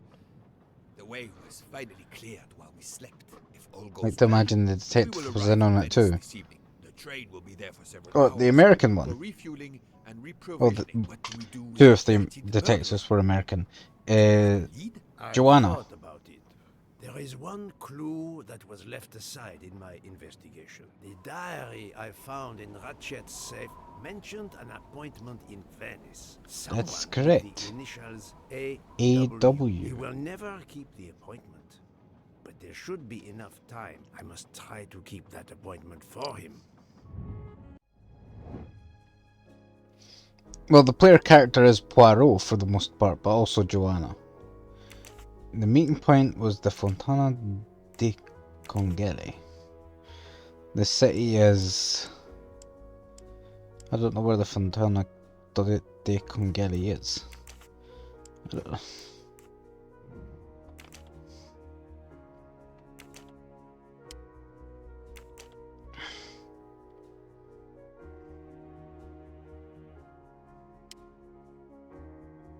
Oh, it must be in Venice because I missed the first 7 hours of the game. I'm not going to remember who anyone is. That's fair enough. I've already forgotten what time the meeting was. The 18th December at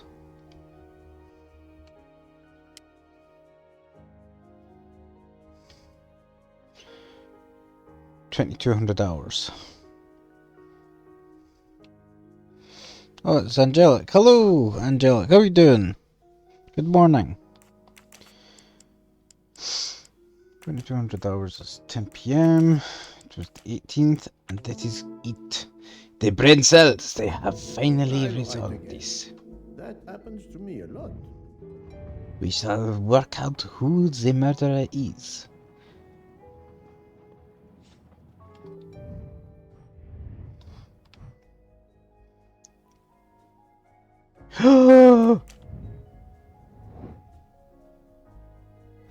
I need to find someone who can help me with the investigation in Venice. My friend Hastings, who often fills this role, but I'll need to find someone else this time. Hastings! Mais oui, Hastings! Just called out of bed and very hot, not caffeinated. I think I'm okay. Hope you're well. Yeah, I'm doing okay. Figured I better get in one more stream before the end of the year. Maybe I'll get a second one at some point. I think we should let Ratchet rest in peace. How would it look to the police if I asked a suspected murderer for help? Oh, I know who to ask for help. I know who shall be my Hastings. It shall be Detective Joanna. I forget her last name. It is not important. She will answer to Hastings. Time for small talk. How would it look to the police if I asked a suspected murderer for help? Which is room 105. This one. Where is she? I've been meaning to stream as well, but I'm cold and sleepy. Yeah, it's... There are just times where it's difficult, but as long as when you have the energy to do so and you want to do so, you do so, then that's all anyone can really expect. Or, not expect, but appreciate. Doctor, a moment. Have you made arrangements for Ratchet's body? Yes, it will be collected by the Italian authorities when we reach Venice. The autopsy will be performed there. However, there is something odd.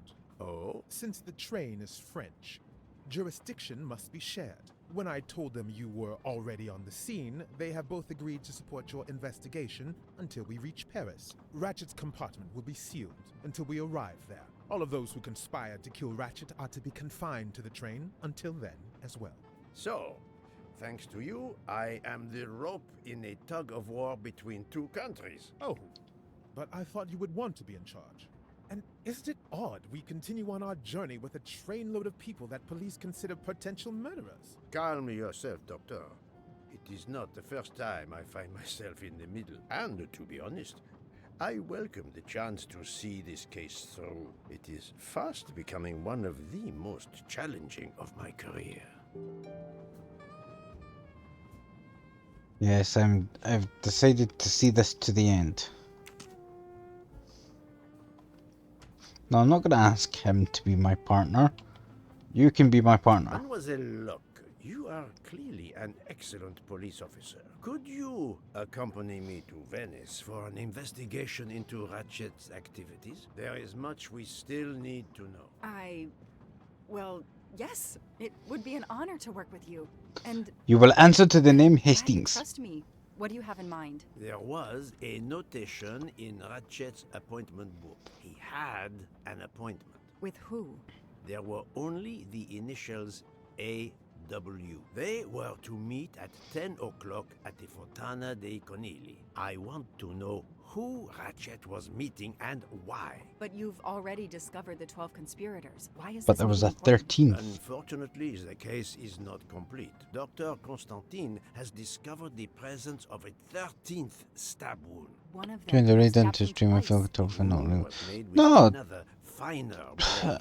Why would one of them I often feel used terrible two that I don't realise how knives? many Did they times people are online, and it's they just killed him because more than the others? I've And really if been put so, off why being on bother Discord to recently as well. deny it when they have already And confessed? No, I'm it terrible makes with no sense. And noticing my I do notifications. not close a I case appreciate until anyone who all drops in at questions any have time, been and even answered. if you don't, You I of all appreciate people must that you were understand thinking of this. me anyway. You're right. I do understand. I'll help you. Thank you. Together, we will uncover the truth. We will arrive Don't in a know few what hours. what Take the Poirot and Joanna are opportunity to talking about, rest. but I slept I'm well sure it's last okay. night. No more effects of the drug. Excellent. Then be prepared when we reach Venice. We have another mystery to solve. Find your Hastings.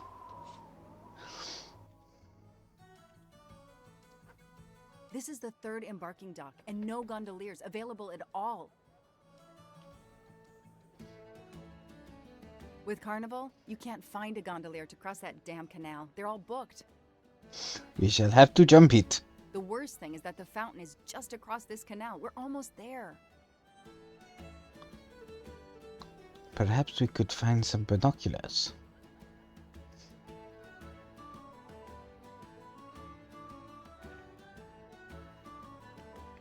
So I'm guessing this is where new stuff gets added. The 13th murderer. Because it did mention that they added a new twist on the original story to keep it interesting for those who already know the original. Oh, now we're playing as Joanna. Every carnival, my friends and I mask, and every carnival, we lose one another.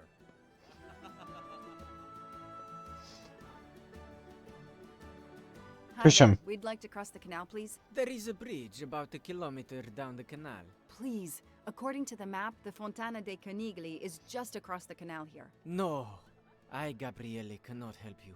I'm sorry. We'll miss the 10 o'clock rendezvous. My family was murdered by Gondolier. In both directions. Why is he refusing to take us across? He looks upset. I should try to find out why. If it's a matter of price, I'm sure we can work it out. Money? Money won't help me now. His problem isn't money. What is it then?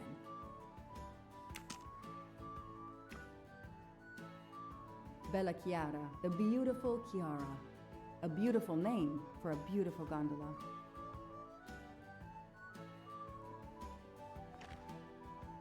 Ah, what a sham. A beautiful bouquet crushed by revelers.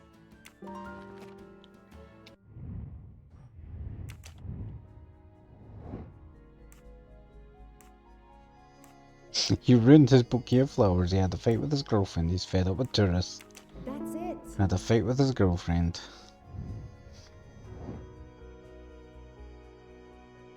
Okay. Score. 1 for the good guy. I am sure this little problem will pose no challenge to you. It must be difficult being a gondolier in love. I'm sorry you had a fight with Chiara. What? How did you know? I am a detective. psychic. I'd like to help, if I can. If you have a spare engagement ring, detective, I'll take it. Ah, I see. You lost the engagement ring you were planning to give Chiara? Lost? It is worse than that. I threw it away in the canal. I What'd you do that for? regret this gesture. I now find myself without a girlfriend and without a ring.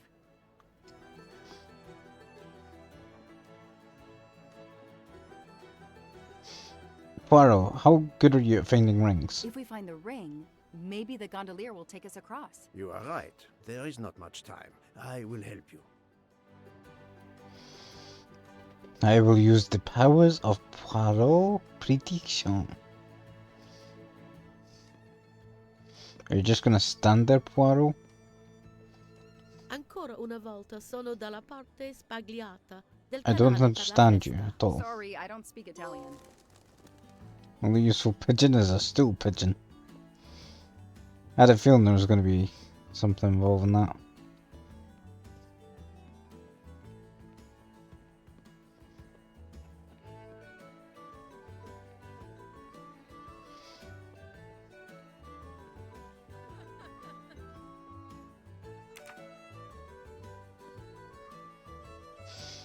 Excuse me, if I push you in the water, will you find me a ring?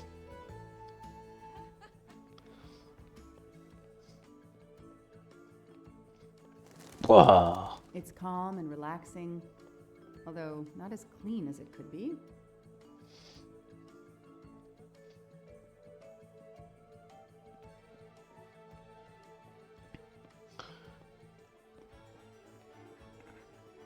It's impossible to find a gondolier during carnival.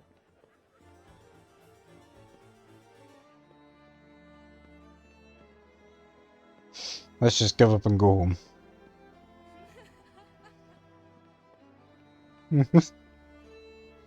How far is it going to let me go?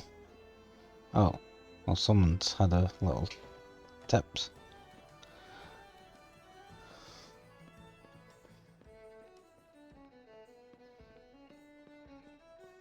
Cat, if I throw you in the water, will you find me the ring? Every carnival, my friends and I mask, and every carnival, we lose one another.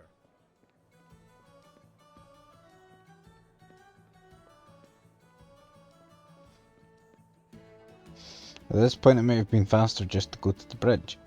Poirot, how are we going to find the ring? Wait, Poirot? Where'd you go?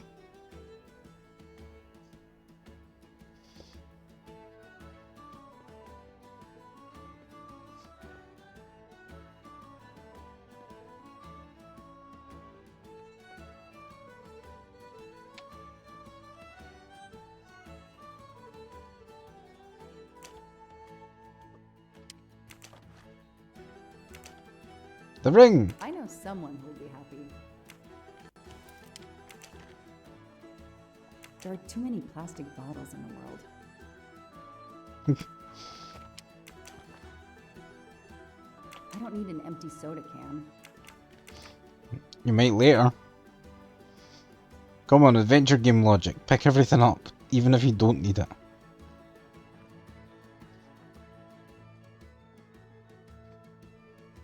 I found your ring. Excuse me. I believe I have something that belongs to you. How did you do that? Mamma mia, grazie mille, signorina. With this, I can now win my Chiara's heart again. I know it. How to thank you? My friend Take and us I need to across. get to the other side. We have a very important date at the Fontana di Conigli. Ah, yes. The rabbit fountain. Of course, I'll take you across. Then I will call Chiara. Hopefully she will forgive me. I'm sure she will. Well done, Detective Locke. Yeah, where the hell did you go?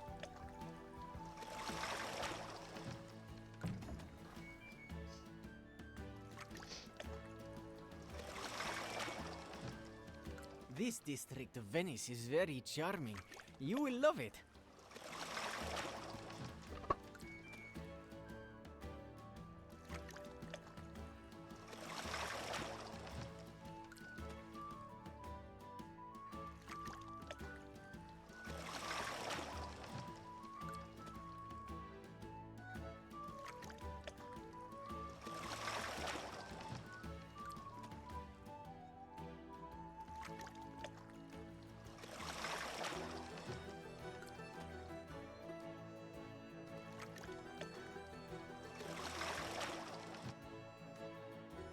If it's not too much to ask, can you wait for us until we return? Yes, no worries. I can call Chiara from here. To find the fountain, walk along the quay on the left, then cross the bridge and you are there. You cannot miss it. Got it. Thank you. Thank you, signorina. You have made me the happiest gondolier in Venice. You don't know that. Someone might have won the lottery.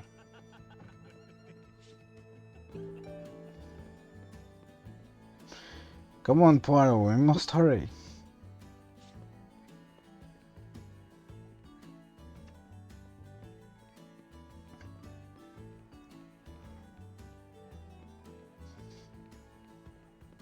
Here we are.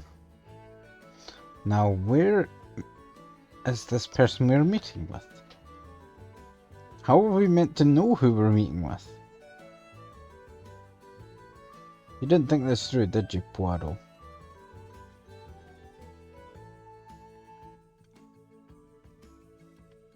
It's 9:55. The right time in the right place. Now AW just needs to show up. You made me run, Detective Locke. Poirot does not run. I'll wait, sitting down.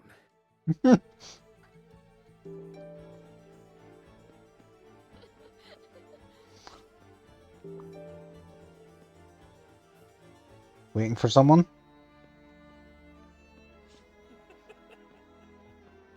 We have an appointment, I believe? I don't think so. I've never met you. No. Who the fuck are you? Get out of here. I have an appointment with you, don't I? No, dove la tua mascara.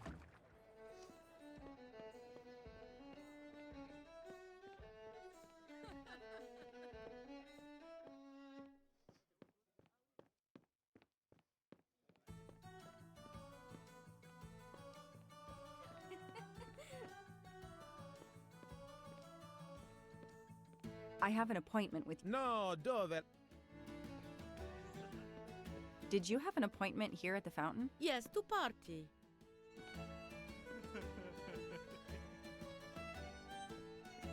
Did you see anyone who could be AW? No, no one. But who knows what those masks and costumes are hiding?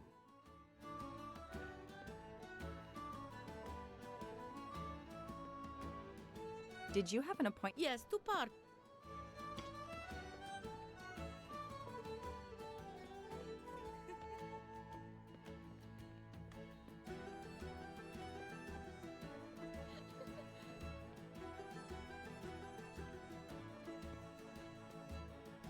Ratchet didn't really strike me as the type to meet up with a guy in a costume. Or woman.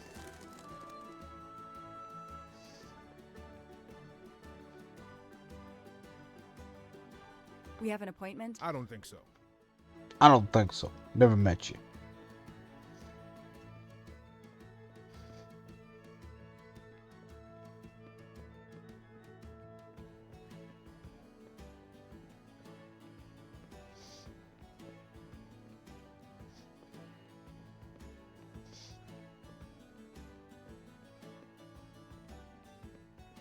Is it the pigeon? It was you, wasn't it? You were the murderer. It was the birds. The birds, I tell you.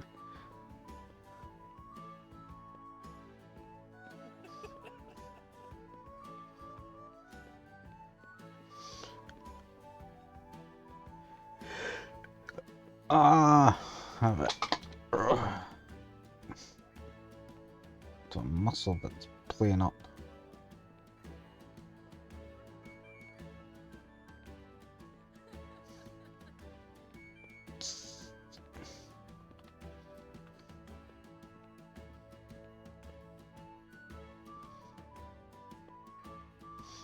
AW.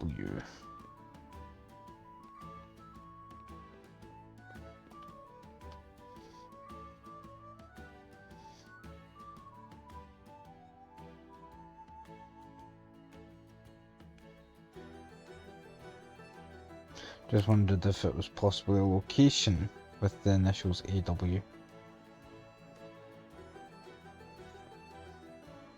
Is it the cat? Did you see any... No, no one.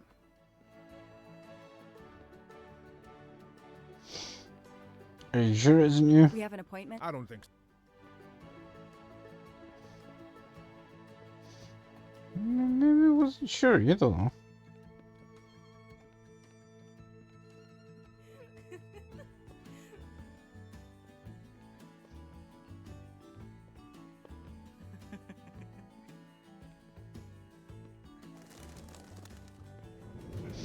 Oh. If there's no one to help me, they won't mind if I help myself.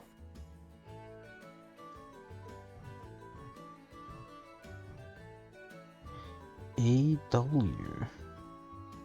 Aziz Wadi. That's the only name that corresponds to the initials AW. Paziente, non ti ho sentito. Posso aiutarla? I'm sorry, I don't speak Italian. Do you speak English? Of course, signorina. How may I bother you? How? How may I bother you? Oh, I have an appointment with one of your guests. What is the name? I have an appointment with Mr. Aziz Wadi. Do you know if he's here? Well, unfortunately, he left the hotel this morning. He seemed to be in a hurry, but he left a carta. You are?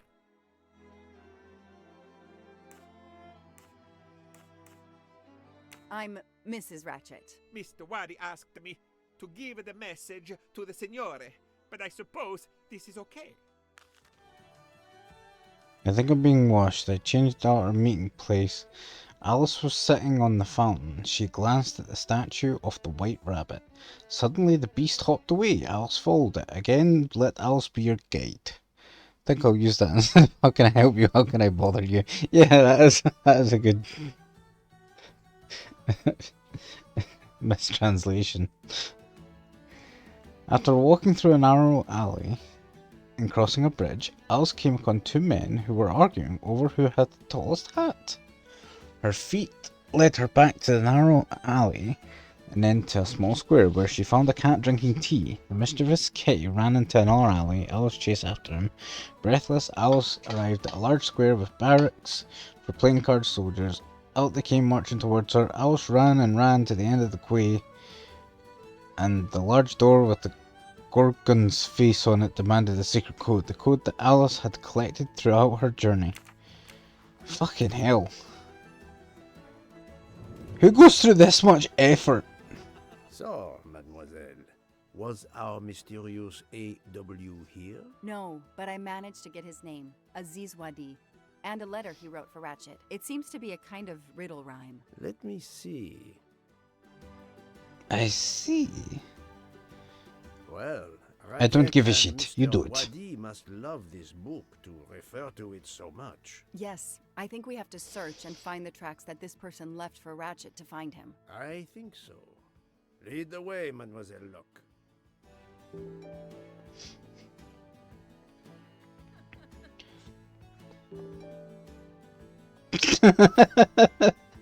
A bunny with a mustache. Thank you very much. I didn't notice that before. So the white rabbit, she was looking at it and then it ran away. So it ran away down here.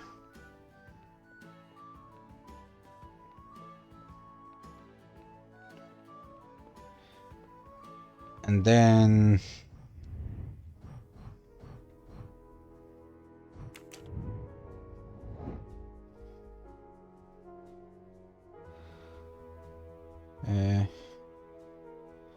narrow alley and crossing a bridge.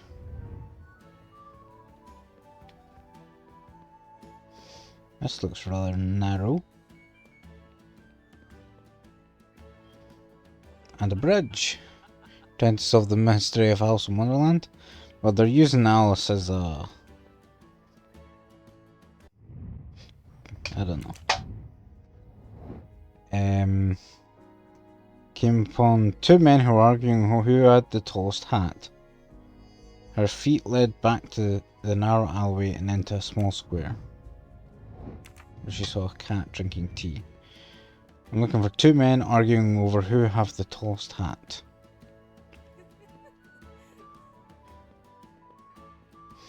These men don't look to have very tall hats. Oh, the hat shop!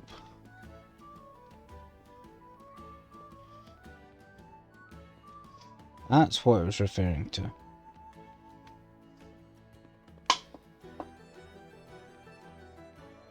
I think.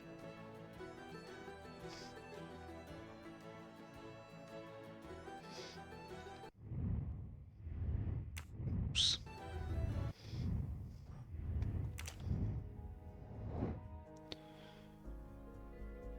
Her feet led back to the narrow alley and into a small square where she found a cat drinking tea.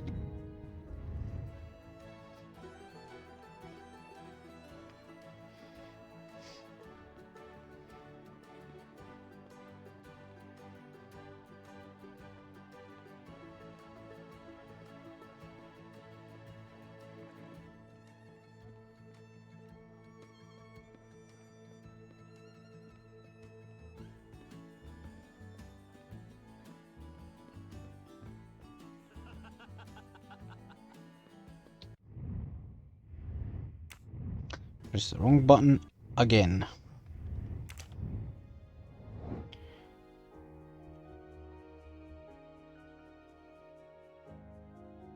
The mischief kid ran into another alley and Alice chased him breathless. Alice chased into the loud square of barracks. Alice White Rabbit sounds like Alice One. Yeah, they're using Alice as like a...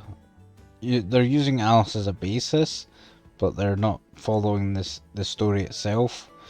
They're just putting her in, using her as a means to convey the clues. I'm gonna come back here. And then a square with a cat drinking tea.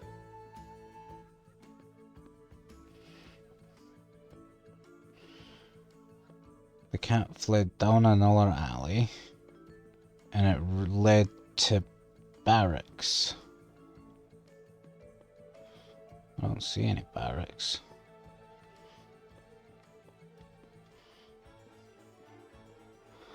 Where are we? Near G.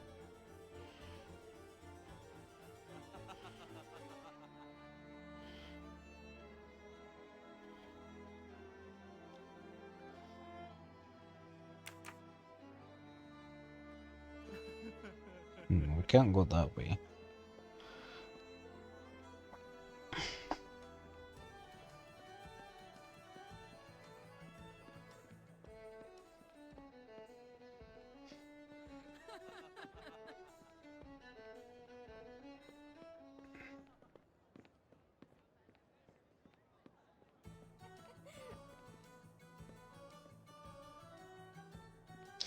Oh! Perhaps this is the cat drinking tea because it's art and gato. So if this is the square, then the cat ran down another alley, probably this one, till she came to a square with barracks.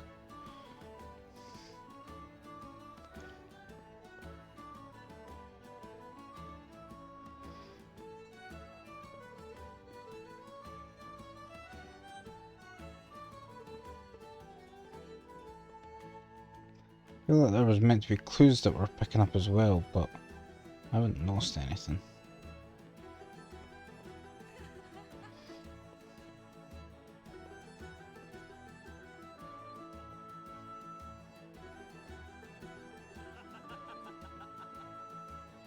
Right, back at the bridge. Men who are arguing over who has the tallest hat, which I think is in reference to the top hat.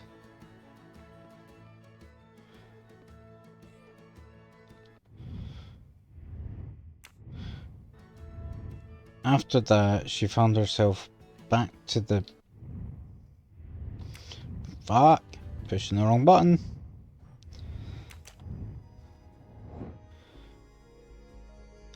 Back to the narrow alleyway and into a small square where she found a cat drinking tea.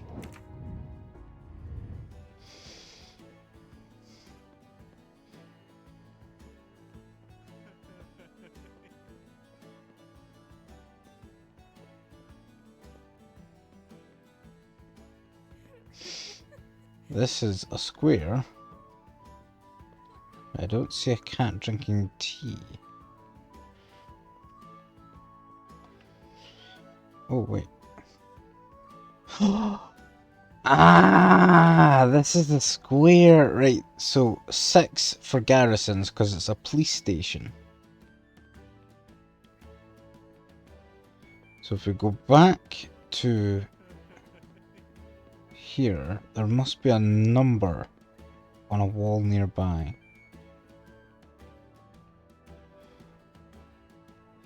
Unless this isn't the... Oh, 8! So now we're looking for the cat drinking tea.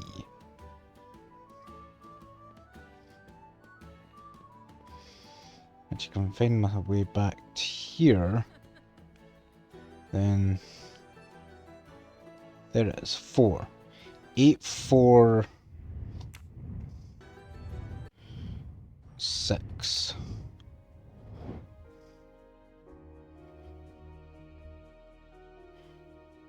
A large door with a gorgon's face.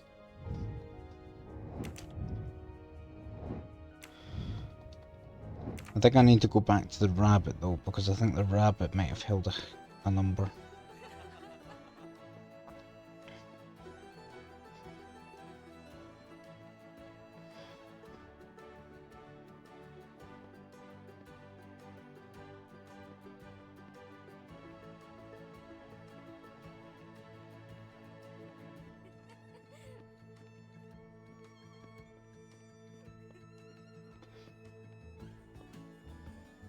Shit. 846. That's what I've got.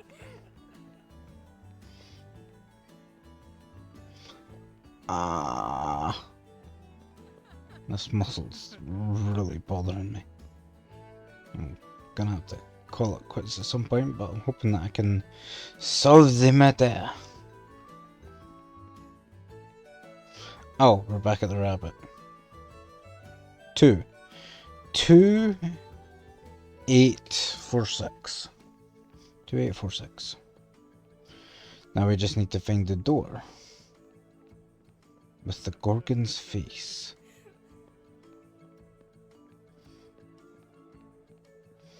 Two 846.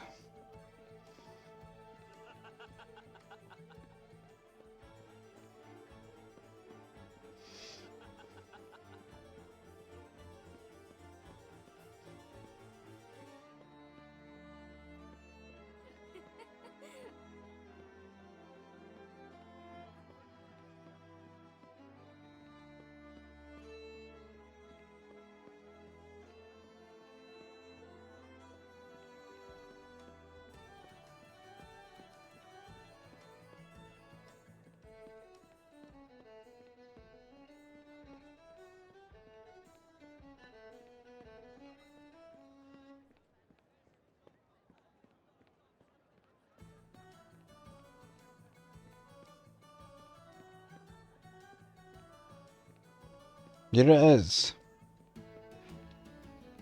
28469.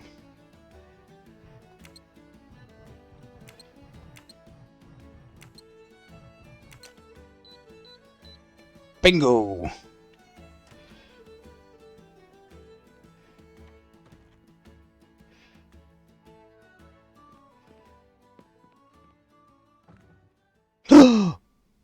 A murder! Hey, you. I can't lose them.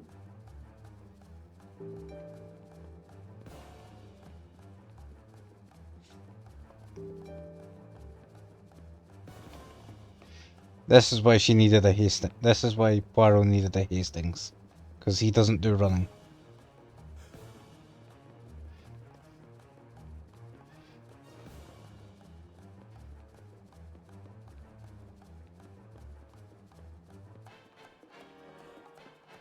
Get out the way, you stupid bastards! I'm chasing a murderer.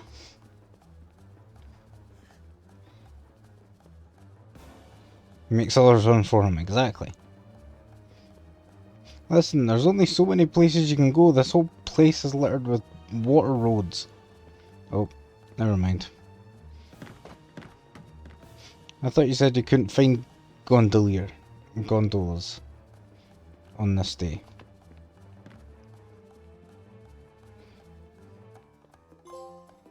I am Speed! Move over. Fuck off!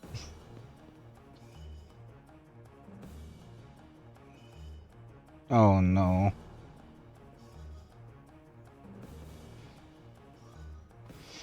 Does anyone remember what it looks like? Too many! Too many masks! The murderer could be standing there watching me and laughing.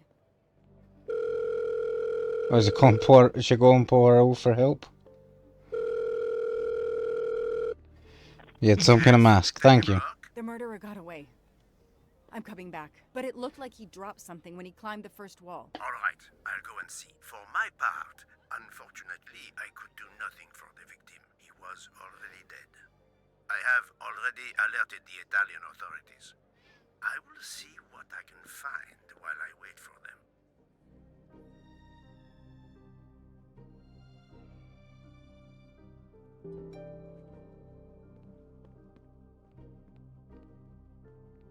The money.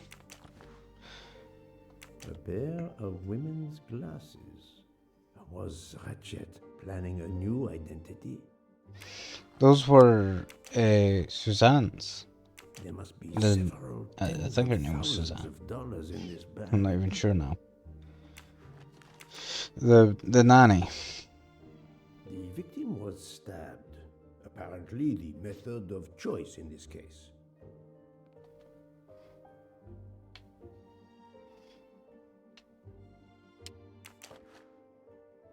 A bunch of keys. If, as seems likely, Mr. Wadi is a resident of Geneva, then one of these may belong to his home there. Various clothes in his suitcase. Mr. Wadi was obviously planning to leave this city. A Swiss. Mr. Wadi's Swiss passport. I'll see if I can find a match on the internet to confirm his identity.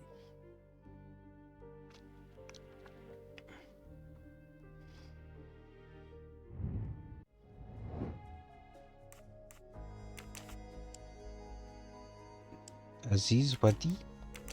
He is Swiss. City is Geneva. His age is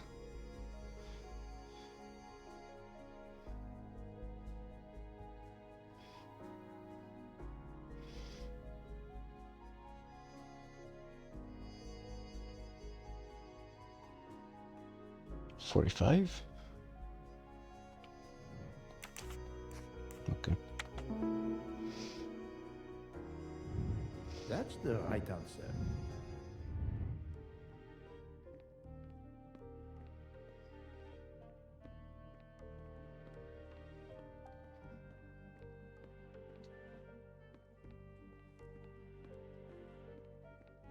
He really doesn't run, does he?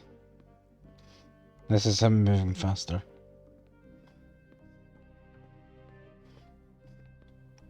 What is this? Another passport.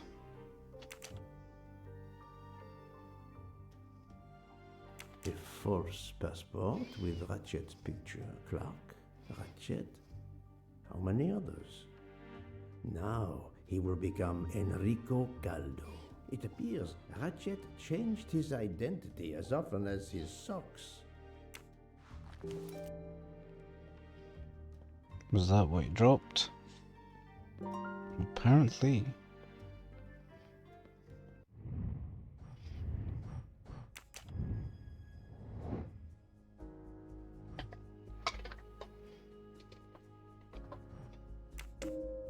This appears to be a good lead. Is that a bad Bond passport? I'm sorry I couldn't That catch was a the fake suspect, one. Mr. Poirot. There is no need to apologize, mademoiselle. Your efforts were marvelous. I found some information about Mr. Wadi. Did you access the FBI database? Don't worry, my little gray cells were enough. However, the database may confirm the origin of these banknotes. No need. I included them when I continued my investigation. Excellent.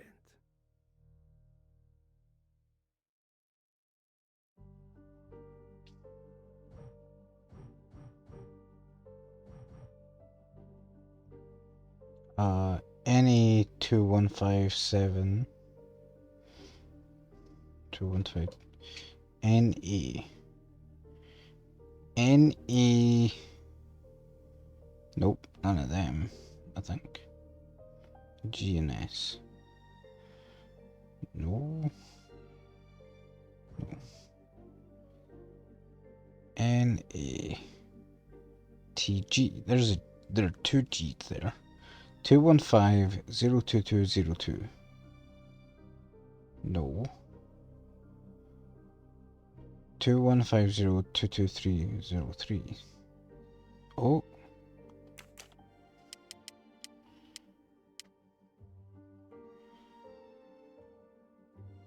This one. That is a great detective job. Oh, we need to find all three? I suppose one's a coincidence. Any...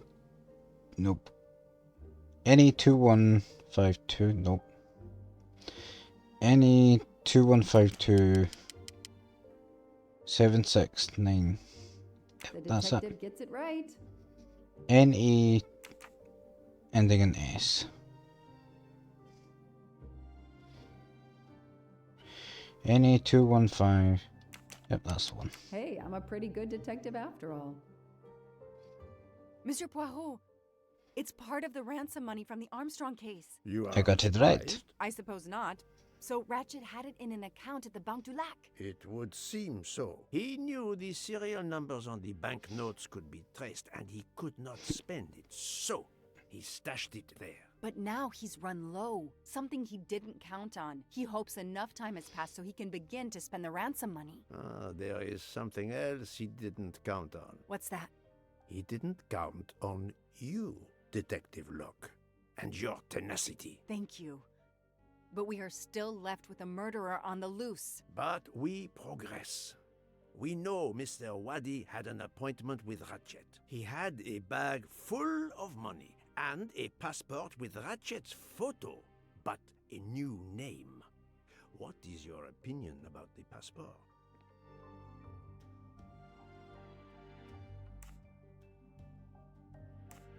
I discovered that he was arrested in Armenia for trafficking in stolen art and was supposed to be arraigned in January. Once again, he changed his identity and vanished. You are correct, mademoiselle. He also told me that he was threatened, and that threatening letter we found in his room was real. He had to disappear once again. Why did the murderer leave the money? The motive was not the money, it was too risky to take it. The bag isn't very big. He could have easily run away with it. If he didn't take it, it was deliberate. He wasn't interested in the money. If the motive wasn't money, it leaves passion or revenge for motive. So, Detective Locke, what do you think? Passion or revenge?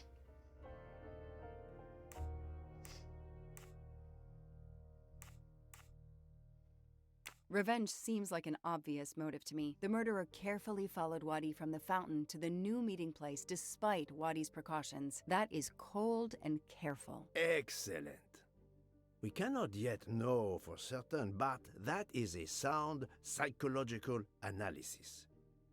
We have an idea of the motive. It is the same motive as that of our 12 would-be murderers on the train. But we still must know who was under that mask.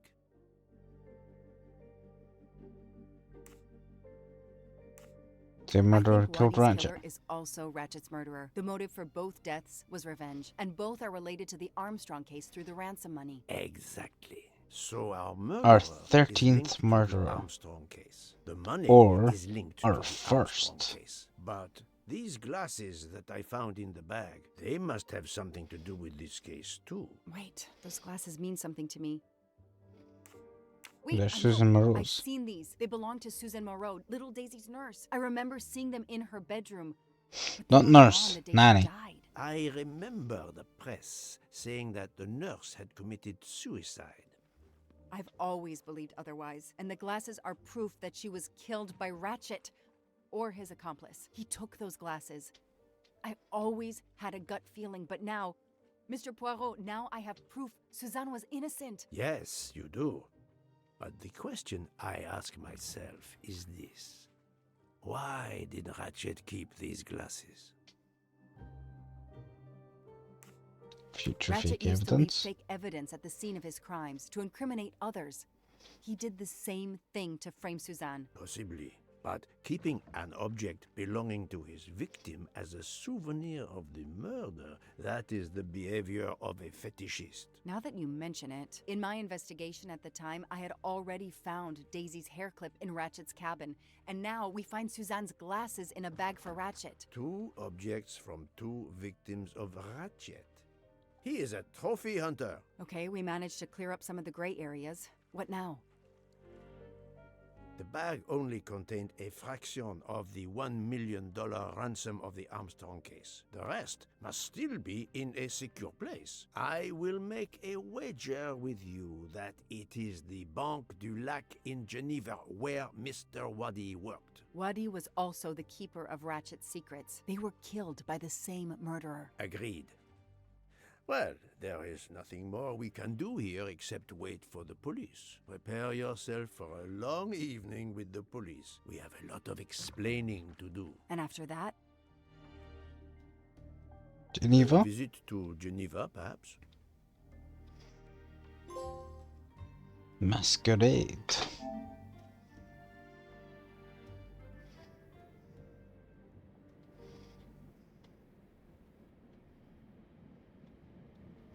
Oh, book.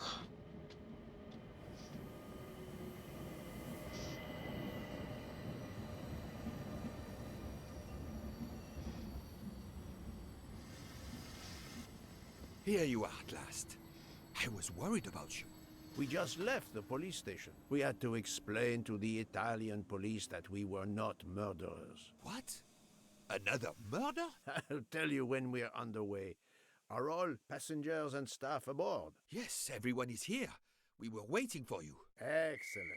Let's not waste any more time. We have to make a longer than usual stop in Lausanne. What? How long? Long enough to do a little banking in Geneva.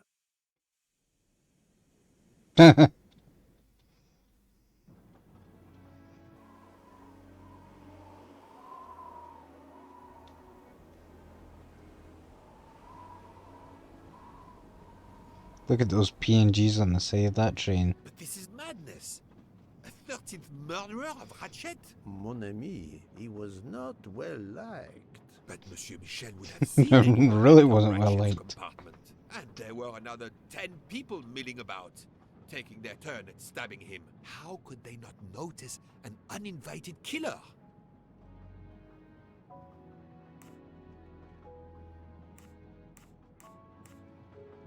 The 13th killer could have acted when Michel was smoking on the platform at Vinkovsky. But even after the train departed, Michel was absent from his post at the end of the corridor several times the night of the murder. I must know where he really was and when. Is the murderer still on the train?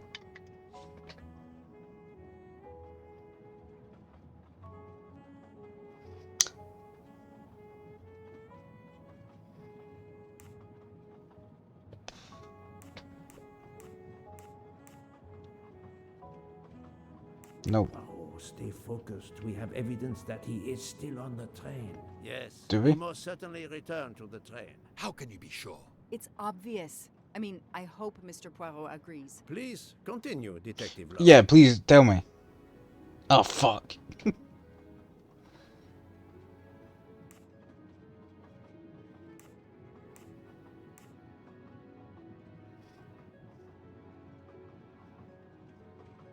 All the passengers and crew are still aboard. If the killer Oh. of Mr. Waddy had remained in Venice, we would have noticed right away that someone was missing, and we could have alerted the authorities. I promise you, I made certain everyone was aboard before we embarked. Book, calm yourself. Calm myself?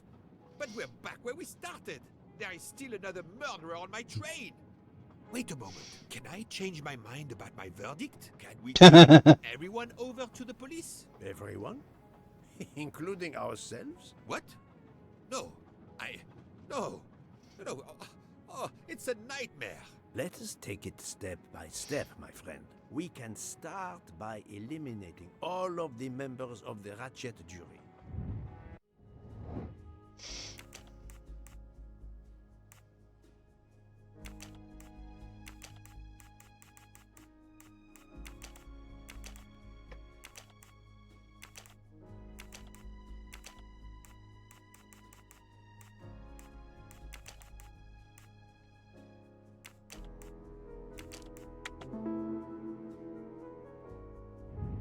My little gray cells did not. If we eliminate the 12 jurors, we are left with 7 additional suspects. 7?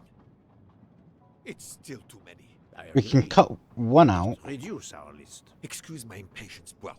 It's as if my beautiful train is cursed. Can you exonerate any of the 7? At least one of them. Yes! No. Brilliant. Book worked hard to get me aboard the train. He is definitely not a suspect. Also, I don't think he could do all that running. Nice. Mademoiselle Locke cannot be a suspect. She pursued Mr. Waddy's murderer. Good. Dr. Constantine alerted me to the 13th stab wound. He is not a suspect. I'm right again. That up. I have 4 suspects left who I must now examine more closely. Well, one of them was knocked out on sleeping pills. Or at least we discovered, at least we agreed before. One of my employees? Suspicious? All 3 got Not off suspicious though. Yes, I'm certain that she was chasing herself through the streets of Venice. I suppose. But what of Countess Andreni? You cleared her yourself. She is cleared of the first murder, but we know little of her movements here in Venice. So, we still have 4 suspects to interview. Detective Locke? I can't join you, Poirot. My chief saw something on the news about the case and my involvement. He's demanding an explanation. If I want to keep my badge, I have to call him. Then you must do so by all means. That's why the guy got away. No need to apologize. I understand. Yeah, but apart from the fact that Poirot also seen the murderer run away. If you're looking for me, I'll be there. I hate to say this, Poirot, but Perhaps it was advanced puppetry. One other suspect with a motive for murder. The ransom money. You mean Detective Locke? Then who did she chase? Yeah. Killed Aziz. We both saw the masked murderer standing over the body.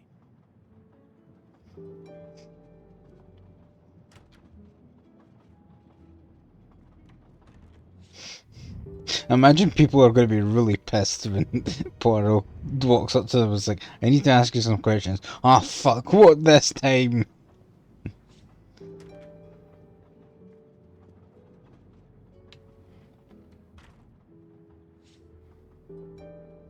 Doctor, I need to question Countess Andreni. I'm afraid that won't be possible, Mr. Poirot.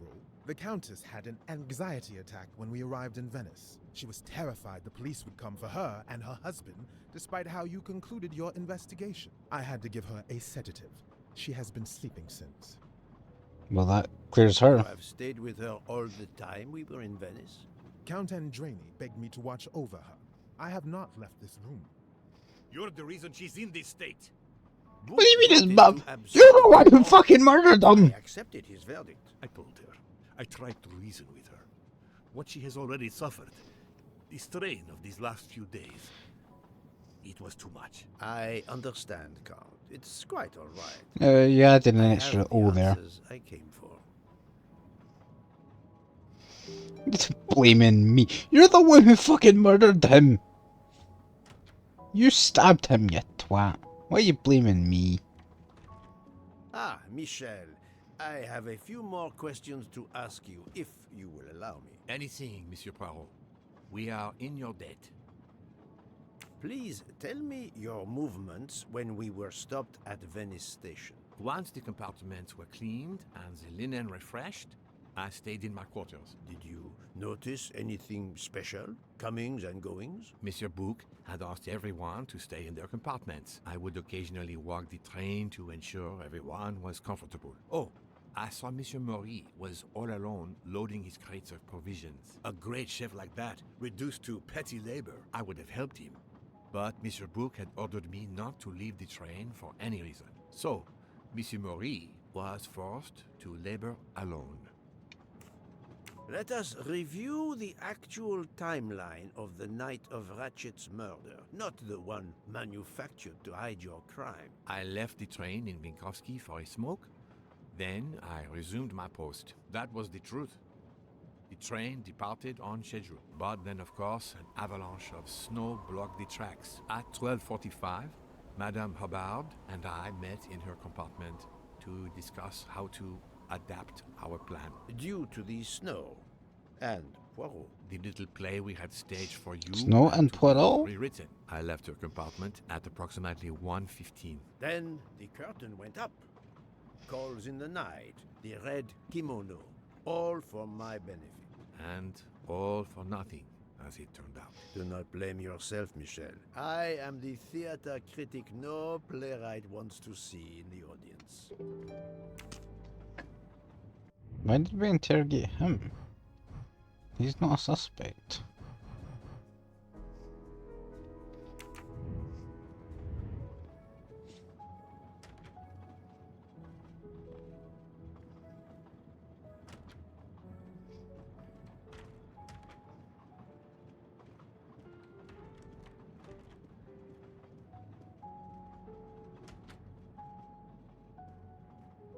You play well. I didn't mean to interrupt you. Thank you.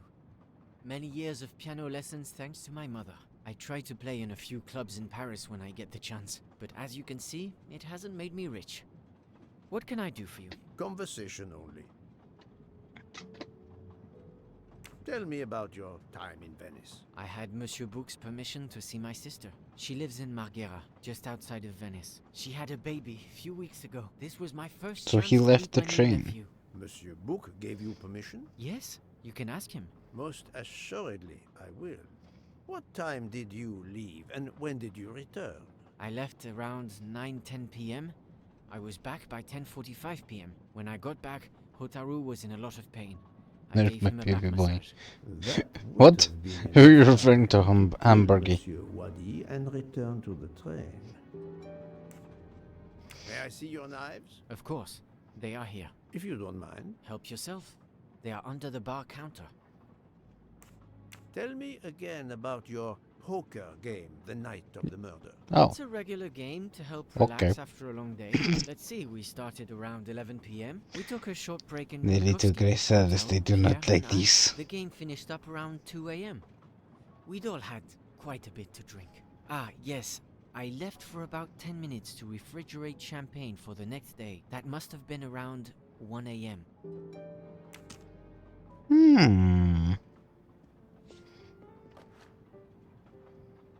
None of these come close to the wounds on either body.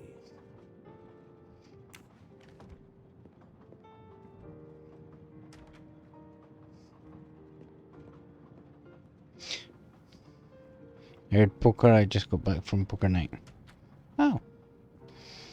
Well, they were playing poker and getting drunk. On the Orient Express.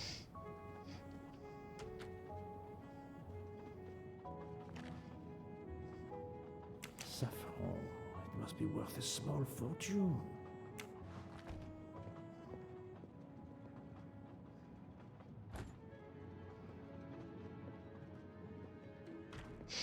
I'm leaving this open so that you may Good catch a evening, cold. Monsieur Maury. May I have a moment of your time? I have a few questions to ask you. Of course, as long as you don't mind if dinner is ruined. I promise to be as brief as possible. What did you do while we were stopped in Venice? With Freya's help, I loaded fresh produce for the next part of our journey. Then, you may not believe this, but my job requires a lot of physical labor. My back suffers. Fortunately, Jean has become quite adept at separating my vertebrae. As you may know, I have solved the murder of Monsieur Ratchet. That is a shame. I beg your pardon? The bastard sent my steak tartar back, telling John I was to burn it. I will add it to the list of his crimes. One wound on Monsieur Ratchet's body was struck by a very sharp, thin-bladed knife. We haven't found it yet. You think one of mine was used? I'd like to have a look, if you don't mind. In that drawer. An impressive set of knives, but their blades are too wide to have been used for the crime. Tell me about your poker game the night of the murder. We started around 11 p.m. When John finished his shift, we played until around 2 a.m. From what I remember, it's a bit vague. You played without a break. Actually, we did break once for a smoke. John, Pierre, and I. When we stopped in Vinkovsky. When was that? Around midnight?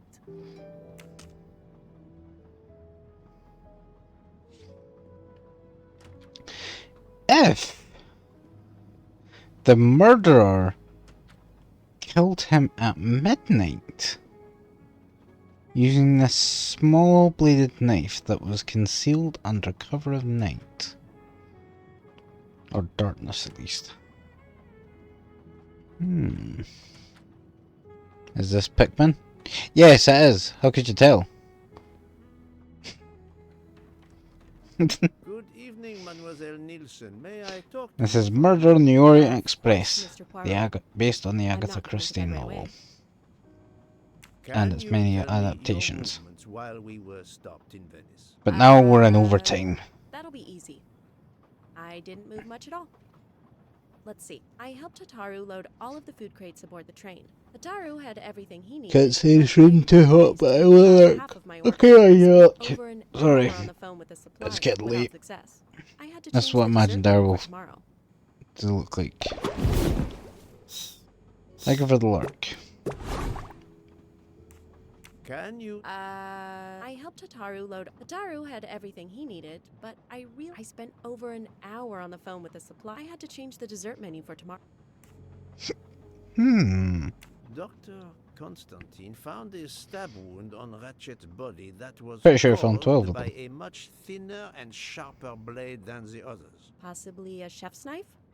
My thought precisely. And you'd like to see my knives? If you wouldn't mind.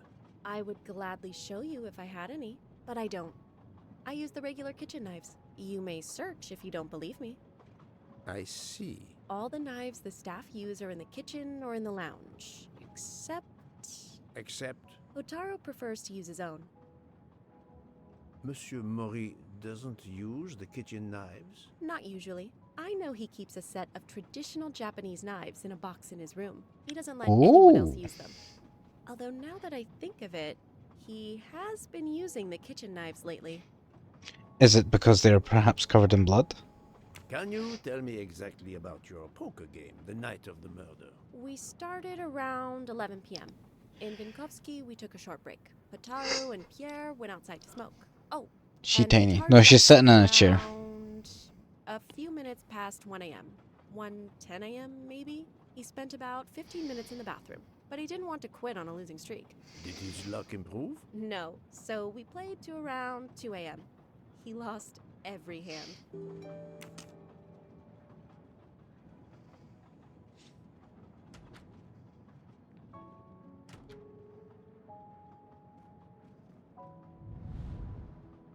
The box is secured by some sort of locking mechanism.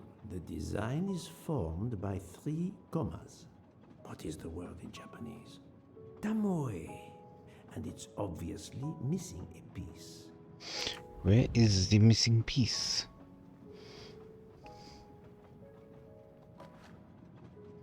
A feather. A black feather. That reminds me of something.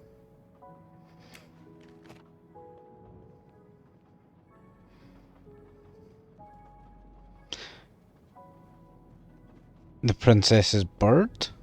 Perhaps?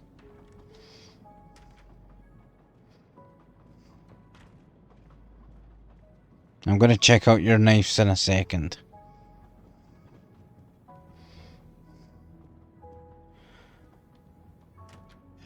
See if you were the murderer. Oh!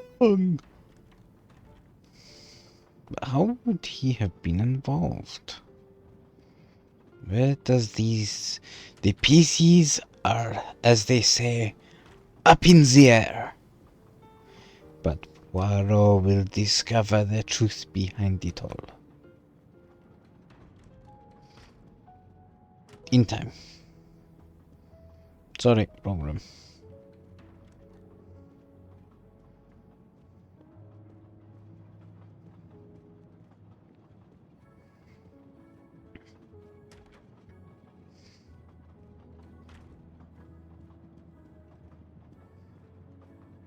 Sir, let me explain. I don't need Detective Locke for the moment.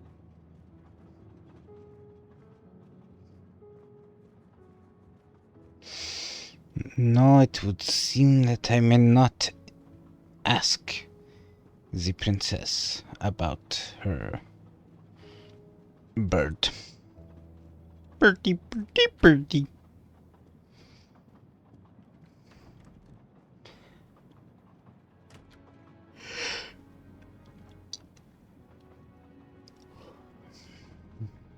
Yawn.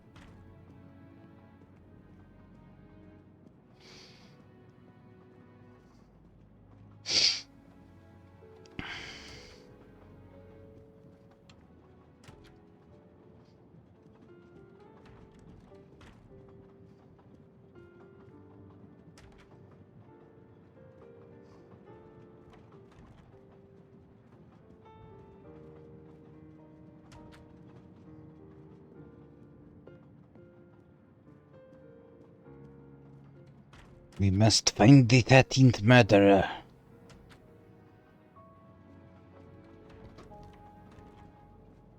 They will not escape the long arm of justice.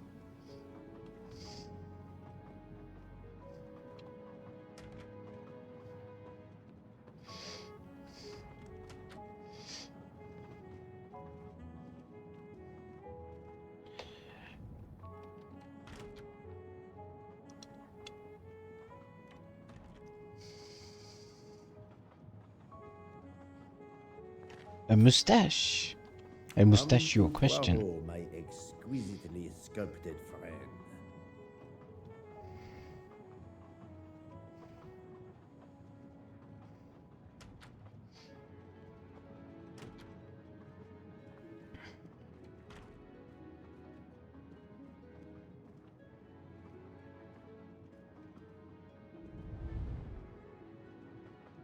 But the design, Tamoy, and it's obviously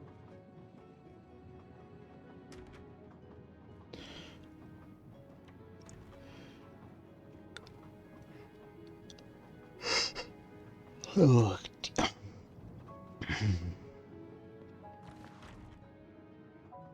black feather.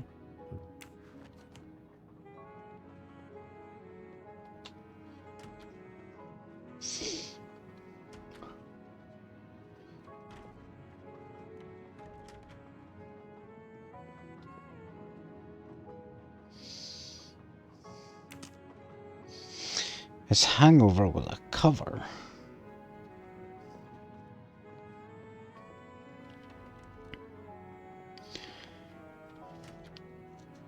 Unless someone else had access to his knives.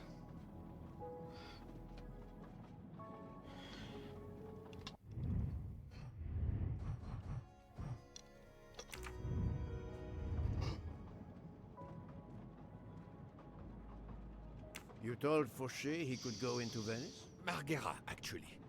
Not so far away. It was his only chance to see his sister. He's been working every train for weeks. There is never time to see the new baby. Enough, Book. Your heart does you credit, but your common sense, it... I know.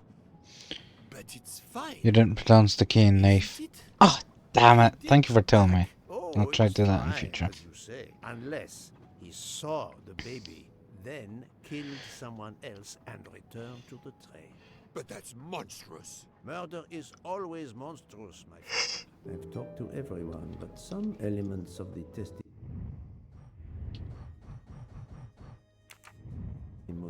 do not seem to correspond. I need to recheck a few things.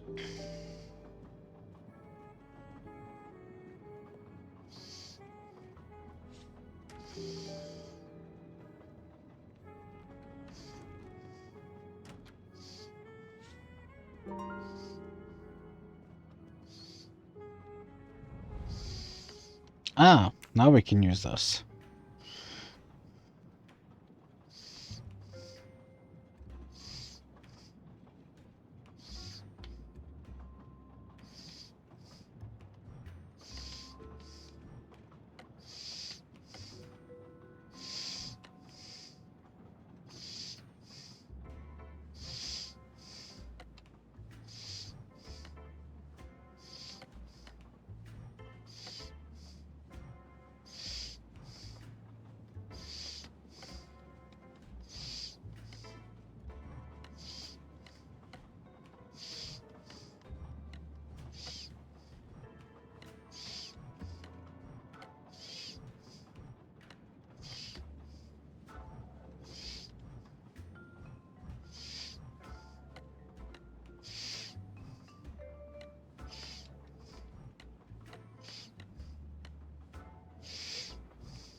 Sorry.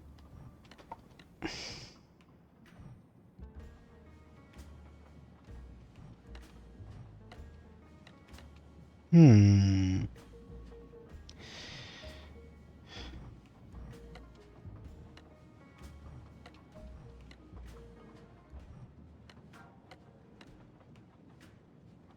Knife. Aha.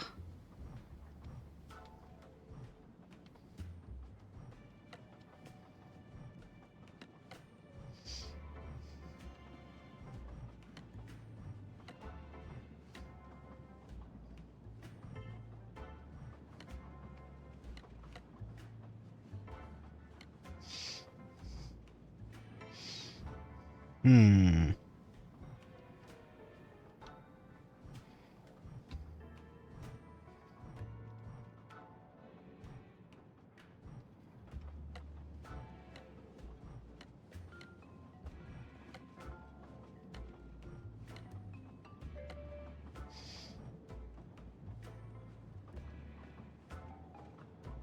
Hmm.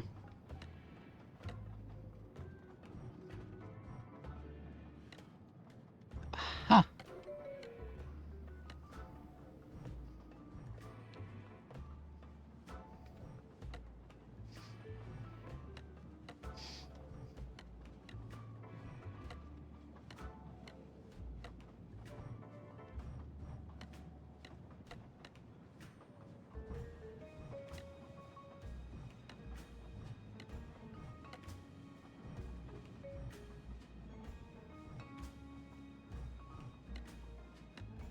Hmm. Hmm.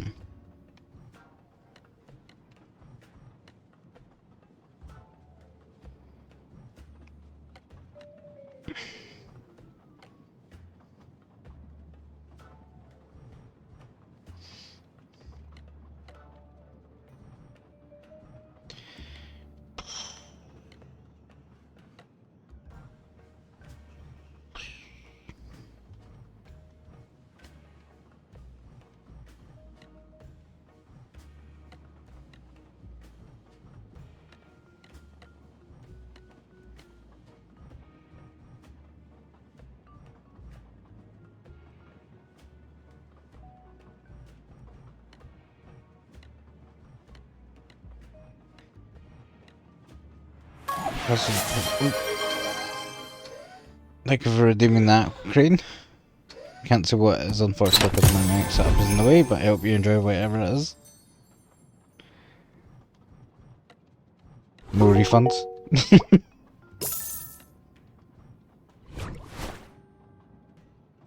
Ah. Is that an act of joy or terror? Was it a shark?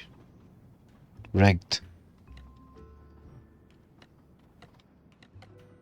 Take your word on it. Cancelled.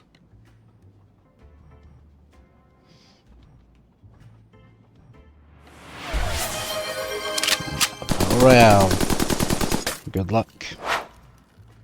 Try not die. Or do. I'm not in charge of you.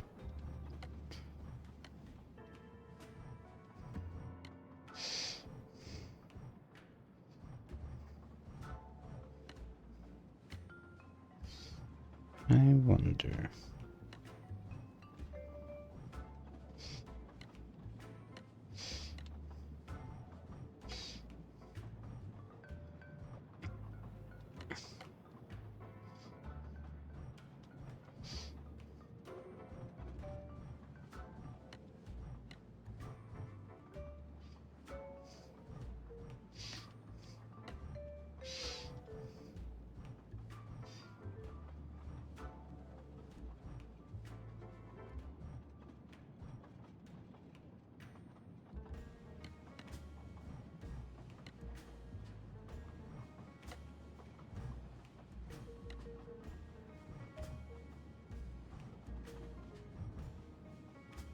I don't know what I'm doing, but I'm sure we'll get there.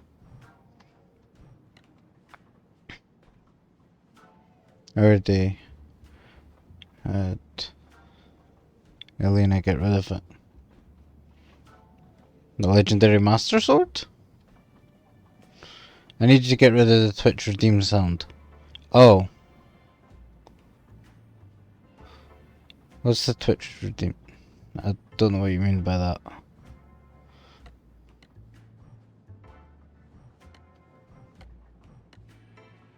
I'm dedicating a lot of brain power to this, I admit.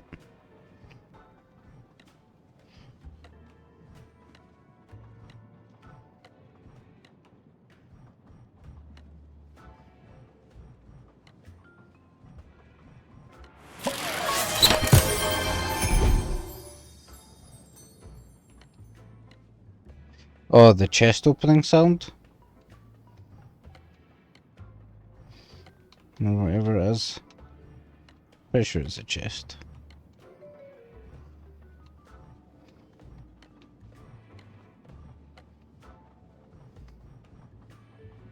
Loot box. Nah, it's the Twitch sound. Okay.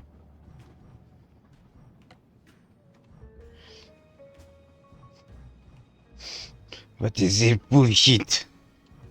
Equiparo does not like these puzzle box.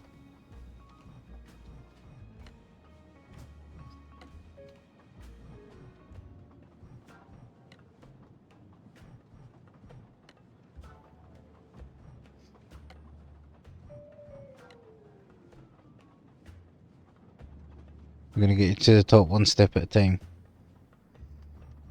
Okay. I'm in danger. Right.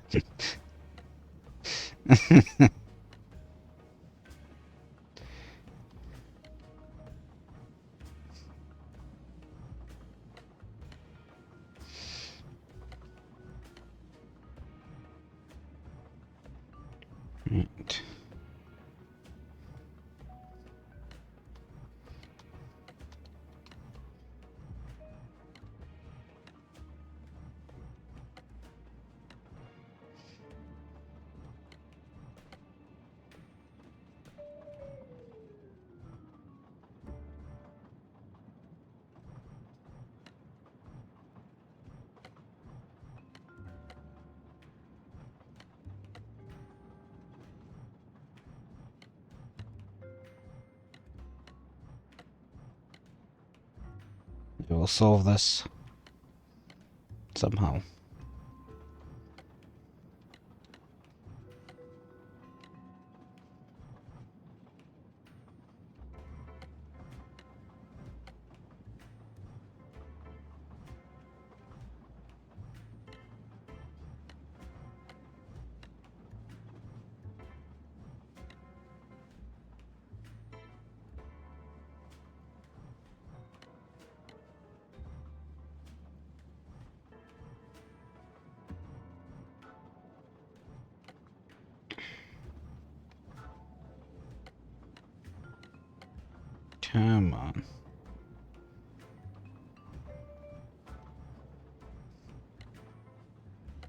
I shouldn't have undone all my progress. I'm regretting it now.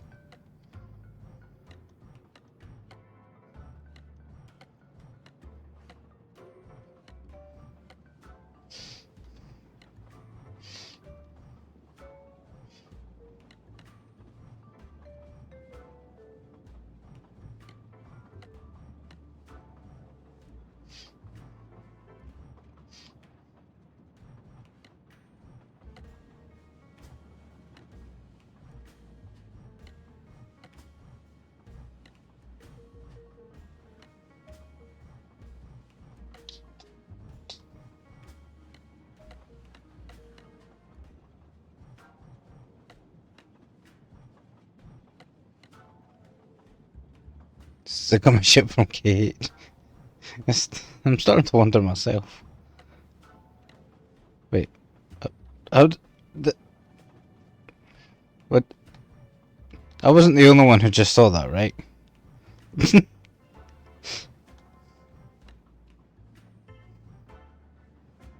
He was like, nah, I'm gonna confuse you for a hot minute. I'm gonna move a bit that wasn't be able to move before.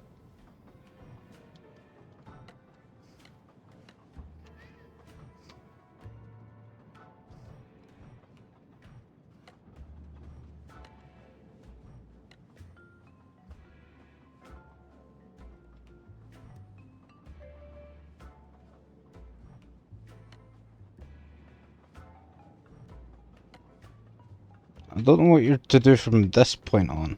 Oh, maybe now so I had it solved a while ago. That looks like a broken comma. It must be part of something else. Ah, you're right. Okay. An object, I'm not. I don't think. I'm just tired. Which is just as bad, really. And now we shall see the knife.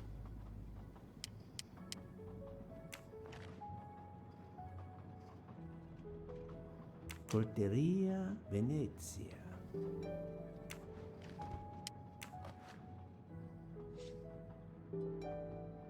Sushi knives, razor sharp.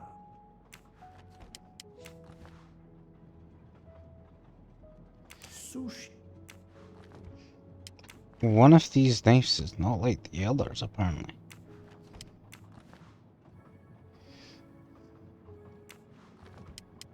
Why does this one have? Porteria Venezia. That written on it.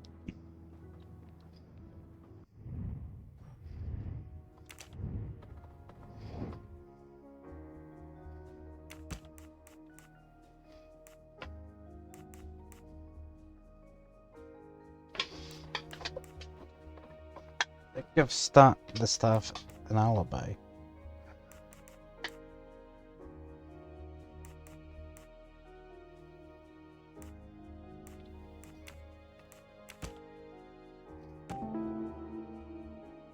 Miss Nielsen did not leave the train. I must admit I'm not right this time.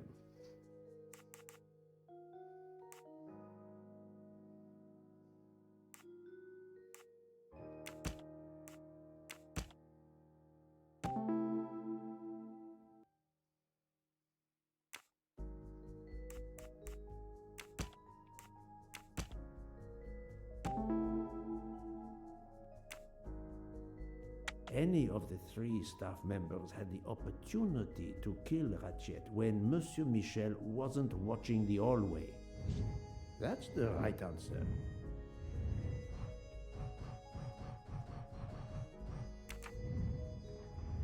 Okay, it is time to confront Mademoiselle. What's your face? Remind me of what you did when the train stopped in Venice. No problem. I helped Hotaru load all of the food crates aboard the train. Hotaru had everything he needed, but I realized they forgot half of my order. I spent over an hour on the phone with the supplier, without success. I had to change the dessert menu for tomorrow.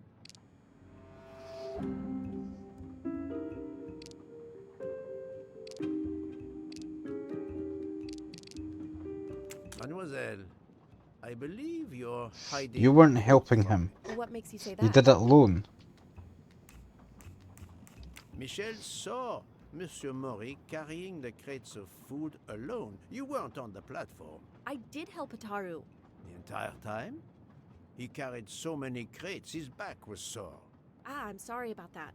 Okay, I'm guilty. I did leave him before we were finished. But I had to. There was no saffron he needed for a recipe. I volunteered to go into Venice and get him some. The Rialto market would be open late because of the carnival. He gave me money. I knew we weren't supposed to leave the train, but I only wanted to help. Mr. Mori can confirm this. Ask him. I saved dinner.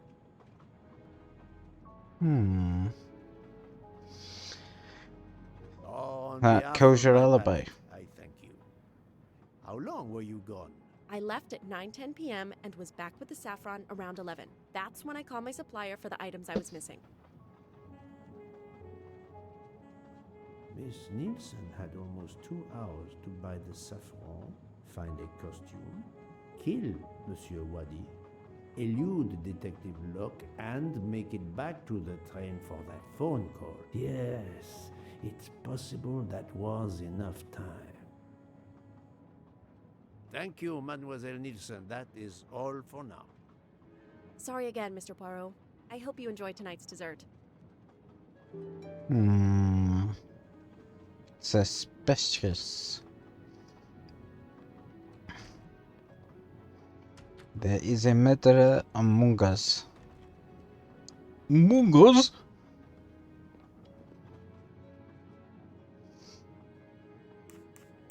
I'm sorry, Monsieur Mori, but haven't you forgotten something? You haven't told me about the knives hidden in your room. Ha! Yes, indeed. I forgot to tell you about those. They are my personal knives. I only use these knives. There are none better. I bought them all in Japan. No one Except is for allowed one. to touch them, except me. You didn't buy them all in Japan. I'm afraid you are better at sushi than lying. What? What do you mean? One of the knives has an inscription, Coltelleria Venezia. Did you happen to go shopping tonight, monsieur? Damn you, Poirot.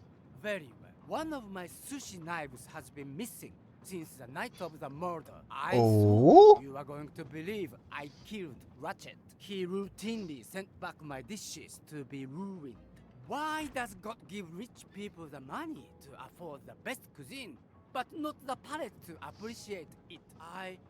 I panicked. I know a very good store in Venice. I went to buy a knife to replace the one that had gone missing. So, I wouldn't be I accused. wonder if I Poirot's assure just you, nervous about the way he's waving the nothing knife to do around. with any murders. I would have an easier time believing you, monsieur, if you put that knife down. Oh, yes, of course. Sorry. What time did you leave on your little shopping trip? I left around 9:30 p.m. Another alibi I was dashed. back a little after 11. 11:15 p.m. Time enough to stab Monsieur Wadi and return. Very well, Monsieur Mori. That's all for now. If I have another question... I'll be right here, cooking.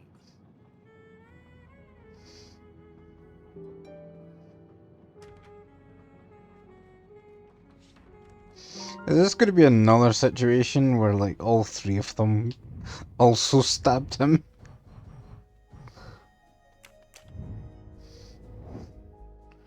Who doesn't have an alibi?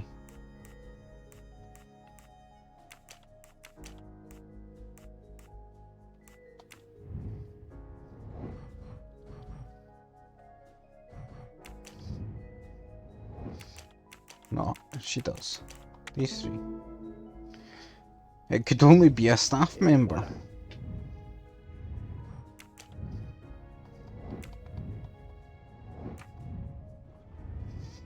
So we have 3 suspects.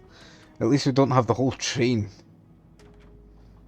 Although, actually it was the whole train that killed them initially.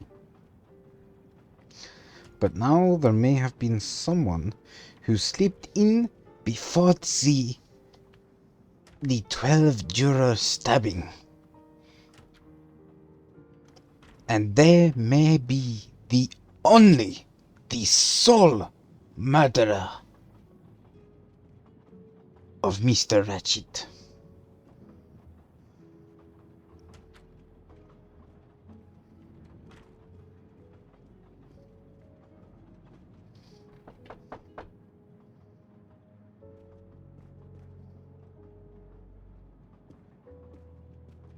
What have you been doing, Poirot? I am completely in the dark. I will shine some light on the situation, my friend. I have 3 new suspects who could have killed Ratchet and Monsieur Wadi. Miss Nielsen, Monsieur Fauché, and Monsieur Maury. They all had periods of time during both murders to commit the deed, and their alibis are weak. A visit to family, and not 1, but 2 shopping trips. But all are my employees. Alas, yes, my dear Book. But we have no proof against any of them. None of the 3 appears to have any motive whatsoever. But this is a tragedy. Do not give up hope. We will catch this murderer. There is still one place that may hold the evidence we need. Geneva. Exact. Do not give up hope? Well, that's easy for you to say. But what if it's Freya? What becomes of dessert? If it's so who will cook? Me? And the worst, if it's Jean, who will serve the drinks? I've been checking up on the Banque du Lac. I had to confirm my identity for Interpol, so they contacted my captain at the Berkshire Police. I suspect he was not pleased. That my vacation was actually an unofficial investigation? I'll say. I would be happy to speak to him on your behalf. Thank you, but he'll get over it. It's a chance to close the books on the Armstrong kidnapping. He stopped yelling, asked for a report, then granted me an extra week. Excellent. What did you learn from Interpol about the Banque du Lac? It's had a bad reputation for over a century. Customers have included the mafia, Nazis, corporate swindlers of every description, even heads of state. It is true, this. It is the worst kept secret in banking. They take advantage of the bank's strict policy of protecting the anonymity of its clients. This is in defiance of many laws from multiple countries, including Switzerland itself. Of course, I have never taken advantage of such a corrupt system. That goes without saying, my friend. There are ongoing Poirot just investigations, blipped in and out of subpoenas. existence for a second there. Did you see that? Or its assets may be seized. But until then, it still thrives, thanks to its wealthy and powerful clients. It sounds perfect for the late Monsieur Ratchet. Do you have any ideas? The serial numbers from some of the bills match those from the Armstrong kidnapping. We agreed in Venice that the bulk of the money must still be physically in the bank's vault. I concur, Detective Locke. Exemplary work. So, our next task is clear. We need to get into Ratchet's safety deposit box. There will be codes, passwords. And Monsieur Wadi would, of course, have known them all. The bag of money he carried is proof of that. We'll need to find information about Ratchet's box in Wadi's office at the bank. Most assuredly, but remember the secrecy involved. I doubt his office will contain all we need. Where else must we dig?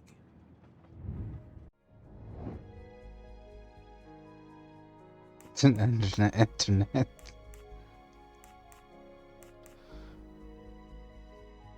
Ratchet's diary? I do not think that's the right answer. There was nothing else. Think, Poirot. That is not a good answer. Mr. Mac. Oh, right. Yeah, of course. Sure. Why not? That's the right answer. Mr. Wadi couldn't keep all of his secrets at the bank. Hopefully we'll find something in his apartment. We already have his address thanks to his passport, and his keys we retrieved from his body. The train stops in Lausanne at 8 a.m. But that's far from Geneva. I can delay the departure until 11 a.m. No later. The police are expecting us in Paris by the end of the afternoon at the latest. They won't tolerate any delay. The bank doesn't open until 9. I can see only one way that gives us a chance to be on time. Ferries travel between Lausanne and Geneva, but it would take over 3 hours. We can't depend on finding a faster boat. Better to take a taxi and pray traffic is light. Separately. Best thing is to separate. Split up One and of look us for searches clues. his apartment, the other searches his office. To access the safety deposit box, we We need to find the key, the box number, and the passcode. Suppose you find all this. How do you plan to get into the vault?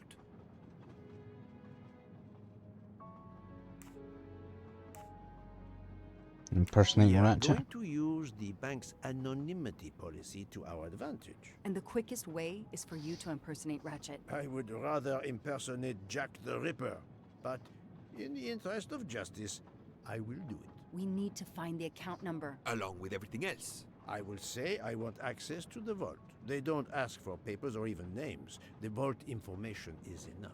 I'm not hearing any of this. I run a train company. I don't rob banks. Perfect. Let's recap the plan.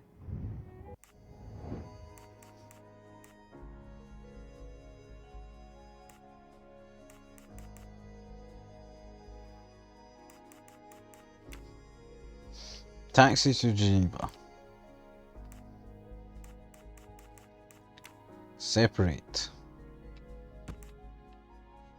Find information about Ratchet's safe.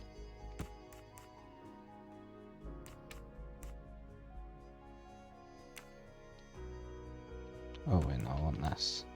And then this. And then meet up. Pretend to be Ratchet. And search the safety deposit box. That was easy. To sum up, we're going by taxi to Geneva. Then we'll split up. You're going to search Mr. Wadi's apartment. I'll search the office at the bank. When we have all the information we need, you pretend to be Ratchet, and we can finally find out what Ratchet is keeping hidden in his safety deposit box. It sounds impossible. Not for Detective Joanna Locke and Hercule Poirot. We should get some rest. You are right, Detective. We face our greatest challenge tomorrow. Together. Final questions.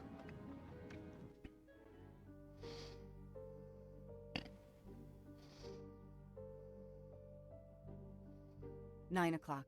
Our driver did well. It took barely an hour to get here from Lausanne. But we must conclude our business in 1 hour as well. Book can only hold the train until 11 o'clock. 1 hour to find the key of Ratchet's safety deposit box, the box number, and its passcode. A lot to ask. Indeed, which is why we must split our forces. I will take the cab to Monsieur Wadi's address. You must search his office. I have you on speed dial. And thank you, Mr. Poirot. For what, mademoiselle? For trusting me.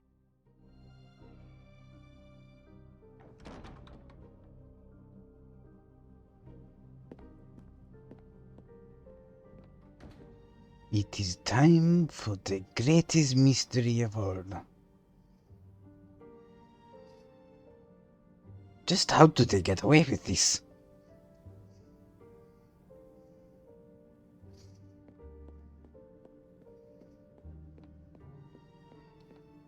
You there. I have an appointment with Mr. You Wadi. there. Let me check. I'm sorry, I don't see any appointments this morning at all. Mr. Wadi hasn't even arrived yet. Although he should be here by now.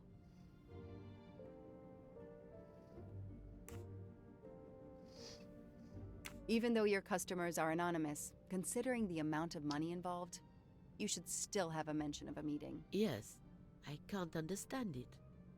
I'll be sure to ask Mr. Wadi when he arrives. In the meantime, you are more than welcome to wait in his office. I'll see you're not disturbed. Please follow me.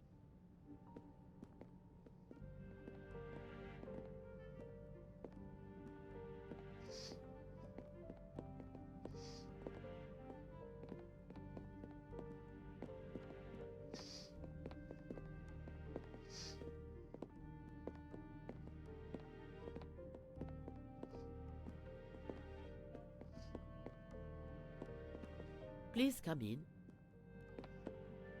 I can't understand where Mr. Wadi might be. Hopefully they don't get the phone call that he's dead. I don't have much time at all. It's closed.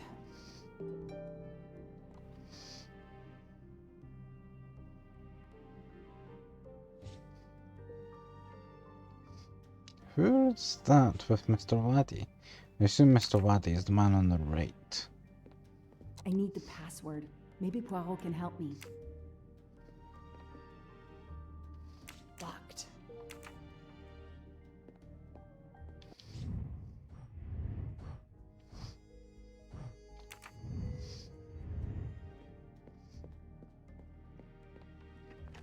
A moustache. Help yourself, Joanna. You earned it. A souvenir Tower of Babel. Makes sense. We know that Mr. Wadi is from Iraq, and the ancient tower is said to have been built there.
It's another one of those puzzles where I don't actually see what it's trying to tell me.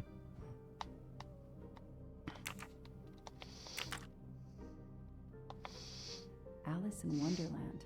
Again. Mr. Wadi seems to have really liked this book.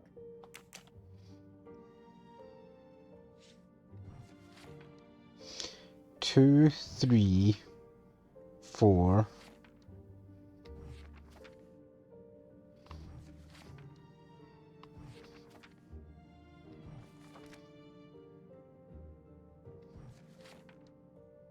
Six, 2.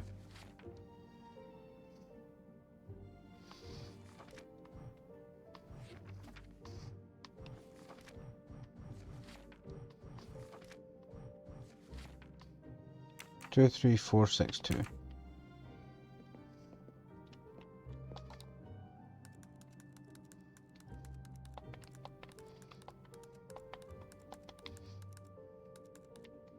That's definitely not that then.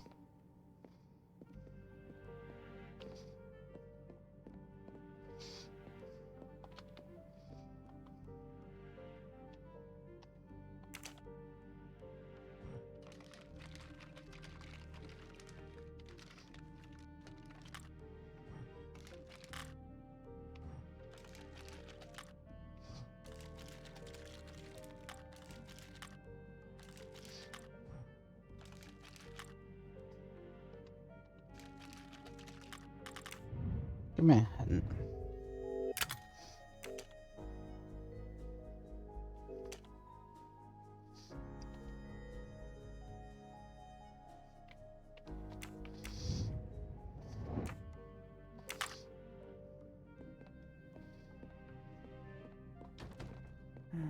Time is not on my side.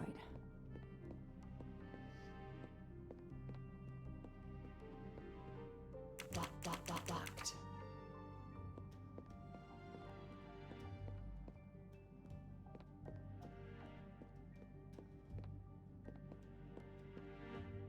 I haven't finished what I had to do here yet. It's closed.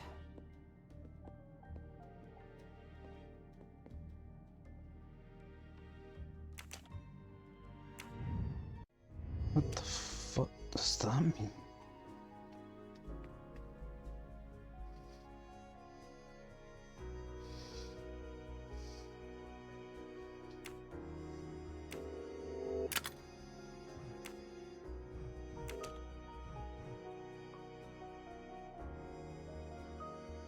Where the fuck's that?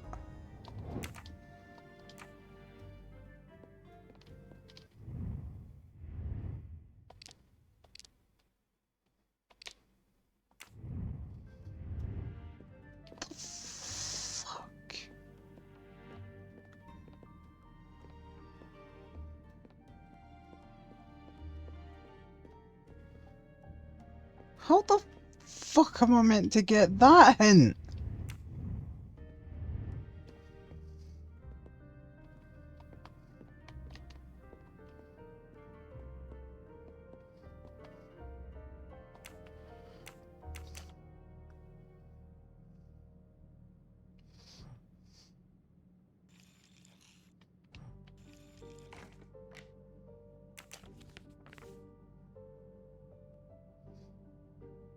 I'm taking a picture of it. I'll send it to Poirot. It might be useful to him.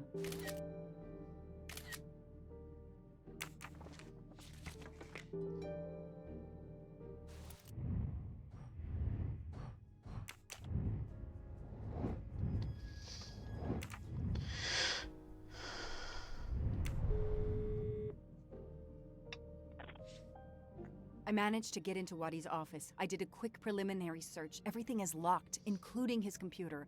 All I could find was a photo with a date on it. I just sent it to you. Maybe you can use it. Thank you. That might help. I've just arrived at the apartment. I'll call you when I find something. As quick as you can. I can't stay here long.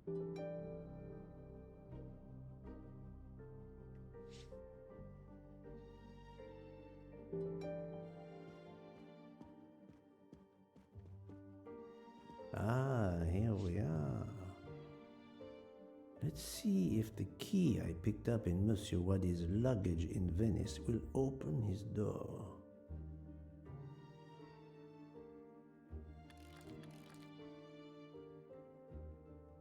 Great.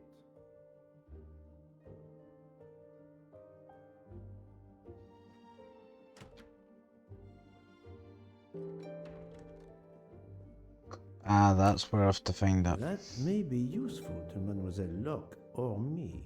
I'll take a photo.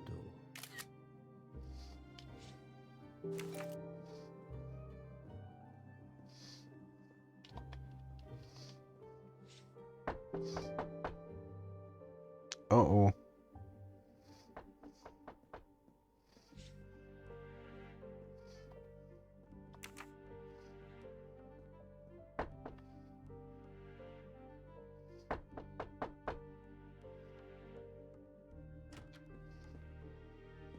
Who are you? What are you doing in there? I am Hercule Poirot. I am working with the police. You are Monsieur Wadi's neighbor? Yes, next door. I heard a noise. I thought it was Mr. Wadi who had come home. I don't know him very well. A delivery man left a package for him with me. Hmm.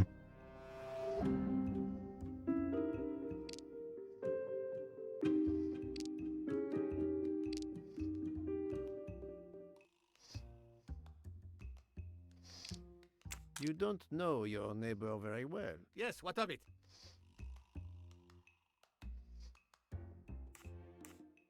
How is it that Monsieur Wadi has a picture of you on his desk? There is quite a family resemblance.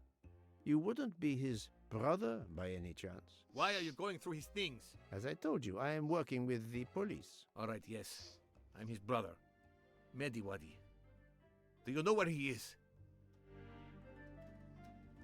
I am very sorry, sir, but I have some terrible news for you. Your brother has been murdered. You have my sincere condolences. Oh no. Aziz, my wife, my son, their hearts will break. Everything he did was for his family. He brought us here from Iraq to give my son a better future. We can't go back. You won't.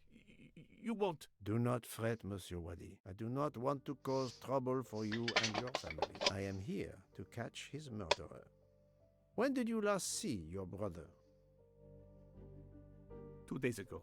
He was on his way to Venice. It was not a journey he was looking forward to. I knew something was wrong, but he promised all would be well soon. My son will be heartbroken. Aziz made a point of reading to Fadi every night so he could learn English. We hope to legally emigrate there one day. Your son, Fadi. What did Monsieur Wadi read to him? His favorite book is Alice in Wonderland. Alice in Wonderland. Why? It is the answer to a question I had.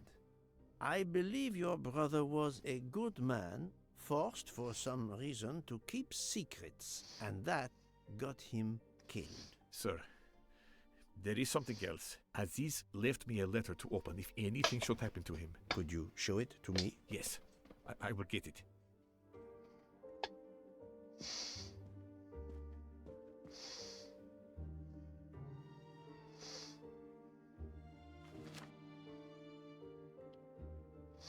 Brother, a man named Ratchet found me at the bank. He threatened to kill you and your family to force me to do illegal things. If I die violently, this man will be responsible. Send an anonymous message to the police. Tell them of his safety deposit box in the bank. Do look. His bank account number is 82664. They will know what to do. Goodbye, my brother. Give my love to Aisha and Fadi. I wish you a good life. Aziz. It all makes sense. It's horrific. But to Ratchet, it would be just business as usual. At least I have Ratchet's account number, 82664.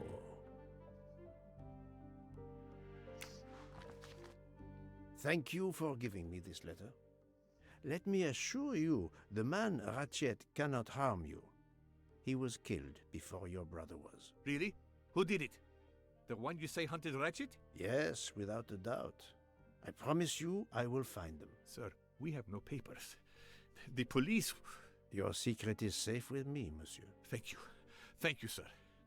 Now, I must go to my wife and son. Tonight, I will read to Fadi from Alice in Wonderland, and we will remember my brother.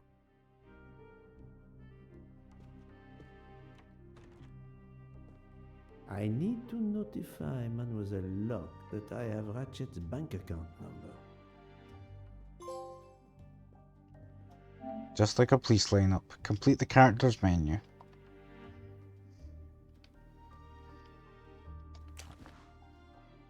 A dart. A familiar projectile found in any pub in England.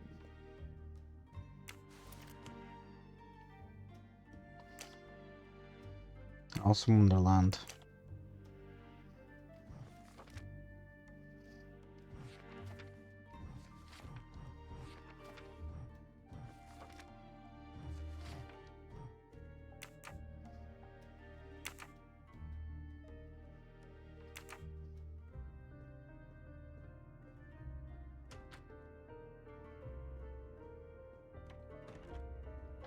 Mustache. Aha!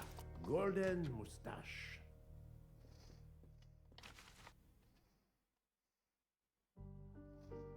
Appointment by sending me a postcard with the meeting place. Bring me 50 bundles, the Italian password, and the red glasses as usual. I've changed the passcode. The new one is... Look in the old edition of 1865 on pages 88, 91, 94, 96, and 98.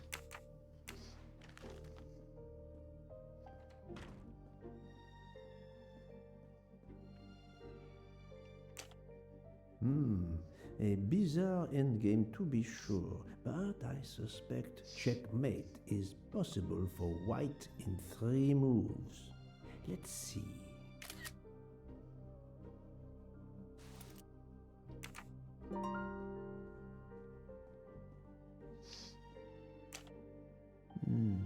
This computer won't give up its secrets easily. A Swiss and Arabic keyboard.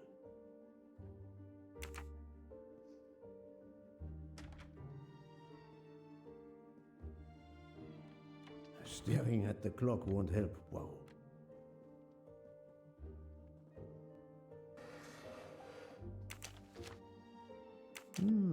This could be the password to Monsieur Wadi's office computer. He must change it every month. It seems to have a logical sequence, but I need to find the one for December.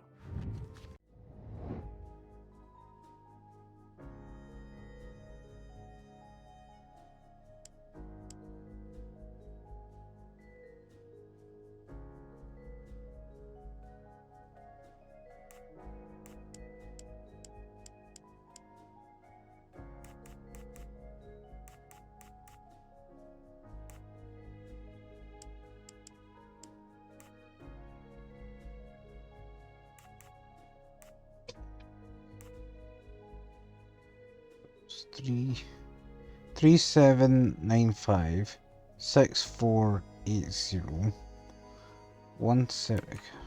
Go back to this. Nope, I have to solve it now. Okay,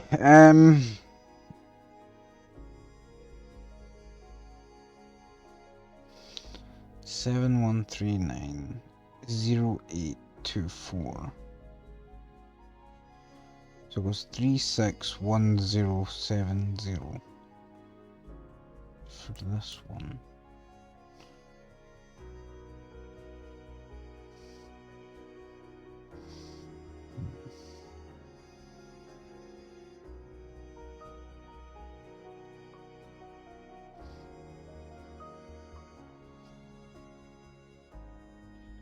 Nine 85832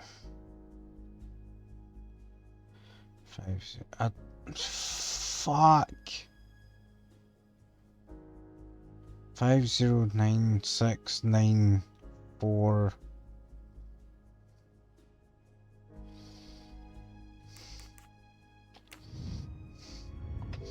Come on.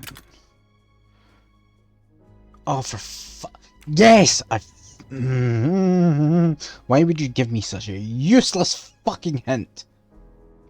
Yes, there is obviously a logical sequence. I can't work out what it is. I have to read the number sequence diagonally. Thank you. 3, 4, 5, 6. Oh. 7, 8. So this is 9. This is 3.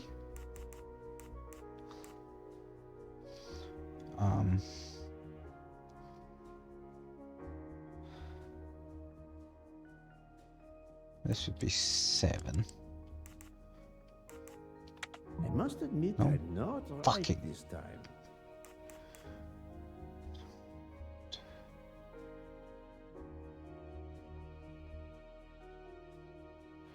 Seven, 8, 3.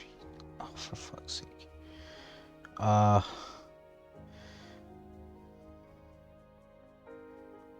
Right. Okay. This would be 5. This is wrong. Fuck. But I'm never far from the truth. This is definitely 3. This is 789. 7, 9, 0. Oh, this would be 1. If that's the password to the computer in Monsieur Wadi's office, we still need to translate the Arabic characters. And there weren't any Arabic characters on the office computer's keyboard. We need to find out which keys these Arabic characters correspond to on a Swiss keyboard with its Latin characters like the one in Monsieur Wadi's office. Using his laptop.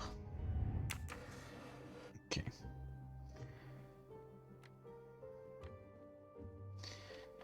Right. This keyboard should help me translate this code.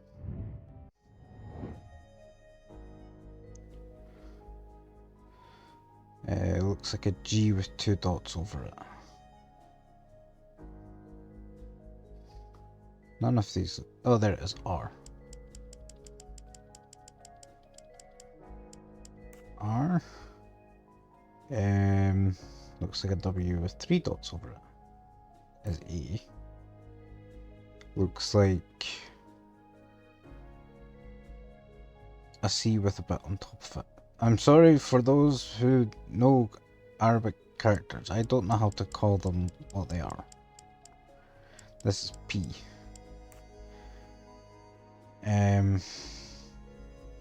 A U with a dot under it is F.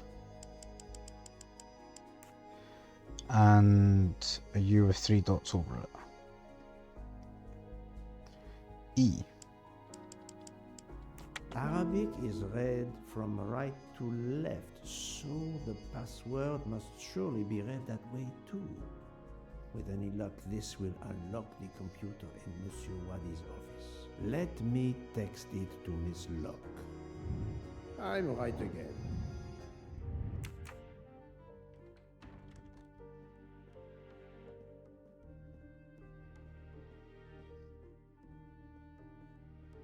I think this belongs here.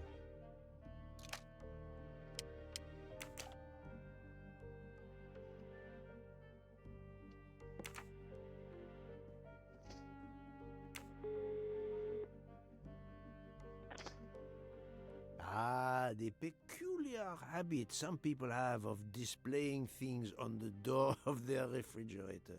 I've just sent a photo to you, in case it might help you. Thank you. I texted Ratchet's account number to you. Wonderful. Did you receive my text?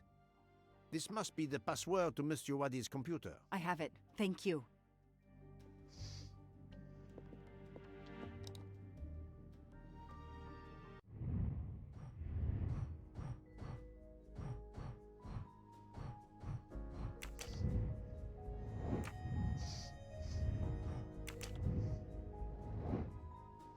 E3 F9 P1 A5R. Thank you for that, Alistair. How are you doing? Oh, God, I've already forgotten. E3 F9 P1 E3 F1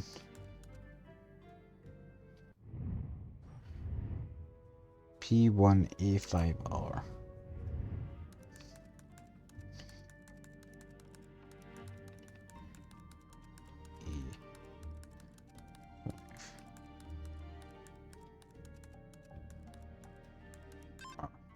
What?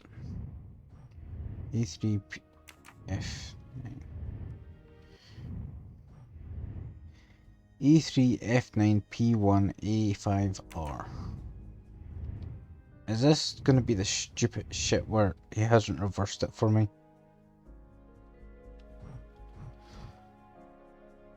Congratulations on the bomb night plate, Spooky. E3 F9 P1 E3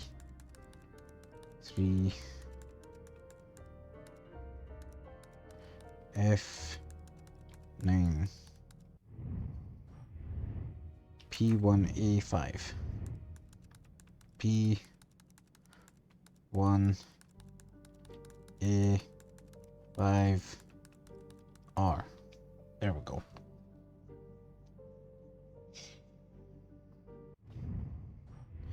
The account number is 82664.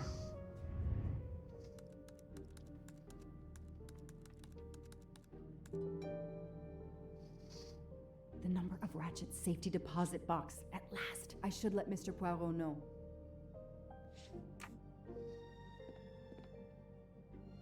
Locked.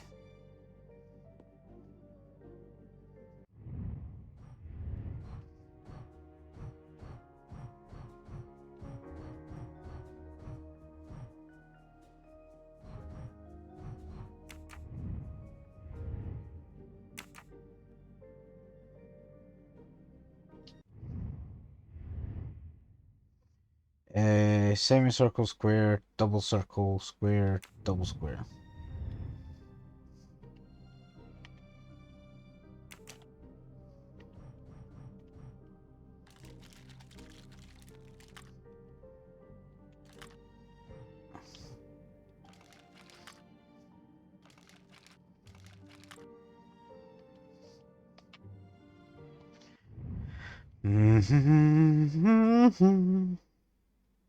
Square on the left, double circles on the right. Yeah, that's fine. And double square. No, single square.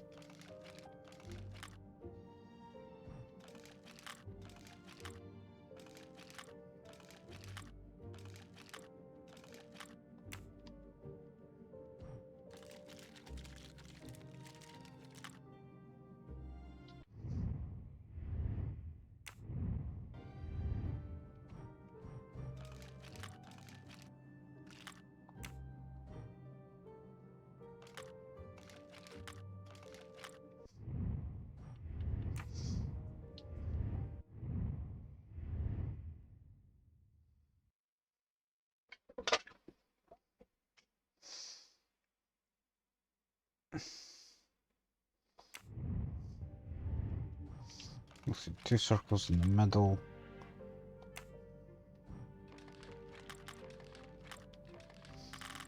This wasn't rotating before, but it was not.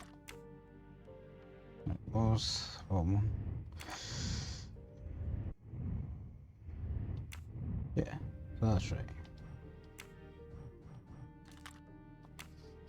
What's wrong? Don't do this. Thank you.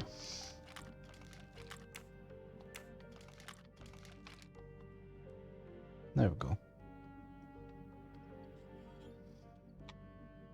And we have a key. Probably for the... No, take it. A key. I wonder if it will fit the desk drawer. Yes, I would assume so.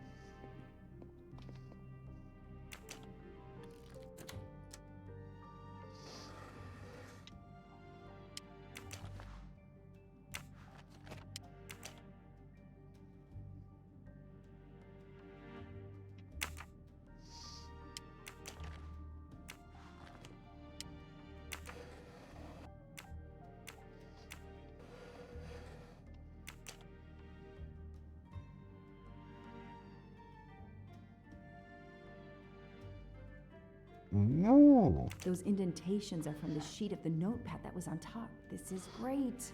All those mystery movies I watched as a kid. Yeah, I know that was what I was gonna do.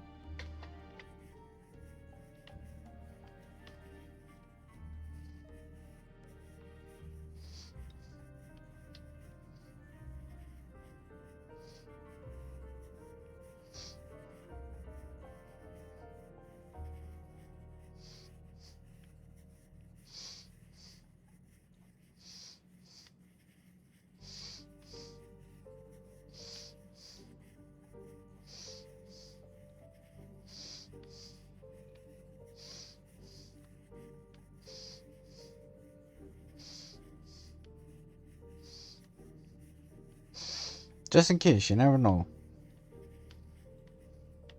Nope, there's just Send this. a picture of this to Poirot.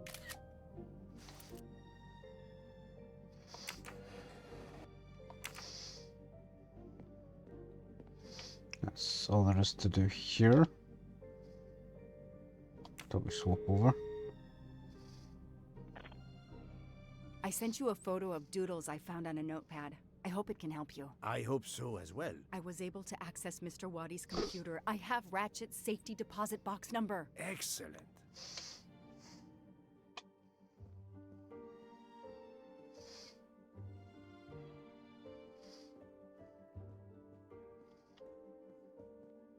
Staring at the clock won't help, Poirot.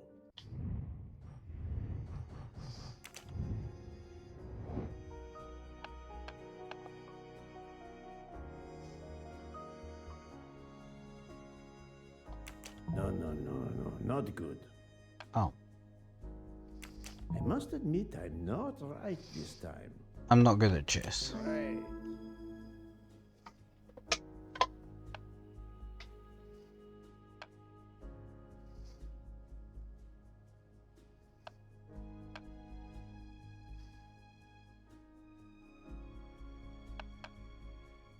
This is wrong, but I'm never far from the truth.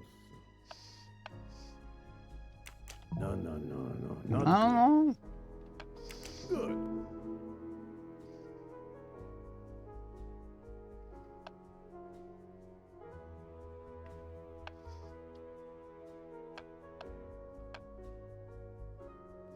This is wrong, but I'm never far from the truth. Good job. Okay. Why did we solve this? That happened. No reason? Okay then.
Do I have something resembling numbers and letters?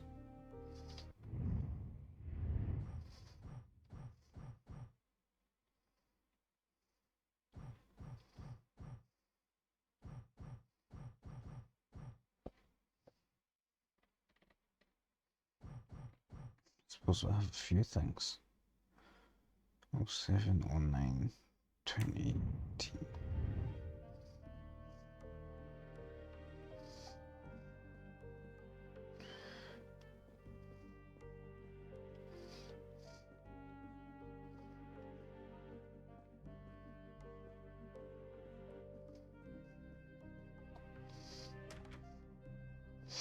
The problem is, I don't necessarily know what puzzles I need to solve using what.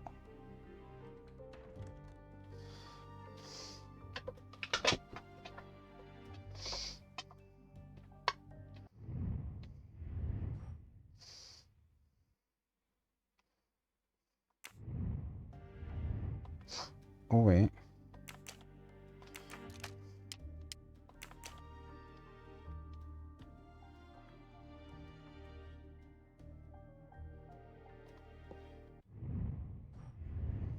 Shit.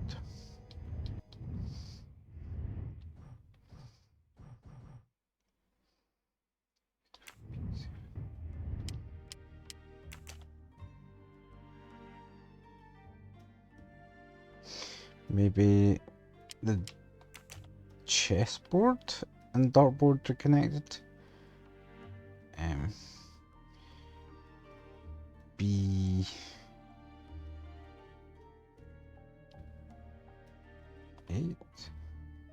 was that?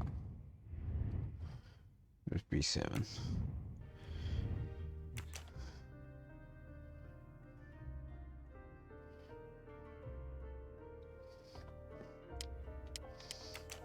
And B6.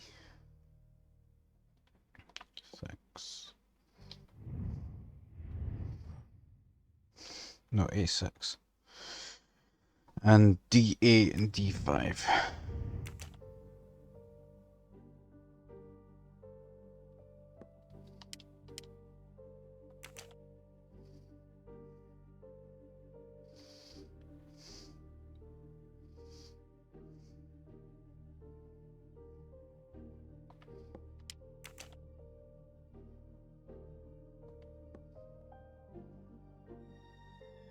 Alright.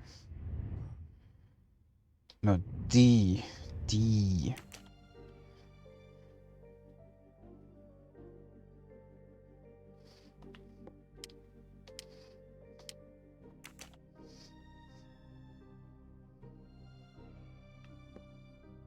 Hey.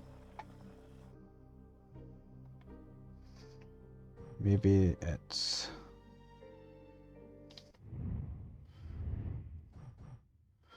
0709 2018.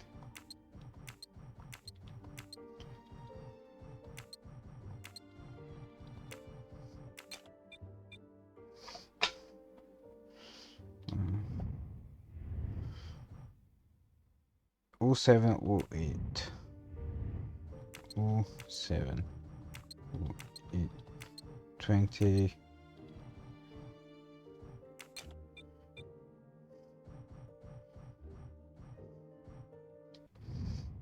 So it's not this then.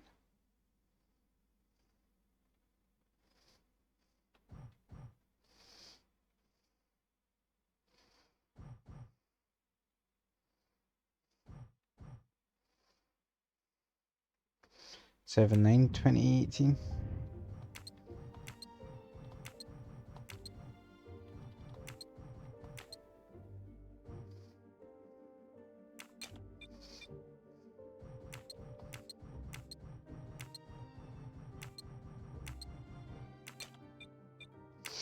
Right, well, it's not that.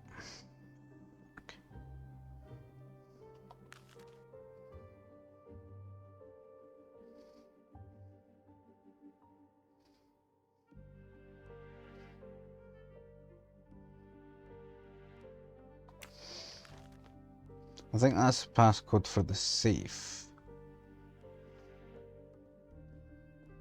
maybe. I need to find something else to indicate numbers. Staring at the clock won't help, wow.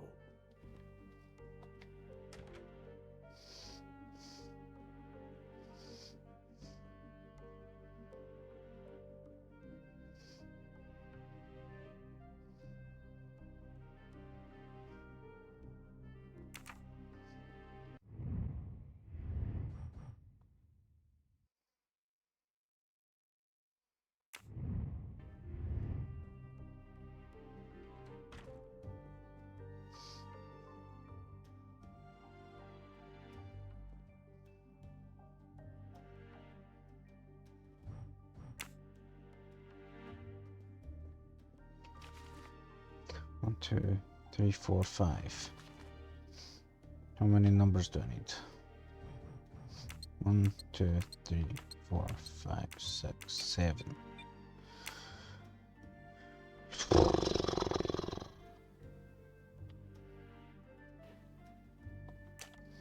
Hmm.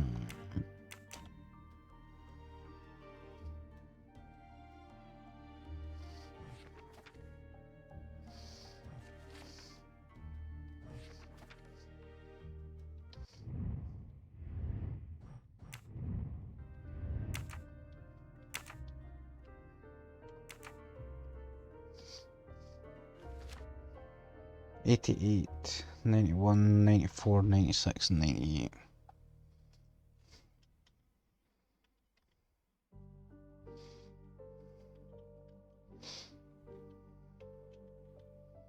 $94, $96, oops, $98.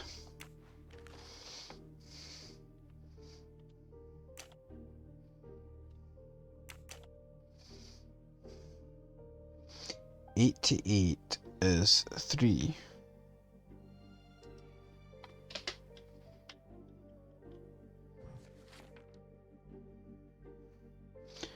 $91 is unknown.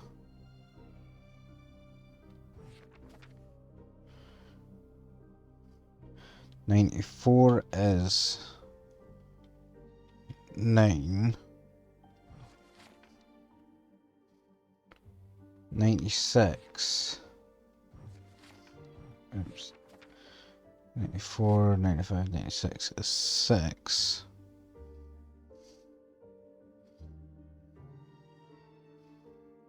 $98 is unknown.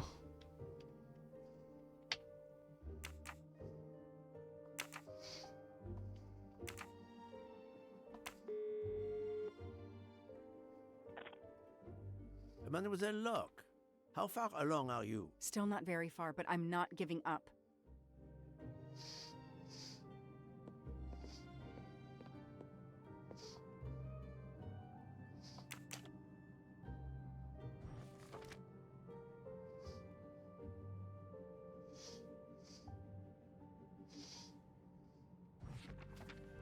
$91 would have been 4. And 98 would have been...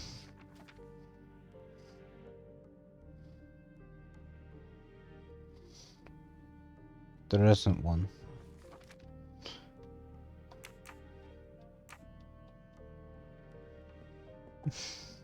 Thanks for giving a shout out to Haggis, Alistair. I had Haggis tonight, thank you though. How are you doing? I have little to report, but keep looking.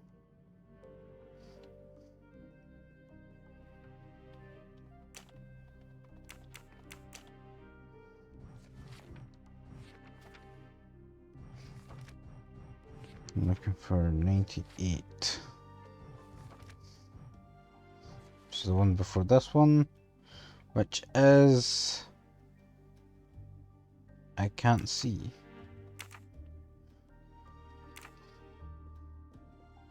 Make certain you have accomplished everything in here. You will not get another chance. Well then, I don't know what to do.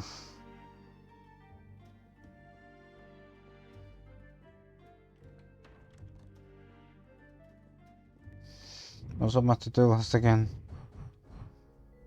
Search Mr. Waddy's office and apartment. So I just need to look around for stuff to look at.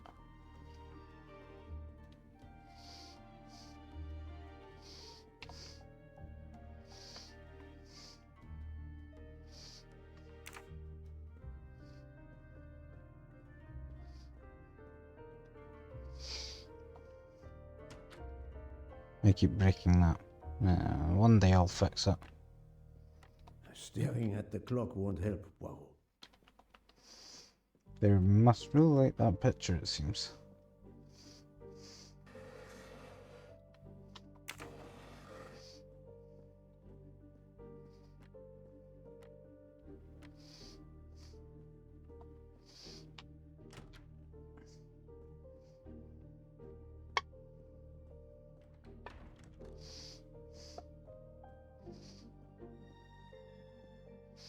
No, then again, that one's different.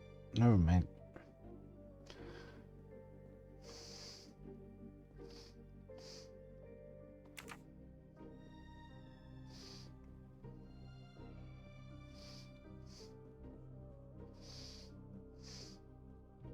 Staring at the clock won't...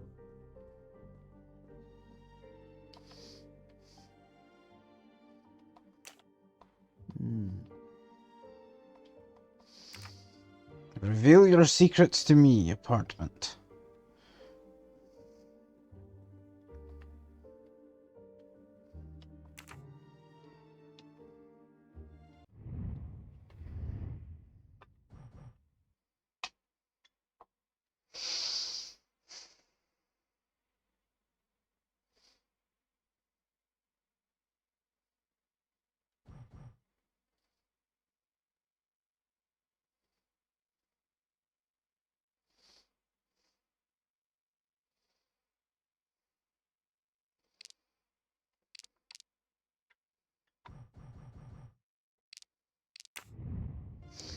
I don't know what this is.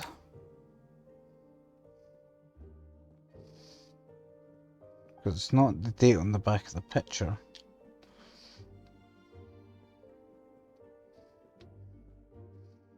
I got the darts from the chessboard.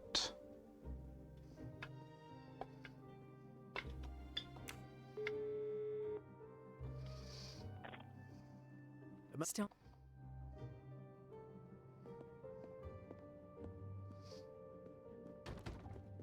It's closed. How do I open it?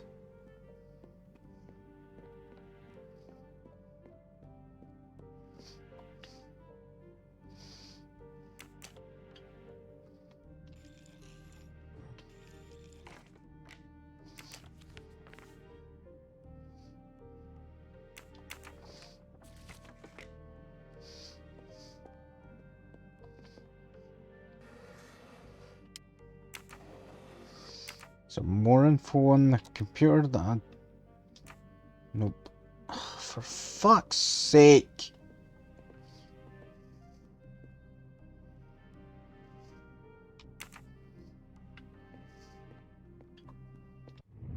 Give us a hint. I'm getting tired.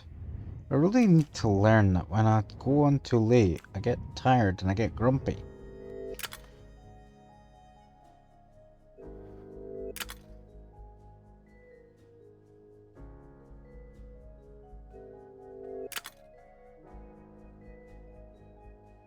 Safety deposit key must be linked to the dart game.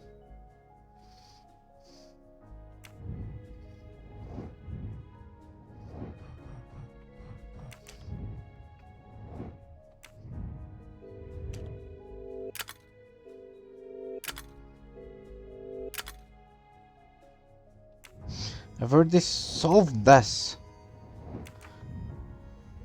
There's a lot of fucking nothing.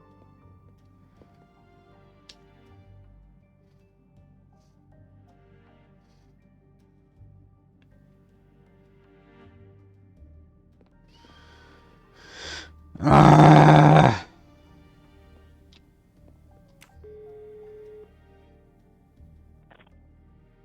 Mr.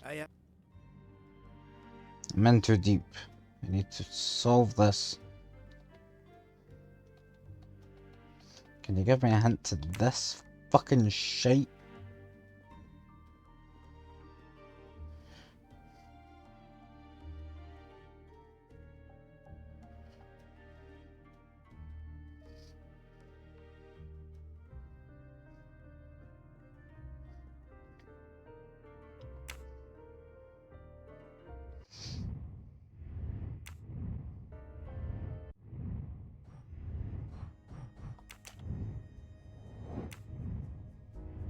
The key to the passcode lies in Ratchet's letter on the table.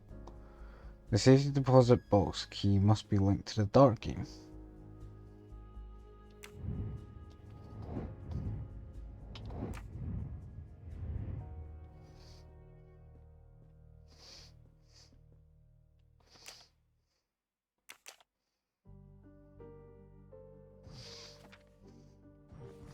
But there's no numbers on page 98. And even if there was, there's not enough numbers. There's 1, 2, 3, 4. When I need 7.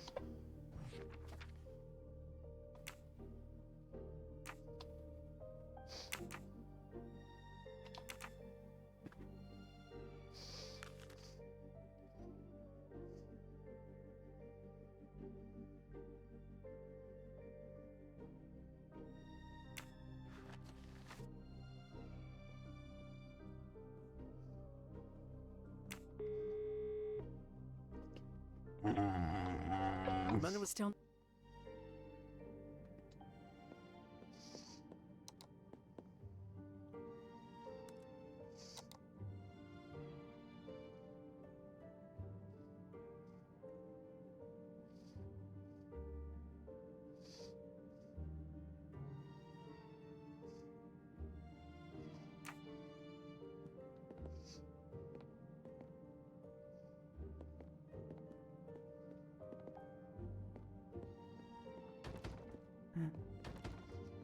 It's closed. I haven't finished what I had to do here. Yes, I have!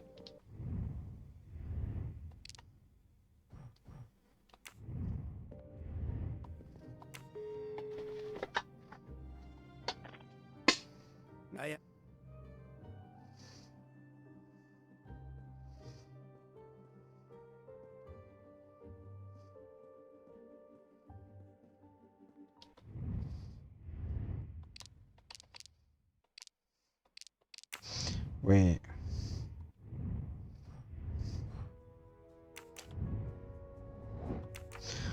Oh, for a second I thought that may have been the answer, but it wasn't.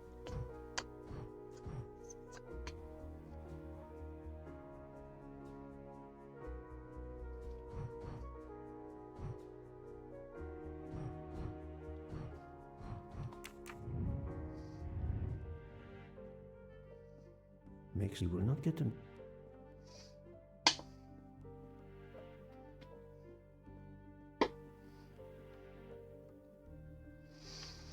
What more is there to resolve? The only other puzzle in this whole fucking apartment is this, and I don't know what the code is.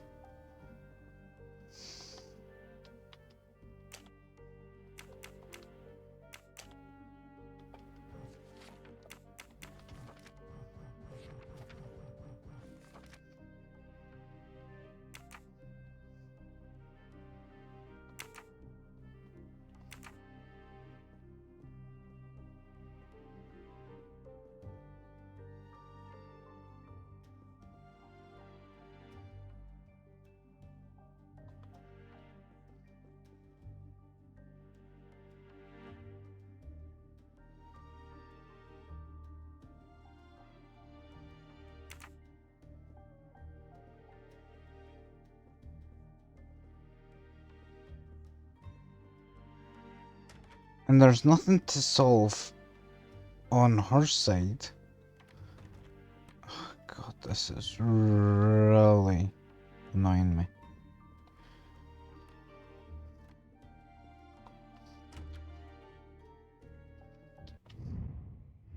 I don't want to look it up. I've done well to get this far without having to look up anything, but this is just really, really not sitting with me. And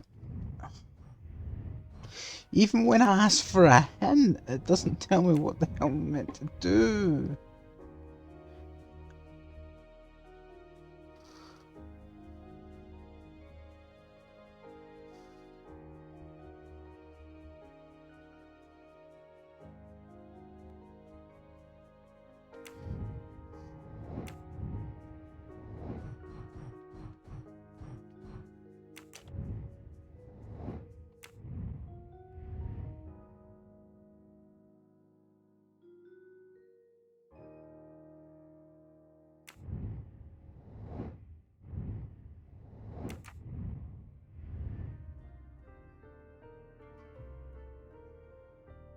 Oh God.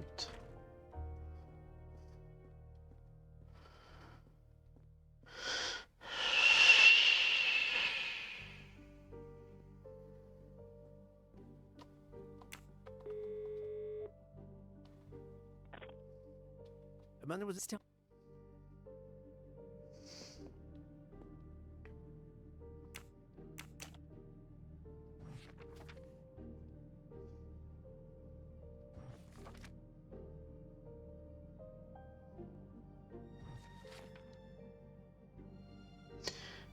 One is 4.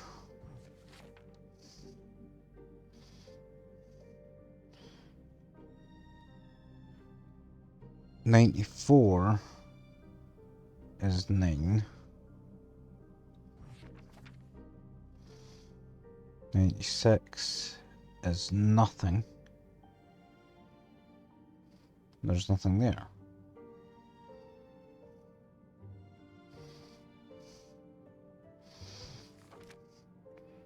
And 98 is also nothing.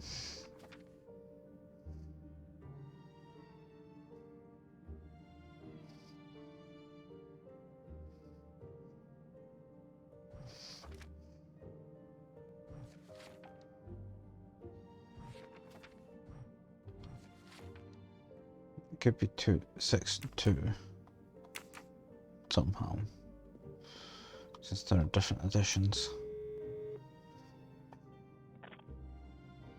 I have.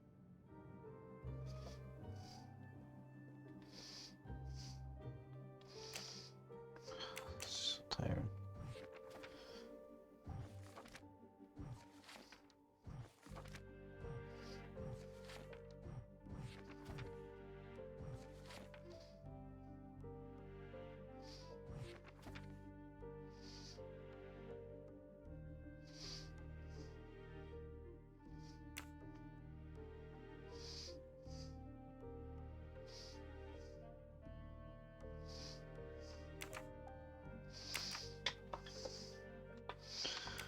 Okay. Fuck it.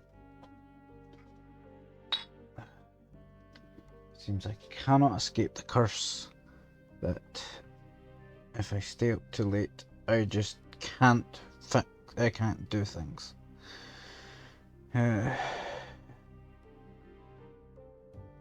the Orient Express. Don't save.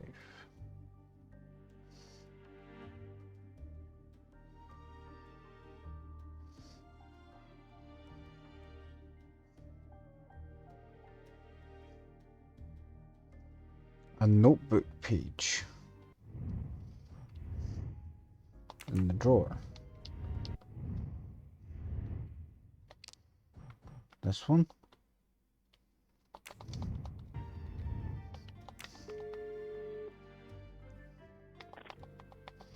Amanda still.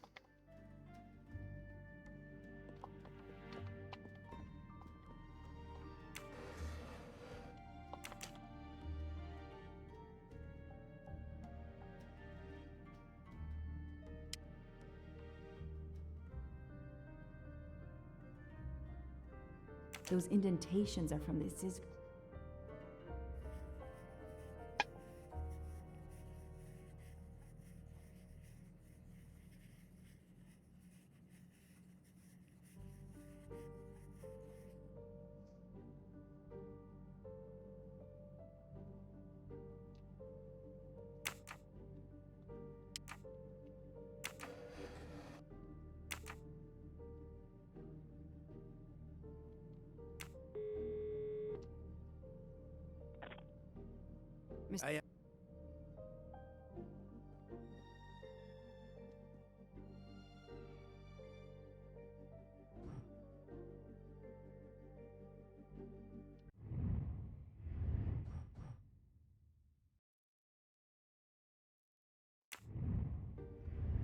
Okay.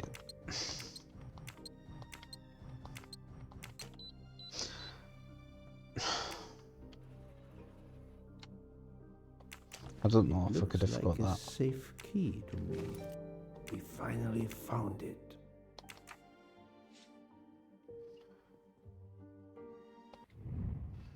Right, now what?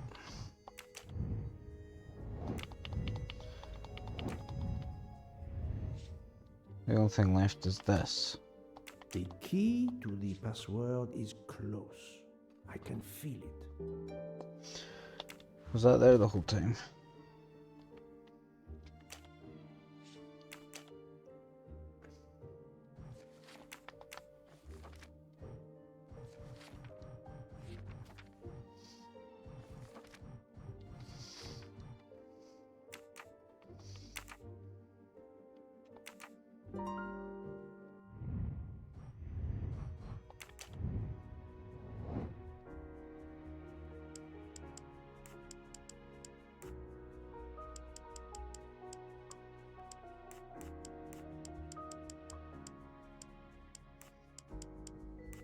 I must admit I'm not right this time.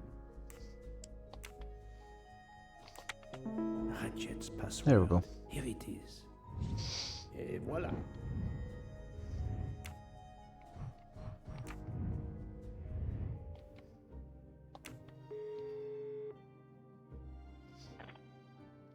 Good news. I have found the key to Ratchet's safe. Perfect. I believe I have discovered Ratchet's safety deposit box passcode. We're almost there. We're running out of time. Do we have everything? I have the key to the safety deposit box. I have the number of the box. And we have the passcode. I'm on my way. Time to rob a bank. Sorry to keep you waiting. I haven't heard from Monsieur Waddy. You'll have to reschedule with him. This is quite annoying. I'll have to reschedule. Absolutely. I hope I have been of service. You have no idea.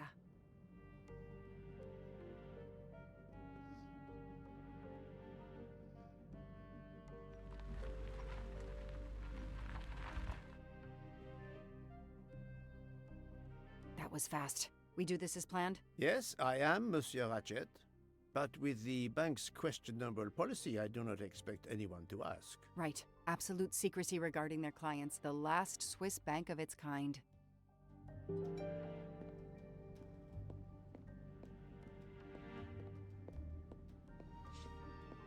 Madame, I still haven't heard from Mr. Waddy. Well, we'll have to make do without him. Now that my friend is here, it's his box we want to access. And the clock is ticking. I trust there is no problem. No problem at all.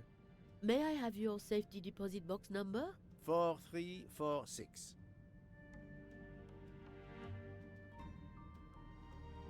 May I see your key? Do you know your passcode? Yes. Mademoiselle will be able to accompany me? No names, of course. Of course. I'll open the door. Go down the stairs. The guard will accompany you.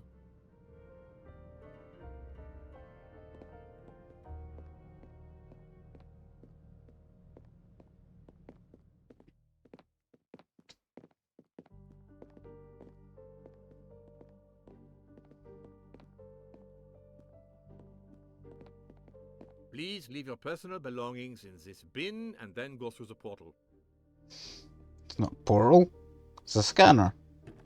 So it's nothing like a portal. There's not even any wobbly lines.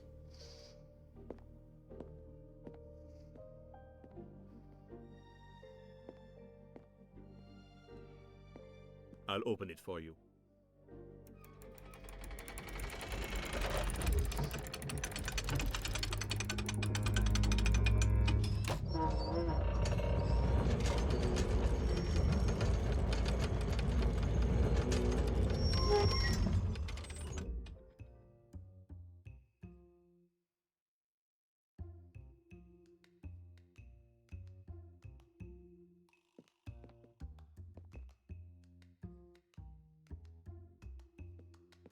Which one was it again?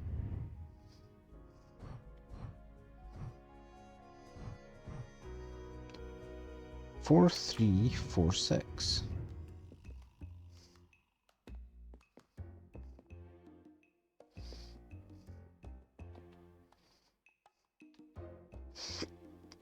At last we reach our goal.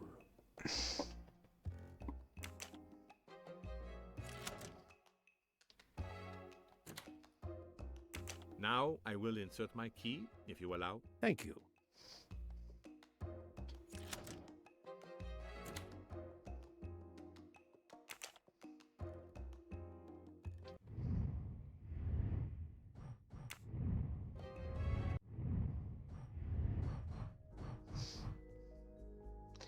Three, 4, 9, 6, 2.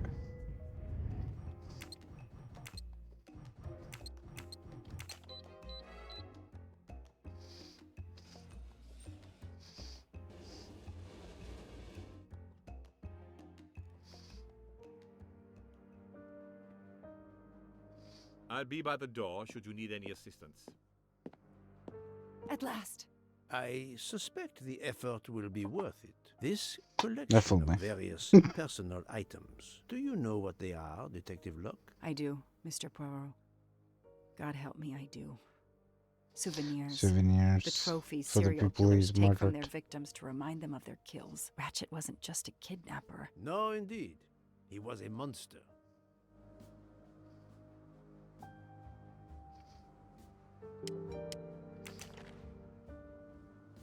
MC. The real journalist Michael Clark. Ratchet would have needed to kill him to assume his identity. He took this ring as his trophy.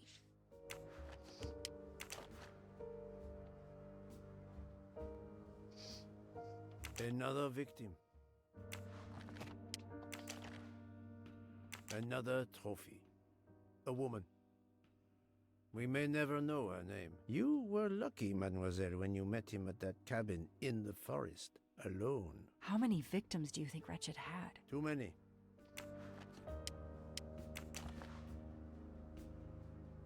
Another trophy.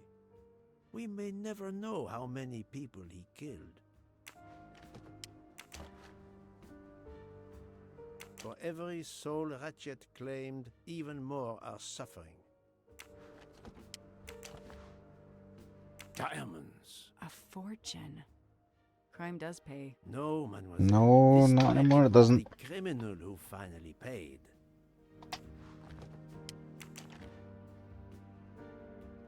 I wonder who this keychain belonged to. Certainly not Ratchet. Another bracelet. Another victim. Another trophy. And then there's the one that we already found, Suzanne's red glasses. We knew the serial numbers on the banknotes could be traced. The rest of the Armstrong ransom money. The serial numbers match.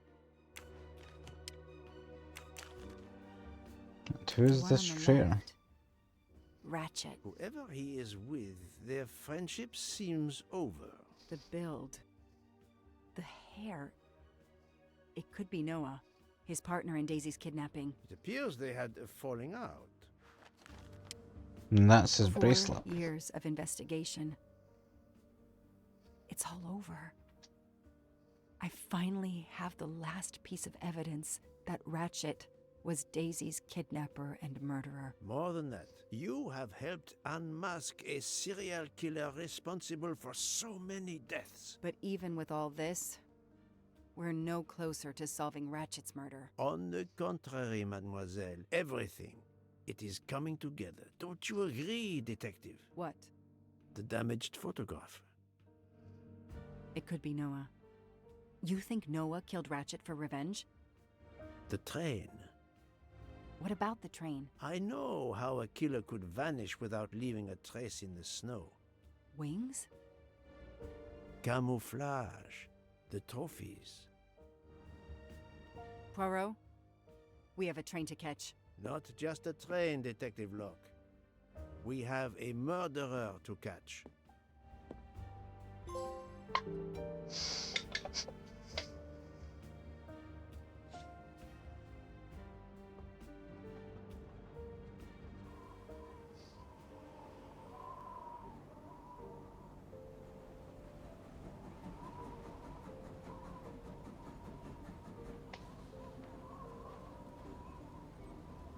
So, who was the murderer and how did they vanish in the snow?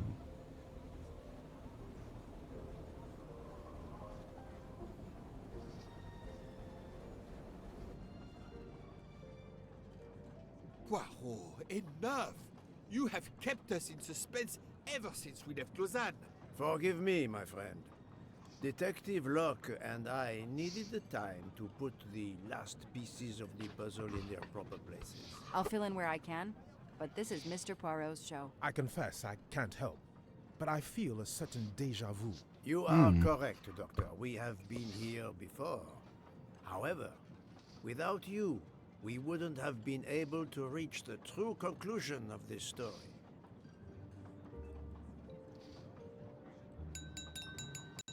My friends, your attention, please. I hope you have finished your dessert. You have every right to think the solution to the murder of Ratchet is a closed book. You are wrong. I, Poirot, admit that I was wrong. There is a final chapter. What Oh? bloody hell? What does he mean? Perhaps if we are silent, Monsieur Poirot will explain. Most Eventually. of us naturally expect a journey by train to proceed in an orderly fashion from station to station. But this journey has gone off the rails. A comfortable journey, which should have been restful, turned out to be quite a challenge for my little gray cells. I beg your indulgence. I know it will be painful, but I must update you on the strange turn the Ratchet murder investigation has taken. I had two hypotheses, as you recall. A stranger boarded the train in Vinkovsky, killed Ratchet, and then exited the train unobserved.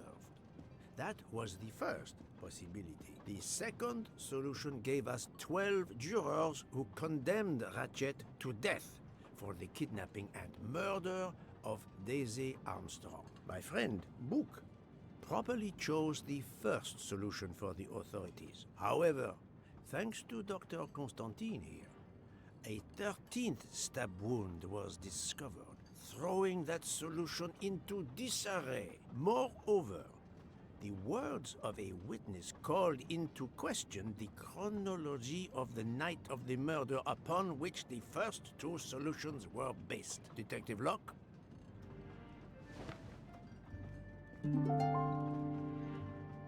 Oh?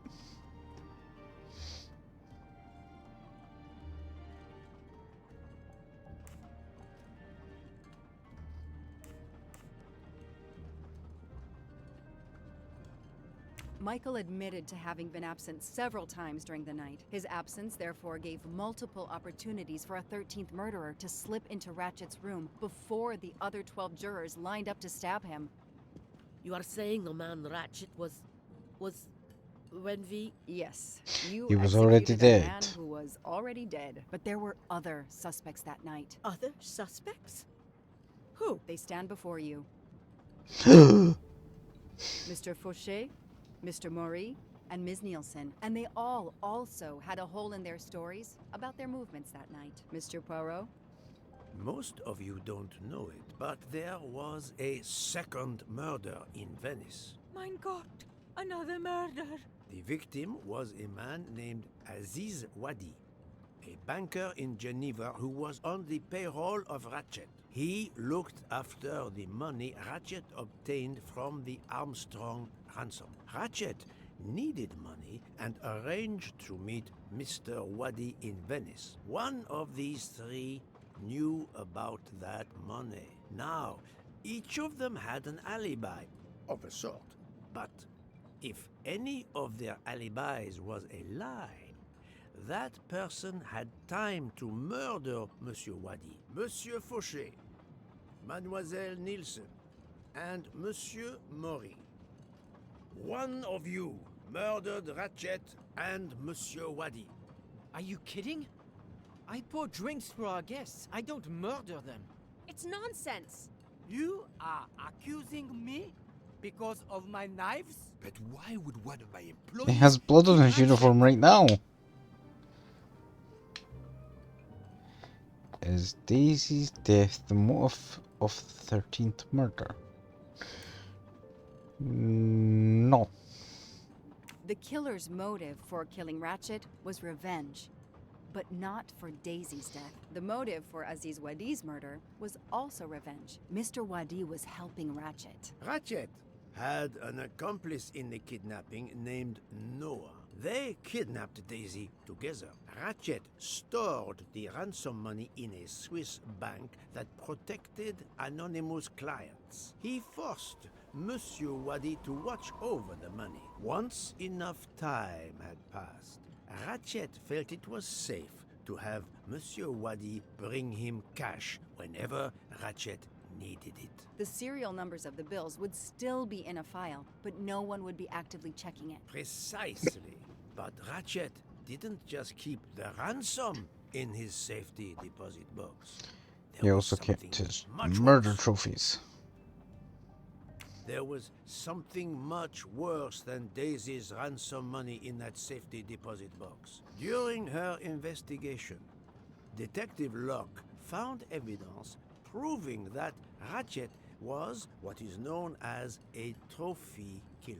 He kept souvenirs of his crimes. We found trophies in the safety deposit box. There were others in a cabin Ratchet used in the Berkshire Mountains, including a beloved toy of little Daisy's. If I'd have known that, I would have cut the bastard's head off.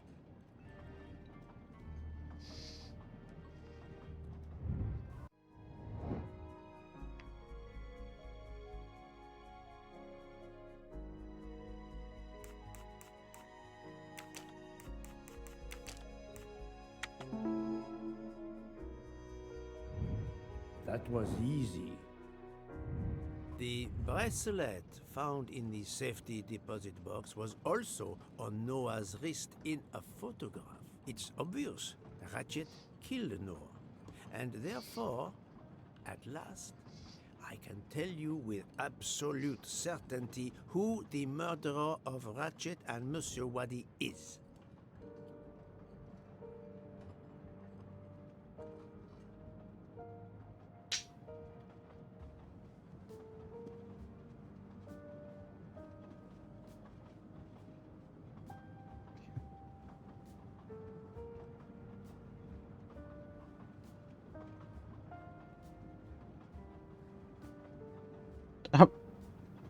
How am I meant to know this?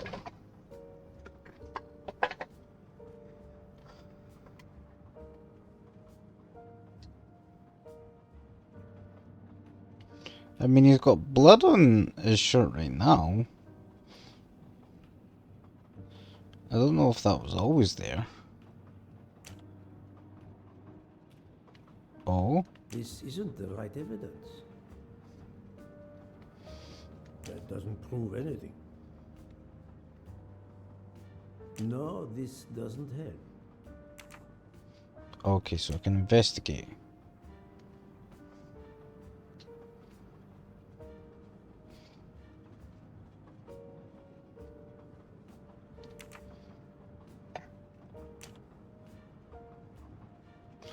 Mademoiselle Nielsen has the same bracelet as the one found in the safety deposit box in Geneva. A trophy from a victim of Ratchet. Noah. Having a similar bracelet doesn't prove anything. Yes, that might be true. If there were not an inscription on it. Mr. Poirot, you're right. The bracelet looks similar to mine, but I have no idea what the marks on it mean. I just like the design. The marks are not random, mademoiselle. These are special bracelets. They are called Morse code bracelets. Oh? Because, well, you know why. The marks are Morse code. Happily, I learned Morse when I was a young man doing my service for the Belgian army.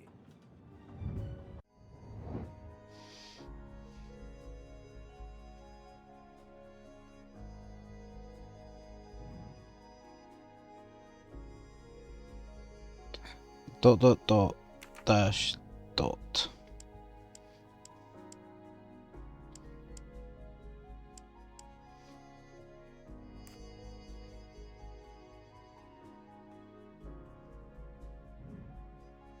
Dot dash dot. Dot.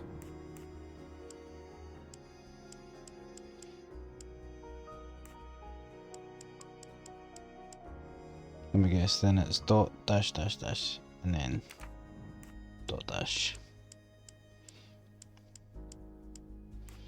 Freya. Her name. That's the right answer. On the bracelet found in Ratchet's safety deposit box was the name Freya in Morse code. Your first name. It belonged to your father, Noah.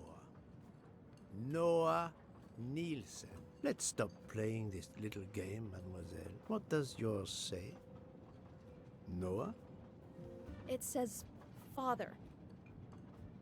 Ratchet, that bastard. He kept my father's bracelet as a trophy. Thank you. I have to admit your timing for Ratchet's murder was perfect. Do you mind if I continue? Would it matter? Go ahead. You've earned the right to crow. I do not make bird sounds, mademoiselle. I take no pleasure in this.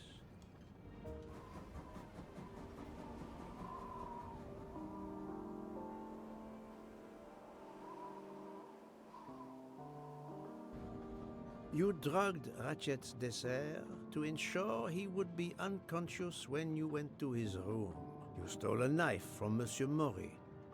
If it was identified as the murder weapon, he would be accused. You knew Pierre Michel would leave the train for a smoke whenever it was stopped at a station. At Vinkovsky, you waited until he was on the station platform. Then, you carefully made your way along the first-class corridor to Ratchet's room. You entered Ratchet's room with the pass key. Accessible to all employees in the crew quarters. You stabbed Ratchet at midnight. But that knife, where is it? Probably thrown out of Ratchet's window before the train left the station. A thorough search after the snow melts should turn it up. My beautiful knife. Then, you carefully returned to the crew quarters, replaced the passkey, and returned to your poker game. Et voila. The affair was not so complicated in the end. But what made the crime seem more complex? Well... It was us. Exactly. The 12 jurors who proceeded to carry out their far more complicated plan literally in the dark without realizing that the man was already dead. Speaking only for myself, of course, but I believe we would have invited you to join us. Ms. Nielsen, you killed Ratchet because he killed your father. Your motive is crystal clear. But why did you kill Aziz Wadi? It's because of Aziz that my father died. My father knew Aziz was the only one with access to Ratchet's safe, so he convinced Aziz to steal the money from the safety deposit box. But Aziz was too afraid of Ratchet. Instead, he betrayed my father by reporting him to Ratchet. Obviously, Ratchet then murdered my father. Aziz was just as guilty of my father's death as Ratchet. Ratchet was the worst of humanity. But Monsieur Wadi, if you knew his story... My father is dead because of him. I will not debate the point with you, mademoiselle. He had done nothing to justify his death. I do not see any extenuating circumstances that should allow you to escape justice. You will be arrested at the Gare de Lyon when we arrive in Paris. Judge and jury are you, Monsieur Poirot. And you get away with it. It must be nice. But think of this. I know what you did. What you all did. She's right. She could turn us all in. Relax. Hector, is it? Your secret is safe with me. I'm not going to jail. Farewell, Poirot. Enjoy your victory. Stop.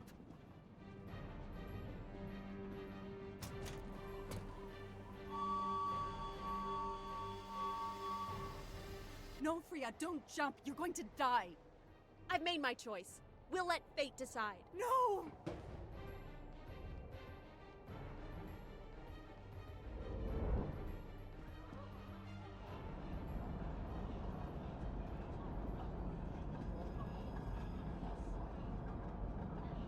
Well then. Certainly an eventful... Off the train. Even if she hit the water, considering the height, I doubt she survived. And with this tunnel, either way, she's gone, Poirot.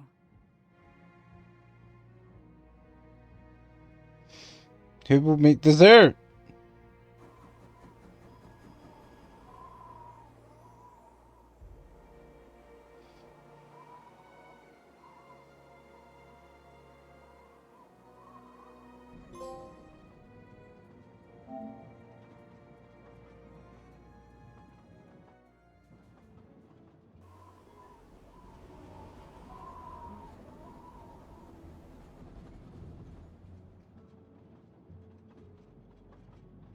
I still can't believe what happened. 13 people took revenge on the same person. This investigation is so incredible. It almost looks like a detective story. An Agatha Christie story, even. It is true that this case will remain as one of the most important investigations of my career. My only regret will be that I couldn't bring Ratchet to justice, but I can finally close this chapter of my life. Your determination paid off. You can be proud of yourself. I think we'll be arriving in Paris soon.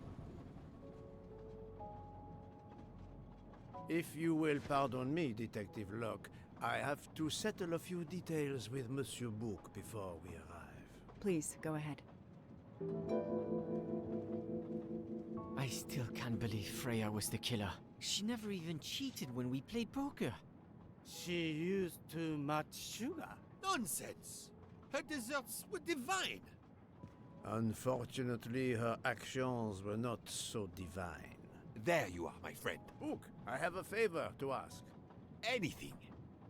When we arrive in Paris, will you speak to the police? I would rather keep a low profile. But why? Bouc, my first solution was incorrect. Nonsense! The nuttier the mystery became, the greater your brilliance. Please. Very well, if you insist. I want to thank you, gentlemen, for your service. The cuisine. Under difficult conditions, you surpass the reputation of the Orient Express. That is true. I look forward to seeing you again abroad, Monsieur Poirot. I promise, not all of our trips are this eventful. Princess Dragomirov would like a word with you, Monsieur Poirot. It is important. What is it now? She is waiting for you in her compartment. When a princess summons me, how can I refuse? Well, you could jump off the train.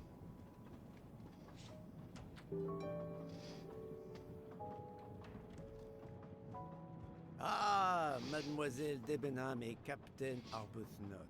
Allow me to congratulate you on your upcoming nuptials. I hope you won't be too disappointed if you're not invited. Archie, really? Thanks to Mr. Poirot, there will actually be a wedding. As you say, my darling. Sorry, old man, and thanks for everything, including finding my train ticket. Yes, if we had not found your train ticket, you would not have gotten on time for the murder.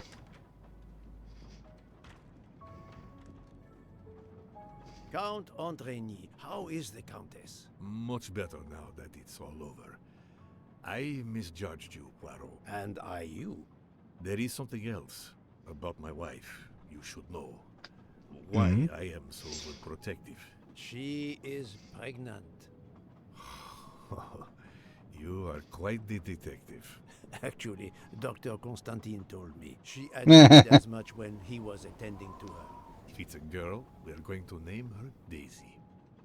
If it's a boy, Hercule, he'll be spelled Rudolph. It's a family tradition. I wish you and all of your family Hercule? Thank you. One day I shall get someone to name a child after me.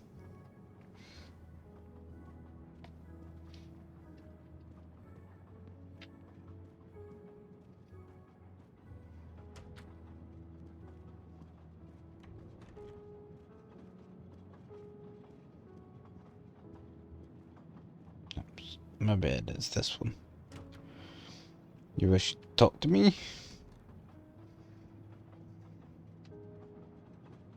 My daughter, my great friend, and I wanted to talk to you one last time. I speak on behalf of the entire Armstrong family, as well as those close to us. You have shown compassion. We know your reputation, and we understand that your choice was not easy for you. We are all the more grateful. Thank you. Congratulations, my dear.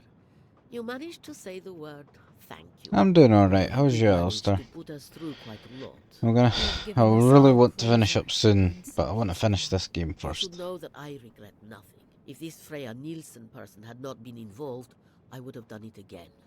Someone told me the Stalinists were frightened of you. I believe them. The country of my birth breeds its share of brutes and bullies, but also some of the greatest intellectual and artistic minds the Dead. world Not has as ever known. dead as I yesterday, pray but that still one dead. day we will again be remembered for that. Not as dead as Ratchet. And of course, with the real murderer of that man out there somewhere, we are no longer guilty of much. Correct? Princess, don't push your luck too far. Hmm. If you'll excuse me, I have some packing. Well, excuse me, princess.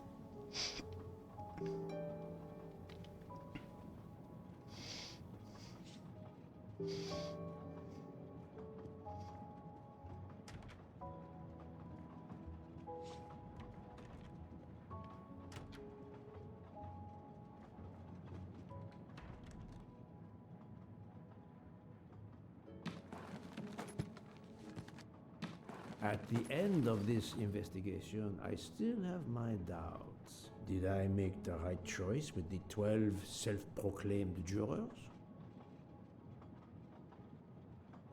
Yes. Yes, it was the right thing to do.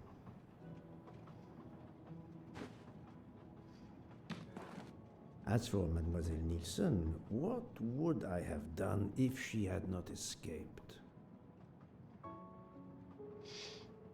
Yes. Is it justice to let the 12 go free but have Mademoiselle Nielsen arrested? A vast question indeed.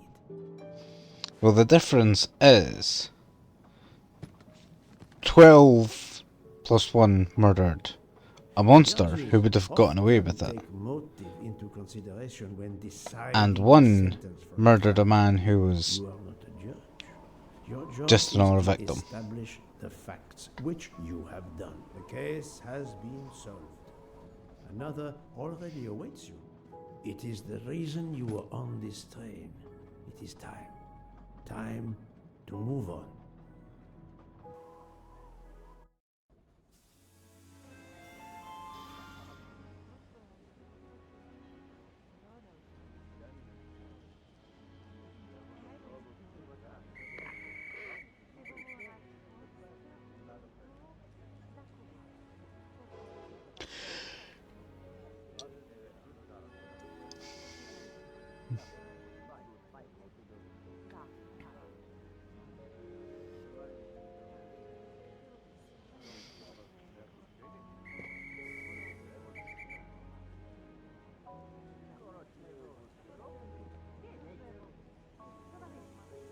I hope you will travel with us again, Monsieur Poirot. Monsieur Poirot, I spoke with my associates. I convinced them to give you a deal on our new Firenze SUV. No need to thank me. It's the least I could do. That is very generous, but no, I do not drive. You don't? What? But it's electric. It's good for the planet. I am good for the planet, as long as I don't drive. I don't understand.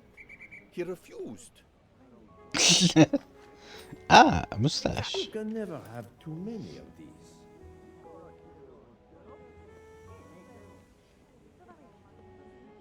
Poirot is a nasty man. Poirot is a nasty man. I wonder where Princess Dragomirov's bird can have heard that. Have you lost something? May I help you? Oh, Mr. Poirot, you have done so much already. What is it you have lost? My friends, We're traveling to Poland to help with children. We were to meet at an information booth. But where do I get information on how to find an information booth? There is, I believe, an information booth just inside the main terminal. Oh, thank you, sir. You are a great detective. And you, madame, are a good soul. I will miss this train.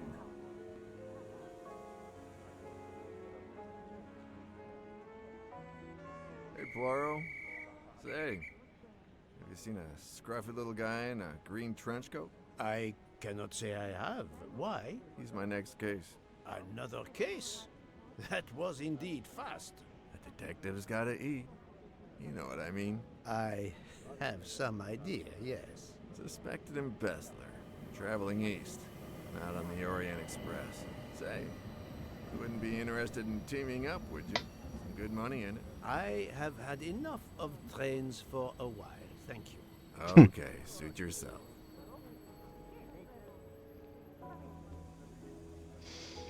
You need to stop teaching that bird weird things. Mr. Poirot, Mr. McQueen here thinks he may know an attorney in the Berkshires who might need a gentleman's gentleman. He's old school English. I think the clock stopped for him in 1934. I hope it works out for you, Monsieur Masterman. What about you, Monsieur McQueen? Well, back to law school for me, following my father's footsteps. We can take the train to St. Pancras, then the Piccadilly line to Heathrow and check out some flights. Might as well. We're already packed. I wish you both bonne chance. Ah, Poirot. Mission accomplished. I have reported to the police that Freya Nielsen killed Hatchet and that she escaped. They're issuing an international arrest warrant. There's a canal that runs alongside the tracks where she jumped from the train. But they say there's little chance she survived. The police have questioned all of the passengers and crew, so for now, they are free to leave.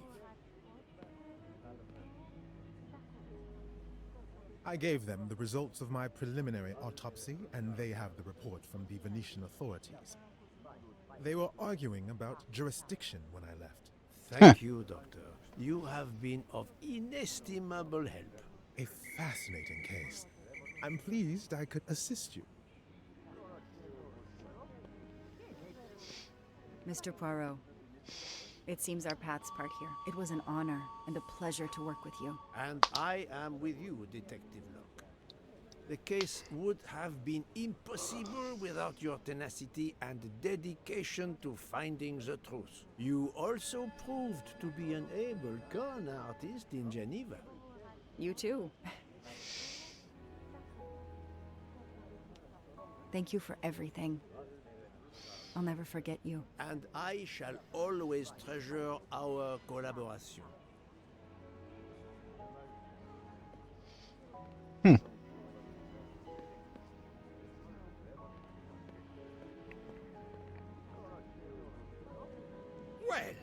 that's that. I'm hungry. Let's go to the Wagon Rouge restaurant. They make an excellent leg of lamb. But it's only 5:34 p.m. Is food all you really think about, my friend? I'm the one inviting you. You've well deserved it. I'm warning you, I'm not going to obtain for you a secret recipe this time. Poirot, they make a chocolate mousse that is so creamy. It must have a secret ingredient in it. The last recipe came from a murderer. But it was sublime. End of the line, everyone. Disembark. I enjoyed that. Even though at the end there, that key directional puzzle confused me. But I mean, it is almost 7 AM for me, so I'm tired and I should have been sleeping ages ago. But we solved the case. Zephyr Shadow and the little grey cells, they did be solving the crime. and justice was served like a fine dessert.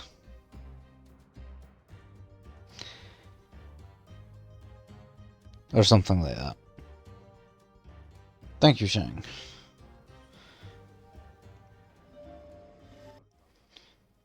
Oh, there's more?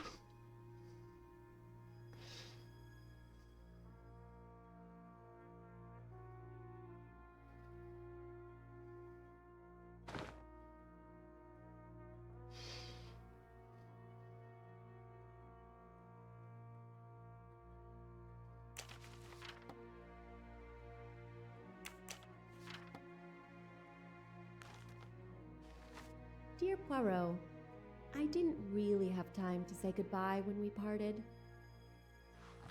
I thought I had beaten the greatest detective in the world. But you unmasked me. I still had my revenge, though. I even The end. managed to help Never is myself the to end, a though. small amount of Never cash is the from end, never Van is the end, Zag never is the end. before you interrupted me in Venice. It will be enough to settle somewhere in a quiet little town where I will create delicacies for appreciative clients. You won't hear from me again, nor will Luke get any more of my recipes. Oh, and one last thing. You may not think so, but I truly believe Ratchet and Waddy got their just desserts. Regards, F. You, mademoiselle, are entirely too pleased with yourself. You give clues no one could follow. Unless they are Hercule Poirot.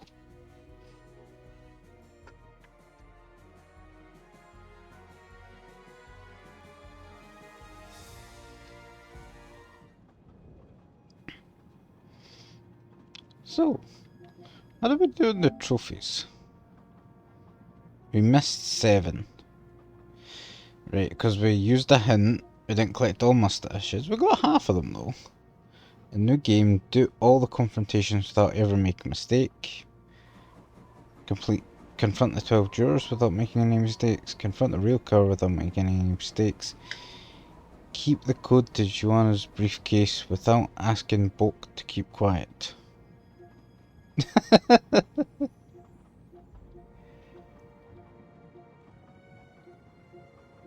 What was the last one? There was one more trophy that I didn't get.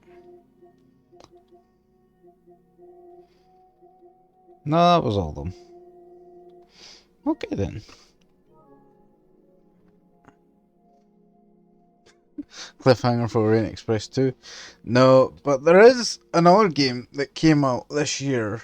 The one on the Nile. Is it Murder on the Nile? Or does it have a different... would they use the same naming convention? I don't think Agatha Christie would.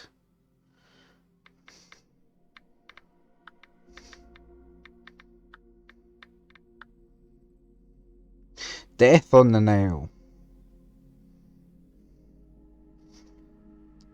Is that also Poirot?